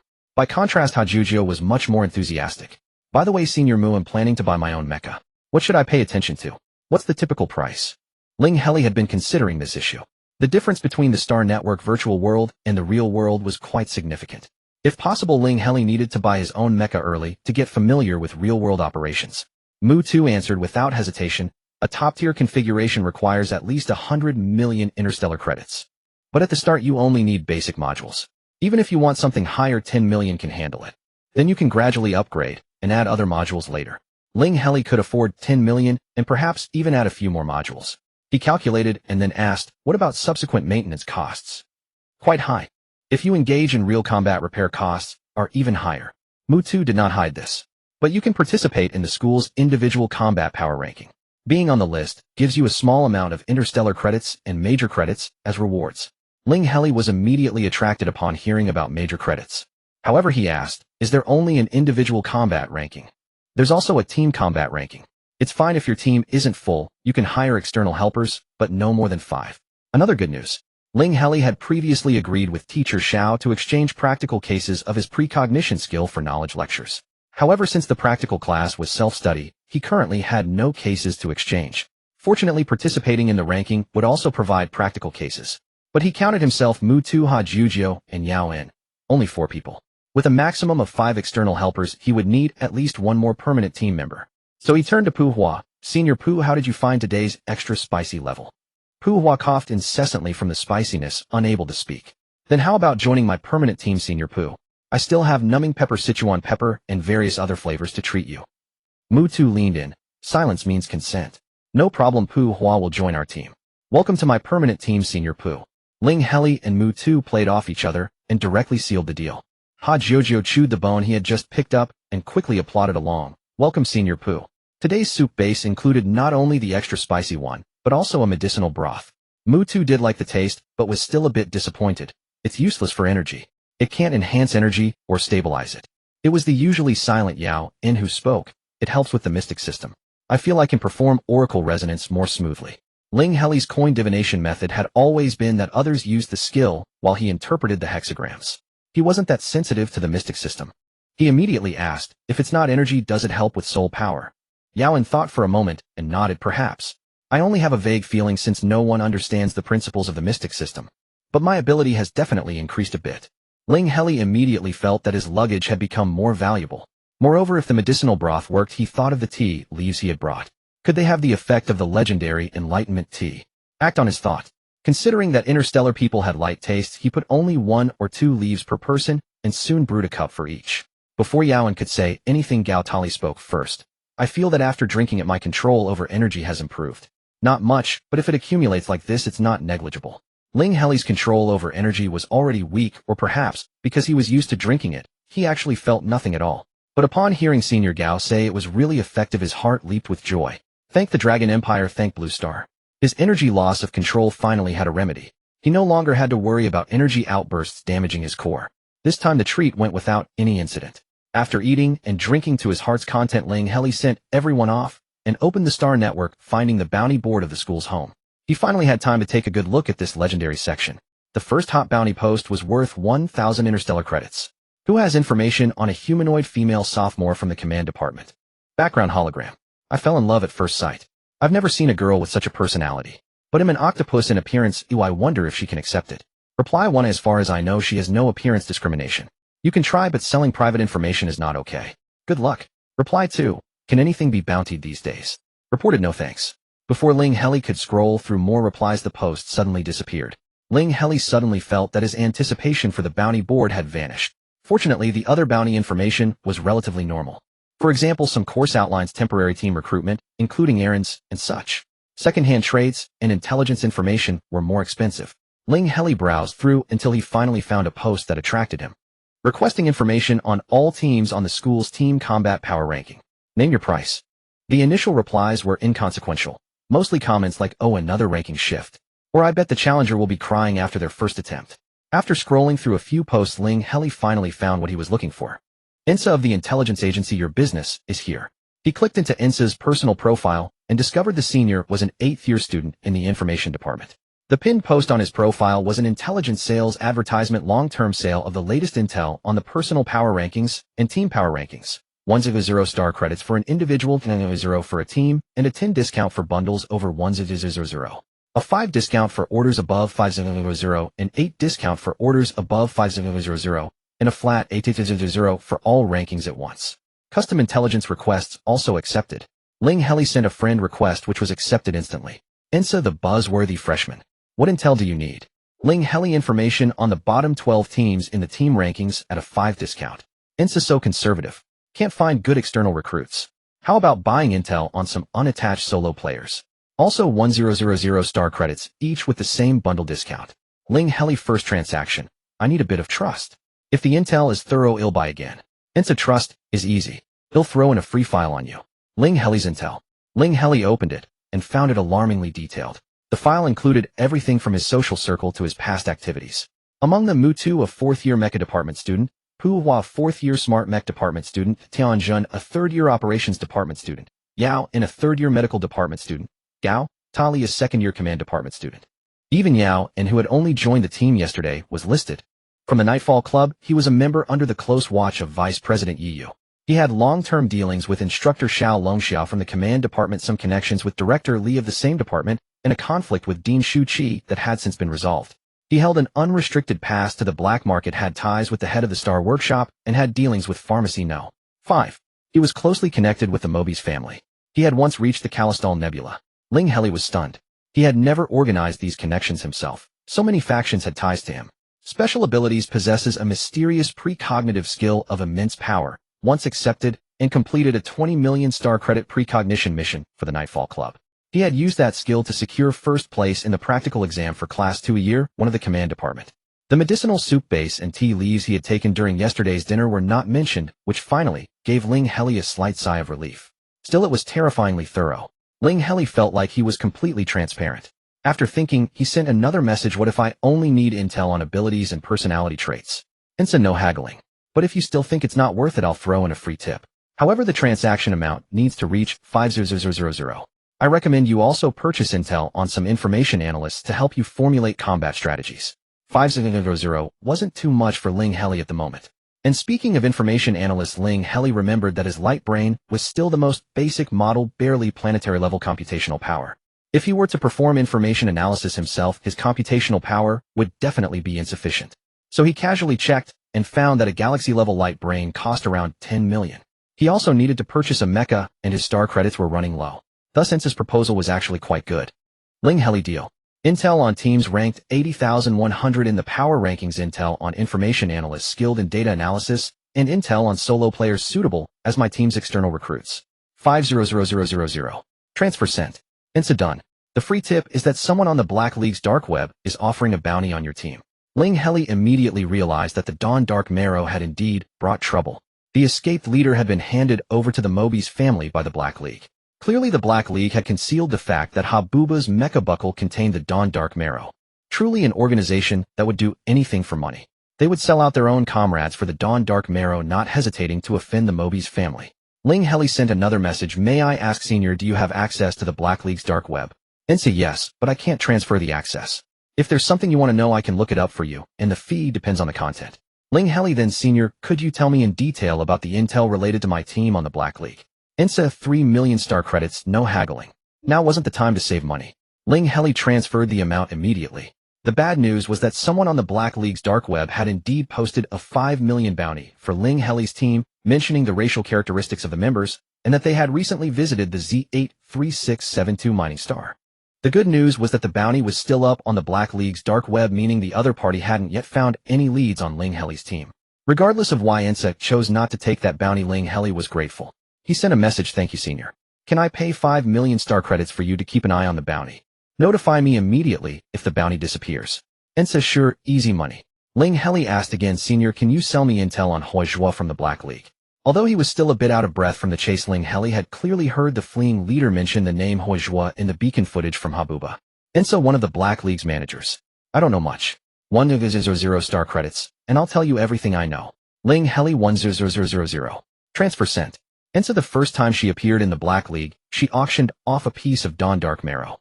Later she repeatedly sold various rare, or successfully ousting the elder in charge of the Black League's mining operations, and became one of its managers. Ling Heli. That's it. Ensa, there's a rumor she's from the venomous Phantom Violet Butterfly clan, but whenever she appears she takes on a humanoid form. That's really all I have. Ling Heli thought for a moment and first sent messages to Paleoanawa and Habuba explaining the situation. Habuba replied cheerfully. Paleoanawa didn't respond immediately, likely busy. Then he gathered the permanent members into a group chat and briefly explained again. Ha Jojo, whatever the commander says. Mutu, maybe we should hand over the Dawn Dark Marrow to Muyuan Star. They'd definitely protect us. Puhua, no, I can't just give away something worth tens of billions. Besides, giving it to Muyuan Star is no better than giving it to the Mobi's family. They're not on the same level. Yao, and I'm not too familiar with the situation. If it were truly a matter of personal safety, Ling Heli wouldn't be unwilling to hand over the Dawn Dark Marrow.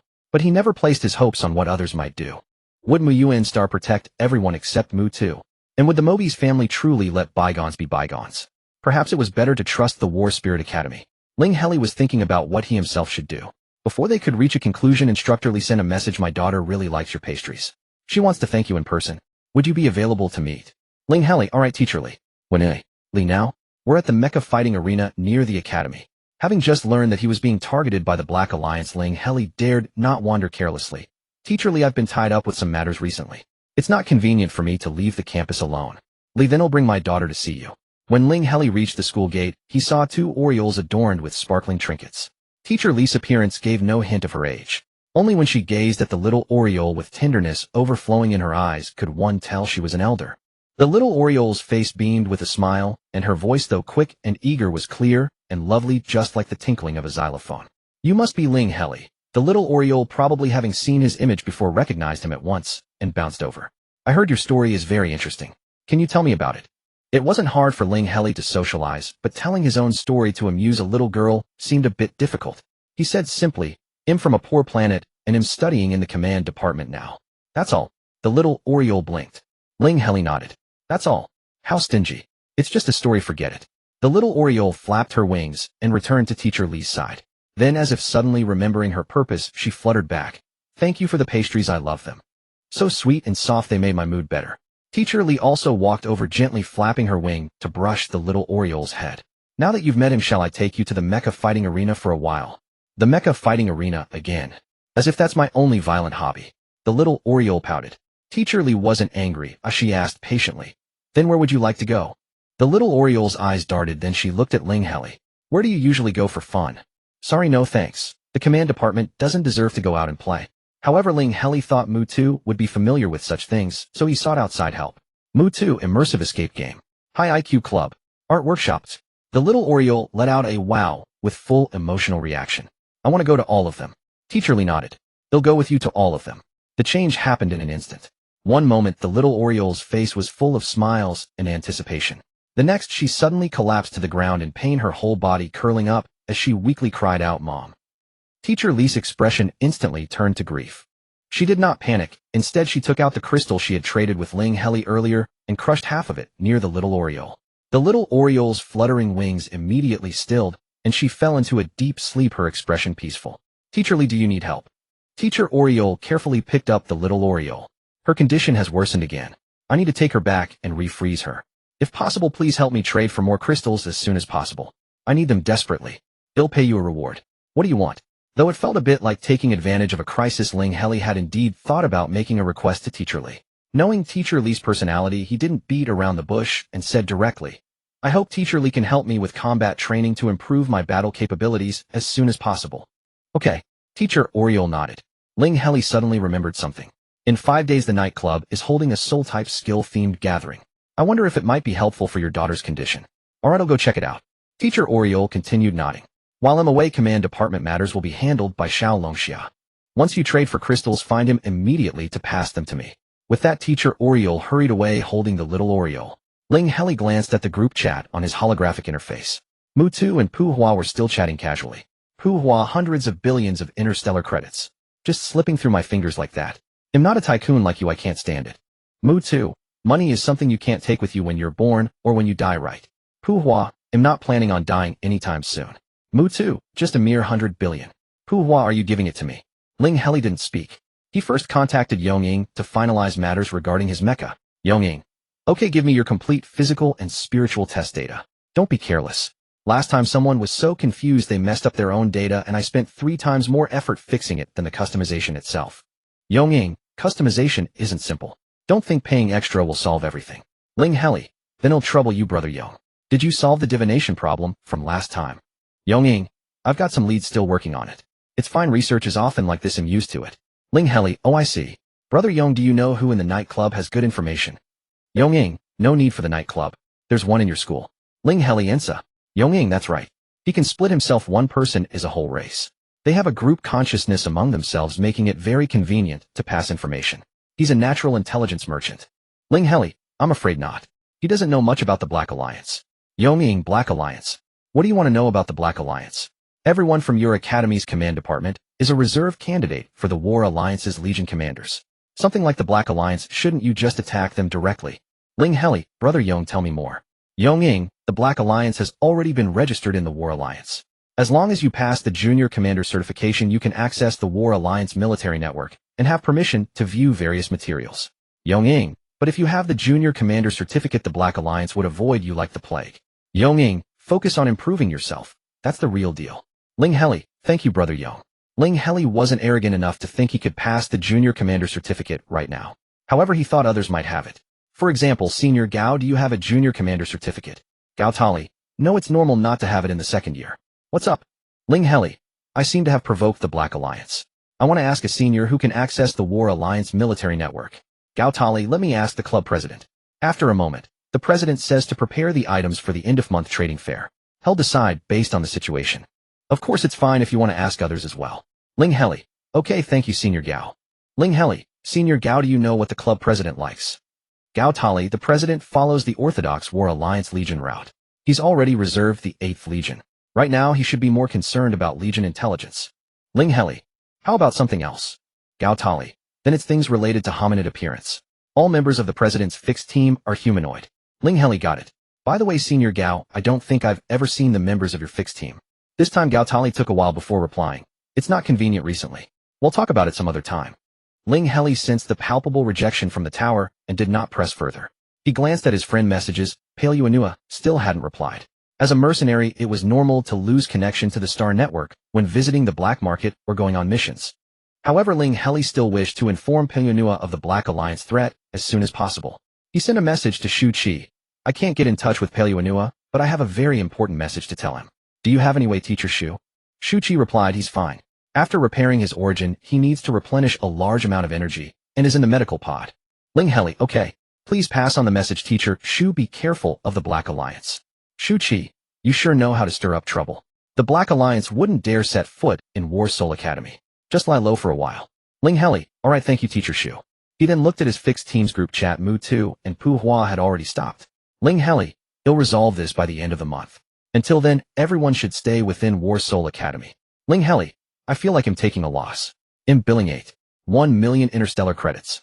Shouldn't we prepare for the team competition and earn some team funds? Mu Tu, team competition is against real teams, not the junior year human-machine combat classes. Can you handle it, Junior? Ling Heli, let's give it a try.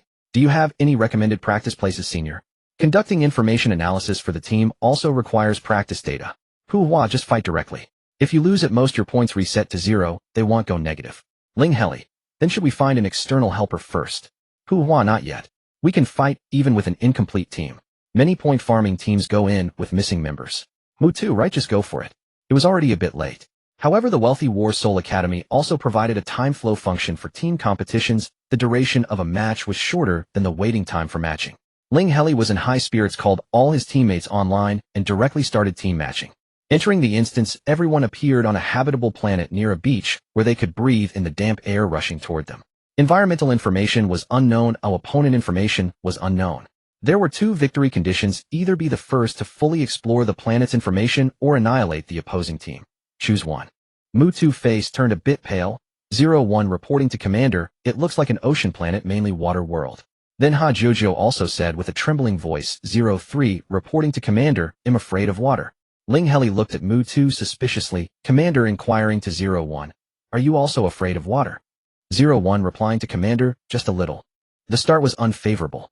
The ocean planet's environment directly crippled the team's two strongest combatants. Ling Heli quickly formulated a plan. Commander orders all units abandon the exploration victory objective, only pursue annihilation. Use the universal Y8 type for this Renudov control handling plan. The monitor is me. Group 1 me and 01.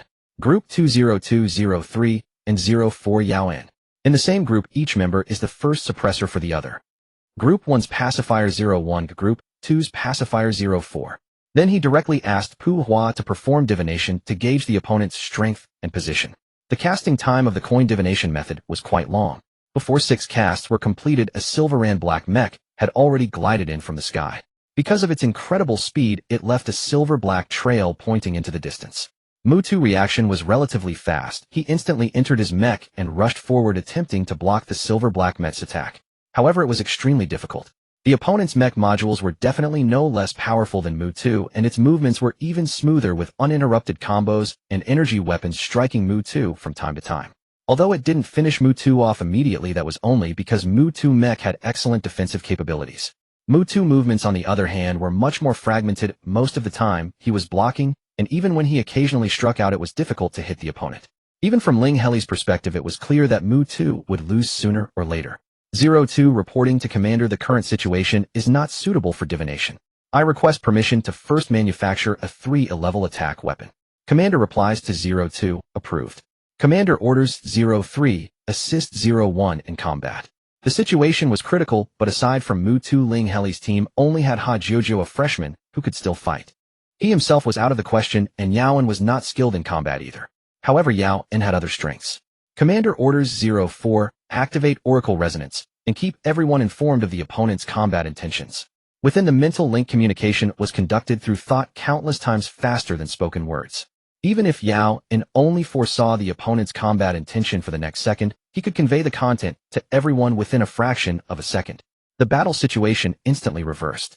Mutu Foundation was definitely not weak. A fourth-year student ranking 74th on the school-wide combat power list relied not solely on the luxuriousness of his mech modules. What he lacked more was experience and reaction ability. He couldn't anticipate what form the opponent's next attack would take, nor had time to consider whether his own response was falling into the opponent's trap, so he could only keep taking hits. But with Yaoan's Oracle Resonance commentary, every move of the opponent became traceable. This time, Mutu no longer found it difficult to respond.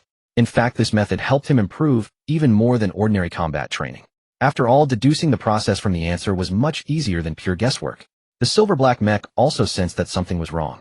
It leaped backward, dodging Mutu's attack, and then headed straight toward Ling Heli and Yaoan. Yaoan continued to broadcast the silver-black mech's intended path through the mental link. This time, Ha Jojo, who was closer, charged forward, attempting to replicate Mutu's combat process and repel the silver-black mech. However, its mech armor was instantly breached. The defensive power of a standard-issue mech was still too weak. But the hardness of the armor did cause the silver-black mech's movements to pause for a brief moment. In that brief moment, Mutu's devastating energy annihilation beam swept over. This time, the silver-black mech finally couldn't hold on and lost half an arm. With half an arm missing, the silver-black mech's balance was greatly compromised. Its movements lost their former smoothness, and it even stumbled occasionally. Mutu pressed the attack.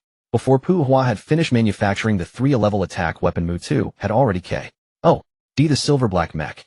Before Ling Heli could give further orders, the system notified everyone of victory. After the team points match ended, unlike the practical combat class, it didn't eject people directly. Instead, everyone had to exit manually. The silver-black mech remained where it was. The mech suddenly retracted, revealing a fully humanoid short-haired girl who looked up at the group. Her right eye was not a pupil shape, but a holographic projection resembling a nebula vortex, likely embedded with an unknown interstellar device. I Ching, a 9th-year student in the mech department, ranked 42nd on the school-wide combat power list, and the only non-command department member to rank in the top 50 in personal combat, Mutu explained in the mental link. Eileen looked at them with a cold expression. I've remembered your team. The level had ended and both victory objectives were now fully visible. As Mutu had predicted, the environment was an ocean planet. Ling Heli couldn't make sense of the specific values. The opposing team had indeed fielded only one member, I Ching. The unused members of the opposing team could also be viewed. Ling Heli scrolled through them. A full squad of 10, with the commander being a 9th-grade command student named Tanji. The 9th grader felt familiar. The team members were all fully humanoid, another striking similarity. Ling Heli sent a message to Gao Tali. Senior, what was our club president's name again? Gao Tali replied. Tanji, the former heir of the Fujin Commercial Alliance who gave up his inheritance to become a commander. Just as he thought. He wondered if this counted as a minor slight against the club president. Ling Heli checked their team's information. Due to a 50-point deduction, their ranking had dropped from 7th to 8th. Meanwhile, Ling Heli's team had earned the highest single-match score of 50. Though they didn't appear on the leaderboard, their own team info showed a ranking of 392, meaning they had left the novice pool. Keep going. Mutu, just getting warmed up, suggested excitedly. Yaoin sat down on the ground, shaking his head. I haven't fully mastered the oracle resonance yet. I can't use it consecutively. Then we'll continue tomorrow, Ling Heli confirmed. The next day, Ling Heli went to the mecha department for physical and spiritual assessments. To maximize the potential of custom mechas, every unit underwent this process. The entire evaluation was excessively meticulous. No wonder Yong Ying had warned him not to take it lightly. Fortunately, Ling Heli had recently improved his control over energy, otherwise some tasks, like striking a designated target several meters away, would have been impossible to complete without proper energy modulation. By the time the test finished, nearly 10 interstellar hours had passed. After using energy for so long, Ling Heli even had the illusion that his control had grown sharper. However, he was utterly exhausted. He went straight into a medical pod for recovery. When he came out, he received a message from the Soul Medicine Academy. With the entire laboratory working overtime, the first soul crystal had been produced. With the threat of the Black Alliance, Ling Heli didn't want to go to the War Soul Academy. He thought for a moment, then contacted Ensa from the intelligence agency. Senior, is there any cheap and reliable courier on campus? Ensa replied me. Right, this senior could split his body and create countless clones. Thus Ling Heli received a package from a small blue-purple jelly-like being. He hurried toward Professor Xiao's lab, feeling he could still squeeze in another 10 years of accelerated time. Xiao Longxiao was pacing restlessly in the lounge, but when he saw Ling Heli, he managed a cordial tone. Is it about the crystal that Professor Li requested? Yes, this is the first one. The next ones will come every 2 to 3 days. Ling Heli handed over the package. Good. Xiao Longxia's voice brightened considerably. Also, Professor Xiao, my teammate, also has a precognition type skill. Could we exchange a real combat case study for some QA time? When did our academy acquire another student with a precognition skill, eh? Xiao Longxiao was greatly puzzled. Perhaps you haven't been paying attention lately, Professor. He's a transfer student from the Callister Nebula. Xiao Longxia's expression turned serious. The Callister Nebula. He didn't even mention the precognition skill. Before Ling Heli could say anything more, he continued, muttering to himself. Since he inherited the oracle resonance of the Callister civilization, he must be a core member of the conservative faction's remnants. Ling Heli sensed something was off. Professor Xiao, what's wrong with the Callister Nebula? Xiao Longxiao was still agitated, but didn't vent his anger on Ling Heli. After a moment of thought, he spoke. Our War Soul Academy ranks 7th among all Star Alliance war academies. Do you know what our biggest scoring factor is? Ling Heli secretly asked his light brain. But Xiao Longxiao had already answered himself. The 5th Legion of the War Alliance. It's essentially the War Soul Academy's direct line legion. Most graduates from the academy go to the 5th Legion. It's tough for the 5th Legion Commander Lin Yu. If the Callister Nebula can't be retaken, the 5th Legion might be restructured. If that happens, the War Soul Academy's future will be difficult. Ling Heli was puzzled. Has the Fishman Galaxy done nothing? Xiao Longxia's tail fin flapped loudly. That's a later issue. First we need to capture the Callister Nebula. Ling Heli hadn't dealt with these matters, so he remained silent. However, he didn't want Professor Xiao to set his sights on his teammate. After thinking, he said, Professor Xiao, do you know that the head of Star Workshop has close ties with the Callister Nebula? He's a junior of Grand Commander Neem. Can he contact the factions that escaped from Callister? Xiao Longxiao asked. But he realized it was pointless to ask Ling Heli, so he muttered to himself, he'll just summon him and ask first. Then remembering what Ling Heli had said earlier, he replied generously, fine. Tell me the details of the real combat case, and you'll get 1 interstellar hour of QA time. Ling Heli's theoretical courses had been progressing rapidly thanks to the time acceleration feature. No major issues there. The main difficulty lay in his skills. Basic abilities like mental link, one-way barrier, and anchor tracking were fine, but the more complex ones, especially various combat skills, left him completely lost. I've heard from Professor Li that she'll give you special combat training, so I won't cover that aspect, Xiao Longxiao began calmly. What's most important for you now is not to learn more skills, but to understand the essence of skills. All skills are applications of energy. Explosive, calm, viscous, crisp. All are different ways of applying energy. For instance, multi-string burst and singularity impact are both applications of explosive energy. You can try to find the commonalities between them. But energy binding is a different direction of application. You shouldn't simply copy the method of multi-string burst. When you truly understand how to use energy, you can even create your own skills. However, by that point, skills themselves become unimportant. With sufficient energy, you can simply overpower through brute force. Xiao Longxia's teaching style really resonated with Ling Heli. Soon he had densely packed notes on his light brain, and an hour passed without him feeling satisfied. Still, it was almost time for the War Soul Academy's classes to end. Ling Heli's fixed team gathered again to challenge the team competition. Since their team wasn't full, their opponents were likely also incomplete teams, so the numbers wouldn't differ too much. The last match with Eileen had been an exception, probably because her personal strength was so overwhelming that it offset the numerical disadvantage, leading to a random matchup. This time Ling Heli configured their plans for a larger team. Before entering the level, they had already locked in 3 strategies ready to deploy immediately to avoid being ambushed by Eileen again. This time the team spawned in a space synchronous orbit. Victory Condition 1: seize control of the synchronous orbit AI. Victory Condition 2: annihilate the opponent. Choose one. 01 informs the commander that the orbital synchronous orbit is the most confined map. Most engagements are direct encounters. Traversing the entire map in a mech takes only 15 minutes. Mu2 explained the situation while already donning his mech. Commander orders all units to adopt the third plan diamond formation to scout ahead. If the enemy is detected, engage at will. The map was small, leaving little time for the coin toss divination, rendering it largely useless. Ling Heli advanced cautiously, adhering to standard tactics. 3 minutes later, the two teams clashed at close quarters. Mu2's mech boasted a superior biodetection module, allowing him to detect anomalies before the enemy. Scattered formation 4 figures 2, standard mechs 2 custom ones. Ling Heli ordered without hesitation. Commander orders 01 to use the mech's advantage to snipe the standard mech at 30 degrees, then intercept the rest of the enemy's attacks. If 01 fails, 03 takes over the 30-degree target, otherwise assist 01. Commander orders 02 to scavenge materials and quickly fabricate small-scale attack weapons. Commander orders 04 to assist others. If the enemy commander is identified, immediately execute Divine Resonance. Mu2 raised his mech's right arm, extending a magnetic railgun from the hand, took aim and fired. The target designated by Ling Heli wore a standard mech, which offered low defense. If the opponent lacked quick reflexes and was hit, they would likely be eliminated. Among the senior students with fixed teams, most possessed custom mechs, even if they weren't from the mech or command departments. Half of this team used standard mechs and were short-handed. Likely a freshman team as well. Indeed, Mu2 scored a hit. But just before the standard mech was destroyed, another golden mech lunged forward to push the comrade aside, preventing a fatal blow. The golden mech didn't charge toward Ling Heli's side. Instead, it retreated a few steps, while a fluorescent purple mech charged ahead. Commander informs 04. The golden mech is the enemy commander. Next, Yao En began broadcasting the enemy's tactics. Ling Heli couldn't interfere in the brawl. He tried using a few skills he had just learned the day before. He first cast Energy Entanglement. In theory, even if the target broke free, there would be a momentary anomaly. But as Ling Heli watched the rushing purple mech, he saw no sign of hindrance.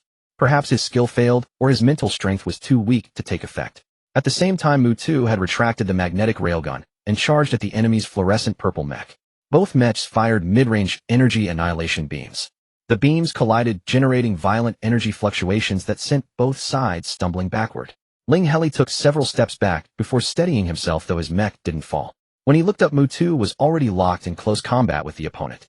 The enemy pilot of the fluorescent purple mech was average.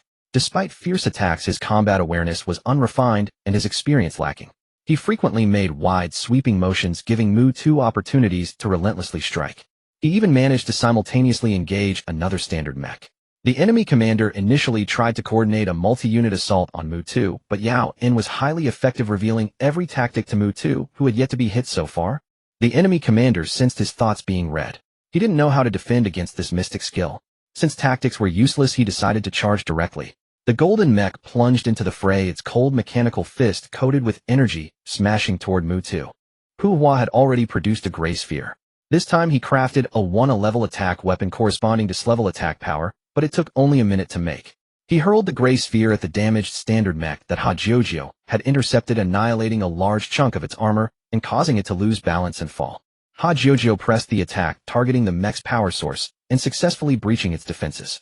The crippled standard mech released fluctuations of energy, then lay still. The battle lasted mere moments. Ling Heli had just used his second skill, Singularity Strike, on the enemy commander's golden mech. It didn't break through, but it seemed to have some effect after all. The enemy commander abandoned the fight and charged straight at Ling Heli. 04 informs all the enemy's target is not the commander. They hope 01 will expose a weakness while rescuing, allowing a surprise attack. Ling Heli didn't order Mu2 to fall back. This was his first close-quarters battle since the black market skirmish. He dodged clumsily with no chance to counterattack. He was hit several times. But with Yaowen's telemetry of the enemy's movements, Ling Heli miraculously held on. Just like the previous fight between Mu Tu and Eileen, Ling Heli felt that deducing the enemy's attack patterns from the results greatly improved his actual combat skills. From clumsy dodging to gradually smoother movements, he still couldn't counterattack, but the progress was remarkable. After Pu Hua and Ha Jujiu finished off the damaged mech, they joined Mu Tu, turning the fight into a 3 vs 2. With Mu Tu's skill, even 1 vs 2 was manageable, let alone with numbers on their side. They quickly suppressed the two opponents, repeatedly breaching defenses, and destroying their mechs was only a moment away. But Yaowen's voice grew urgent. 04 reporting to Commander, my energy is showing signs of instability. Request permission to cease divine resonance. Commander orders 04. Immediately stop divine resonance, and use a calming skill on yourself. Without Yaowen's warnings, Ling Heli was instantly struck, flying over 10 meters and punching a hole in the orbital wall, nearly flying into space. But the advantage still lay with Ling Heli's team. Even without Ling Heli and Yaowen's assistance, Mu Tu and the others were fighting 3-3 without fear. Ling Heli quickly approached Yao, and whose face was pale. How are you? Do you need to go to the affiliated hospital in reality? Yaowen shook his head. My calming skill is effective. I'm just a bit drained from energy depletion. Though the fight dragged on, Ling Heli's team finally secured a hard-won victory. Compared to the previous full score of 50, this time, they only earned 20 points. They still needed a full 1500 points to reach the top 100 and qualify for the challenge tournament. After the battle, recalling Yaowen's pale face, Ling Heli knocked on his dormitory door. Commander, I'm fine, I won't hold the team back. Seeing him approach, Yaowen quickly explained. We're already a team, there's no such thing as holding anyone back. Ling Heli interrupted him. But our goal is the future. Don't squander your potential recklessly. Now tell me your true situation. A trace of melancholy crossed Yaowen's face, though he spoke honestly. My mental power was only S-class before. To master the oracle resonance as quickly as possible, I used successive potions to break into S-class, and now my energy is in utter chaos. But I'm a healer myself. I've been applying soothing skills to myself every day, and it's slowly getting better. He forced a smile at Ling Heli. Commander, rest assured, I'm not forcing myself. If I truly couldn't hold on, I would have immediately sought a successor for the Kalistayer civilization instead of coming to the War Soul Academy to learn combat. Ling Heli thought for a moment, then said, until your energy fluctuations are fully restored to normal, stop using the oracle resonance. As for the team challenge, the weakest point, it'll improve. Improvement didn't take long for Ling Heli. Early the next morning, Teacher Li rushed back to the War Soul Academy and sent him a message straight away. Li, I've settled, my daughter. You can start your combat training anytime. Ling Heli, right now? Li, come to the tactical field. The tactical field was actually used for strategy simulations. Many mandatory courses for the command department were held there. However, unlike the virtual teaching of the Star Network, the tactical field featured full-scale, physical sandtables, a multi-state environment simulation field. Teacher Huangli was clearly not there to teach Ling Heli tactical deduction, as she wanted him to experience her real-life pursuit in a genuine environment. In her words, the first checkpoint of combat training was the perception of danger. Teacher Huangli could easily kill Ling Heli in an instant. In fact, that was exactly what happened. He was killed, then revived by the medical pod. Without fully losing consciousness, each time Ling Heli was on the brink of death, he could truly feel the excruciating pain of his body being torn apart by sharp claws. He even found it hard to suppress his physical reactions. Whenever Teacher Huangli said, begin, he would involuntarily tense up. But Teacher Huangli used repeated deaths to finally make Ling Heli adapt to this issue. He began to fully concentrate on the sensations just before an attack. He used his physical energy, his mental power, spread out his energy fluctuations, and even tried to trigger his soul energy, all in an attempt to grasp the feeling just before being struck. At first he had no clue. Teacher Huangli's teaching style wasn't about repeated explanations. She chose to make Ling Heli die more times, trusting that he would eventually sense danger. Not until Ling Heli felt a hair-raising terror whenever he saw Teacher Huangli did he wonder if this was the perception of danger.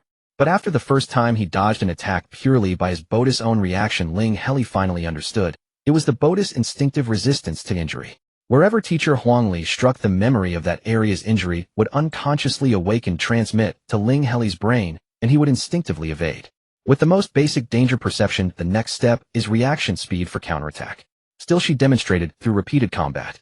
If danger perception only allowed Ling Heli to evade, then the counterattack required him to suppress his body's instinct and transform dodging into striking. Teacher Huangli deliberately adjusted her attack patterns.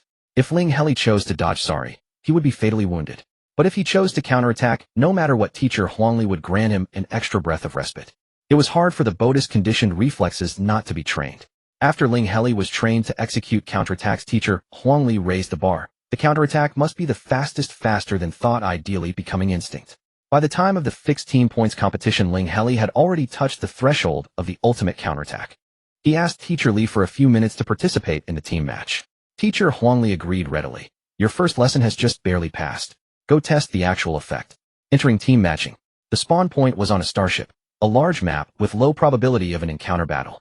Victory condition 1, be the first to reach the target planet. Victory condition 2, annihilate the opponent. Still a choice between two. Ling Heli smiled. Commander's order to all. Use plan 1. Commander informs all. Finally, I can lead us to a win. Ling Heli had the piloting skills he learned from Tianjin, so he had no fear of speeding at full throttle. If not for the opponent realizing something was wrong and sacrificing their starship's integrity to catch up, Ling Heli's team might have cleared the round without any damage. However, the opponent's starship had already sacrificed its integrity, and their piloting skills weren't much better than Ling Heli's. Ling Heli executed a few tactical maneuvers, easily striking the opponent's hull during their turn and adding another chunk of integrity damage. After weighing their options, the opponent ceased competing in starship piloting and instead deployed 5 mechs for a boarding battle. Apart from Ling Heli, all 4 members, Mu Tuha, Jiu Pu Hua, and Yaoan, went out. This time Pu Hua didn't manufacture weapons either and joined the fight. His physical energy was low, but his mental power was extremely high. Though he struggled in unknown combat, his support skills were a great help to teammates. Yaoan, having refrained from using the Oracle Resonance, was much less effective in battle. He was especially poor at combat, not even good at support skills, and required others to protect him, constantly rendering his combat effectiveness negative. But once the problem was identified, it could be corrected. Ling Heli quickly revised the original 3 contingency plans, and even had time to finalize 3 other different ones.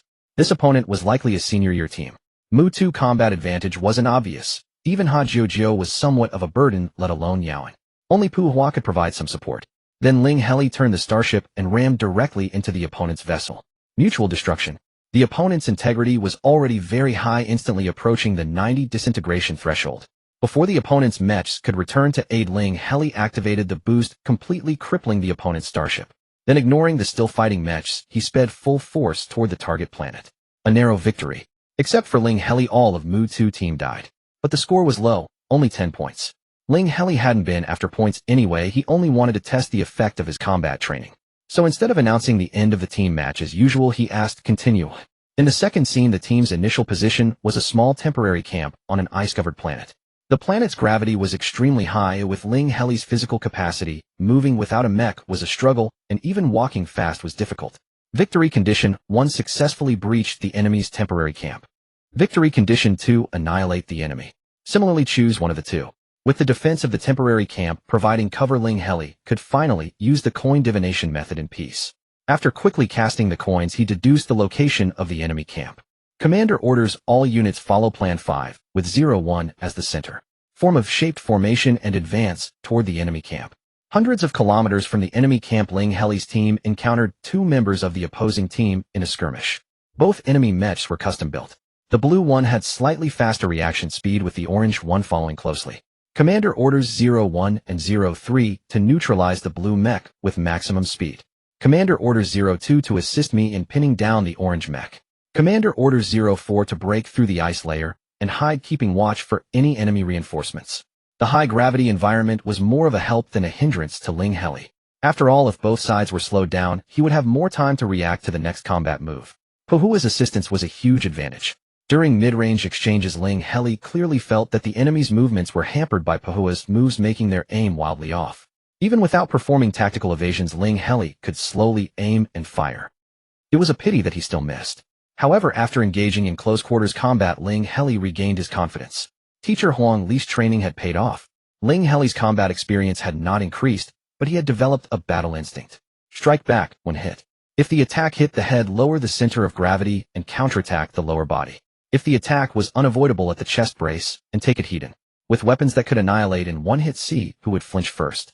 Ling Heli himself didn't even realize why he made such reactions, but his body had already possessed a battle instinct before his consciousness. Moreover, Teacher Huang Li's style was fiercely aggressive. Evasion was absolutely impossible, but most it would be a mutual destruction scenario. Fortunately, Pu Hua was there. In a Tubersuson situation, Ling Heli had the upper hand. The enemy not only had to guard against Puhua's skill ambushes, but also was occasionally restrained by energy binds, fighting with their hands tied, unable to chain their moves. Thus a newcomer like Ling Heli managed to dominate. However, Yawen quickly warned, 04 reporting to Commander 2 custom matches are approaching. For custom matches, undoubtedly senior students. Commander orders 02, assist 01 and 03. Neutralize the blue mech at maximum speed. Then rendezvous with 04 and hide in the ice layer. Commander orders 01 and 03 to intercept the enemy rescue matches and drag the battle away from here. Commander orders 02 and 04, once the current position is safe, rush to the enemy camp at full speed and capture it as quickly as possible. Ling Heli thoroughly enjoyed this round. Away from Puhua's assistance, he initially struggled to keep pace with the enemy's rhythm. However, as his body responded with instinctive reactions time, and again his consciousness gradually understood how to fight. At times he even realized that his body was not executing the optimal counterattack, and he consciously adjusted to a more suitable offensive method. But the team match was lost. Whether it was Mutu Hajojo or Ling Heli himself, all lost their battles. And in the enemy camp the commander himself was defending. Indeed, it was a senior 5-person team. The loss was not unjust. Although 30 points were deducted, Ling Heli felt the effect of the combat training and was actually delighted. After the battle, he found that teacher Huang Li had already left, leaving a message to continue tomorrow. Ling Heli returned to the dormitory. He had promised to tutor Bei Qiao. This foolish child had a much weaker foundation than the little fishman. He was just slow. But he truly worked hard. Bei Qiao made a genuine effort to memorize every point Ling Heli explained. But when asked the same question in a different way, he looked confused. Ling Heli didn't want to discourage Bei Qiao, but he gently inquired which department subjects interested him more. Information systems, I guess. It's either yes or no. Even with hard problems, I can use the light brain. Then focus on information systems. Ling Heli hinted. Bei Qiao completely missed the hint, and even happily agreed. Ling Heli thought for a moment, and then made it clearer. Is there any compelling reason to stay in the command department? Bei Qiao still didn't get it. But although he was somewhat resistant to the question, he gave the reason. I am the only student from my planet who passed the War College's command department entrance exam.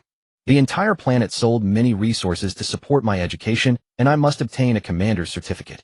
Ling Heli immediately abandoned the idea of persuading Bei Qiao to quit. This kind of reasoning was unshakable. He thought for a moment, just obtaining the commander's certificate, not necessarily graduating from the War Soul Academy, right? This time Bei Qiao finally understood. His shell tightened slightly, assuming a defensive posture. You think I can't graduate? Ling Heli replied in a steady voice, that's not important. They'll help you pass the junior commander's certificate. If worst comes to worst, you can go to the external command department. They also have qualification exam opportunities. Bei Qiao's shell nearly cracked. I have a physical score of A and a mental score of S, haven't reached my potential limit yet, and I got into War Soul Academy on my own. You want me to go to the external department? Ling Heli knew that Bei Qiao in his current state wouldn't listen to his advice. So he ended the conversation, think it over carefully. If you're not willing, I'll refund the interstellar credits. Speaking of which, Bei Qiao's situation felt familiar to Ling Heli. It seems Senior Gao had said something similar. His family had diverted all the education funds of the younger generation to support his expenses in the command department. By the way, Ling Heli wondered what was wrong with Senior Gao's team. Ling Heli directly sent a message. Senior Gao, what have you been busy with lately? Want to go to the Humanities Institute Club building together next time? I haven't met the other club members. Gao Tali, end of the month, a bit busy lately. Busy with team matters. Ling Heli was thoughtful. Soon after, he received a message from the Molten Rock man Pai Luanawa, whom he hadn't contacted in a few days. I'm going to assist the 5th Legion in the Callisto Nebula. Not sure when I'll be back. I won't be able to take your missions for now. But Xing Yi will also go. Good news for you. Ling Heli remembered that the 5th Legion had close ties with War Soul Academy, and teacher Shu Qi was the Academy's dean. Why would he let former teammates risk their lives on the battlefield? Ling Heli asked anyway, does teacher Shu know about this? Pai Luanawa, how I shouldn't have trusted him a third time. This time I might finally have to pay with my life. These words were quite serious, so Ling Heli dared not meddle recklessly. However, Xing's departure should be good news for Yawen. He immediately informed Yawen. Yawen, I already know. Many of my clansmen who escaped with me are also returning to the Callisto Nebula to assist the 5th Legion. Ling Heli suddenly understood. It seemed that Yawen's transfer to the Warrior Soul Academy came at a cost paid by his clansmen. He was about to end the conversation when Yawen sent another message. Yawen, I am very confused. Most of my clansmen lack high spiritual power and cannot inherit the Oracle Resonance. But if I pass it on to an outsider, whom can I trust? If Yawen were not a member of his fixed team, Ling Heli would never get involved in this matter. No one can make decisions for others. However, as a teammate, Ling Heli did not wish to see Yawen remain trapped in confusion. Ling Heli, speaking of which, I know someone who, even after losing his civilization's heritage, still turned himself into a legend. Would you like me to introduce you to him? Yawen: yes. Thank you, Commander. Ling Heli: there's a themed gathering 3 nights from now. It'll take you along. The next day, combat training continued. Now you have battle instincts, but you lack combat awareness. You must learn to use all the weapons here, and then spar. Teacher Huang Li said succinctly. Ling Heli first spent 10 years of theoretical knowledge on the star net using accelerated time. Then, returning to reality, he began with clumsy movements, mastering every weapon bit by bit. Before entering the next stage, he received news from the Medical Soul Academy that the second soul crystal had been produced.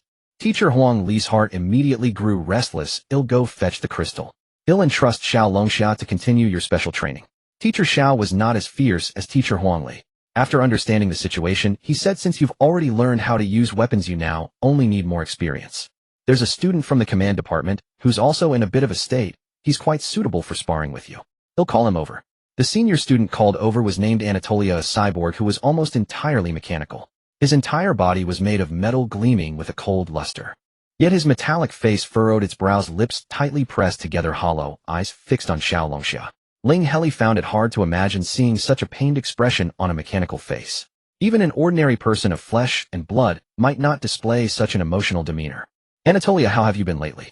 Teacher Xiao looked at him somewhat helpless. The cyborg's expression grew even more pained. I'm sorry, teacher, but I still can't engage in combat normally.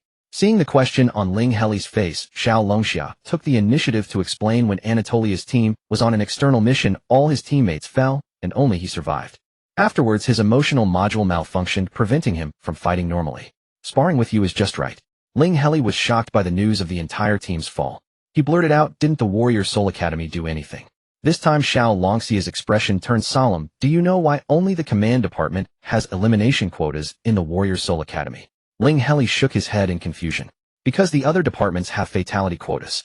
With that, Xiao Longxia sighed, treat your teammates well. Sparring with the overly emotional Anatolia gave Ling Heli an inexplicable sense of security. This senior seemed to care deeply about his companions' lives and appeared to have included Ling Heli in the circle of comrades. He was genuinely guiding Ling Heli on how to wield his weapons more effectively. Xiao Longxia kept scolding Anatolia, this is a spar. Anatolia, are you still a commander? Want to transfer to the logistics department? Anatolia's expression was pained and sorrowful, but no matter how hard he tried, he still inflicted no damage on Ling Heli. Fortunately, Ling Heli only needed to master the use of different weapons, and skipping the medical pod actually saved time.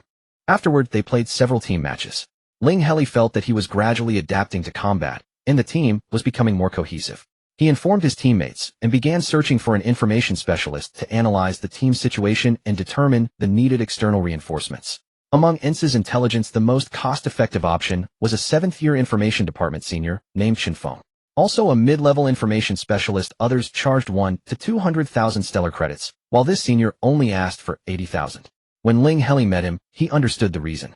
Unbelievable. This stone man, who spoke slowly and seemed somewhat sluggish, was actually from the information department, known for intellect. Because he spoke too slowly, his words were somewhat disjointed. Often the first sentence was a greeting, and the next directly jumped to the third point of discussion. Recalling the words excellent value for money in ENS's intelligence, Ling Heli still closed the deal. Sure enough, the analysis report was highly reliable. It provided defects and improvement plans for each individual, an overall team analysis, and a specialized external reinforcement plan for the teams ranked 99 and 100 that Ling Heli had selected. Ling Heli, of course, still needed comprehensive improvement.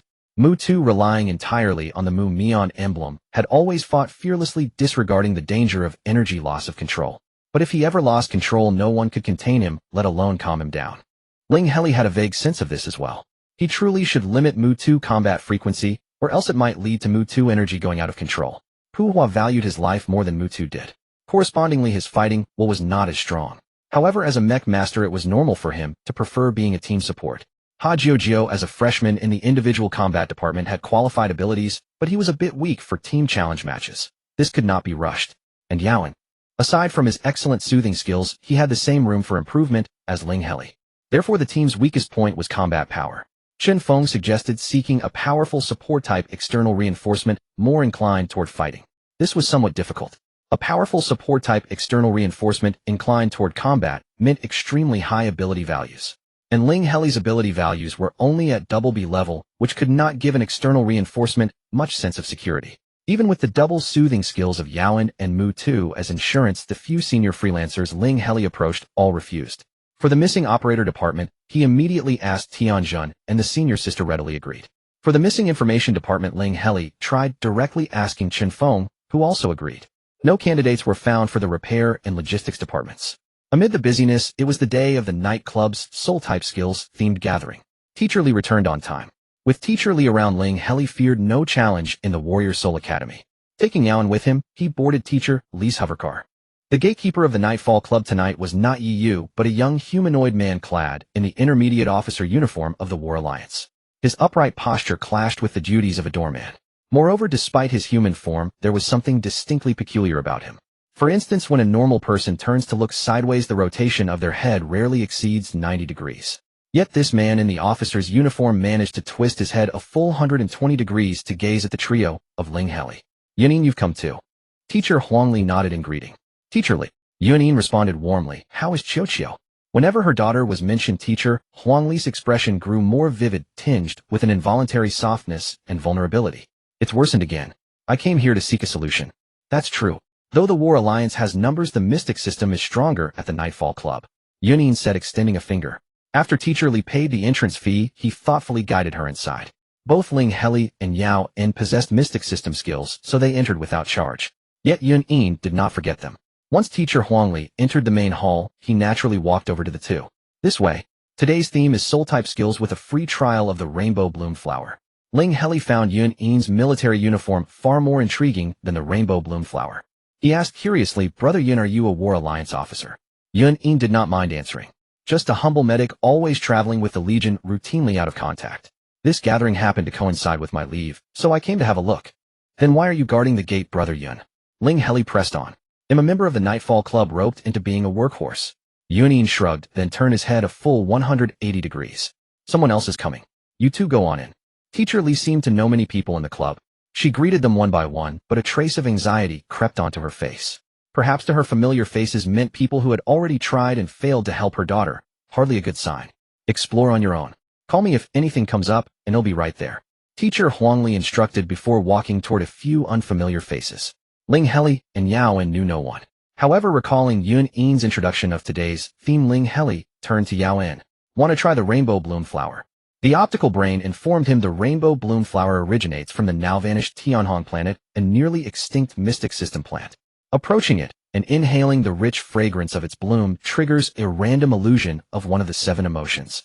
It is said that if one can break free from the illusion on their own, it greatly benefits the growth of the soul. Ling Heli took a deep breath of the floral scent. The fragrance of the Rainbow Bloom Flower was not strong, but it was overwhelmingly dominant. The moment he inhaled the scent, his thoughts nearly ceased entirely, his mind consumed by the perception of the aroma. What he felt was joy. The illusion seamlessly continued from reality. He saw himself graduate with honors from the War Soul Academy, assume command of the 5th Legion of the War Alliance, lead his forces to quell the Callister Nebula monster tide, and ultimately return in triumph as the galaxy's top commander. However, before his fleet reached Blue Star, he withdrew from the illusion on his own. How to put it? The emotional experience was spot on, but he learned nothing substantial. A poor review.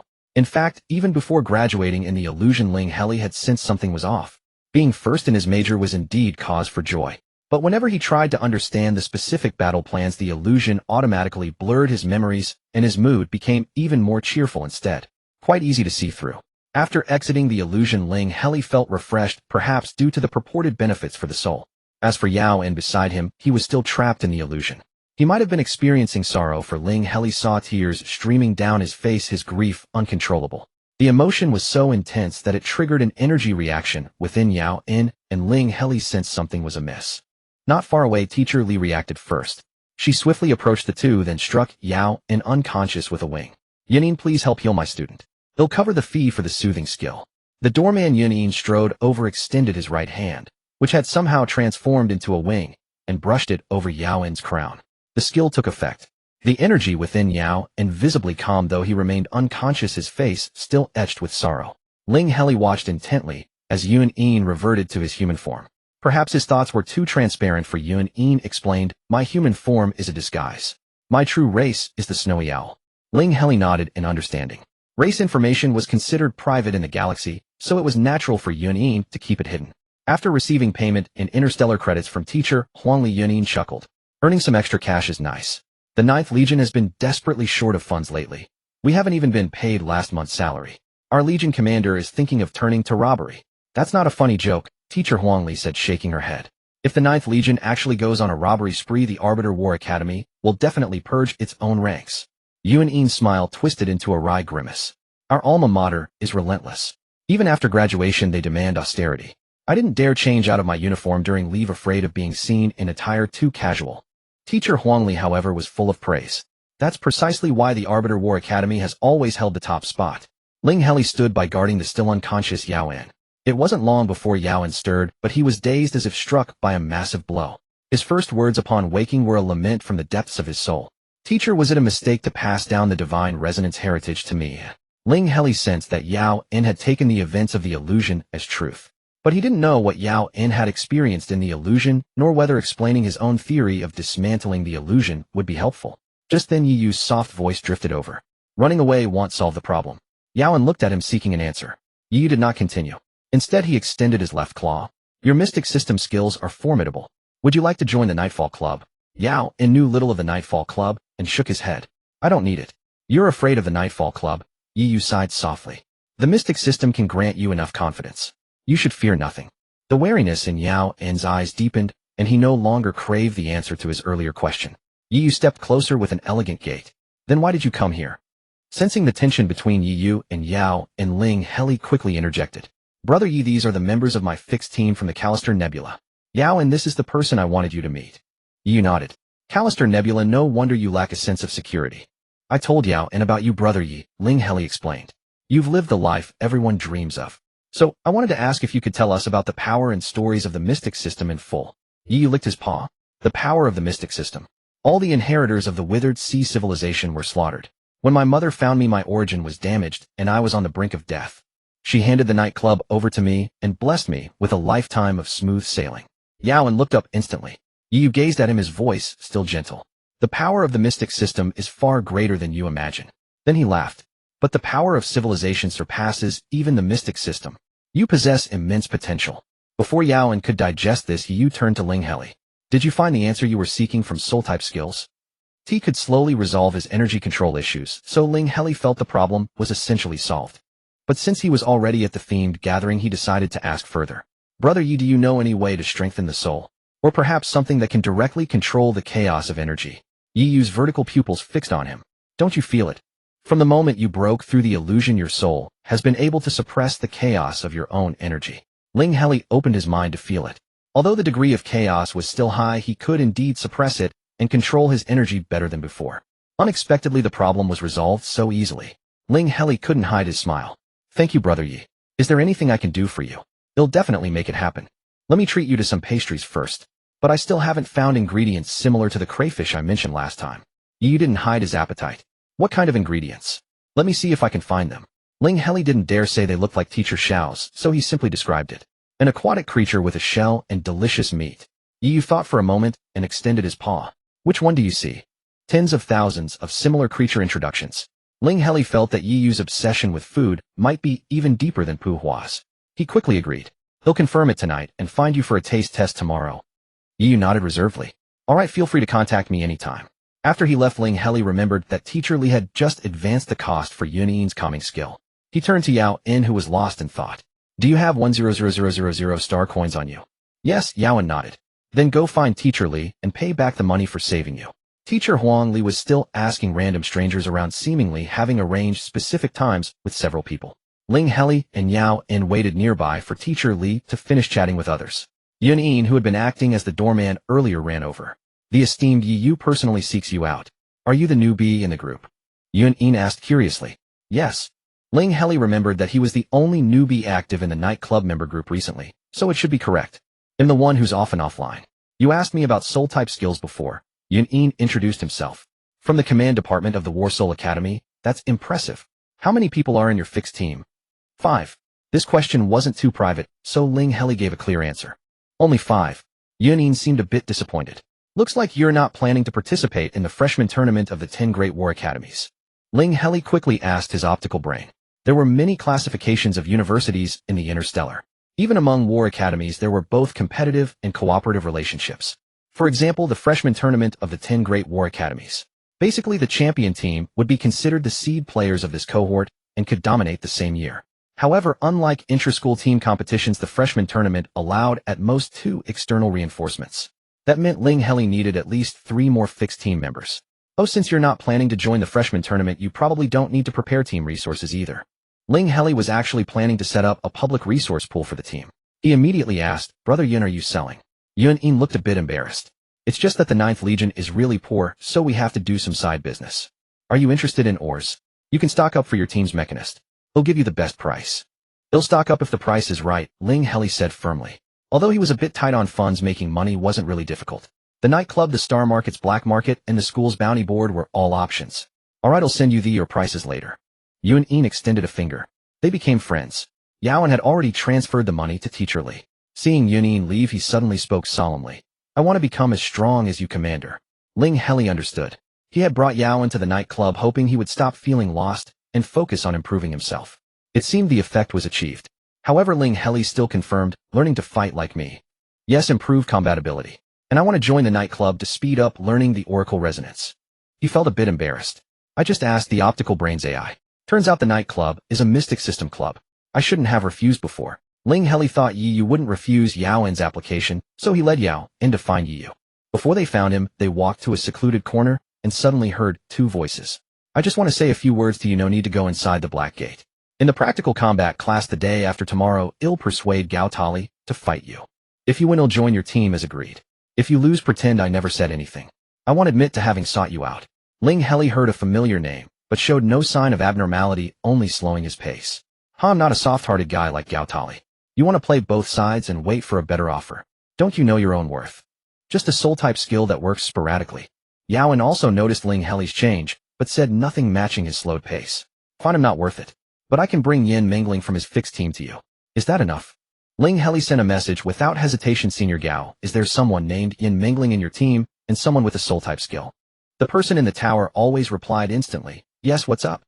"Ling Heli, I heard from a teammate of Senior Gao who knows soul-type skills that if you lose tomorrow's practical combat class, he'll bring Yin Mingling to join the opponent's team." The 2 of them spoke very quickly. After a few words, Ling Heli and Yao hadn't even approached yet. Then a monkey-faced man and a jackal-shaped creature emerged from behind the curtain, one after the other with a pause between them. The monkey-faced man didn't notice Ling Heli and the other. The jackal-shaped creature, however, cast a deep gaze at them upon emerging, unsure if he had detected anything. "Gao Tali, I understand." This time the reply took a long while, and it was cold, unlike the usual kind-hearted Gao Tali. Ling Heli felt his senior was being cool again, but still sent his attitude. "If you need my help, senior, feel free to ask anytime." "Gao Tali, thanks, junior. He'll handle it." The event hall of the nightclub was quite spacious, though not absurdly large. Ling Heli quickly found Yu.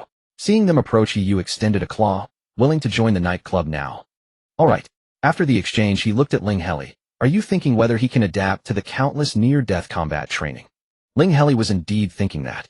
Teacher Li's teaching style was too unique. Not everyone could adapt. If Yaoan couldn't adapt, he'd have to find another method. Yu extended a claw again. "This close combat club is quite famous in the nearby star systems. Many students from the War Soul Academy's combat rankings work part-time there. It's perfect for you to improve. Just say I recommended you." Come to think of it, the inheritance of the Kuhai civilization seemed to revolve around combat, so it was no wonder Yu had a membership in a close combat club. As soon as the thought crossed Ling Heli's mind, he sensed something was off, and quickly looked at Yu. Yu licked his claws, his vertical pupils sharpening. "Indeed, I'm waiting for the day I can re-inherit the Kuhai civilization." Then he looked at Ling Heli. "But I don't see that future in the guidance of fate. Perhaps you can change the future." Ling Heli didn't dare to make a promise, quickly changing the subject. "Thanks, Brother Yi. But recently we've gotten into trouble with the Black Alliance, so we can't easily leave the War Soul Academy." Yu, however, stated firmly, "I haven't seen any conspiracy targeting you in the guidance of fate. Are you sure the Black Alliance will actually harm you?" Ling Heli had always trusted Yu. Though he wasn't entirely sure how powerful the guidance of fate was, it felt reliable. "Then I'll go back and check again. Thanks, Brother Yi." On the ride back to the War Soul Academy, in Teacher Li's car, Ling Heli received a message from Yun. It was a long list of prices ranging from tens of thousands to billions of interstellar credits, even including the Dawn Darkness Marrow. Ling Heli couldn't help but reply, "Did the 9th Legion really go looting?" Yunin, looting the space pirates. The Ninth Legion's jurisdiction has many mining planets, and every time we clean up the pirates we recover a large batch of ore. Yunin, our Legion commander, isn't good at management. The ores are collected and only used when needed. If it weren't for the fact that we can't even pay salaries this time, I wouldn't have set my sights on the ores. Yunin, interested. Price is negotiable. Ling Heli had already forwarded the price list to Pu Hua and received his reply. Pu Hua, yes. They'll pay for the low-priced ores myself, but I don't have enough for the phosphorus glow rock. Commander, can you lend me 5 million? With this, I'm confident I can pass the intermediate mechanic certificate exam.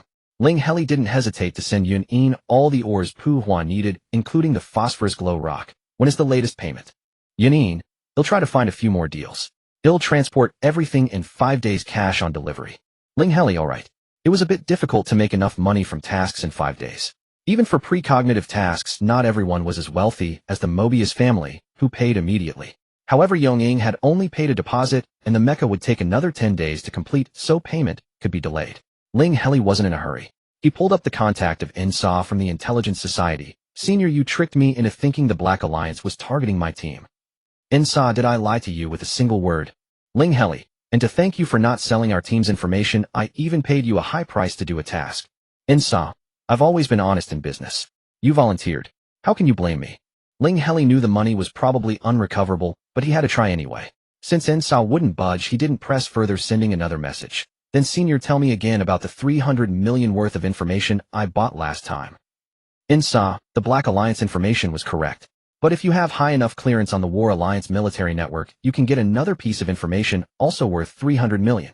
Ling Heli wasn't angry, but his teeth itched. I've already got the gist. I want by the information.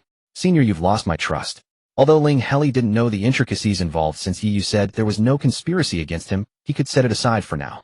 He turned to Yao In and made plans to visit the close combat club the next day. Though it was Ensa who needed to improve his combat skills, Ling Heli also wanted to observe other people's training methods and compare them with the special training from Teacher Li and Teacher Xiao. Learning more wouldn't hurt. For now, his biggest concern was Gao Tali. Though he didn't want to admit it, Teacher Xiao had indeed called Gao Tali a poor student. The label of poor student was a bit unsettling. Ling Heli didn't care if Senior Gao lost the practical combat and his teammates. Even if Gao Tali was expelled, it wouldn't affect their friendship. But Ling Heli was worried about soul-type skills. Yi Yu was right. The mystic system offered immense confidence. Even a skill that worked only sometimes could have unpredictable consequences. He thought for a moment and sent a message to Chun Feng from the information department, who had previously analyzed his team. Senior Chun, can you hack into the school's practical combat class tomorrow and get a battle replay? Chun Feng, who wasn't so erratic when using telepathic speech, replied, sure. Which one? They'll get it and send it to you. 50000 interstellar credits. Ling Heli, Command Department, 2nd Year Gao Talis Team. 50000. Transfer. Chun Feng. I have self-study during the practical combat class. Time is not an issue. The next day, it was still Teacher Li's combat training. Teacher Xiao had previously brought in Senior Anatolia, and Teacher Li hadn't turned him away. Both were trained together. Ling Heli got used to dying over and over. Senior Anatolia, under extreme mental pressure, seemed to have a short circuit in his emotional module. The previously extremely emotional Senior suddenly changed his face, devoid of expression. He spoke in a mechanical tone similar to a smart brain. I can fight now. Then, like a precise combat machine, he no longer considered the lives of others, responding to Teacher Huang Li's attacks with a one-hit kill technique, calm and composed. Teacher Li tilted his head, unleashing a platinum golden energy, representing SS-level mental power, forcibly restraining Anatolia, rendering him completely immobile. Then with a wing, he knocked him unconscious. I need to take him to the affiliated hospital. His emotional module is severely damaged. If this state continues, it will burn his life force as a cost. Teacher Huang Li said as she retrieved her hovercar. Practice on your own today. Continue tomorrow. By then it was almost time for the school-wide practical combat class. Ling Heli quickly received the level save file sent by Chun Feng. In theory, the second-year practical class still required human-AI battles, and only the most outstanding command students would voluntarily choose real-player battles. Ling Heli wasn't entirely sure why the tower had ultimately opted for real-player battles, but this choice weighed heavily on his heart. Clearly the tower hadn't suppressed his team members, instead it had gone along with their inclinations. Ling Heli focused intently on the monkey-faced man, who possessed soul-type skills, noticing that he didn't get along well with the others. The only one who stood with him was a seemingly arrogant silver fox. However, the silver fox rarely spoke and executed the tower's commands with remarkable precision. Since this was a practical class, Ling Heli couldn't learn the silver fox's name, only discerning that he was from the logistics department. The logistics department, usually considered a drudge, was somehow played by the Silver Fox with an air of unruffled composure. Without any need for commands from the tower, the Silver Fox always ensured the most appropriate supplies appeared at the most suitable locations. The quantities were just right, the order perfect, and the timing impeccable. Indeed, every specialty had its own destined genius. But the tower still lost. Lost to the internal strife between the Silver Fox and the monkey-faced man. Ling Heli's suspicion was confirmed. The monkey-faced man had apparently used a soul-type skill on the Silver Fox to make him take his side. During the battle, perhaps due to intense energy fluctuations, the skill suddenly lost its effect, and the awakened Silver Fox nearly clawed the monkey-faced man. In the end, they never restored their seamless cooperation. According to Ling Heli's knowledge, losing a real player battle would also deduct academic points. That meant it was worse than failing a human-AI match. And most second-year command students chose human-AI battles where point deductions were impossible. At this rate, Senior Gao Tali would very likely fall into the bottom 10%, a tough spot. Ling Heli thought for a moment and sent a message. Senior Gao, how about dinner together tonight? There's some new delicious food. Gao Tali replied, sure, I should enjoy life a bit too. Gao Tali, I really envy you, Junior, always able to remain indifferent to everything. Ling Heli, you can too, Senior. But just do what suits you best. Ling Heli didn't want to be cryptic either. However, explaining how he had seen Gao Tali's practical battle archive was difficult. As for dinner, you probably wouldn't mind if he brought a few more people. Before that, he went to the close quarters combat club with Yao An. Ling Heli mentioned Yi Yu's name and was allowed in with Yao An. The club was huge with 5 or 6 public combat training halls and many more private small training halls. A steward led Ling Heli and Yao An on a tour. When they reached the 3rd public combat training hall, they saw a familiar face. Her pupils shimmered with nebula-like holographic imagery. It was Eileen Xingue, ranked 42nd on the school's individual combat power list and teammate of Tanji, the head of the Renki Academy Club. Beside her stood another slightly stern humanoid man engaged in discussion. Eileen noticed Ling Heli and Yao An as well. The man followed Aileen's gaze and looked over. He showed no malice, merely stating calmly, Ling Heli. I am Ling Heli replied. Hello, Senior Eileen. And this senior is Command Department 9th year, Tanji. Hello, head. Ling Heli immediately greeted him, even stepping closer. Thank you so much for what happened at the affiliated hospital last time. I never got to meet you in person, head. Why not make today the day? I'd like to treat you and Senior Eileen to dinner as thanks. Aileen's gaze remained cold, but she didn't refuse. Instead, she looked at Tanji. Tanji spoke coolly. I've heard from Gao Tali about the food from your hometown, but... Seeing Tanji about to decline, Ling Heli added, today I've invited many people. Besides my fixed team members, there's Senior Gao and Lord Yi Yu from the Nightshade Club. Yi Yu? Tanji retracted his half-spoken refusal. Do you know mystic skills? A little, Ling Heli admitted without concealment. My team members also know some. Senior Eileen should be aware. You have considerable potential. Tanji didn't stint on praise. But why did your team choose a rhinoceros tribesman? Ling Heli didn't dare admit he wasn't an anthropomorphic chauvinist, so he mumbled vaguely, having someone willing to be my fixed team member is already good enough. Tanji looked at him with clear eyes, clearly not fooled. Yet he didn't get angry, only shared a piece of news. I plan to apply for early graduation this year. Originally, I intended Gao Tali to succeed me as head of the Renki Academy. But I just learned that he might be expelled from the command department. Ling Heli blinked. What do you mean by telling me this, head? Tanji's next words confirmed Ling Heli's conjecture. The head of the Renki Academy must be from the command department, otherwise they can't keep the others in line. If you can prove yourself before I graduate, I'll hand over the position to you. To be honest, Ling Heli hadn't really felt the significance of the Renki Academy. Although Tanji had helped silence everyone about the hospital incident, that only proved Tanji's own formidable background and capability, not that of the academy. In the end-of-month event, Ling Heli hadn't seen it yet and didn't know what it was like. He was about to decline politely, but Tanji seemed to remember something and added, the Renki Academy has always been an unofficial club. Without the protection of the student council, there will be trouble. If you take over the Renki Academy, it'll also hand over the student council to you. Ling Heli's movements paused. He wondered whether Tanji's background was that formidable or the Renki Academy was truly that impressive. Regardless of the reason, Ling Heli felt he could give it a try. Wasn't it just a passion for anthropomorphic appearances? Ling Heli had no problem with that. Alright, head, I'll work hard to prove myself. Good. Tanji's stern face finally showed a hint of a smile. He turned to Eileen. It's rare for you and me to appreciate the same person. Aileen's expression remained cold. I appreciate him because his team beat me. You appreciate him because of his anthropomorphic appearance. Not the same reason. You're still so boring. Tanji shook his head. I prefer the look you had when you told me you lost points. I almost thought you were going to cry. The nebula in Aileen's pupils suddenly spun, then stopped after a long while. A faint blush crept onto her face. Commander, your judgment is wrong. Even if I were injured or dying, I would never cry. Tanji shook his head again, then turned to the fascinated Ling Heli and the silent Yao. And dinner is it? Fine. If you can make Eileen show a cute expression again, it'll count it as bonus points. Ling Heli recalled Yao N's unvarnished report earlier and spoke. Senior Eileen, I don't know how to make Senior Tanji praise you more. But I think if Senior Tanji knew you needed his praise, he wouldn't be stingy with it. He then winked at Tanji. The blush on AI Lin's cheeks deepened, and she seemed at a loss as to where to place her hands and feet. Tanji, however, burst into hearty laughter, his gaze upon her, as gentle as water. Of course my team can't do without AI Lin, and neither can I. Reporting to the commander, I will never leave the team. AI Lin's tone grew so solemn that it shifted into combat mode. Tanji shook his head helplessly at her demeanor, yet his spirits remained high. Turning to Ling Heli, he asked, "Are you here for close-quarters combat training?" "Yes, Senior, would you be willing to instruct me?" Ling Heli was eager to try. After receiving intensive combat training from Teacher Li, he had been itching to test his skills. After all, team battles mostly involved mecha, which was not as exhilarating as hand-to-hand combat. Tanji suppressed a chuckle, but he did not mock Ling Heli's overconfidence. Instead, he simply said, "Let AI Lin go. AI Lin, suppress your ability to the junior's level." At this, Ling Heli remembered his own ability values and felt a bit embarrassed. "My physical and mental stats are both great." "I've heard a bit about that," Tanji replied calmly. "I've also heard that you're making rapid progress, Junior.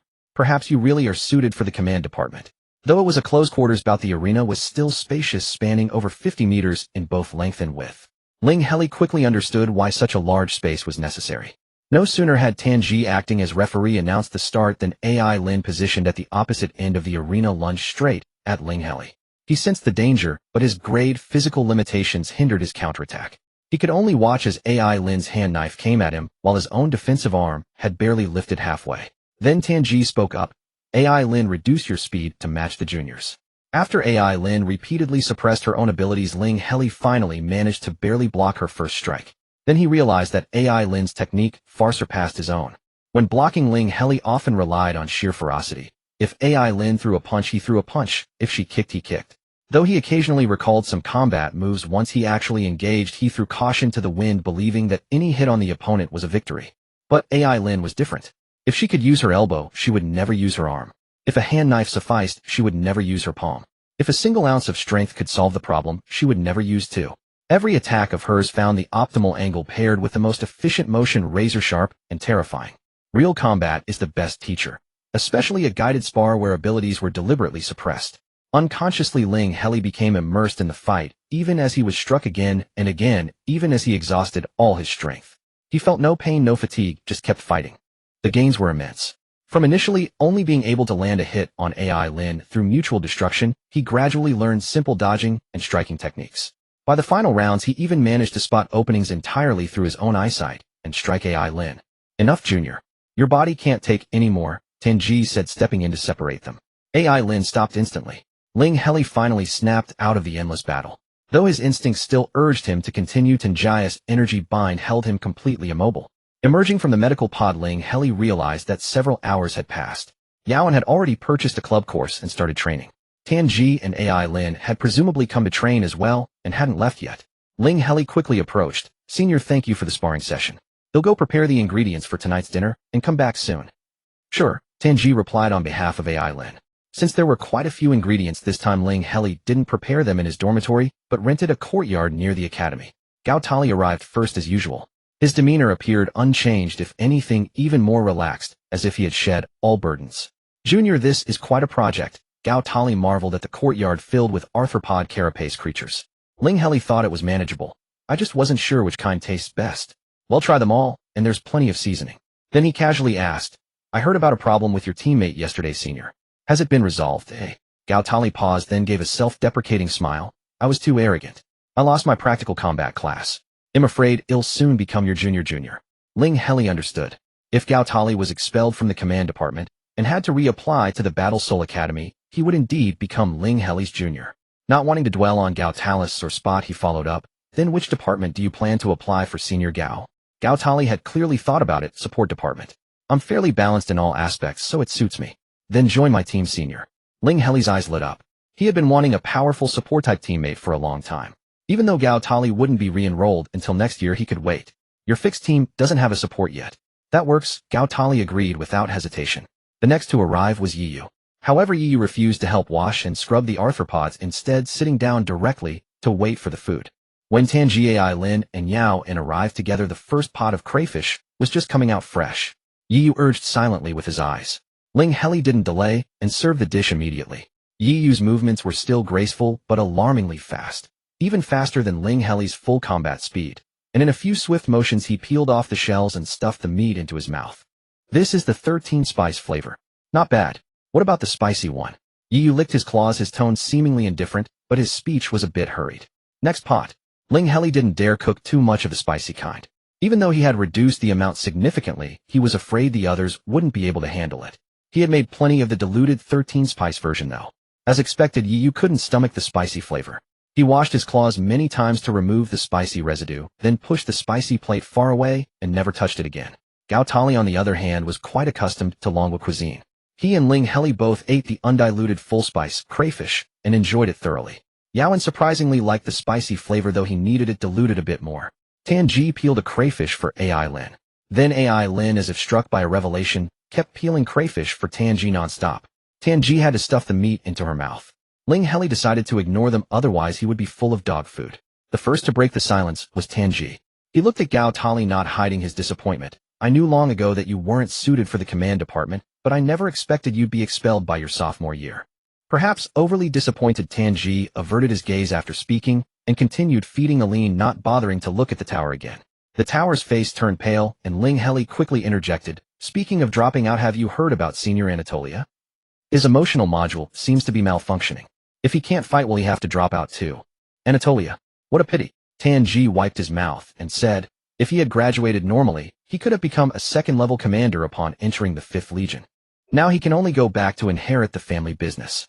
Alright, without a background, one couldn't study in the command department. Ling Heli suddenly felt his worries were unnecessary. Perhaps because of the interstellar alcoholic drinks, Tanji became talkative and continued, "Director, Li hasn't given up on him, yet probably considering the 5th Legion's interests." However, Commander Mo's defeat in the Battle of Moeen Star was the beginning of the 5th Legion's decline. No matter how much Director Li does, it won't make up for it. Ling Heli was quite curious. What exactly happened in the Battle of Moeen Star? Teacher Xiao had also mentioned this battle before. Then Ling Heli searched the StarNet, but found only a few sparse lines of public information roughly stating that the 5th Legion was overwhelmed by the monster offensive during the Battle of Moeen Star, leading to the fall of more than half of its members, including the Legion commander. Tanji didn't answer directly. "Wait until you have access to the Alliance Military Network, Junior." Then Yu, who had been eating without pause, spoke up. The 5th Legion's high command was parasitized by monsters, and half of its members died from infighting. Stellar Alliance observer Xing Miao killed all the monsters and 90% of the life on Moeen Star to end the battle. Ling Heli remembered that Stellar Alliance observers were basically top-tier experts with duels-level abilities. But he felt that Teacher Xiao's SS-level physical prowess and Teacher Li's SS-level mental power were only strong individually, not enough to annihilate an entire planet. Yu answered his question. Xing Miao's combat power relies not only on his level abilities, but on gathering the power of a civilization to fight. I don't know what that feels like, but I really want to try it. The power of civilization must be a secret. Ling Heli noticed that the tower and Yao and also showed shock, just like him. Tanji, however, remained calm. That's too far off. The civilization promoter certificate isn't that easy to get. Yu continued peeling crayfish and said nothing more. The tower stared at Ling Heli in shock. His personal information had the civilization promoter status, not hidden. Yaoan seemed thoughtful. Ling Heli remembered that Yaoan's profile also had the civilization promoter certification. But Ling Heli wasn't bothered by that now. He jumped up. "I think the 3rd pot was the best. They'll make a few more pots." Yu agreed. "Make more, and also make some of the 5th pot." They ate until everyone slumped in their chairs, digesting for a long time. Tanji seemed quite satisfied with the meal, and even introduced the 8th Legion to Ling Heli. Although the 8th Legion isn't backed by any war academy, it's the headquarters of the humanoid races. If you graduate smoothly, you can come and try. After speaking, he and Aline took their leave. The others went back separately. Only the tower was a bit dizzy from the alcoholic drinks.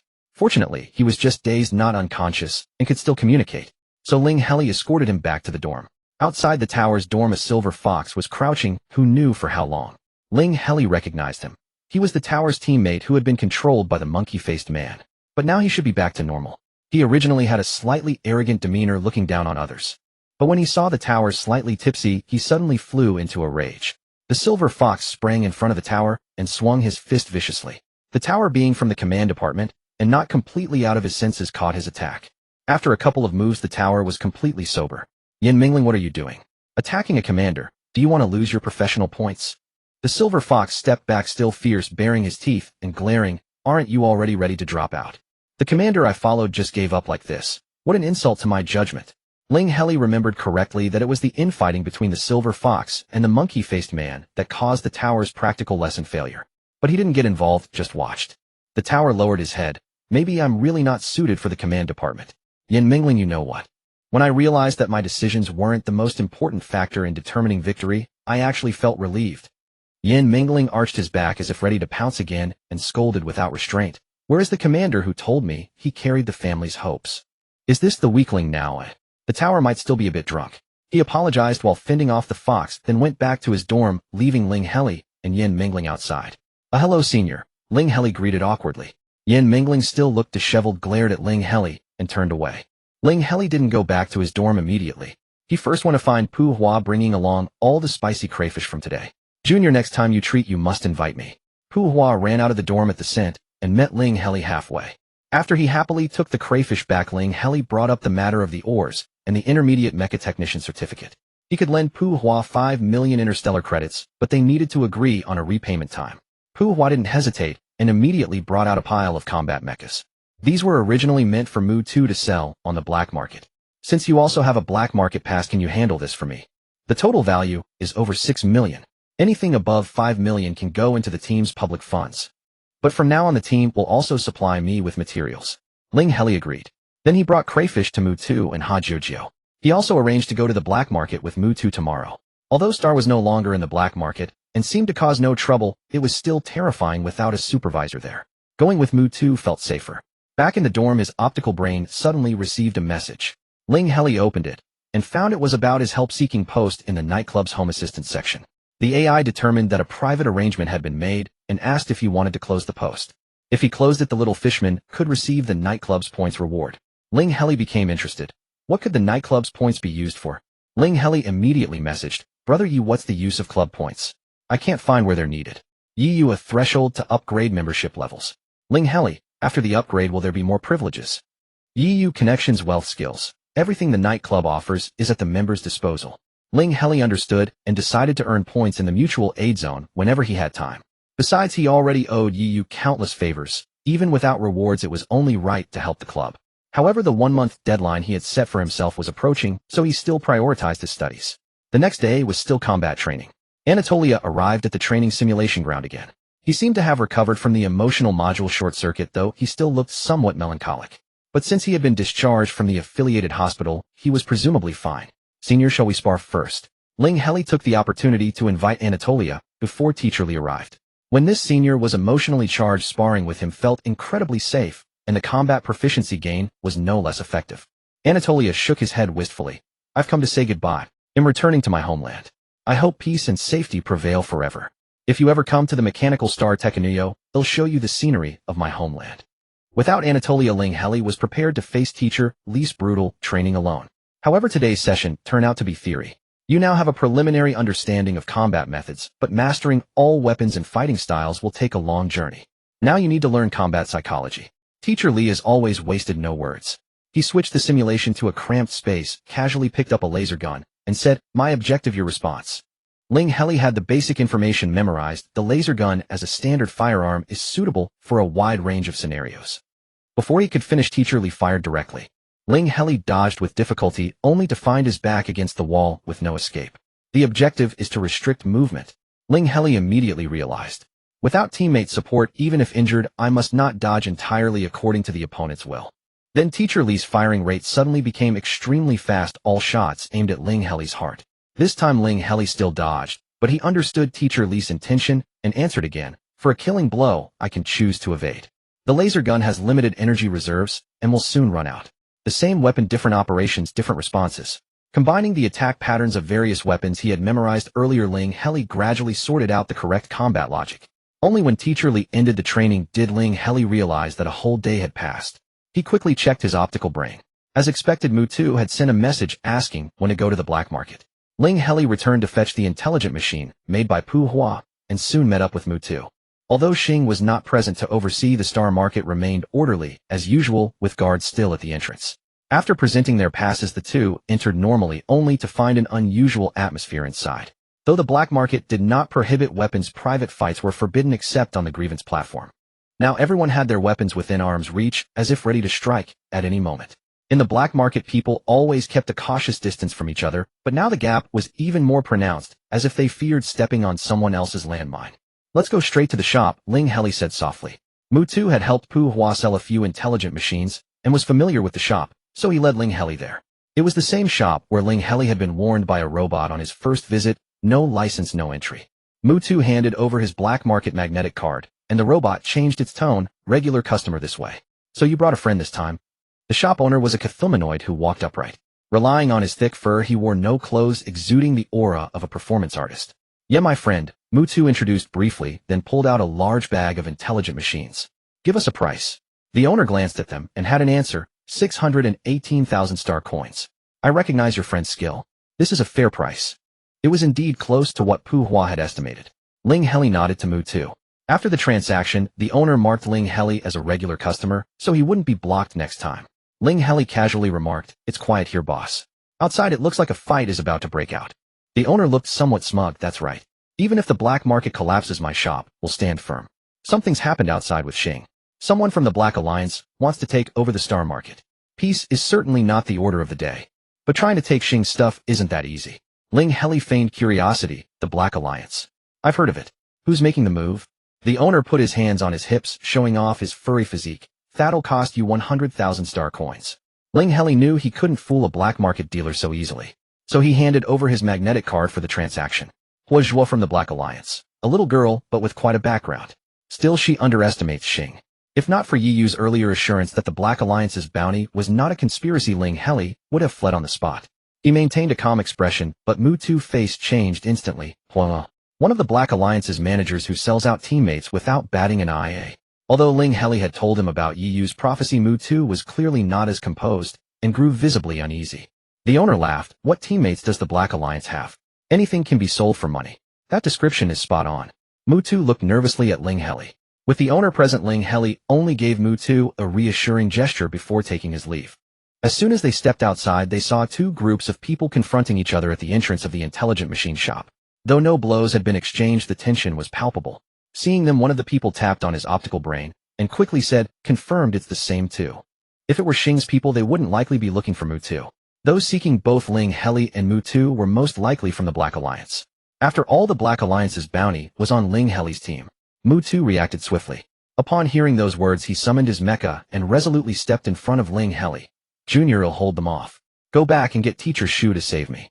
Without waiting for Ling Heli to respond, he launched a swift attack at the person who had spoken earlier. The black market had always prohibited private fights, and whether it was Xing's people or the Black Alliances, they were all vying for control of the star market. Mutu's action was like poking a hornet's nest. The previously confronting groups turned their attention to him. The battle erupted so quickly that anything Ling Heli said now would be meaningless. He gritted his teeth and shouted, "Senior Mu, survival is the most important thing." Then he sprinted without hesitation toward the No. 5 potion shop. Ling Heli was very clear in his thoughts. He must rescue Mutu as soon as possible.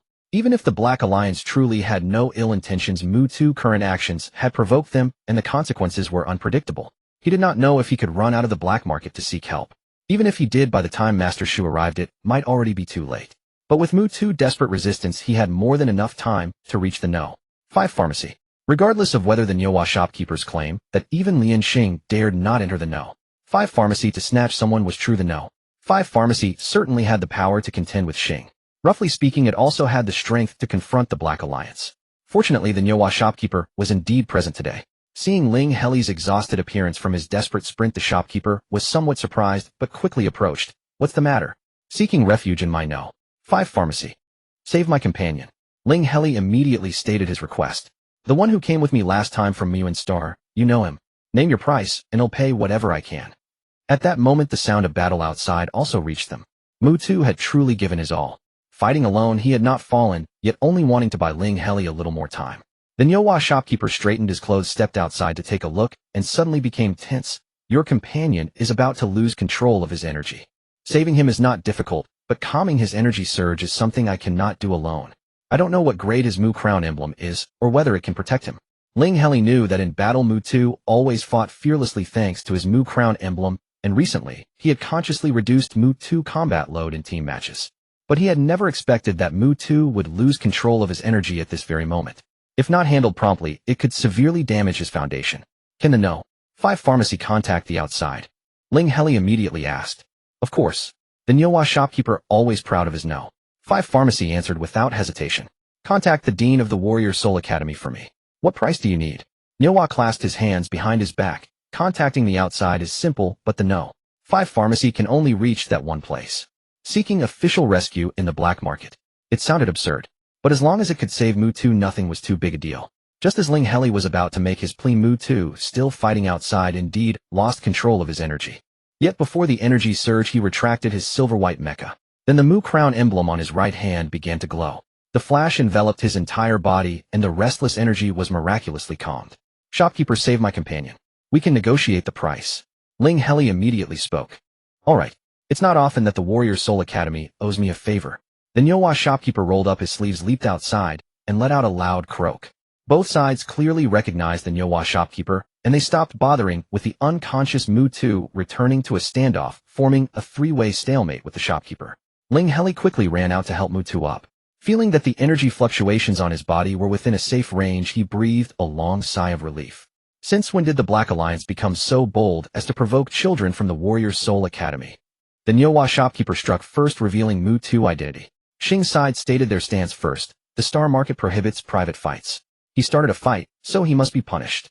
We accept the punishment, Ling Heli said. Xing's side said no more, and the Black Alliance side fixed their eyes on Ling Heli. Our leader has no ill intentions, he only wanted to invite you for a chat. I don't want to chat right now, Ling Heli retorted, having no goodwill toward the Black Alliance. The other side chuckled. No matter. We found the person, and we know he's at the Warrior Soul Academy. If you don't want to talk now, we can talk later. With that, they cleared the way. Ling Heli paid the fine, helped Mu 2 through the crowd, and walked step by step out of the black market. Once outside, he immediately sent a message to Shu Qi explaining Mu 2 energy surge and the anomaly with his Mu crown emblem. Shu Qi quickly replied, it's his Mu crown emblem's emergency state being activated. His energy condition should be fine now. However, after the emergency state is triggered, his Mu crown emblem will be ineffective for a long time. You'll need to be extra careful in future battles. As long as Mu 2 was fine, Ling Heli felt relieved. But he felt the weight of being a commander more acutely. It was his own inadequacy that had caused Mu 2 to overexert himself in battle, eventually leading to the energy surge. He must become stronger and faster. As for the Black Alliance, he had to get to the bottom of this. This situation couldn't go on. Ling Heli found Tan Jia's contact. President, we agreed to trade at tomorrow's club activity, but I'm in a bit of a hurry now. Can we exchange the information about the Black Alliance earlier? Tanji, what do you have to trade? Ling Heli, human dance videos, human synchronized swimming videos, human etiquette demonstration videos. Although Ling Heli's phone couldn't connect to the internet, he had cached the videos he watched before. While the interstellar network couldn't interface with his phone app, charging his phone was no problem. So having learned of the president's hobby earlier, he had managed to transcribe quite a few videos. The interstellar era also had its own art. But why would dancers who could break the sound barrier need to display the grace of their bodies? Why swim when they could directly part the waters? Etiquette did exist in the interstellar era, but the interstellar people Ling Heli had met valued directness and efficiency, rarely showing the subtle elegance of long-way etiquette. Thus Ling Heli's video content was indeed rare in the interstellar realm. Tanji, are these arts from your homeland, Junior? I didn't expect your homeland to be so appreciative of the humanoid race. We can trade as agreed. What do you want to know? Ling Heli, intelligence related to the Black Alliance on the War Alliance military network. Tanji, you've come to the right person, Junior. You'd need at least a senior commander's clearance to access that. The 9th Legion cracked down on the Black Alliance a few days ago. For now, the Black Alliance is still nominally an underground organization, but it has actually been absorbed by the 9th Legion apparently, because they wanted their profit channels. Tanji, behind the 9th Legion is the Judge War Academy, a crazy academy that demands all its students undergo ascetic training. They've never been sensitive to making money, so they must be desperate for funds. So the Black Alliance has been absorbed. It wasn't surprising that the Black Alliance had no ill intentions toward Ling Heli's team. After all, they were a subordinate legion of the War Alliance. They wouldn't casually engage in backstabbing. Ling Heli remembered that Yun Yin, who had agreed to trade ores with him, belonged to the 9th Legion. He immediately sent a message. Let me ask, is the bounty on my team from the Black Alliance instructed by the 9th Legion? Yun Yin, hold on, let me ask. Yun Yin, do you have the Dawnlight Dark Marrow? Ling Heli, yes, but isn't there a pile of it in the 9th Legion's warehouse? Yun Yin, Why does the command department have such a skewed focus? The one in the Ninth Legion's warehouse and the one in your hand. Can they be the same? Ling Heli had only heard Mu2's explanation about the Dawnlight Dark Marrow last time and hadn't actually asked the optical AI about it. He quickly secretly consulted the optical AI. It turned out that the true Dawnlight Dark Marrow was liquid, not stone. When a solid Dawnlight Dark Marrow absorbed a massive amount of energy until saturation, it would gradually transform from the core into a liquid brimming with energy. That was the real Dawnlight Dark Marrow. However, the energy required to saturate a piece of Dawnlight Dark Marrow was astonishingly immense. Only an entity like the Mobius family with its vast resources could afford the cost of filling it with energy. Most people, even if they obtained solid Dawnlight Dark Marrow, could only use it as a weapon to ambush others. Ling Heli understood, so the Dawnlight Dark Marrow I obtained has already started to liquefy internally. Yinyin, I don't know about that. Hua Xiao do? The one who put a bounty on you. She thinks so, and she's the one who issued the bounty. She's an expert in Dawnlight Dark Marrow. Ling Heli, what do you mean? Yinyin in the medical department. She's in the pharmacology department. What do you think? That seemed reasonable. But Ling Heli couldn't help asking, so what is Hua Zhua's identity? Yinyin, it was supposed to be a secret, but since the Ninth Legion has already absorbed the Black Alliance, it should be declassified soon. Yinyin, she dropped out of the command department of the Expedition Academy and transferred to the pharmacology department. She's also a graduate of the top 10. She joined the Black Alliance voluntarily to study the Dawnlight Dark Marrow. Yinyin, by the way, I just asked her about your situation. She told me to inform you that she'll come on the next cargo ferry delivering the ore and have a proper talk with you about trading the Dawnlight Dark Marrow. Ling Heli was amused by Hua Zhua's presumptuous attitude. No deal. If she really comes, I'll beat her up. Yinyin, did she provoke you? Ling Heli, she almost damaged my teammate's origin. Yinyin obviously knew the severity of the matter, so he remained neutral. You two settle it yourselves. Hua Xiao was only in a cooperative relationship with the Ninth Legion. However, she had been chasing after liquid Dawnlight Dark Marrow for over a decade. Giving up wouldn't be easy. After getting the full picture from Yinyin, Mu2 finally emerged from the medical pod in the affiliated hospital. He opened his eyes without checking his own condition, instead looking at Ling Heli with a smile. Junior, did you ask Instructor Shu to rescue me? Ling Heli didn't smile. His expression was stern. Senior Mu, am very angry about what happened today.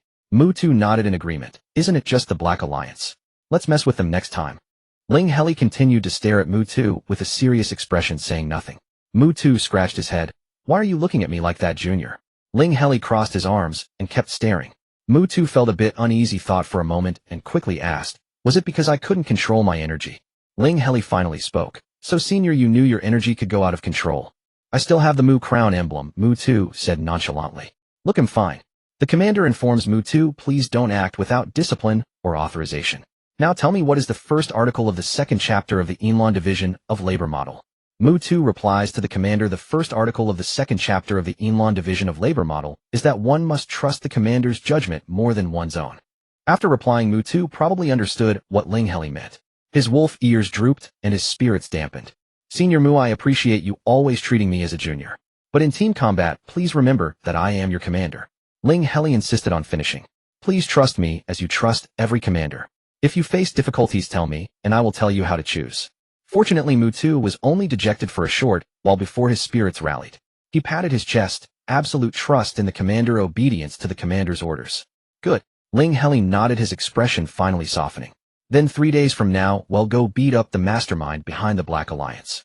Mu2 was stunned. That Hua Zhua. Ling Heli shot him a glance. Are you doubting the commander again? Mu2 grinned this time. I trust the commander. Let's fight. Because of Mu2's special condition, Ling Heli drastically reduced his combat load in today's team match. The lack of high-end combat power resulted in Ling Heli's team suffering a crushing defeat, losing 60 points in one night. He really couldn't manage without external reinforcements. The next day, during Instructor Li's combat training, Ling Heli was still pondering this problem. As a result, he was killed several times by Instructor Li for daydreaming. What are you thinking about? Instructor Huang Li tilted her head and asked. Ling Heli wasn't afraid to voice his thoughts. The first specialized course exam is in 2 days. I said I would amaze everyone back then, and am wondering if I can make it. The day after tomorrow. Is it asymmetric tactical theory? Instructor Li recalled and affirmed, your theoretical courses are fine. Yes, but most students in the command department can get full marks. Ling Heli's eyes sparkled at this moment, finally revealing the ambition buried deep in his heart. But what I want is to amaze the entire audience. So a perfect score in theory isn't enough. I think I should completely dominate all my classmates, for example in the team matches. Instructor Li showed no reaction to his idea, merely nodding. Then he said, then today's training will be switched to commander team awareness. Call your team members over. Mu Tu, who should have been the main combatant, but was suppressed by Ling Heli. Pu Hua strong in support, but weak in combat. Ha Jiao at the standard level of a freshman in the individual combat department. And Yao In, who had just started combat training and was still a novice except for medical skills. Ling Heli had originally thought Instructor Li would have them improve their individual combat abilities first. But Instructor Li simply told Ling Heli to use the spiritual link. In 3 seconds a monster puppet will appear at 50 degrees to the right. Have your team attack it. In the spiritual link, thought communication was extremely fast. Though only 3 seconds, Ling Heli immediately assigned tasks to everyone. The commander informs all members in 3 seconds a monster puppet will appear at 50 degrees to the right. The commander orders 01 and 03 to jointly block the monster's assault, ensuring it cannot break through your line. The commander orders 02 to provide combat support from the side. The commander orders 04 to circle behind the monster, cut off its escape route, while ensuring your own safety. Ling Heli himself also moved to the monster's rear, assisting Mu Tu and Ha Jiao striking at every opportunity. A complete victory. But Instructor Huang Li frowned. Too few effective commands. Your team relies too much on the members' initiative. In the spiritual link you can issue a round, or even more commands, every second. Treat the team as an extension of your body. Control your teammates like you control yourself. That's the meaning of a fixed team. Ling Heli had indeed never contemplated such meticulous command methods. Perhaps this was why Mu Tu had never truly trusted him as a commander before. However, since others could achieve it, Ling Heli believed he certainly could as well. His first attempt at this type of command naturally encountered numerous issues. For instance, Ling Heli was unfamiliar with all of Pu Hua's auxiliary skills, so he had Pu Hua demonstrate each one while he recorded them. Or when Mu Tu, caught up in the heat of battle, wanted to fight recklessly, Ling Heli had to issue commands at a frequency of 10 times per second, barely managing to restrain him. Nevertheless, the results were remarkably effective. For the first demon puppet, Ling Heli's team achieved a flawless victory, but the battle took a full 12 minutes. By the time they faced the last demon puppet before the training session ended under Ling Heli's intensive command, it only took 2 minutes. Even Teacher Li couldn't help but praise them. You've done well. Then looking at Ling Heli, he added, now I believe you can astonish the entire audience. This command method is a compulsory course for juniors. Ling Heli felt immense gratitude toward Teacher Li. Words failed to express his thanks, so he simply bowed deeply. When he rose, Teacher Li had already left after class. Then Ling Heli declared confidently, today we'll find external reinforcements to farm points, and tomorrow we'll challenge the team competition leaderboard. External reinforcements were not easy to find.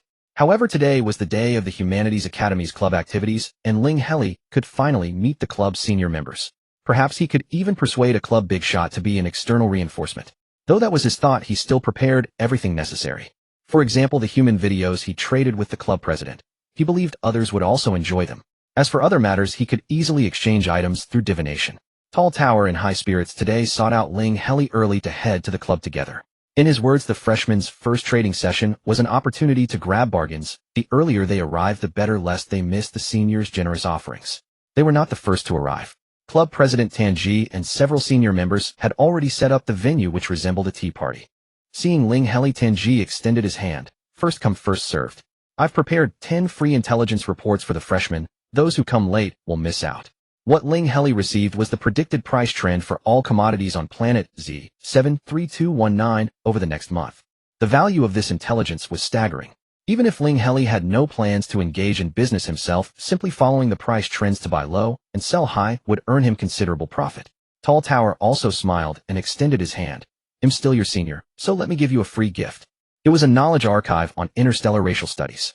This isn't my own archive, the club president gave it to me before, so I'm just passing it along. Aaron gifted a zero-sum annihilation dagger.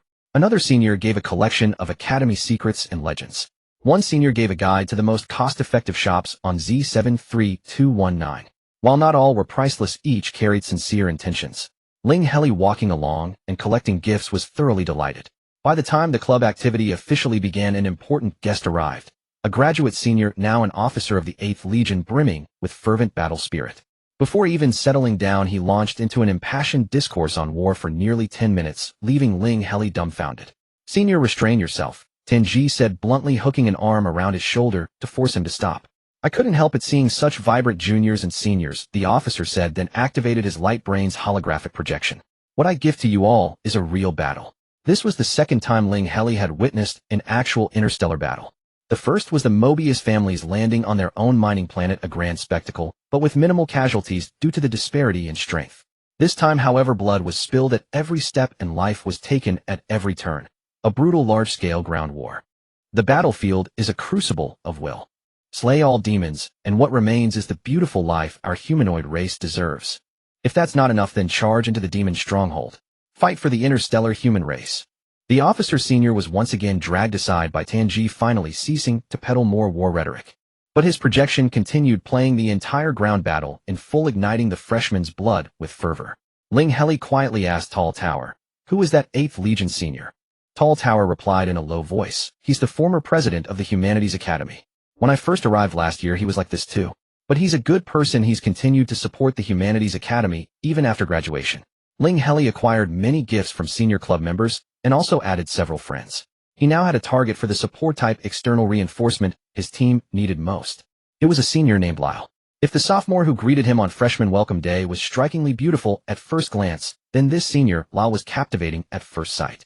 Her beauty was aggressively striking. Every feature of her face was exaggerated to the extreme, yet stunningly beautiful, as if she carried her own spotlight, becoming the center of attention wherever she went. By then the trading session had begun. Some voluntarily went on stage to present their items, while others engaged in private trades in small groups. Ling Heli quickly approached her. "Senior, could you do a junior a favor?" "Speak." Lao replied, barely lifting her eyes, yet exuding a different kind of beauty, flawless from every angle. "I'd like to invite you to be our team's external reinforcement for the competition. Name your price, senior. But as a commander, my ability rating is a bit low, only double B." This time Ling Heli properly introduced his information. "A double B commander." The senior laughed somewhat wildly. Interesting. Fine. As for payment." Before Ling Heli could finish, the senior laughed again. "Let me see the potential of you and your team." Interesting. After adding each other as friends and arranging a time for team practice in the evening, Ling Heli quickly left, not daring to provoke this senior further. Not everyone could maintain normal conversation under the gaze of someone who seemed to be observing a novelty. As for the still missing logistics and maintenance specialties, he already had a target for logistics, and negotiations with a senior for maintenance were nearly complete. However, the club's small trading session was full of high points, and Ling Heli stayed until the very end without leaving early. He even managed to acquire several individual weapons through trades, which were more cost-effective than if Pu Hua had made them himself. As the session wound down, Tanji sent Ling Heli a message to meet Wang Fuqing, the former club president with a tendency toward warmongering. In private, Wang Fuqing was not that fanatical, nor did he attempt to sell Ling Heli on his war theories.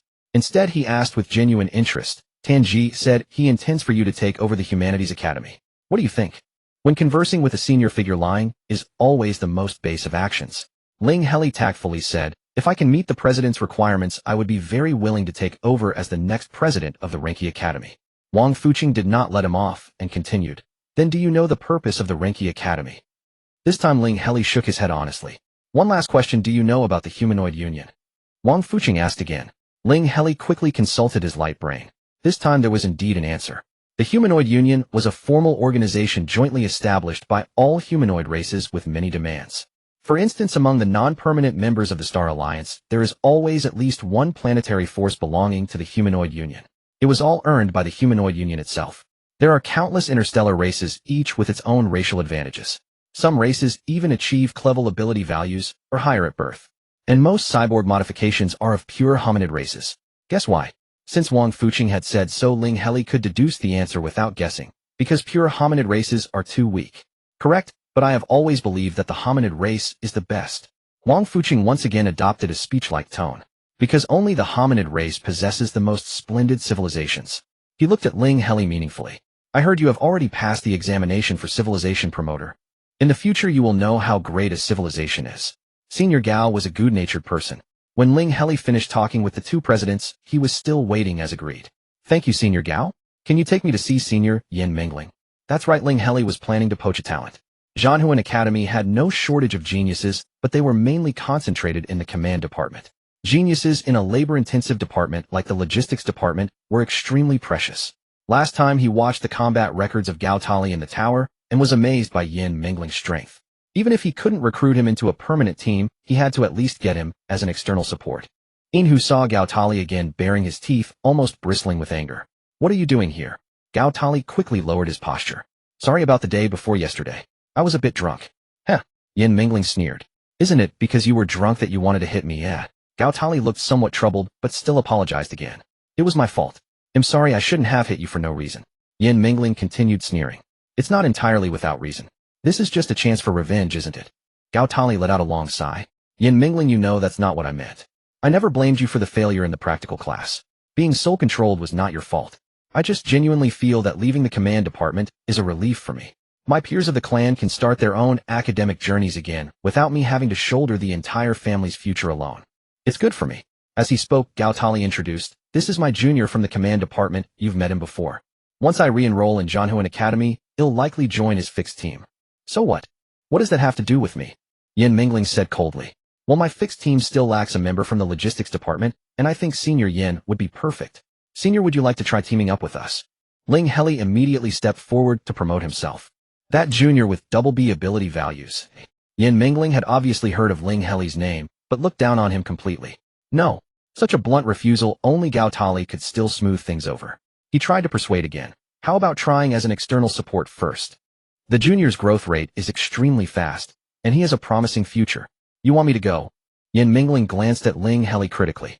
Then I'll try once and see what's so special about your junior. The senior from the maintenance department was selected from the list purchased from INSA. With enough interstellar credits, he agreed to the external support request. With the 10-member team assembled, Ling Heli continued to start the point competition, preparing to first conduct team integration. The map was the interior of a gas giant planet. Unceasing hurricanes lingered all around with pressure so intense that Ling Heli immediately activated his mecha to enter. This was the first time Ling Heli had randomly encountered a non-habitable planet. However, the level wasn't designed to let them die. When everyone appeared on the map, they were already wearing thick protective suits enough to withstand the time needed to open their mechas. Victory Condition 1: Establish a temporary camp. Victory Condition 2: Annihilate all opponents. The environment was too harsh, there was no chance for divination. Ling Heli began to command in a normal rhythm. Commander orders all units to execute Plan 1. According to the classic grouping, the command post will establish a temporary camp on site. Reconnaissance Group 1 head 30 degrees around the circle, Reconnaissance Group 2 head 90 degrees around the circle. Survey the entire planet, and then return to the command post. Report any anomalies immediately. If you encounter opponents, you are authorized to attack proactively. The battle began exceptionally quickly.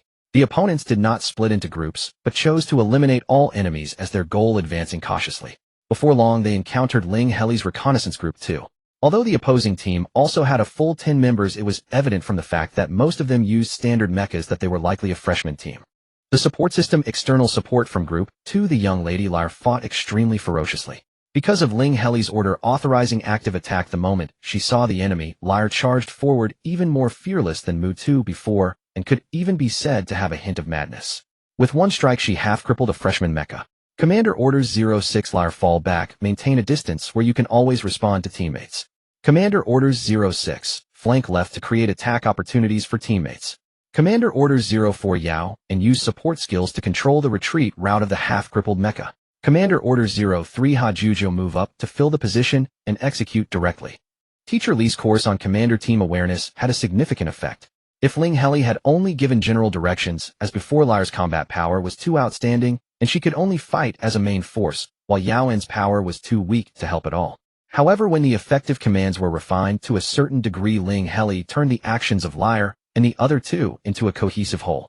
Even though Yao En's combat power was weak, he could still play his role instead of being forced to retreat from the battlefield, because he couldn't keep up with his teammates' pace. Moreover, Ling Heli found that the interstellar people were also very adaptable to this kind of refined command. For them, following the commander's orders was the most natural thing, much easier than thinking for themselves. Except for Yao En being killed, it was almost a complete victory, earning 40 points. So today's goal is to reach the top 100 on the leaderboard and qualify for the team challenge. Tomorrow I want our team to appear on the team combat power ranking. Accumulating points in the tournament was not a challenging task. Few teams on the leaderboard would field their full roster, most would simply have a few high combat members casually participate to avoid dropping off the rankings. After all, to ascend the team combat leaderboard, one must also engage in challenge matches. Ling Heli's team, fully manned, often encountered other full teams. Thus they were more likely to face teams of newcomers, which were easier to defeat. By dawn, the team's accumulated points finally met the challenge match requirements, and their synergy with the external reinforcements was steadily improving. Senior Chinfeng, I'll need your help analyzing the team match data. Ling Heli possessed intelligence on the final 20 teams, and choosing which to challenge required careful consideration. Chinfeng paid for his services, spent the night simulating the win rates against all 20 teams. To be honest, the team's overall strength was still insufficient. Among the 20 teams, 15 had no chance of victory at all. 3 teams had unstable performance, but the odds remained slim. The only 2 teams with a relatively higher chance of success were ranked 99, composed mainly of third-year students.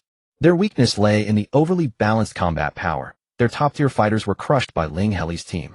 The other ranked 100 consisted primarily of fifth-year students, but had recently suffered a reduction in members, declining 3 consecutive challenge matches, thus dropping to the 100th position. Ling Heli suspected that Chen Feng included the team ranked 100 as a viable option, anticipating they would continue refusing challenges. However, he would not rely on their refusal. The only viable choice was the team ranked 99. Ling Heli submitted the challenge request early in the morning, expecting acceptance by evening. Surprisingly, it was approved immediately. The map was the Golden Vein Mineral Star. Victory Condition 1, occupy the mine and successfully defend it for 3 days. Victory Condition 2, annihilate the opponent entirely. Commander, deploy Unit 02 General Drawing to assist in divining the mine's location. The opposing team had balanced strength, seamless coordination, and stable combat power. In contrast, Ling Heli's team had uneven combat capabilities, with only their top-tier fighters overwhelming the opponent. Under these circumstances, Chen Feng had predicted that relying on a defensive counterattack would lead to a high probability of failure. Instead, a desperate surprise encounter was more likely to secure victory. Ling Heli indeed intended to pursue Victory Condition 2, annihilate the enemy. But he possessed the copper coin divination method. If he could prioritize occupying the mine, he could leverage this advantage to tilt the scales of victory in his favor. Ling Heli said nothing, merely issuing commands methodically. Until the mine was occupied, Yan Mingling did not understand Ling Heli's intention. However, as a second-year student at the War Academy, he possessed good discipline and refrained from asking. He simply followed Ling Heli's orders, outwardly pretending to transport or for constructing camp defenses, while secretly using local materials to have Puhua modify large-scale mining autocraft. Before Puhua fully immersed himself in the modifications, Ling Heli had him perform a second divination. Fire attacks starting from the most densely wooded area in the east. If the opponent mistakenly believed Ling Heli's team was using metal or to build defenses, fire would be the easiest way to breach the camp. Ling Heli had already planned to lure them into this trap, and the divination result only confirmed his idea. He felt that the subsequent actions would proceed smoothly. Step 1, occupy the mine. Outwardly constructing defenses while secretly modifying autocraft for the trap. Step 2, entice the opponent to attack, causing them to fall into the trap.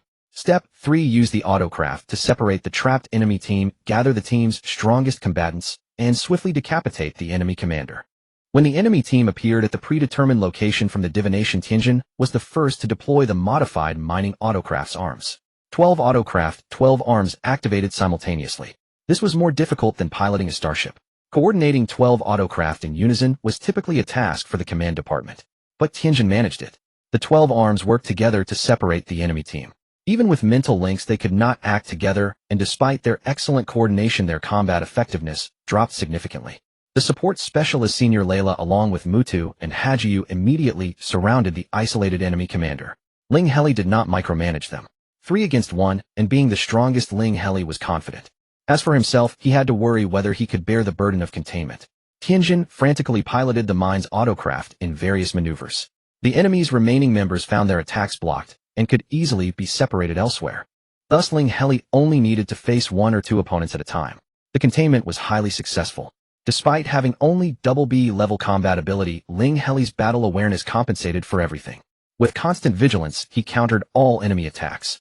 Under dense commands, Yan Mingling and Yao, and despite being weaker, could perfectly coordinate with Ling Heli, unleashing combat power beyond their individual abilities.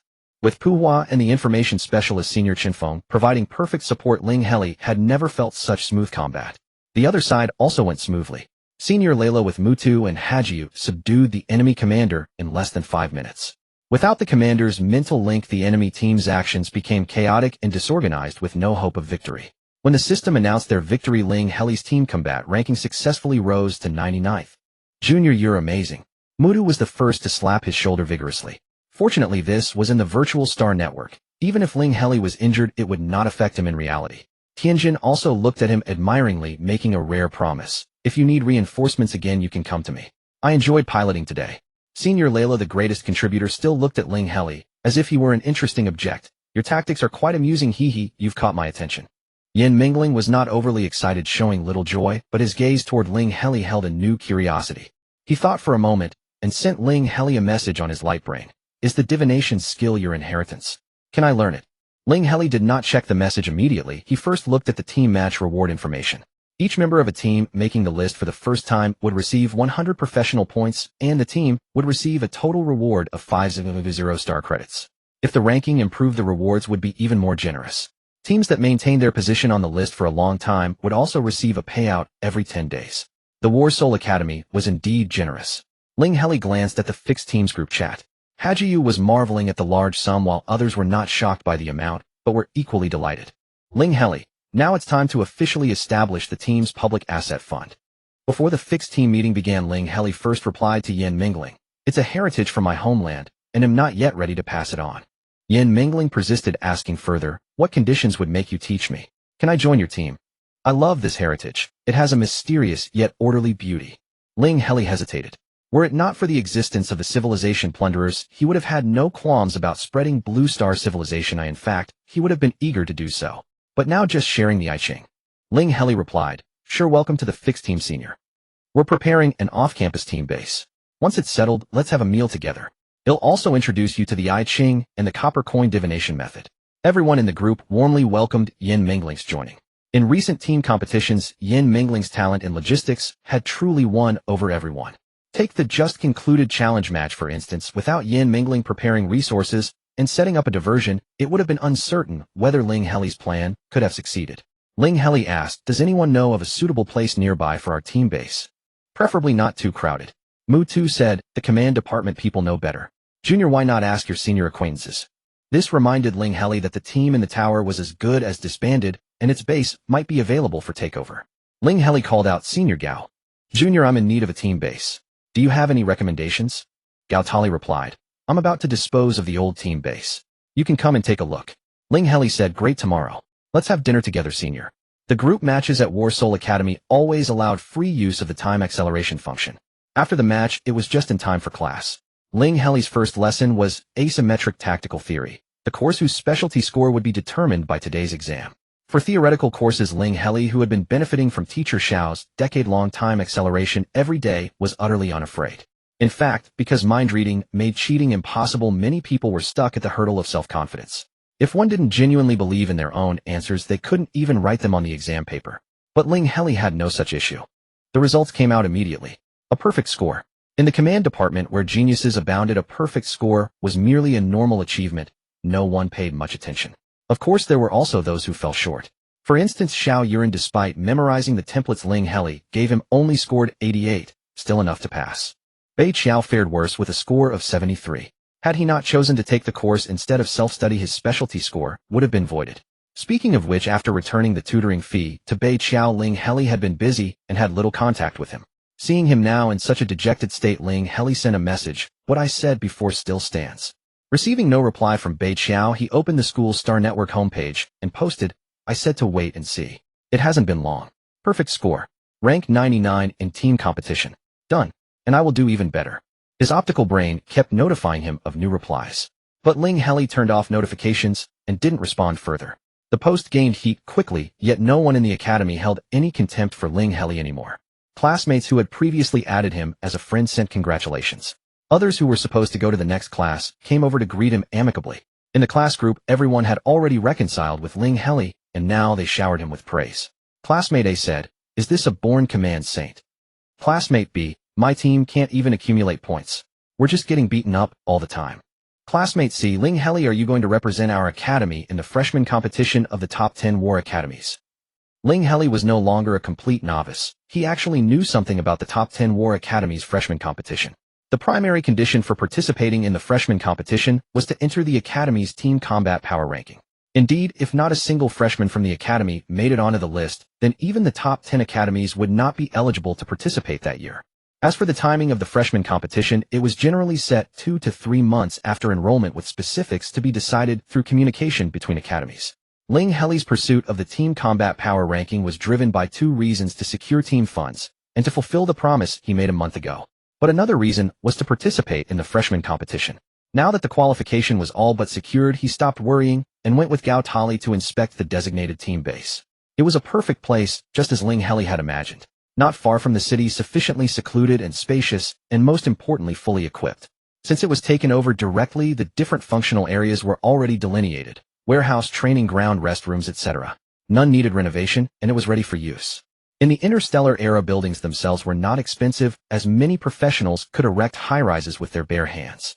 Plus the land was only leased, so a total price of over $3 million for a 9-year lease wasn't too outrageous. With the location settled, Ling Heli's first thought was to treat the entire fixed team, including Gao Tali, to a meal. But after consideration, he only served tea this time, because he was going to teach the I Ching. Since he had agreed to teach, Yin Mingling teaching one was the same as teaching a group. If the team members were interested, he would gladly promote Blue Star civilization. However, only Yin Mingling was actually interested. At first, Ha Jujiu and Pu Hua showed some enthusiasm, but when Ling Heli began with Chinese characters, Ha Jujiu's eyes gradually glazed over, and Pu Hua, after repeatedly adjusting the thought translation function, remained expressionless. The two felt they had no affinity with this heritage and regretfully withdrew. Yin Mingling, however, continued to learn with great relish. There is always something that strikes a chord in everyone's heart. Yin Mingling was truly struck by Blue Star civilization. Although learning Chinese characters was tedious, he was deeply attracted and not only accepted the prerequisite of learning characters, but even wanted to learn more. To that end, he took over all logistical affairs of the base, hoping that Ling Heli would have more time to teach him. This made Ling Heli, who prided himself on Blue Star civilization, feel he had found a kindred spirit. For one must know interstellar cuisine was quite different from Blue Star's. Though everyone found Blue Star food tasty, it was hard to change dietary habits. There was no way they would want to eat it every day. But Yin Mingling truly wanted to learn every day. Who could understand the joy Ling Heli felt when he finally succeeded in promoting the I Ching from his suitcase and received such gratifying praise? But the teaching didn't last long. He received a plea from Bei Qiao. Many resources on Bailuo Star have been plundered by space pirates. I was wondering if you know anyone who could help negotiate. Ling Heli did not reply immediately. This foolish Bei Qiao was far too oblivious to the situation. The space pirates had already plundered his home planet. What could there be to negotiate? Negotiate to return the resources. That would make them philanthropists, not pirates. Either one must be sufficiently powerful to pursue and attack them, or one could only swallow the insult and pretend nothing ever happened. However, after thinking it over, he first asked, "Has the Star Alliance made any statement?" Bei Qiao, the Star Alliance does not interfere in free planet affairs unless the planet becomes a directly administered subordinate planet of the Alliance. My home planet is a free planet.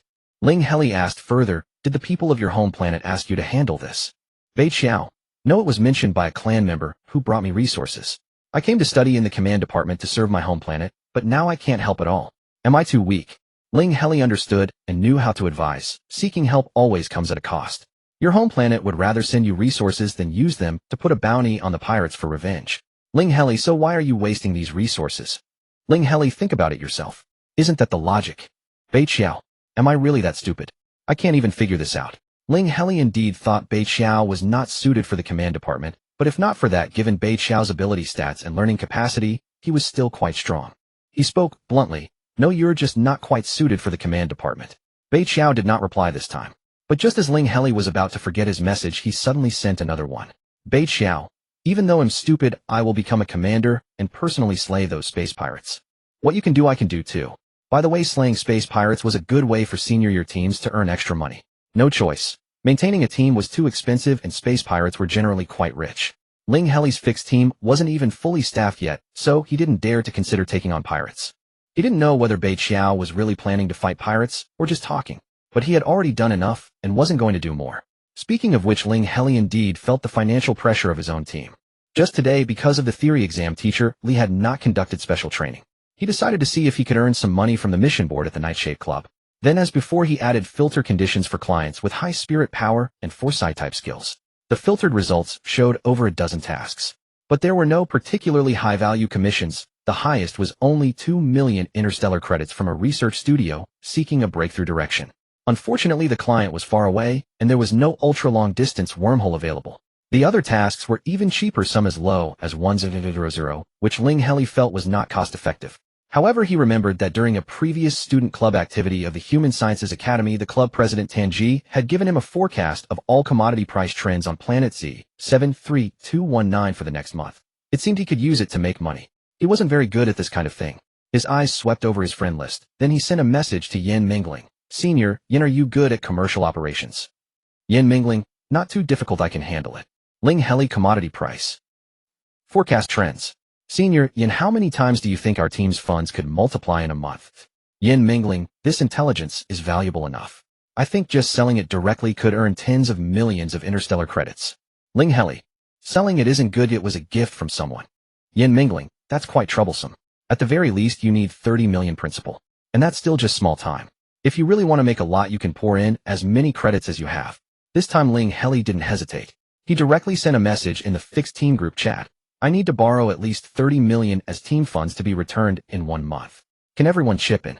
Mu 2, my monthly allowance just came in, I can put in 5 million, but junior brother has to cover my meals. Ha Jujio 100000. Pu Hua I can't. I'm preparing for the intermediate mechanician certificate exam, and I've spent all my money. Gao Tali, my family already knows I'm withdrawing from the command department, so now I'm in debt to the clan. Yao En I have it. 30 million.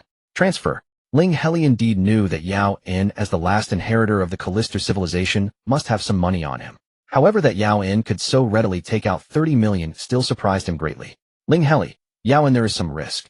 Yao En, I've never really contributed to the team. Now that this money can be useful, let me advance it for now.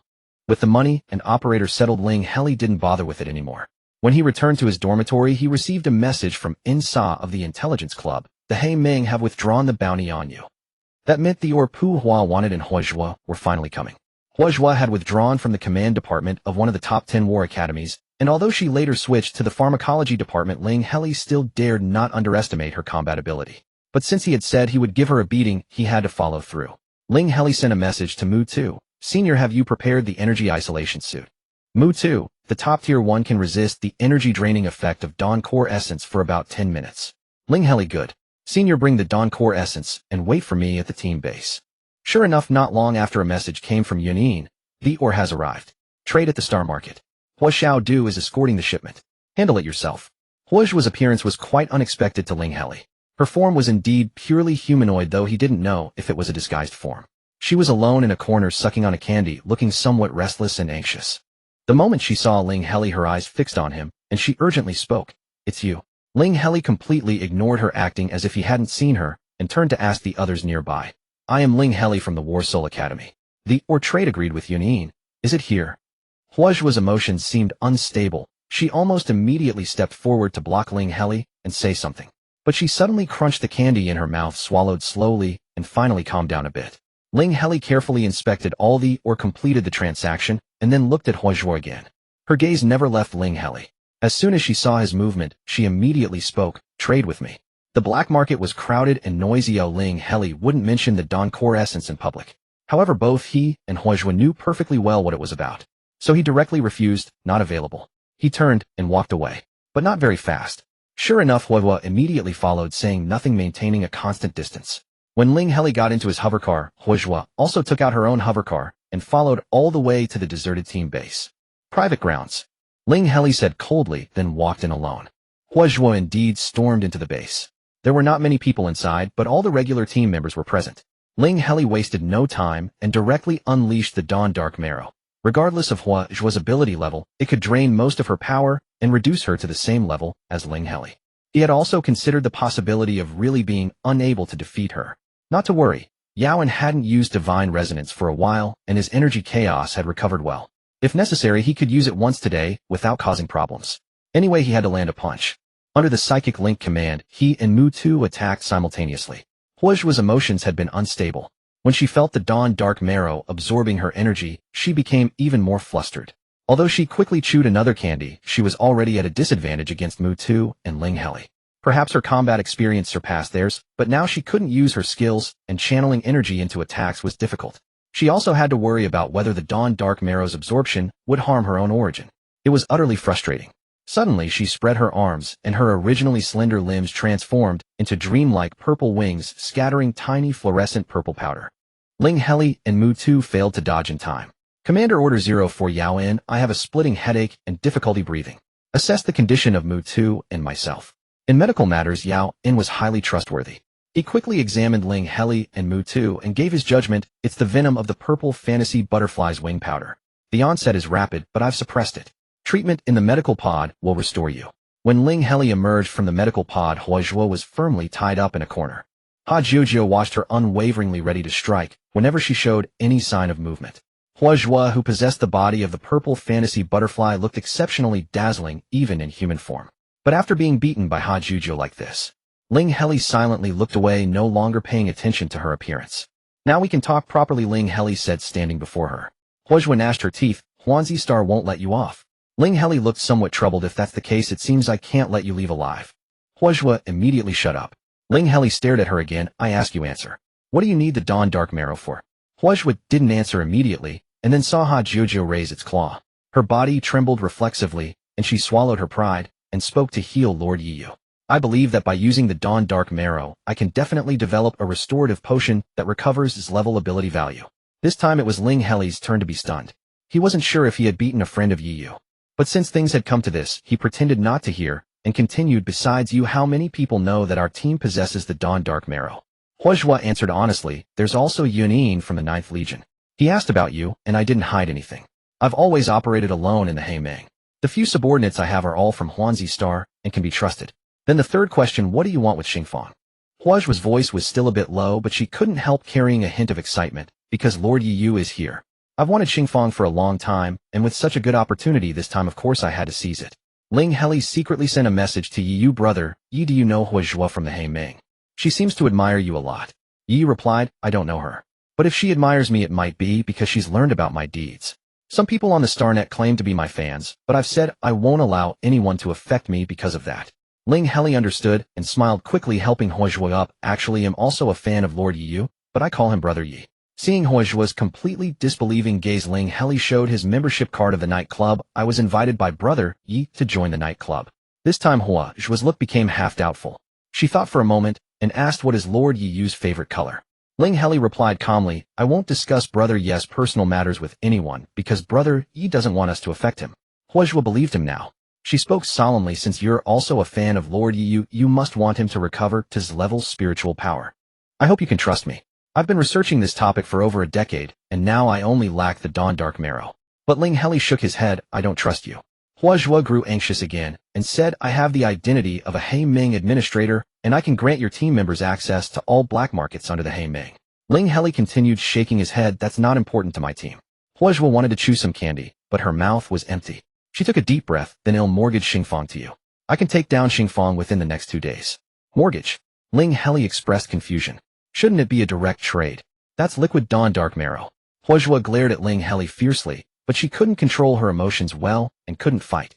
Eventually she agreed anxiously, fine, I'll trade you Xingfang, and you give me the Dawn Dark Marrow. Only the liquid part, Ling Heli quickly clarified. And if you succeed in making the potential potion, you can only trade it to Brother Yi. I don't care what price you ask. The deal was made. Ling Heli untied Huozhua and stuffed her into the medical pod. When she came out she had a candy in her mouth again. After calming down she looked like a mature beauty.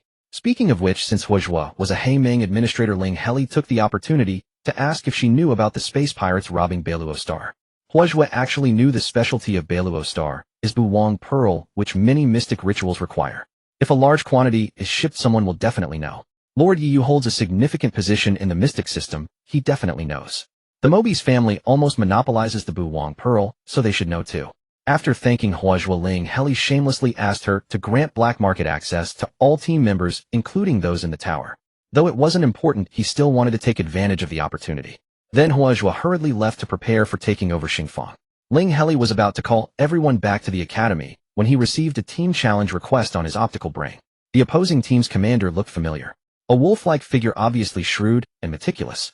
Most importantly, Ling Heli had once seen him meeting privately with the monkey-faced person from the Gaotali team, and later, that person beat Gaotali in a practical combat class. However, the monkey-faced person wasn't in his current team. Ling Heli glanced at Yin Mingling. We've met an acquaintance. Can you guarantee to follow orders? As expected, when Yin Mingling heard that the opponent was a wolf-like human, he started to flail his claws again. That bastard did it on purpose. If it weren't for him, the tower wouldn't have chosen a real person battle.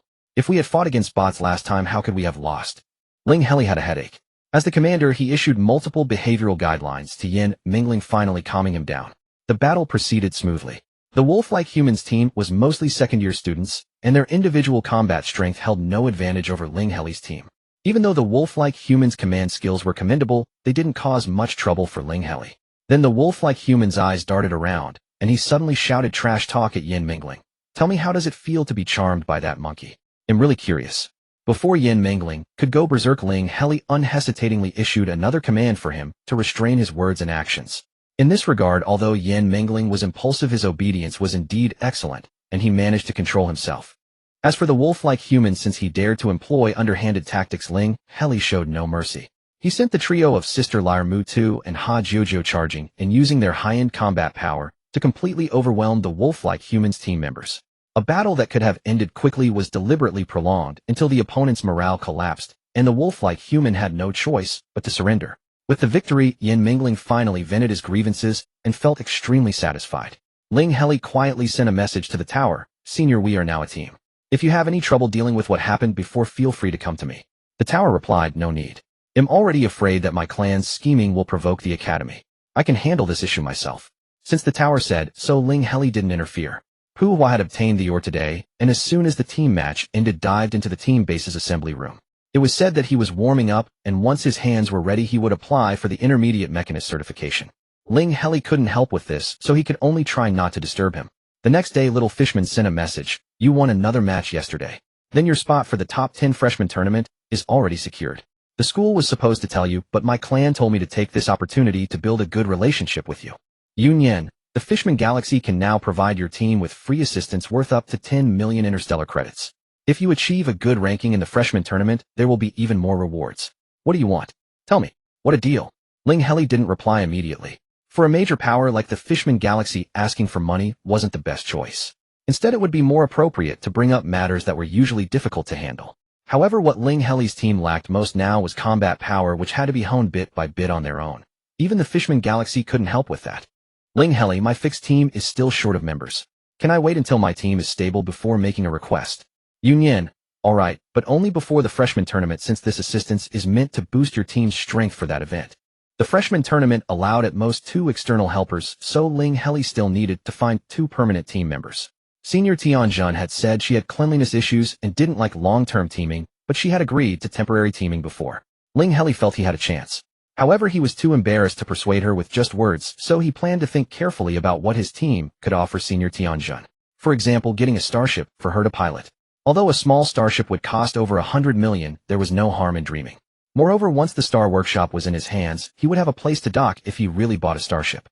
Just as he was thinking this, he received a message from Huazhua. "Come and take over the Star Workshop." This girl's action speed was impressive. Ling Heli hadn't even prepared an agent.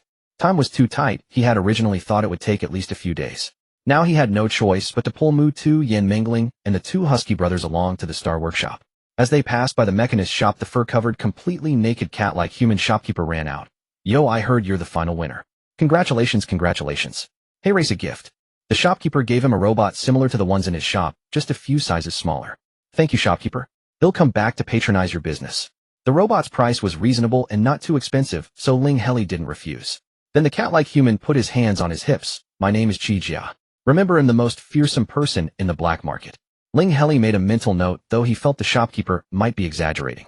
Then they arrived at the black market management office, where Huazhua was already waiting. Seeing Ling Heli and the others, she couldn't help but grow anxious again. "Don't tell me you're planning to take over the entire Star Workshop with just these few people." Ling Heli knew it was wrong, but he was in a tight spot. So he blinked, trying to charm the girl with his charm. "Can we postpone the transaction? I haven't set up my faction yet." Huazhua almost lost control on the spot, but fortunately, she had candy in her mouth. She chewed and swallowed it, calming down. "I'll manage it for you first. But at most 3 months. After that, you'll have to take over yourself." With that settled, it was time to trade the Dawn Dusk Marrow. In the Star Workshop, Huazhua seemed not to have taken the original Star-Lord's restroom. She led Ling Heli to another secluded shop. It was closed and empty. Everyone entered a sealed laboratory inside. Huazhua activated the lab's one-way barrier and stared intently at Ling Heli, waiting for him to act. Ling Heli naturally put on the energy isolation suit first. Then he took out the Dawn Dusk Marrow. The iridescent one-way barrier flickered and gradually began to dim. Huazhua also put on her gear and donned special gloves. After testing, she drew lines on the ore. Then, following the lines, she carefully cut the Dawn Dusk Marrow into 2 pieces. A viscous liquid shimmering with iridescent colors flowed from the edges of the 2 cut pieces, falling into a prepared container. Compared to the volume of the ore, the amount of liquid was pitifully small. Only 2 drops in total. Although it was liquid, it looked heavier than solid. When it dripped, it left no residue on the ore. Perfectly round liquid beads fell, hitting the container with a crisp metallic sound. With the transaction complete, Huazhua didn't want to stay with Ling Heli and his anxiety-inducing group for a moment longer. She turned and left hurriedly. Ling Heli explained a bit and left Yin Mingling and Habuba in the star workshop. Although the workshop was still managed by Huajuoyin, Mingling needed to handle team funds and could leverage resources there. Habuba, being an external academy student, had more free time than the others and could run errands to relay messages. Then Ling Heli took Mu2 and Ha Jiujio to Pharmacy No. 5. Last time, when Mu2 energy went out of control, Ling Heli had promised the shopkeeper compensation in exchange for the bullfrog shopkeeper's help. He hadn't paid that debt yet. This time he had to make up for the transaction's cost. Although he was a few days late, the bullfrog shopkeeper didn't seem to mind. When he saw Ling Heli, he even praised him. "I didn't expect you to end up as the one who took the star workshop. It caught me by surprise."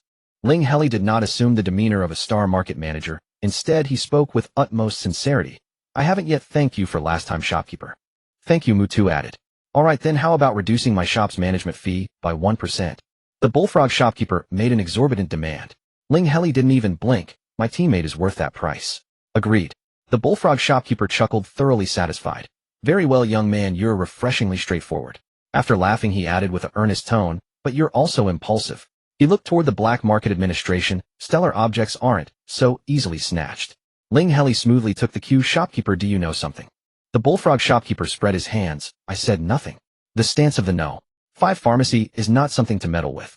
Ling Heli understood the shopkeeper's concerns and didn't press further. After a bit of casual chat, he returned to the academy with Mu2 and Ha Jiujio. Speaking of which, when he got back to the dormitory last night, he hadn't seen Bei Qiao. And today, when he returned to the dormitory, he still didn't see him. As a roommate, he sent a message to inquire what happened. "Do you need me to find a teacher for help?" Bei Qiao replied, "No need. I've gone to find the Star Pirates. They'll take back the resources of Beiluo Star." Ling Heli nearly hit the emergency call button. It wasn't that he doubted Bei Qiao's combat prowess, but he really didn't trust his adaptability. After a moment's thought, he sent a message. "Teacher, Xiao, didn't you say the command department has no death quota? So what if something really happens?" "Xiao Longxia, a life for a life. The War Soul Academy is a war academy forged in blood and flesh. Ling Heli, can we intervene in advance?" "Xiao Longxia, who's in trouble?" "Ling Heli, my roommate Bei Qiao. He's not in trouble yet, but he's on his way to find the Star Pirates." "Xiao Longxia, fighting is his own choice. Do I want to interfere? But if the Star Pirates dare to harm him, the War Soul Academy will naturally take action." If the Academy wouldn't step in, Ling Heli could do nothing more. In the end, he didn't act further. The next day, combat training continued. Afterward, he taught Yin Mingling Chinese. Yin Mingling could now haltingly read the explanation of the first hexagram and was eager to try shaking the copper coins for divination. Unfortunately, the hexagram that came up was completely unfamiliar to him, so he had to reluctantly continue studying. Speaking of which, though, Ling Heli looked at the hexagram and had no desire to interpret it, a peculiar premonition surfaced in his mind. Yin Mingling's prediction was about the fate of the monkey-faced man. The hexagram indicated a narrow escape from death with a high probability of a short life. This was a matter of the tower, and Ling Heli had no need to concern himself with it. However, after several flashes of intuition, he suddenly gained insight. Could this be what Blue Planet called mind-heart divination? The copper coin tossing method was merely one of the carriers of the Z6 Yao, with too lengthy a preamble. Ling Heli often encountered situations in combat where divination was unsuitable. If he could use mind-heart divination, it would be much more convenient. But his spiritual power level was still a problem, and this intuition came and went unpredictably, leaving him completely clueless about how to control it. Perhaps it was related to soul strength. Ling Heli couldn't help but recall the time he had used his mind to strengthen his soul. Although he had never been able to replicate it, he was certain it wasn't an illusion. If mind-heart divination was connected to the soul, could studying the I Ching be a way to strengthen the soul? Taking the opportunity to explain it to Yin Mingling, Ling Heli decided to consolidate his own knowledge of the I Ching, which might prove beneficial in the future. By the time he finished today's lesson, it was already 7 or 8 in the evening. The nightclub's Mech Parts for Skills sent a message. "Your mech is ready. I can't enter your academy. Let's trade outside." Mech Parts for Skills, originally named Young Ing, was a master in the mech manufacturing department of the Yomian Academy. Ling Heli had commissioned him to build his mech, and it was completed in about 10 days. Quite efficient. However, when he arrived at the academy gate, he saw Young Ing and Senior AI Lin from the mech department's upper years arguing. Or rather, Young Ing was the one arguing. Because Senior AI Lin still wore a cold expression, only repeating, "The performance isn't as agreed." Young Ying's abdominal firefly light flickered rapidly. "You got the data wrong yourself. Do you know the time I spent modifying your mech would have been enough to build 2 new ones? This isn't about money. If you gave the wrong data, it can't be changed." Senior AI Lin's nebula-like eyes swirled again and again, but she still said, "The performance isn't as agreed." Yonging, furious, flew higher than AI Lin's head and pointed at her nose, cursing word by word. I've never seen a client like you. Taking your order was my misfortune. Turning to see Ling Heli, his anger still unabated, he immediately said, Ling, you tell me. She messed up the data herself, how can she blame me? How about building a new one? Ling Heli ventured tentatively. Yonging looked at him as if he were an idiot. She's been having a custom-built mech tailored to her for nearly 10 years, and you want her to switch to a new frame. Ling Heli kept quiet. It was better to stay silent about things he didn't understand. AI Lin, however, greeted him. It's you. You two know each other. Yonging glanced between them, then turned to Ling Heli. Then you can help mediate. He'll waive the remainder of your fee. Look, the initial data was wrong. There's no way to fix it. I can adjust the compatibility to 80, which already surpasses the standard of an average senior mech engineer. Ling Heli wasn't very knowledgeable, but he knew that a custom mech with 80 compatibility was indeed a bit low. He remembered that Yongying's own custom mech had 98 compatibility. Though part of that was due to his mech having fewer modules, the gap was still too large. So AI Lin's rejection might simply be an inability to accept it. Ling Heli cautiously asked AI Lin, Senior, what would you like to do? This time AI Lin finally said a few more words. No matter the cost, I want the performance that was originally promised. It's not about the money. Yongying was about to explode. Ling Heli gently patted his shoulder to calm him down. Then he sincerely advised AI Lin, Senior, why not try another master? Yonggu really can't achieve the original performance. AI Lin bit her lip. I don't know which master can do it. Yonging snorted, a senior mech engineer definitely can't. You might as well look for a legendary master mech engineer who hasn't shown their face for ages. Ling Heli suggested again, why not ask the club president? He has a wide network. AI Lin hesitated. Won't the commander think I can't handle even such a small matter? Ling Heli, long accustomed to being force-fed dog food, assured her, no, the president will be very happy that you're asking him for help. AI Lin must have actually asked. From whatever she saw on her optical brain, she finally dropped her cold expression and showed a rare hint of a smile. Then turning to Yongying, she said very seriously, then refund the money, 30 million. Ling Heli quickly messaged Tanji, President Senior AI Lin seems to have misunderstood the deal. Perhaps you should come and take a look. He then recounted Yongying's words. Tanji arrived shortly after, having come as soon as he received the message. Not much time had passed, and Yongying hadn't yet exploded with fury, still having the energy to curse. It was my team member's oversight. Tanji apologized generously. There's no need to refund the money. As it happens, my team's mecha also requires maintenance. Why not ask the master to take a look? Yongying continued to fume. You still want a freebie? Of course not, Tanji replied. It'll pay the highest standard commission for a senior mecha maker. Then, fine. Yongying's anger gradually subsided. However, after seeing off Tanji and AI Lin, Yongying couldn't stop complaining. I finally understand why other masters on the StarNet maintain such aloofness. I provide meticulous service, deliver mechas right to the doorstep, and yet I still have to haggle with people. Ling Heli found it odd. Brother Yong, you don't seem to be short on money. Why do you take on so many orders? Which researcher doesn't lack funds? Yongying continued his rant. Without backing from a faction, this is how it is. You see me successfully crafting one new mecha after another, but in truth, I earn hardly anything. There are countless failures behind the scenes, and most of the time the money just goes down the drain. I'm still relatively lucky. I have the chance to exchange mystical skills at the Nightfall Club, which helps my research. If others rely solely on themselves without joining a major faction, it's practically impossible. Having said all this, Yongying finally remembered the main matter and pulled out a mecha buckle, your custom order. Ling Heli was thrilled. At this moment, he could somewhat understand how Baba. This was a mecha that belonged to him alone. The ultimate romance of a man's life. How could something as incomprehensible as a starship ever compare? He became restless with excitement. Yongying, accustomed to such reactions from clients, waved his hand. Go and test the mecha. They'll be staying a few more days to service the mechas of the previous client. Feel free to contact me if you encounter any issues. It was a blue mecha interwoven with green and white patterns. When customizing it, Ling Heli had immediately thought of the blue star and unhesitatingly chosen these colors. It was exceptionally beautiful. Once he donned it, the comfort was incomparable to standard issue mechas.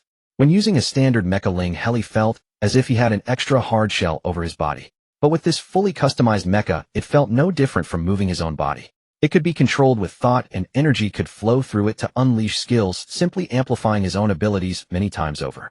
Combat weapons skills. Ling Heli played to his heart's content, reluctant to stop.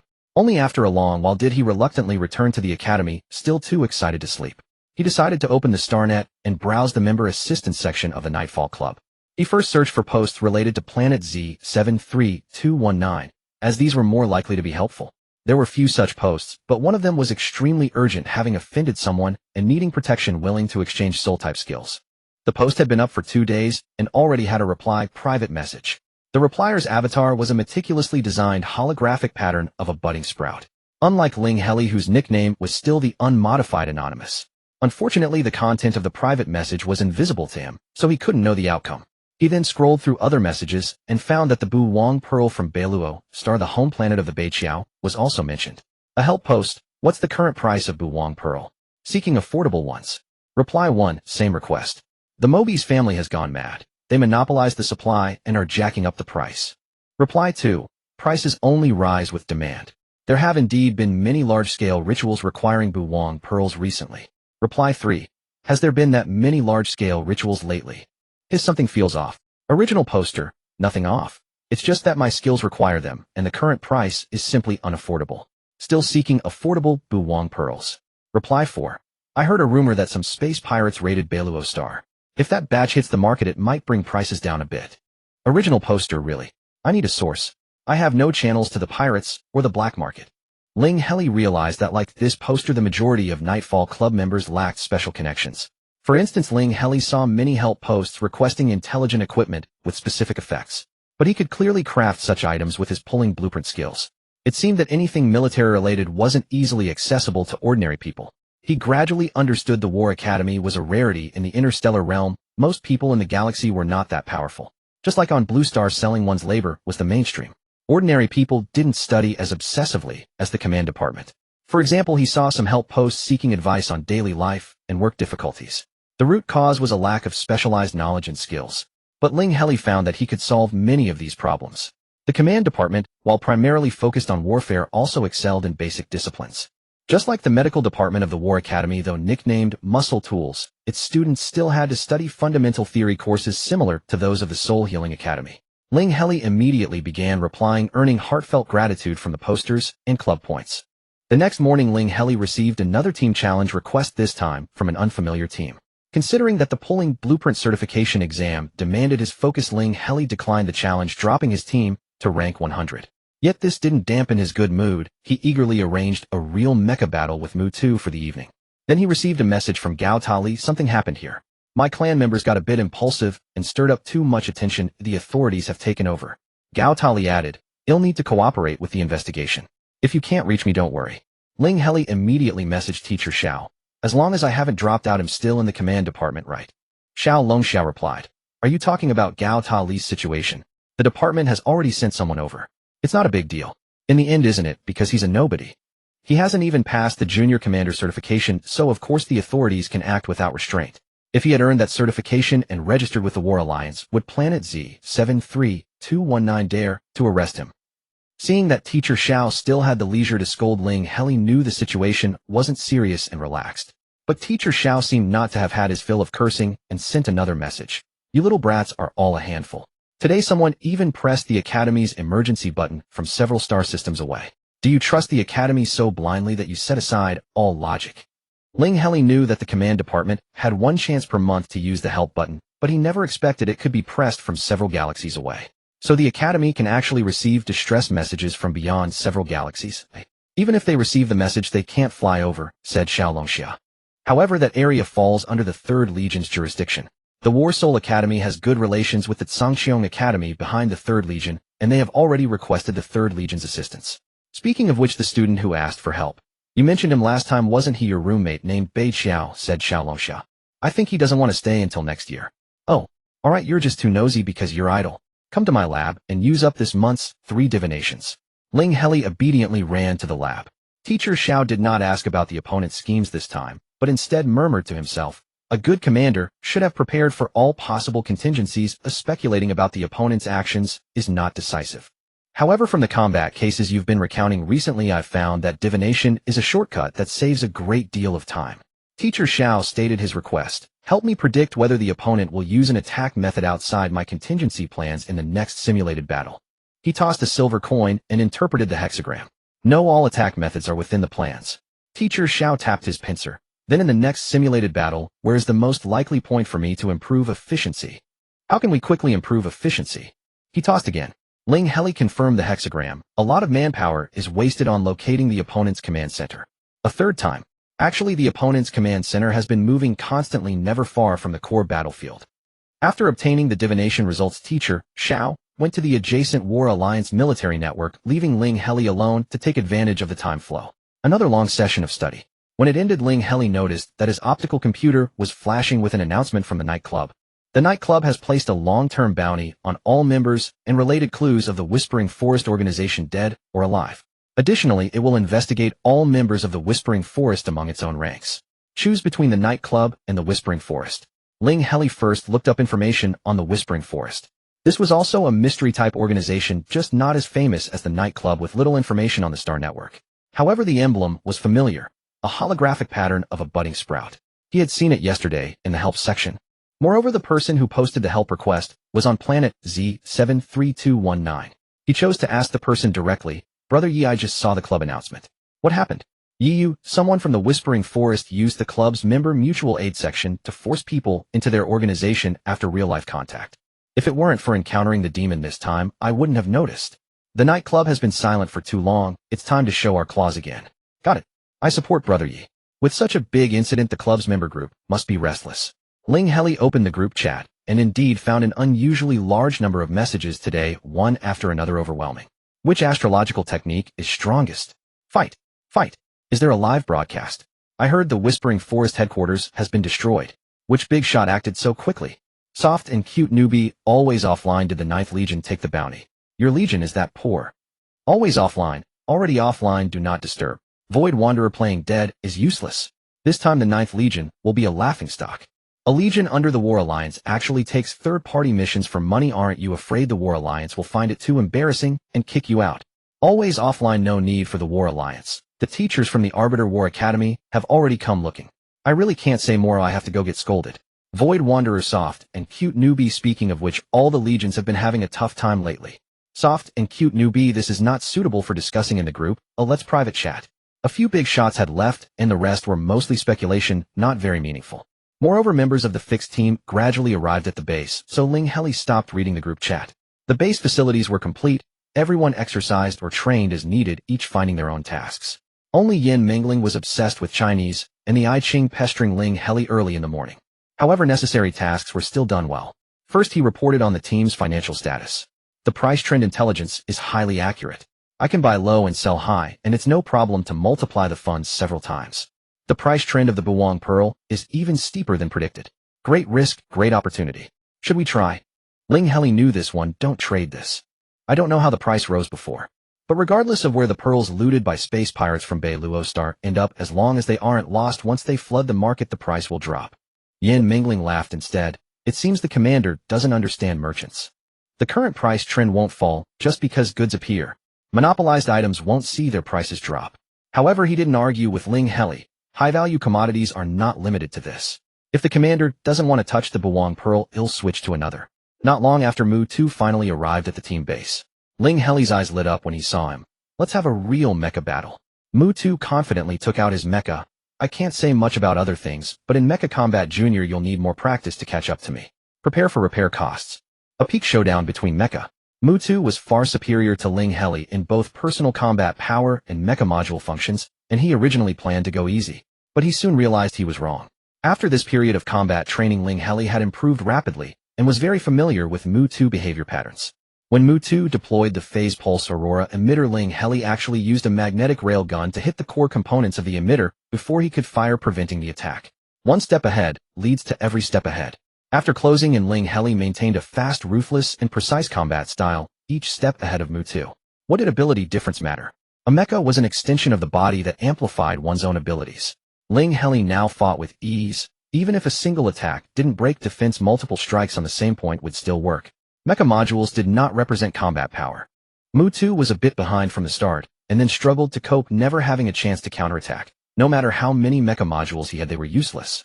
However, relying on his experience, he gradually took over the initiative in the later fight, and successfully pinned Ling Heli's mecha to the ground. Again, Ling Heli hadn't had enough. No way, the mecha repair costs are too expensive. Mu 2 wolf ears drooped.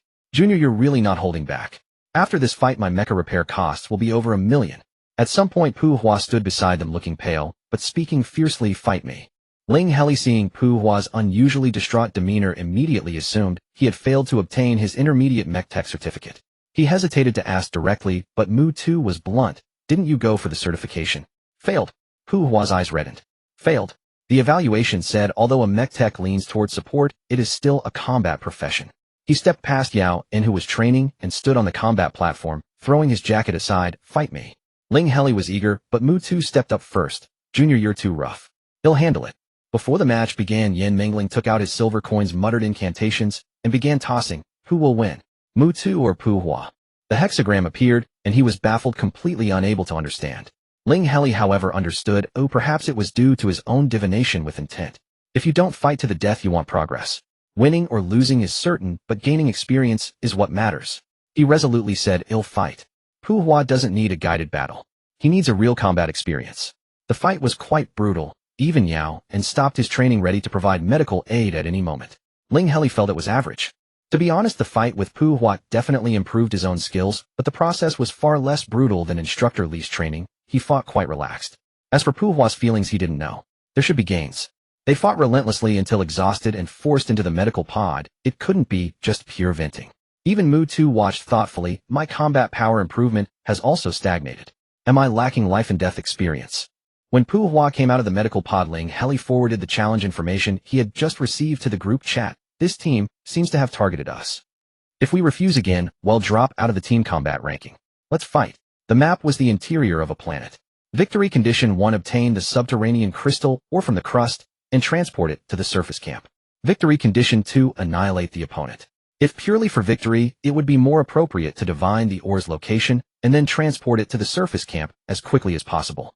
However, when the goal was to improve their own strength, Ling Heli no longer sought a swift victory. Of course, the location still needed to be divined. They couldn't let the opponent steal the ore and run. Then Ling Heli felt that his team was being targeted. The opponent must have purchased information about Ling Heli's team and specifically analyzed countermeasures. In terms of overall combat power, although the opponent was slightly stronger, they did not hold a significant advantage.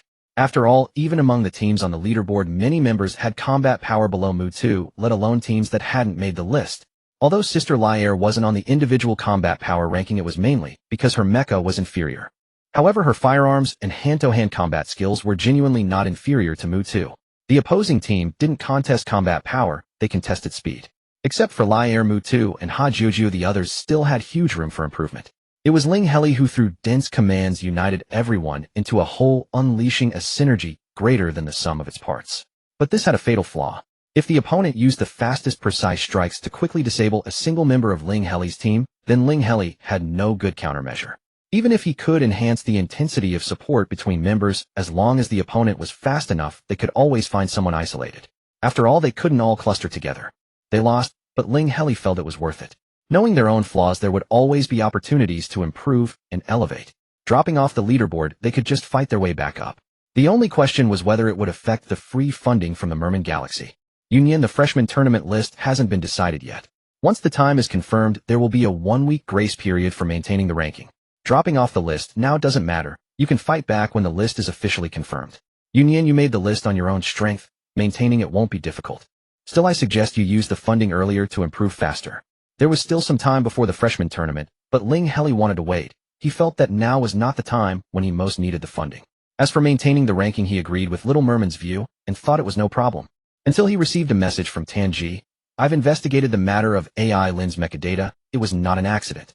I haven't finished investigating the incident in the tower, but it's most likely not an accident either. Someone has finally taken action against the Human Sciences Academy. Tanji. Now that I intend you to succeed me as the president, those who need to know already know. The next target will be you. Tanji, if you can pass the opponent's trials, the Human Sciences Academy and the Student Council will be handed over to you. Otherwise, I will withdraw my early graduation application. Ling Heli understood, but was not too tense. Regardless of who was targeting the Human Sciences Academy, judging by their actions, they did not seem like desperados. Instead, they quite followed the rules. Although the matter of AI Lin's mecha data was a dirty trick, it was mainly due to AI Lin's own carelessness and failure to notice the data. As for Gao Talus expulsion, although the act of splitting the team was also a dirty trick, it still followed the legitimate path of defeating him in a practical combat class. If it was according to the rules of the War Soul Academy, Ling Heli felt he could handle it. He was more worried about Gao Tali. If the official investigation into Gao Tali was also a dirty trick from the opponent, he didn't know if there would be other follow-up moves. Ling Heli, President, do you know that Senior Gao was summoned by the authorities for investigation? Could it be related to this? Tanji, Gao Tali has been abandoned by me. The other side has no need to waste time on him anymore. Tanji, I won't interfere with your friendship with Gao Tali. Tanji, however, this time his matter involves demonic creatures. You'd better not get involved. The Star Alliance's attitude toward demonic creatures has always been better to kill 1,000 by mistake than to let one escape. Ling Heli wanted to help Gao Tali, but he could only learn about the situation through others. Speaking of which, he had planned to establish his own power after the Star Market incident, but had never taken action. Ling Heli was not short of money. Yin Mingling would soon have a large income. He lacked people. Trustworthy individuals were hard to find. Originally, the Lava Man Pai Lanuoa was a good assistant, but unfortunately, he was sent to the Callistal Nebula by instructor Shu Qi. Speaking of which, since Pai Lanuoa left, Ling Heli had never contacted him. So he casually sent a message, "Are you doing well? I hope the war ends soon and you can return to planet Z73219 quickly." Although on the battlefield, Pai Lanuoa replied immediately, "With Xing's help, the 5th Legion has been making good progress recently. I've also joined the War Alliance. The salary plus war allowance is more stable than my income as a mercenary." Pai Lanuoa, thanks for your concern. I'm a bit worried about my father. If possible, could you go check on him? Since he used the artificial heart core, his health has been poor. Pai Lanuoa, it's fine if it's inconvenient. I've been keeping in touch with my father myself. How could that be inconvenient? Ling Heli, send me the location, I'll go visit your father. It was already late in the day, so Ling Heli did not immediately go to Pai Lanuoa's home. Moreover, one should always prepare gifts before visiting. Not knowing whether the lava people had a strong preference for flavors, Ling Heli prepared some sauce and tea leaves, leaving the rest to fate. The next day, Bei Qiao returned to the dormitory early in the morning. He was in a bad mood and immediately shut his shell upon arrival, saying nothing. Ling Heli recalled that earlier Yin Mingling had mentioned the price of Buwang pearls and the mannerisms of the Mobius family merchants. From the standpoint of a roommate, he felt it necessary to offer a reminder. So he knocked on his shell. Bei Qiao opened a tiny crack. "You're right. I'm not suited for the command department. He'll never become a battlefield commander." Then with a snap, the shell closed again. Ling Heli, feeling helpless, stopped knocking and asked directly, "Do you know that your home planet, Beluo Planet, is in a very dangerous situation?" Bei Qiao's muffled voice came from inside the shell. "I know. My home planet sold a large amount of resources to support me, hoping that after I become a formal commander, Beluo Planet will no longer be bullied. I've worked so hard, yet I still can't keep up with the others in my studies. I've messed everything up." This time Ling Heli did not give him a kind look. "So you've been wallowing in self-pity here and not caring about your home planet." Bei Qiao opened his shell a bit more, finally coming to his senses, and quickly denied it. "I didn't." Ling Heli wanted to continue showing a stern face, but he suppressed his irritation and asked, "How does your home planet plan to deal with the recovered Buwang pearls?" Bei Qiao looked bewildered. "I don't know. Just sell them." Ling Heli rubbed his forehead. Bei Qiao was such a simpleton. He wondered how terrible the feng shui of Beluo Planet must be that only this simpleton had managed to get into the command department. He could only hope that the management of Beluo Planet was still rational enough not to be blinded by petty gains and try to get involved in the trade themselves. However, since Bei Qiao himself didn't know, Ling Heli thought that Beluo Planet would just have to leave it to fate. "I hope so." He turned and left. Carrying the gifts, he arrived at Pai Lunua's home. Pai Lunua's father made a living by appraising ores for people in the black market. He usually went out at night and stayed home during the day. What Ling Heli saw was a lava person whose appearance was as red as fire, yet had a weathered, aged aura. It was hard to tell his age, only his eyes were deep and profound. "Hello, uncle. I am a friend of Pai Luonuoa. He asked me to visit you." Ling Heli extended a finger politely. "Pai Luonuoa has helped me a great deal. If you have any matters, uncle, please be sure to let me know." A friend of Pai Luonuoa, good. The lava person added him as a friend. His name was Itila. "Come in and sit. There's not much to offer, only a cup of hot water." The lava person's broad, sturdy body stepped into the house, yet instead of the imposing aura one might expect, there was a lifelessness of old age. Ling Heli played along enthusiastically. "In my hometown, people also like to drink hot water. Speaking of which, my hometown holds great respect for the elderly and believes in their wisdom." The lava person pondered for a moment, but quickly recovered and sighed. "Compared to ordinary races, I have lived a long life. Yet as a lava person, my life has been too short." But he soon laughed self-deprecatingly. "It's enough. I have experienced too many people and events." Ling Heli played along again. "Then uncle, please tell me about the people and events you've encountered." Although Itila claimed that as a lava person his lifespan was short, he had already developed the common trait of the elderly, a fondness for recounting the past. Hearing Ling Heli's words, he indeed began to speak. "Then let me tell you the story of the lava people." The The lava people have no civilization of their own. The first lava people were created solely to mine the deepest ores beneath the earth. But the race that created the lava people never expected that these slaves could endure hunger, cold, and pain.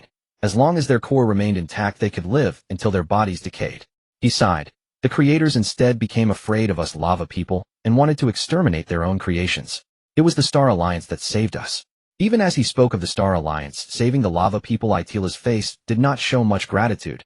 In exchange, the lava people have been serving the Star Alliance ever since. After all, no other race knows more about the secrets of the planet's core than the lava people. Ling Heli didn't fully understand, but he continued to chat casually.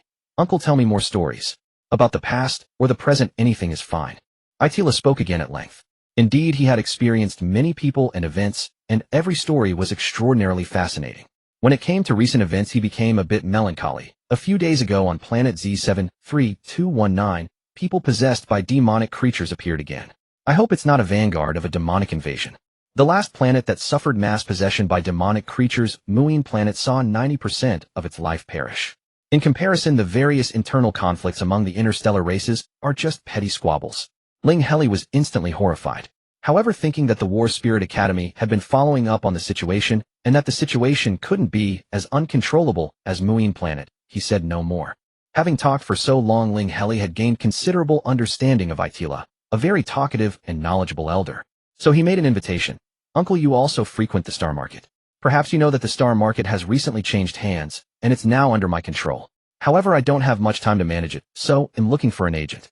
I think you, uncle, fit my requirements. Itila shook his head. I am not good at fighting, nor do I have any particularly outstanding skills. All I possess is the knowledge and insight gained from my long life. I can help you observe people and events and recall if I have similar experiences, but management is not for me. Ling Heli felt even more fond of Itila. He had a very clear understanding of his own positioning and would not pretend to know what he didn't in order to fool others.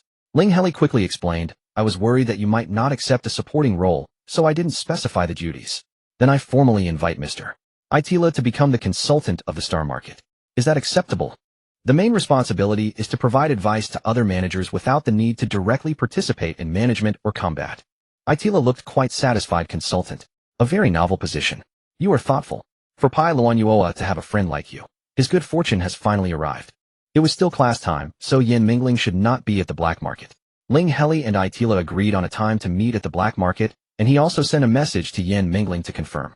Thinking that he hadn't received any news from the tower all day, he casually sent another message. How is the senior student doing? Has the matter been resolved? There was no reply. Ling Heli felt no restraint with Teacher Xiao and sent him another message. Teacher Xiao, do you know how senior brother in the tower is doing? I can't reach him. Xiao Longxiao replied. The origin of the monster has been traced. It arrived on planet Z73219 by possessing a tribesman in the tower. I've already notified his home planet, hoping it's not too late. Before Ling Heli could digest that, Teacher Xiao asked again. I heard you've crossed the student council. Ling Heli felt as if a huge question mark had popped up over his head. If he remembered correctly, Tanji, the president of the Human Sciences Club, was also the student council president. He had crossed Tanji. Why did that phrase feel so oddly worded? Ling Heli, I don't think so. Xiao Longxia. Then why did I hear that the student council recently sent lecture invitations to many promising newcomers in the command department?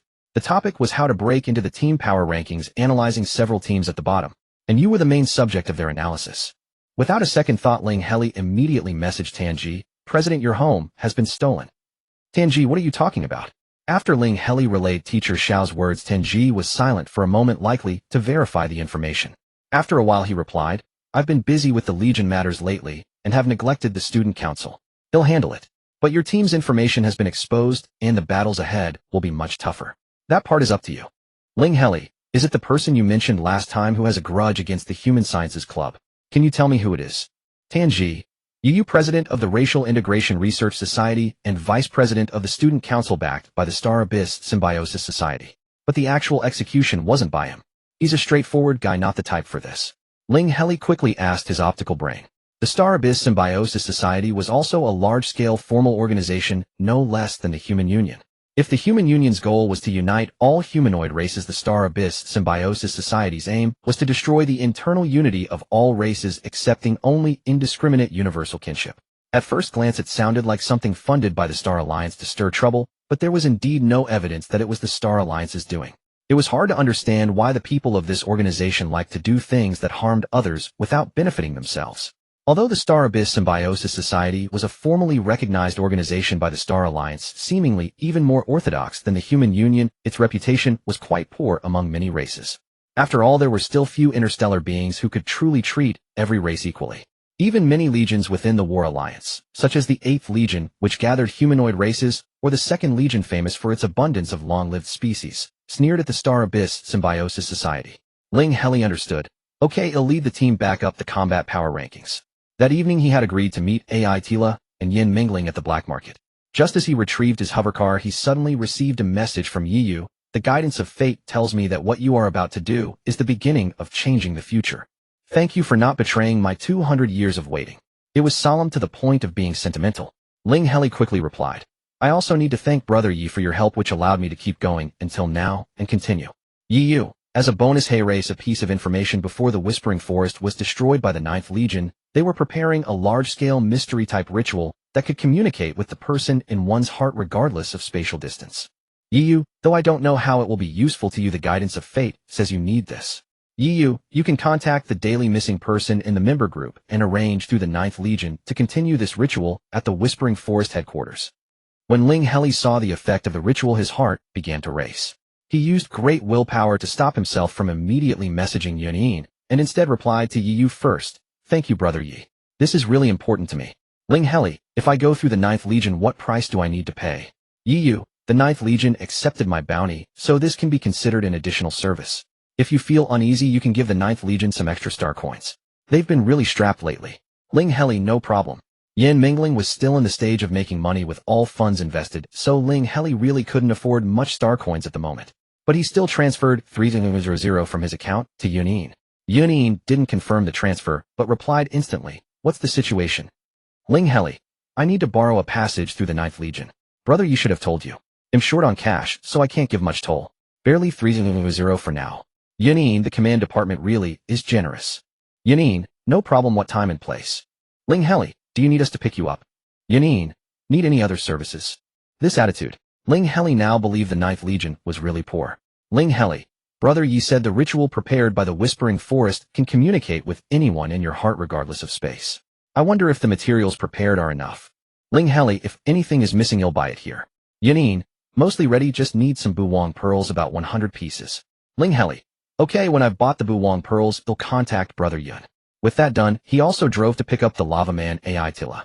Yin Mingling had left earlier to handle the funds, and should have already arrived at Star Market. Ling Heli wasted no time, and drove his hovercar there as well. He was about to go directly to the administration office, but AI Tila spoke up. Wait a moment. AI Tila said, he'll take you around these shops. The first shop was No.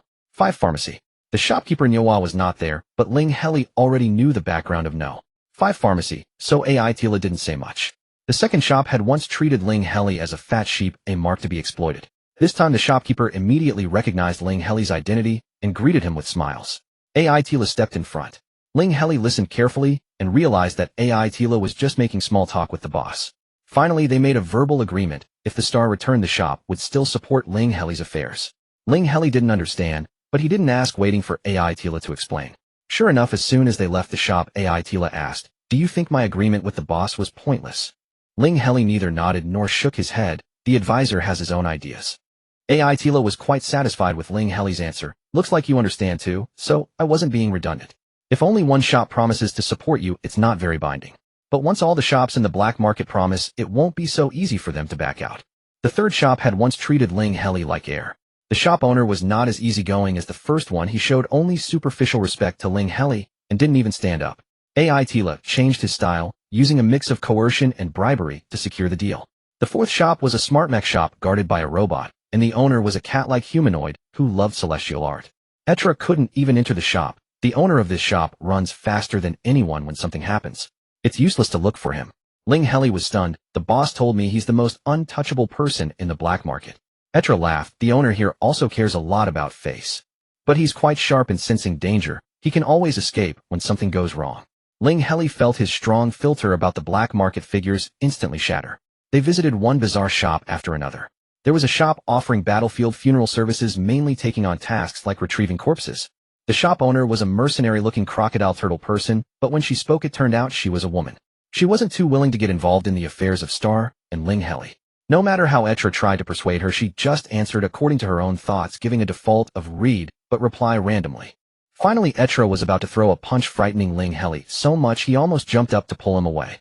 The crocodile turtle woman clearly knew about Etra's physical condition, and she would rather agree to stand on Ling Heli's side than risk being framed. Thus they gained another shop's support.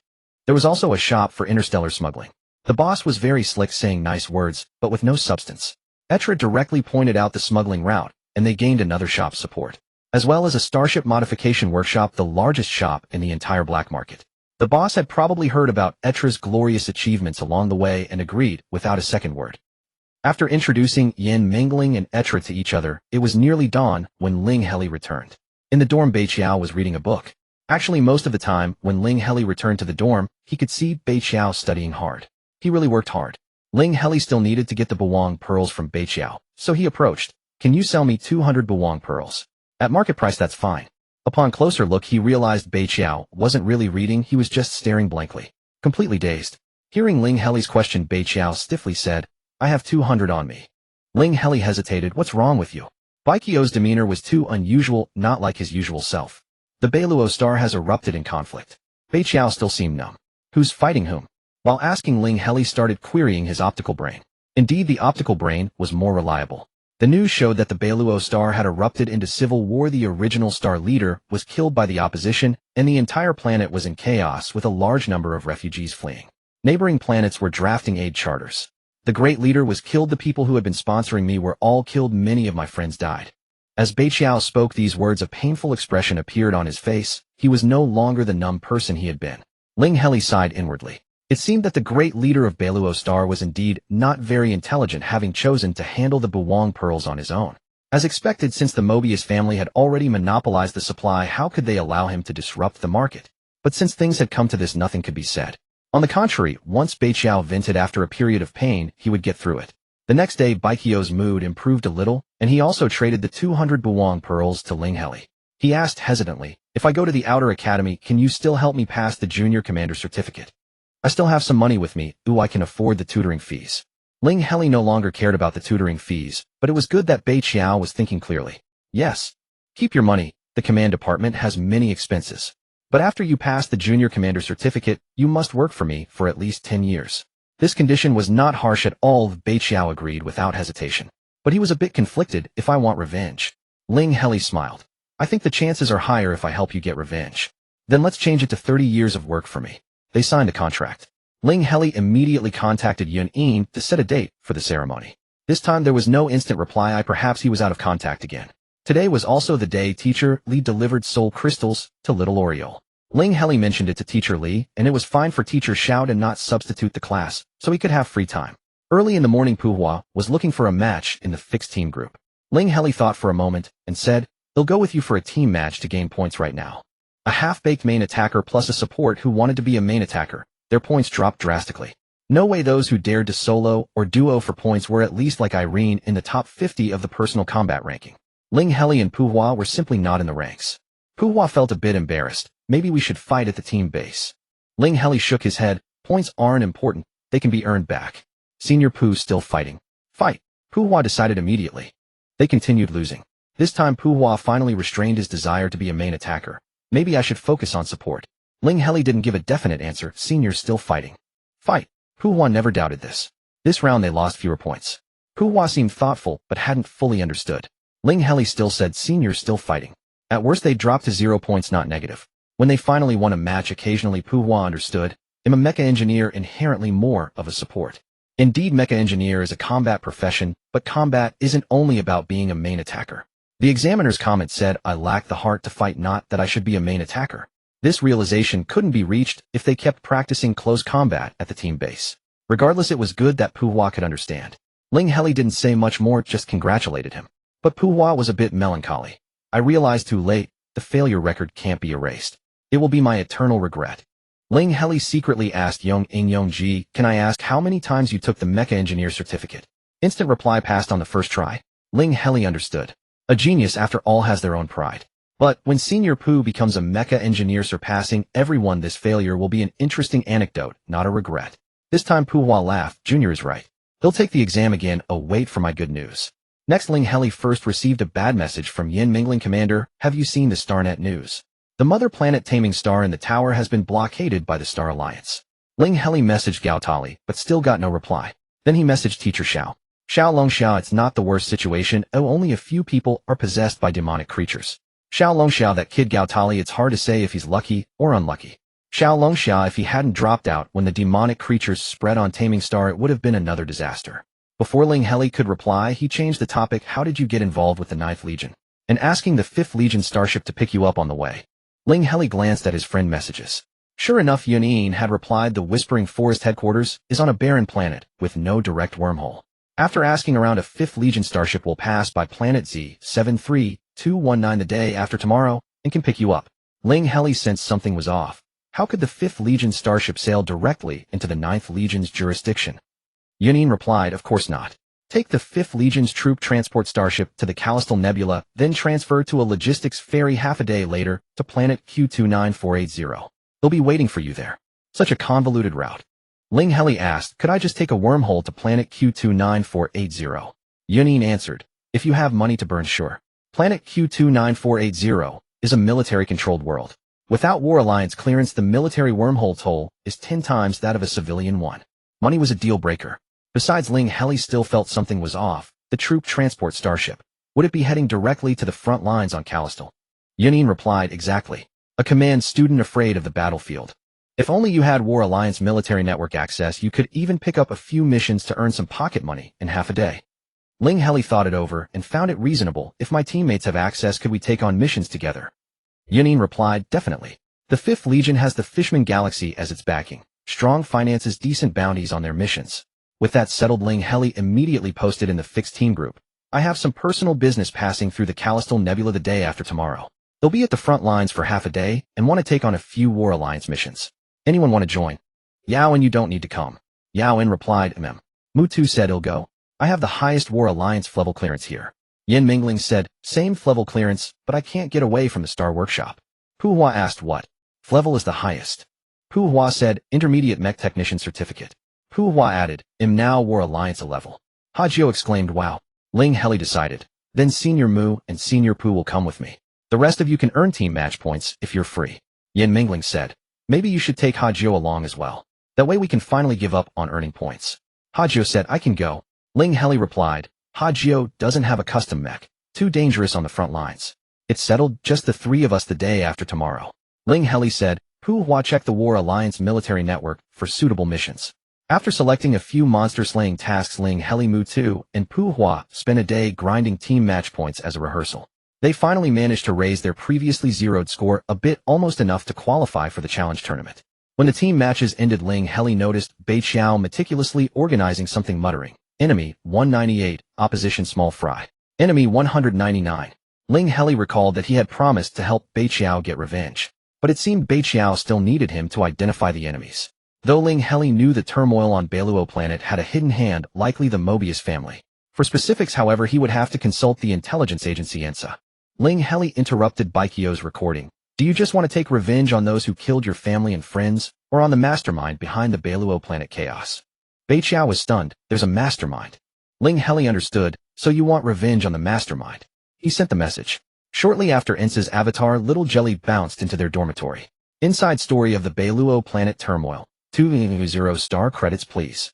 The purplish-blue Little Jelly coiled up, wriggled, and turned into a palm shape. Ling Heli turned to Bei Xiao. This time Bei Xiao finally believed Ling Heli's words, didn't stubbornly refuse, and voluntarily paid the fee. He stared at Little Jelly, waiting for the inside story. Good, still salvageable. Little Jelly spun again and projected a holographic display, financial flow records between the Beiluo planet opposition and Mobius Carl. Records of Mobius Carl's direct subordinates visiting Beiluo planet multiple times. The exclusive contract for Forgetful Pearls signed by the opposition and Mobius Carl. Ling Heli felt the name was off. Mobius Carl, not Mobius Carter. Little Jelly coiled up again and formed a palm shape. Internal information on the Mobius family. 3 star credits. No thanks. Ling Heli chose to ask the optical AI directly. As expected, this information was available on the StarNet. Mobius Carl and Mobius Carter were cousins. In fact, the Mobius family was vast. Besides Carl and Carter, there were many other capable juniors.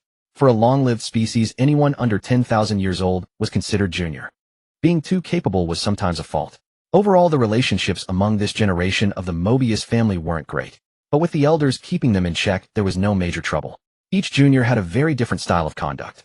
According to StarNet evaluations, Mobius Carter still had some moral boundaries, while Mobius Carl was far more unscrupulous. If Carl was behind the Beluo planet incident, it made perfect sense. So do you know who your enemy is now, eh? Ling Heli asked Beiqiao. Yes, Mobius Carl. Beiqiao etched the name deep in his mind. After finishing with Little Jelly, Ling Heli added one more question. What are all those mystic rituals using forgetful pearls for lately? 30000 star credits, please. Little Jelly extended its palm skillfully. Ling Heli didn't raise a finger. Why do I feel like the questions I ask always cost more? Little Jelly twisted and coiled itself into a ball. You noticed. Someone paid me to make things difficult for you. I'm an honest information broker. When I think of making things hard for you, the only way is to make you spend a bit more. Oh. Ling Heli crossed his arms and stepped onto Little Jelly. Are you sure? Little Jelly didn't even bother to struggle. It flattened into a pancake. I get paid to do the job. Of course I'm sure. Ling Heli laughed in frustration. So all the extra money I paid is just wasted. Suit yourself. Little Jelly scooted its body closer to Ling Heli's foot. Ling Heli withdrew his foot, picked up Little Jelly, and kneaded it into a ball. The cool, smooth texture was oddly pleasant. He muttered to himself, I wonder if the signal jammer from the Star Workshop works. If it does, maybe the transfer won't go through. I should ask the optical AI. If a person dies before spending all their money, what happens? Little Jelly nuzzled Ling Heli's palm. Junior, don't be like that. Fine, killing is out of the question. They'll just lock this blob in the dormitory. Ling Heli continued muttering, anyway, if someone uses my money to make me unhappy, I'll use their money to make them unhappy. This time, Insa seemed to finally believe Ling Heli would retaliate.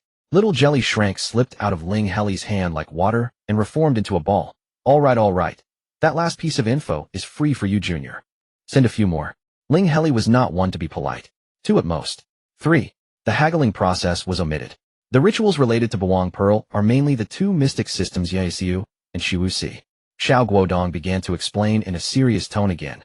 Yaisiu can ignore spatial distance and allow you to converse with the person you miss in your heart.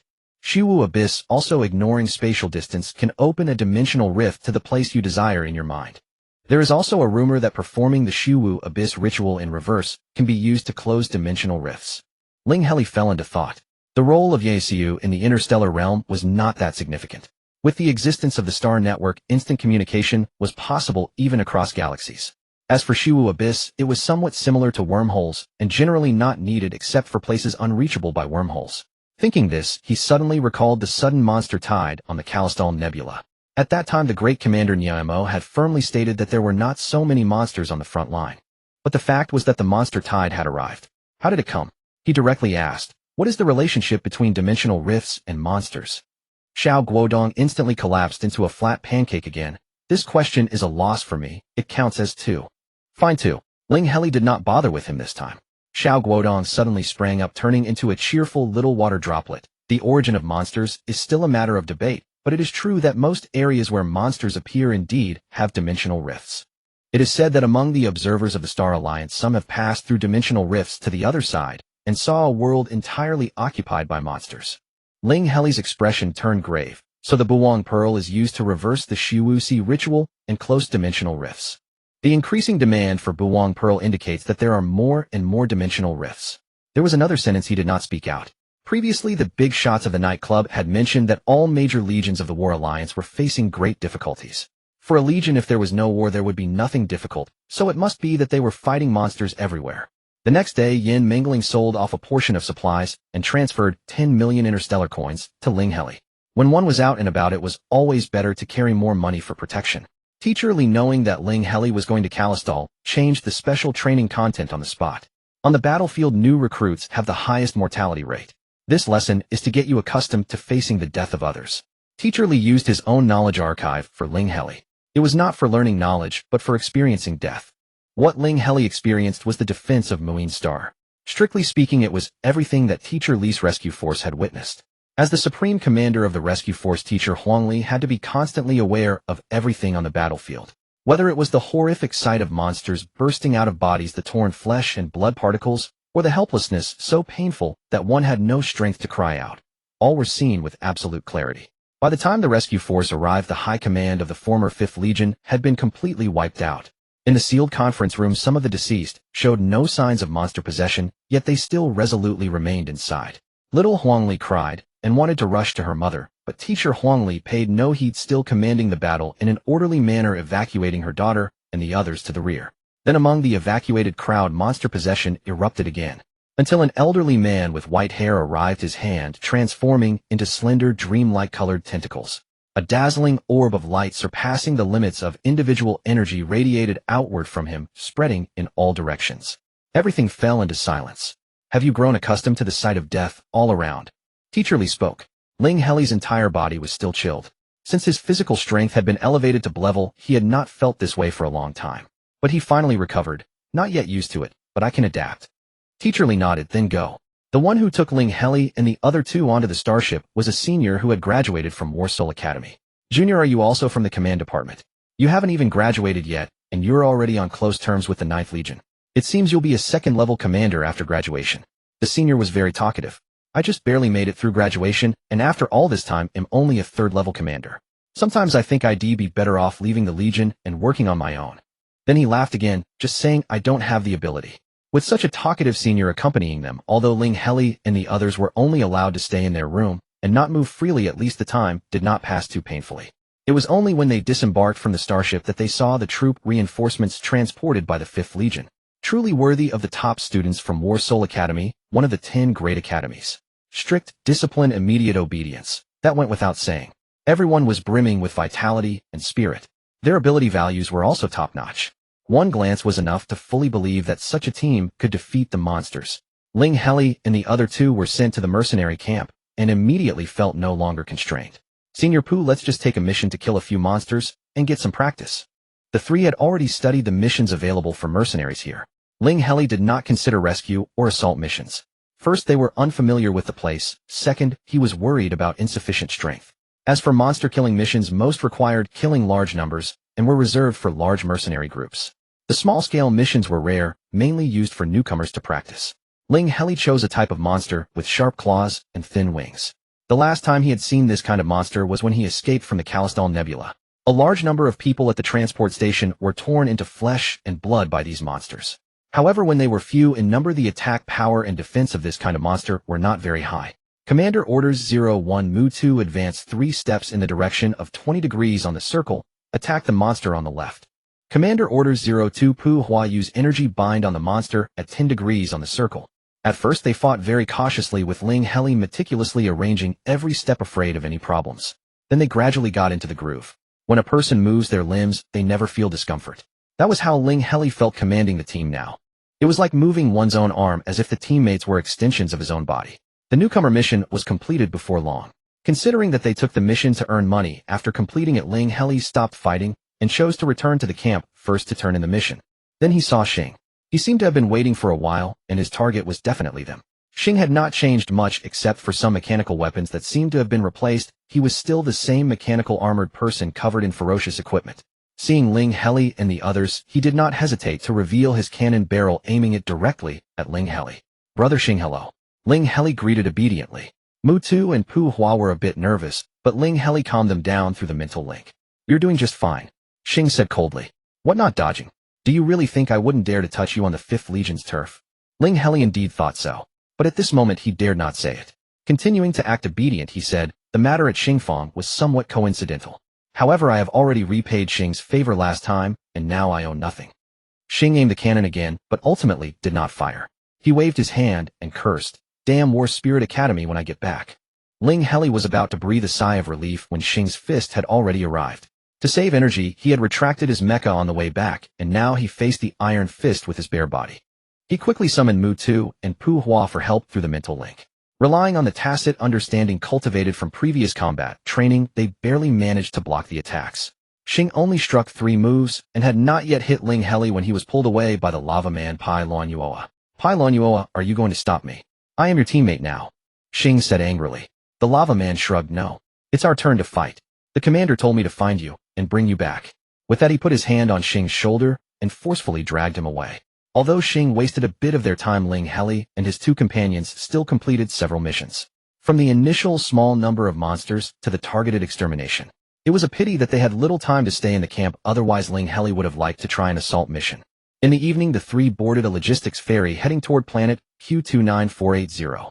This was a military-controlled planet. As soon as Ling Heli and the others disembarked, they were confined to a room and could see nothing. Soon Yun arrived and took them aboard a small starship. Ling Heli didn't really care about big or small. After all, it was just for traveling, size was not a problem. But when he saw the cockpit door malfunctioning and Yun had to knock 3 times before it opened, Ling Heli once again realized the poverty of the Ninth Corps. He couldn't help but ask a question that had puzzled him. Brother Yun, are there many veterans from the Ninth Corps? Yun smiled, not at all. The Ninth Corps is indeed poor, and they usually live a hard life. But during battles, the Ninth Corps has always had the lowest casualty rate.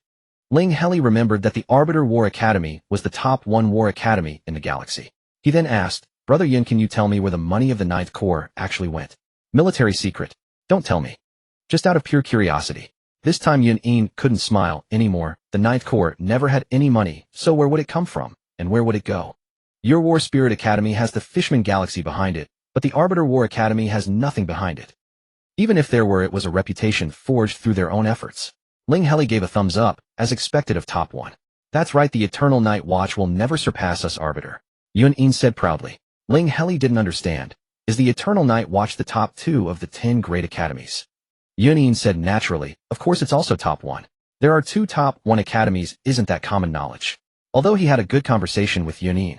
However, the closer they got to the desolate star, the faster Ling Heli's heart beat.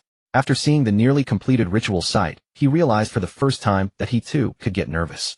So nervous that his mouth went dry, his palms sweated, and his movements became stiff. After arranging all the 100 or so Bufrigate pearls, his mind was nearly blank. He cast aside all thoughts of the galaxy monsters and commanders. He only thought of launching. The distant thought communication ritual had a fixed procedure which Yu had sent over earlier. Ling Heli knew it by heart. Now, following the procedure, he stood at the center of the ritual and recited a long incantation, then desperately thought of Brother Ling. If he had to name the person he missed most, it would definitely be Father Ling and Mother He. But for serious matters, he had to think of Brother Ling, who had already inherited the family business. Ling Heli closed his eyes. He could see nothing. But in the omniscient silence, a voiceless message told him that the ritual had succeeded, and he could just speak directly. Brother. Ling Heli didn't know if his voice and his consciousness trembled, but he could tell that Brother Ling had lost his composure. Shaoli. Is it really you? How have you been? Just hearing the voice, Ling Heli felt tears welling up in his eyes, and his voice might have been a little choked. It's me, brother, I miss you all. However, the ritual could not last long. Ling Heli knew time was pressing, so he forced himself to focus and began to speak. Brother, I am now studying at the War Spirit Academy, ranked top 10 in the galaxy, and I might even take over the student council in the future. I am doing well, don't worry about me. Brother Ling also quickly calmed down. I understand. Shaoli, after you left, we studied the energy fluctuations at the time of your departure and discovered a damaged wormhole device. Not long ago, a so-called interstellar person came looking for this wormhole device and has already signed a technical cooperation agreement with our Longhua. Don't be afraid. Once the technology breaks through, we will fly out of launching and find you. Ling Heli knew that Brother Ling was always so reliable. The sudden joy even diluted his sadness, and his words fell like pieces on a chessboard. Brother, you can definitely do it. I have already started building my own power in the galaxy. When I obtain the Junior Commander Certificate, that will be level authority of the Galactic War Alliance. Brother, you'll have to ask me for help in the future. The items prepared for the ritual gradually dimmed and decayed. Seeing this, Ling Heli quickly sped up his speech. Launching civilization is powerful. Beware of monsters. You can approach the human union. Ling Heli wanted to say more. There were still many things he hadn't said. But the ritual items could no longer hold up. They all turned to smoke, leaving only a thick layer of dust. The conversation was cut off. Take care. Ling Heli didn't know if this thought in his mind had been conveyed to Brother Ling. However, he believed that even if it hadn't, Brother Ling would certainly know. After the conversation ended, he took a long time to calm down before opening his eyes. Mutu and Pu Hua were looking at him with concern. Ling Heli felt that his mood had never been so good. He must be smiling as brightly as a little sun. Then he really laughed. Senior Mu, Senior Pu, let's go back and play the team match. Pu Hua touched his forehead. Did the ritual go wrong? Are you confused? How come you only remember the team match? Mutu looked at the Mu Mian emblem on his right hand and said dejectedly, maybe we should go back to Mian Star first and get my emblem fixed. Playing the team match like this won't be satisfying.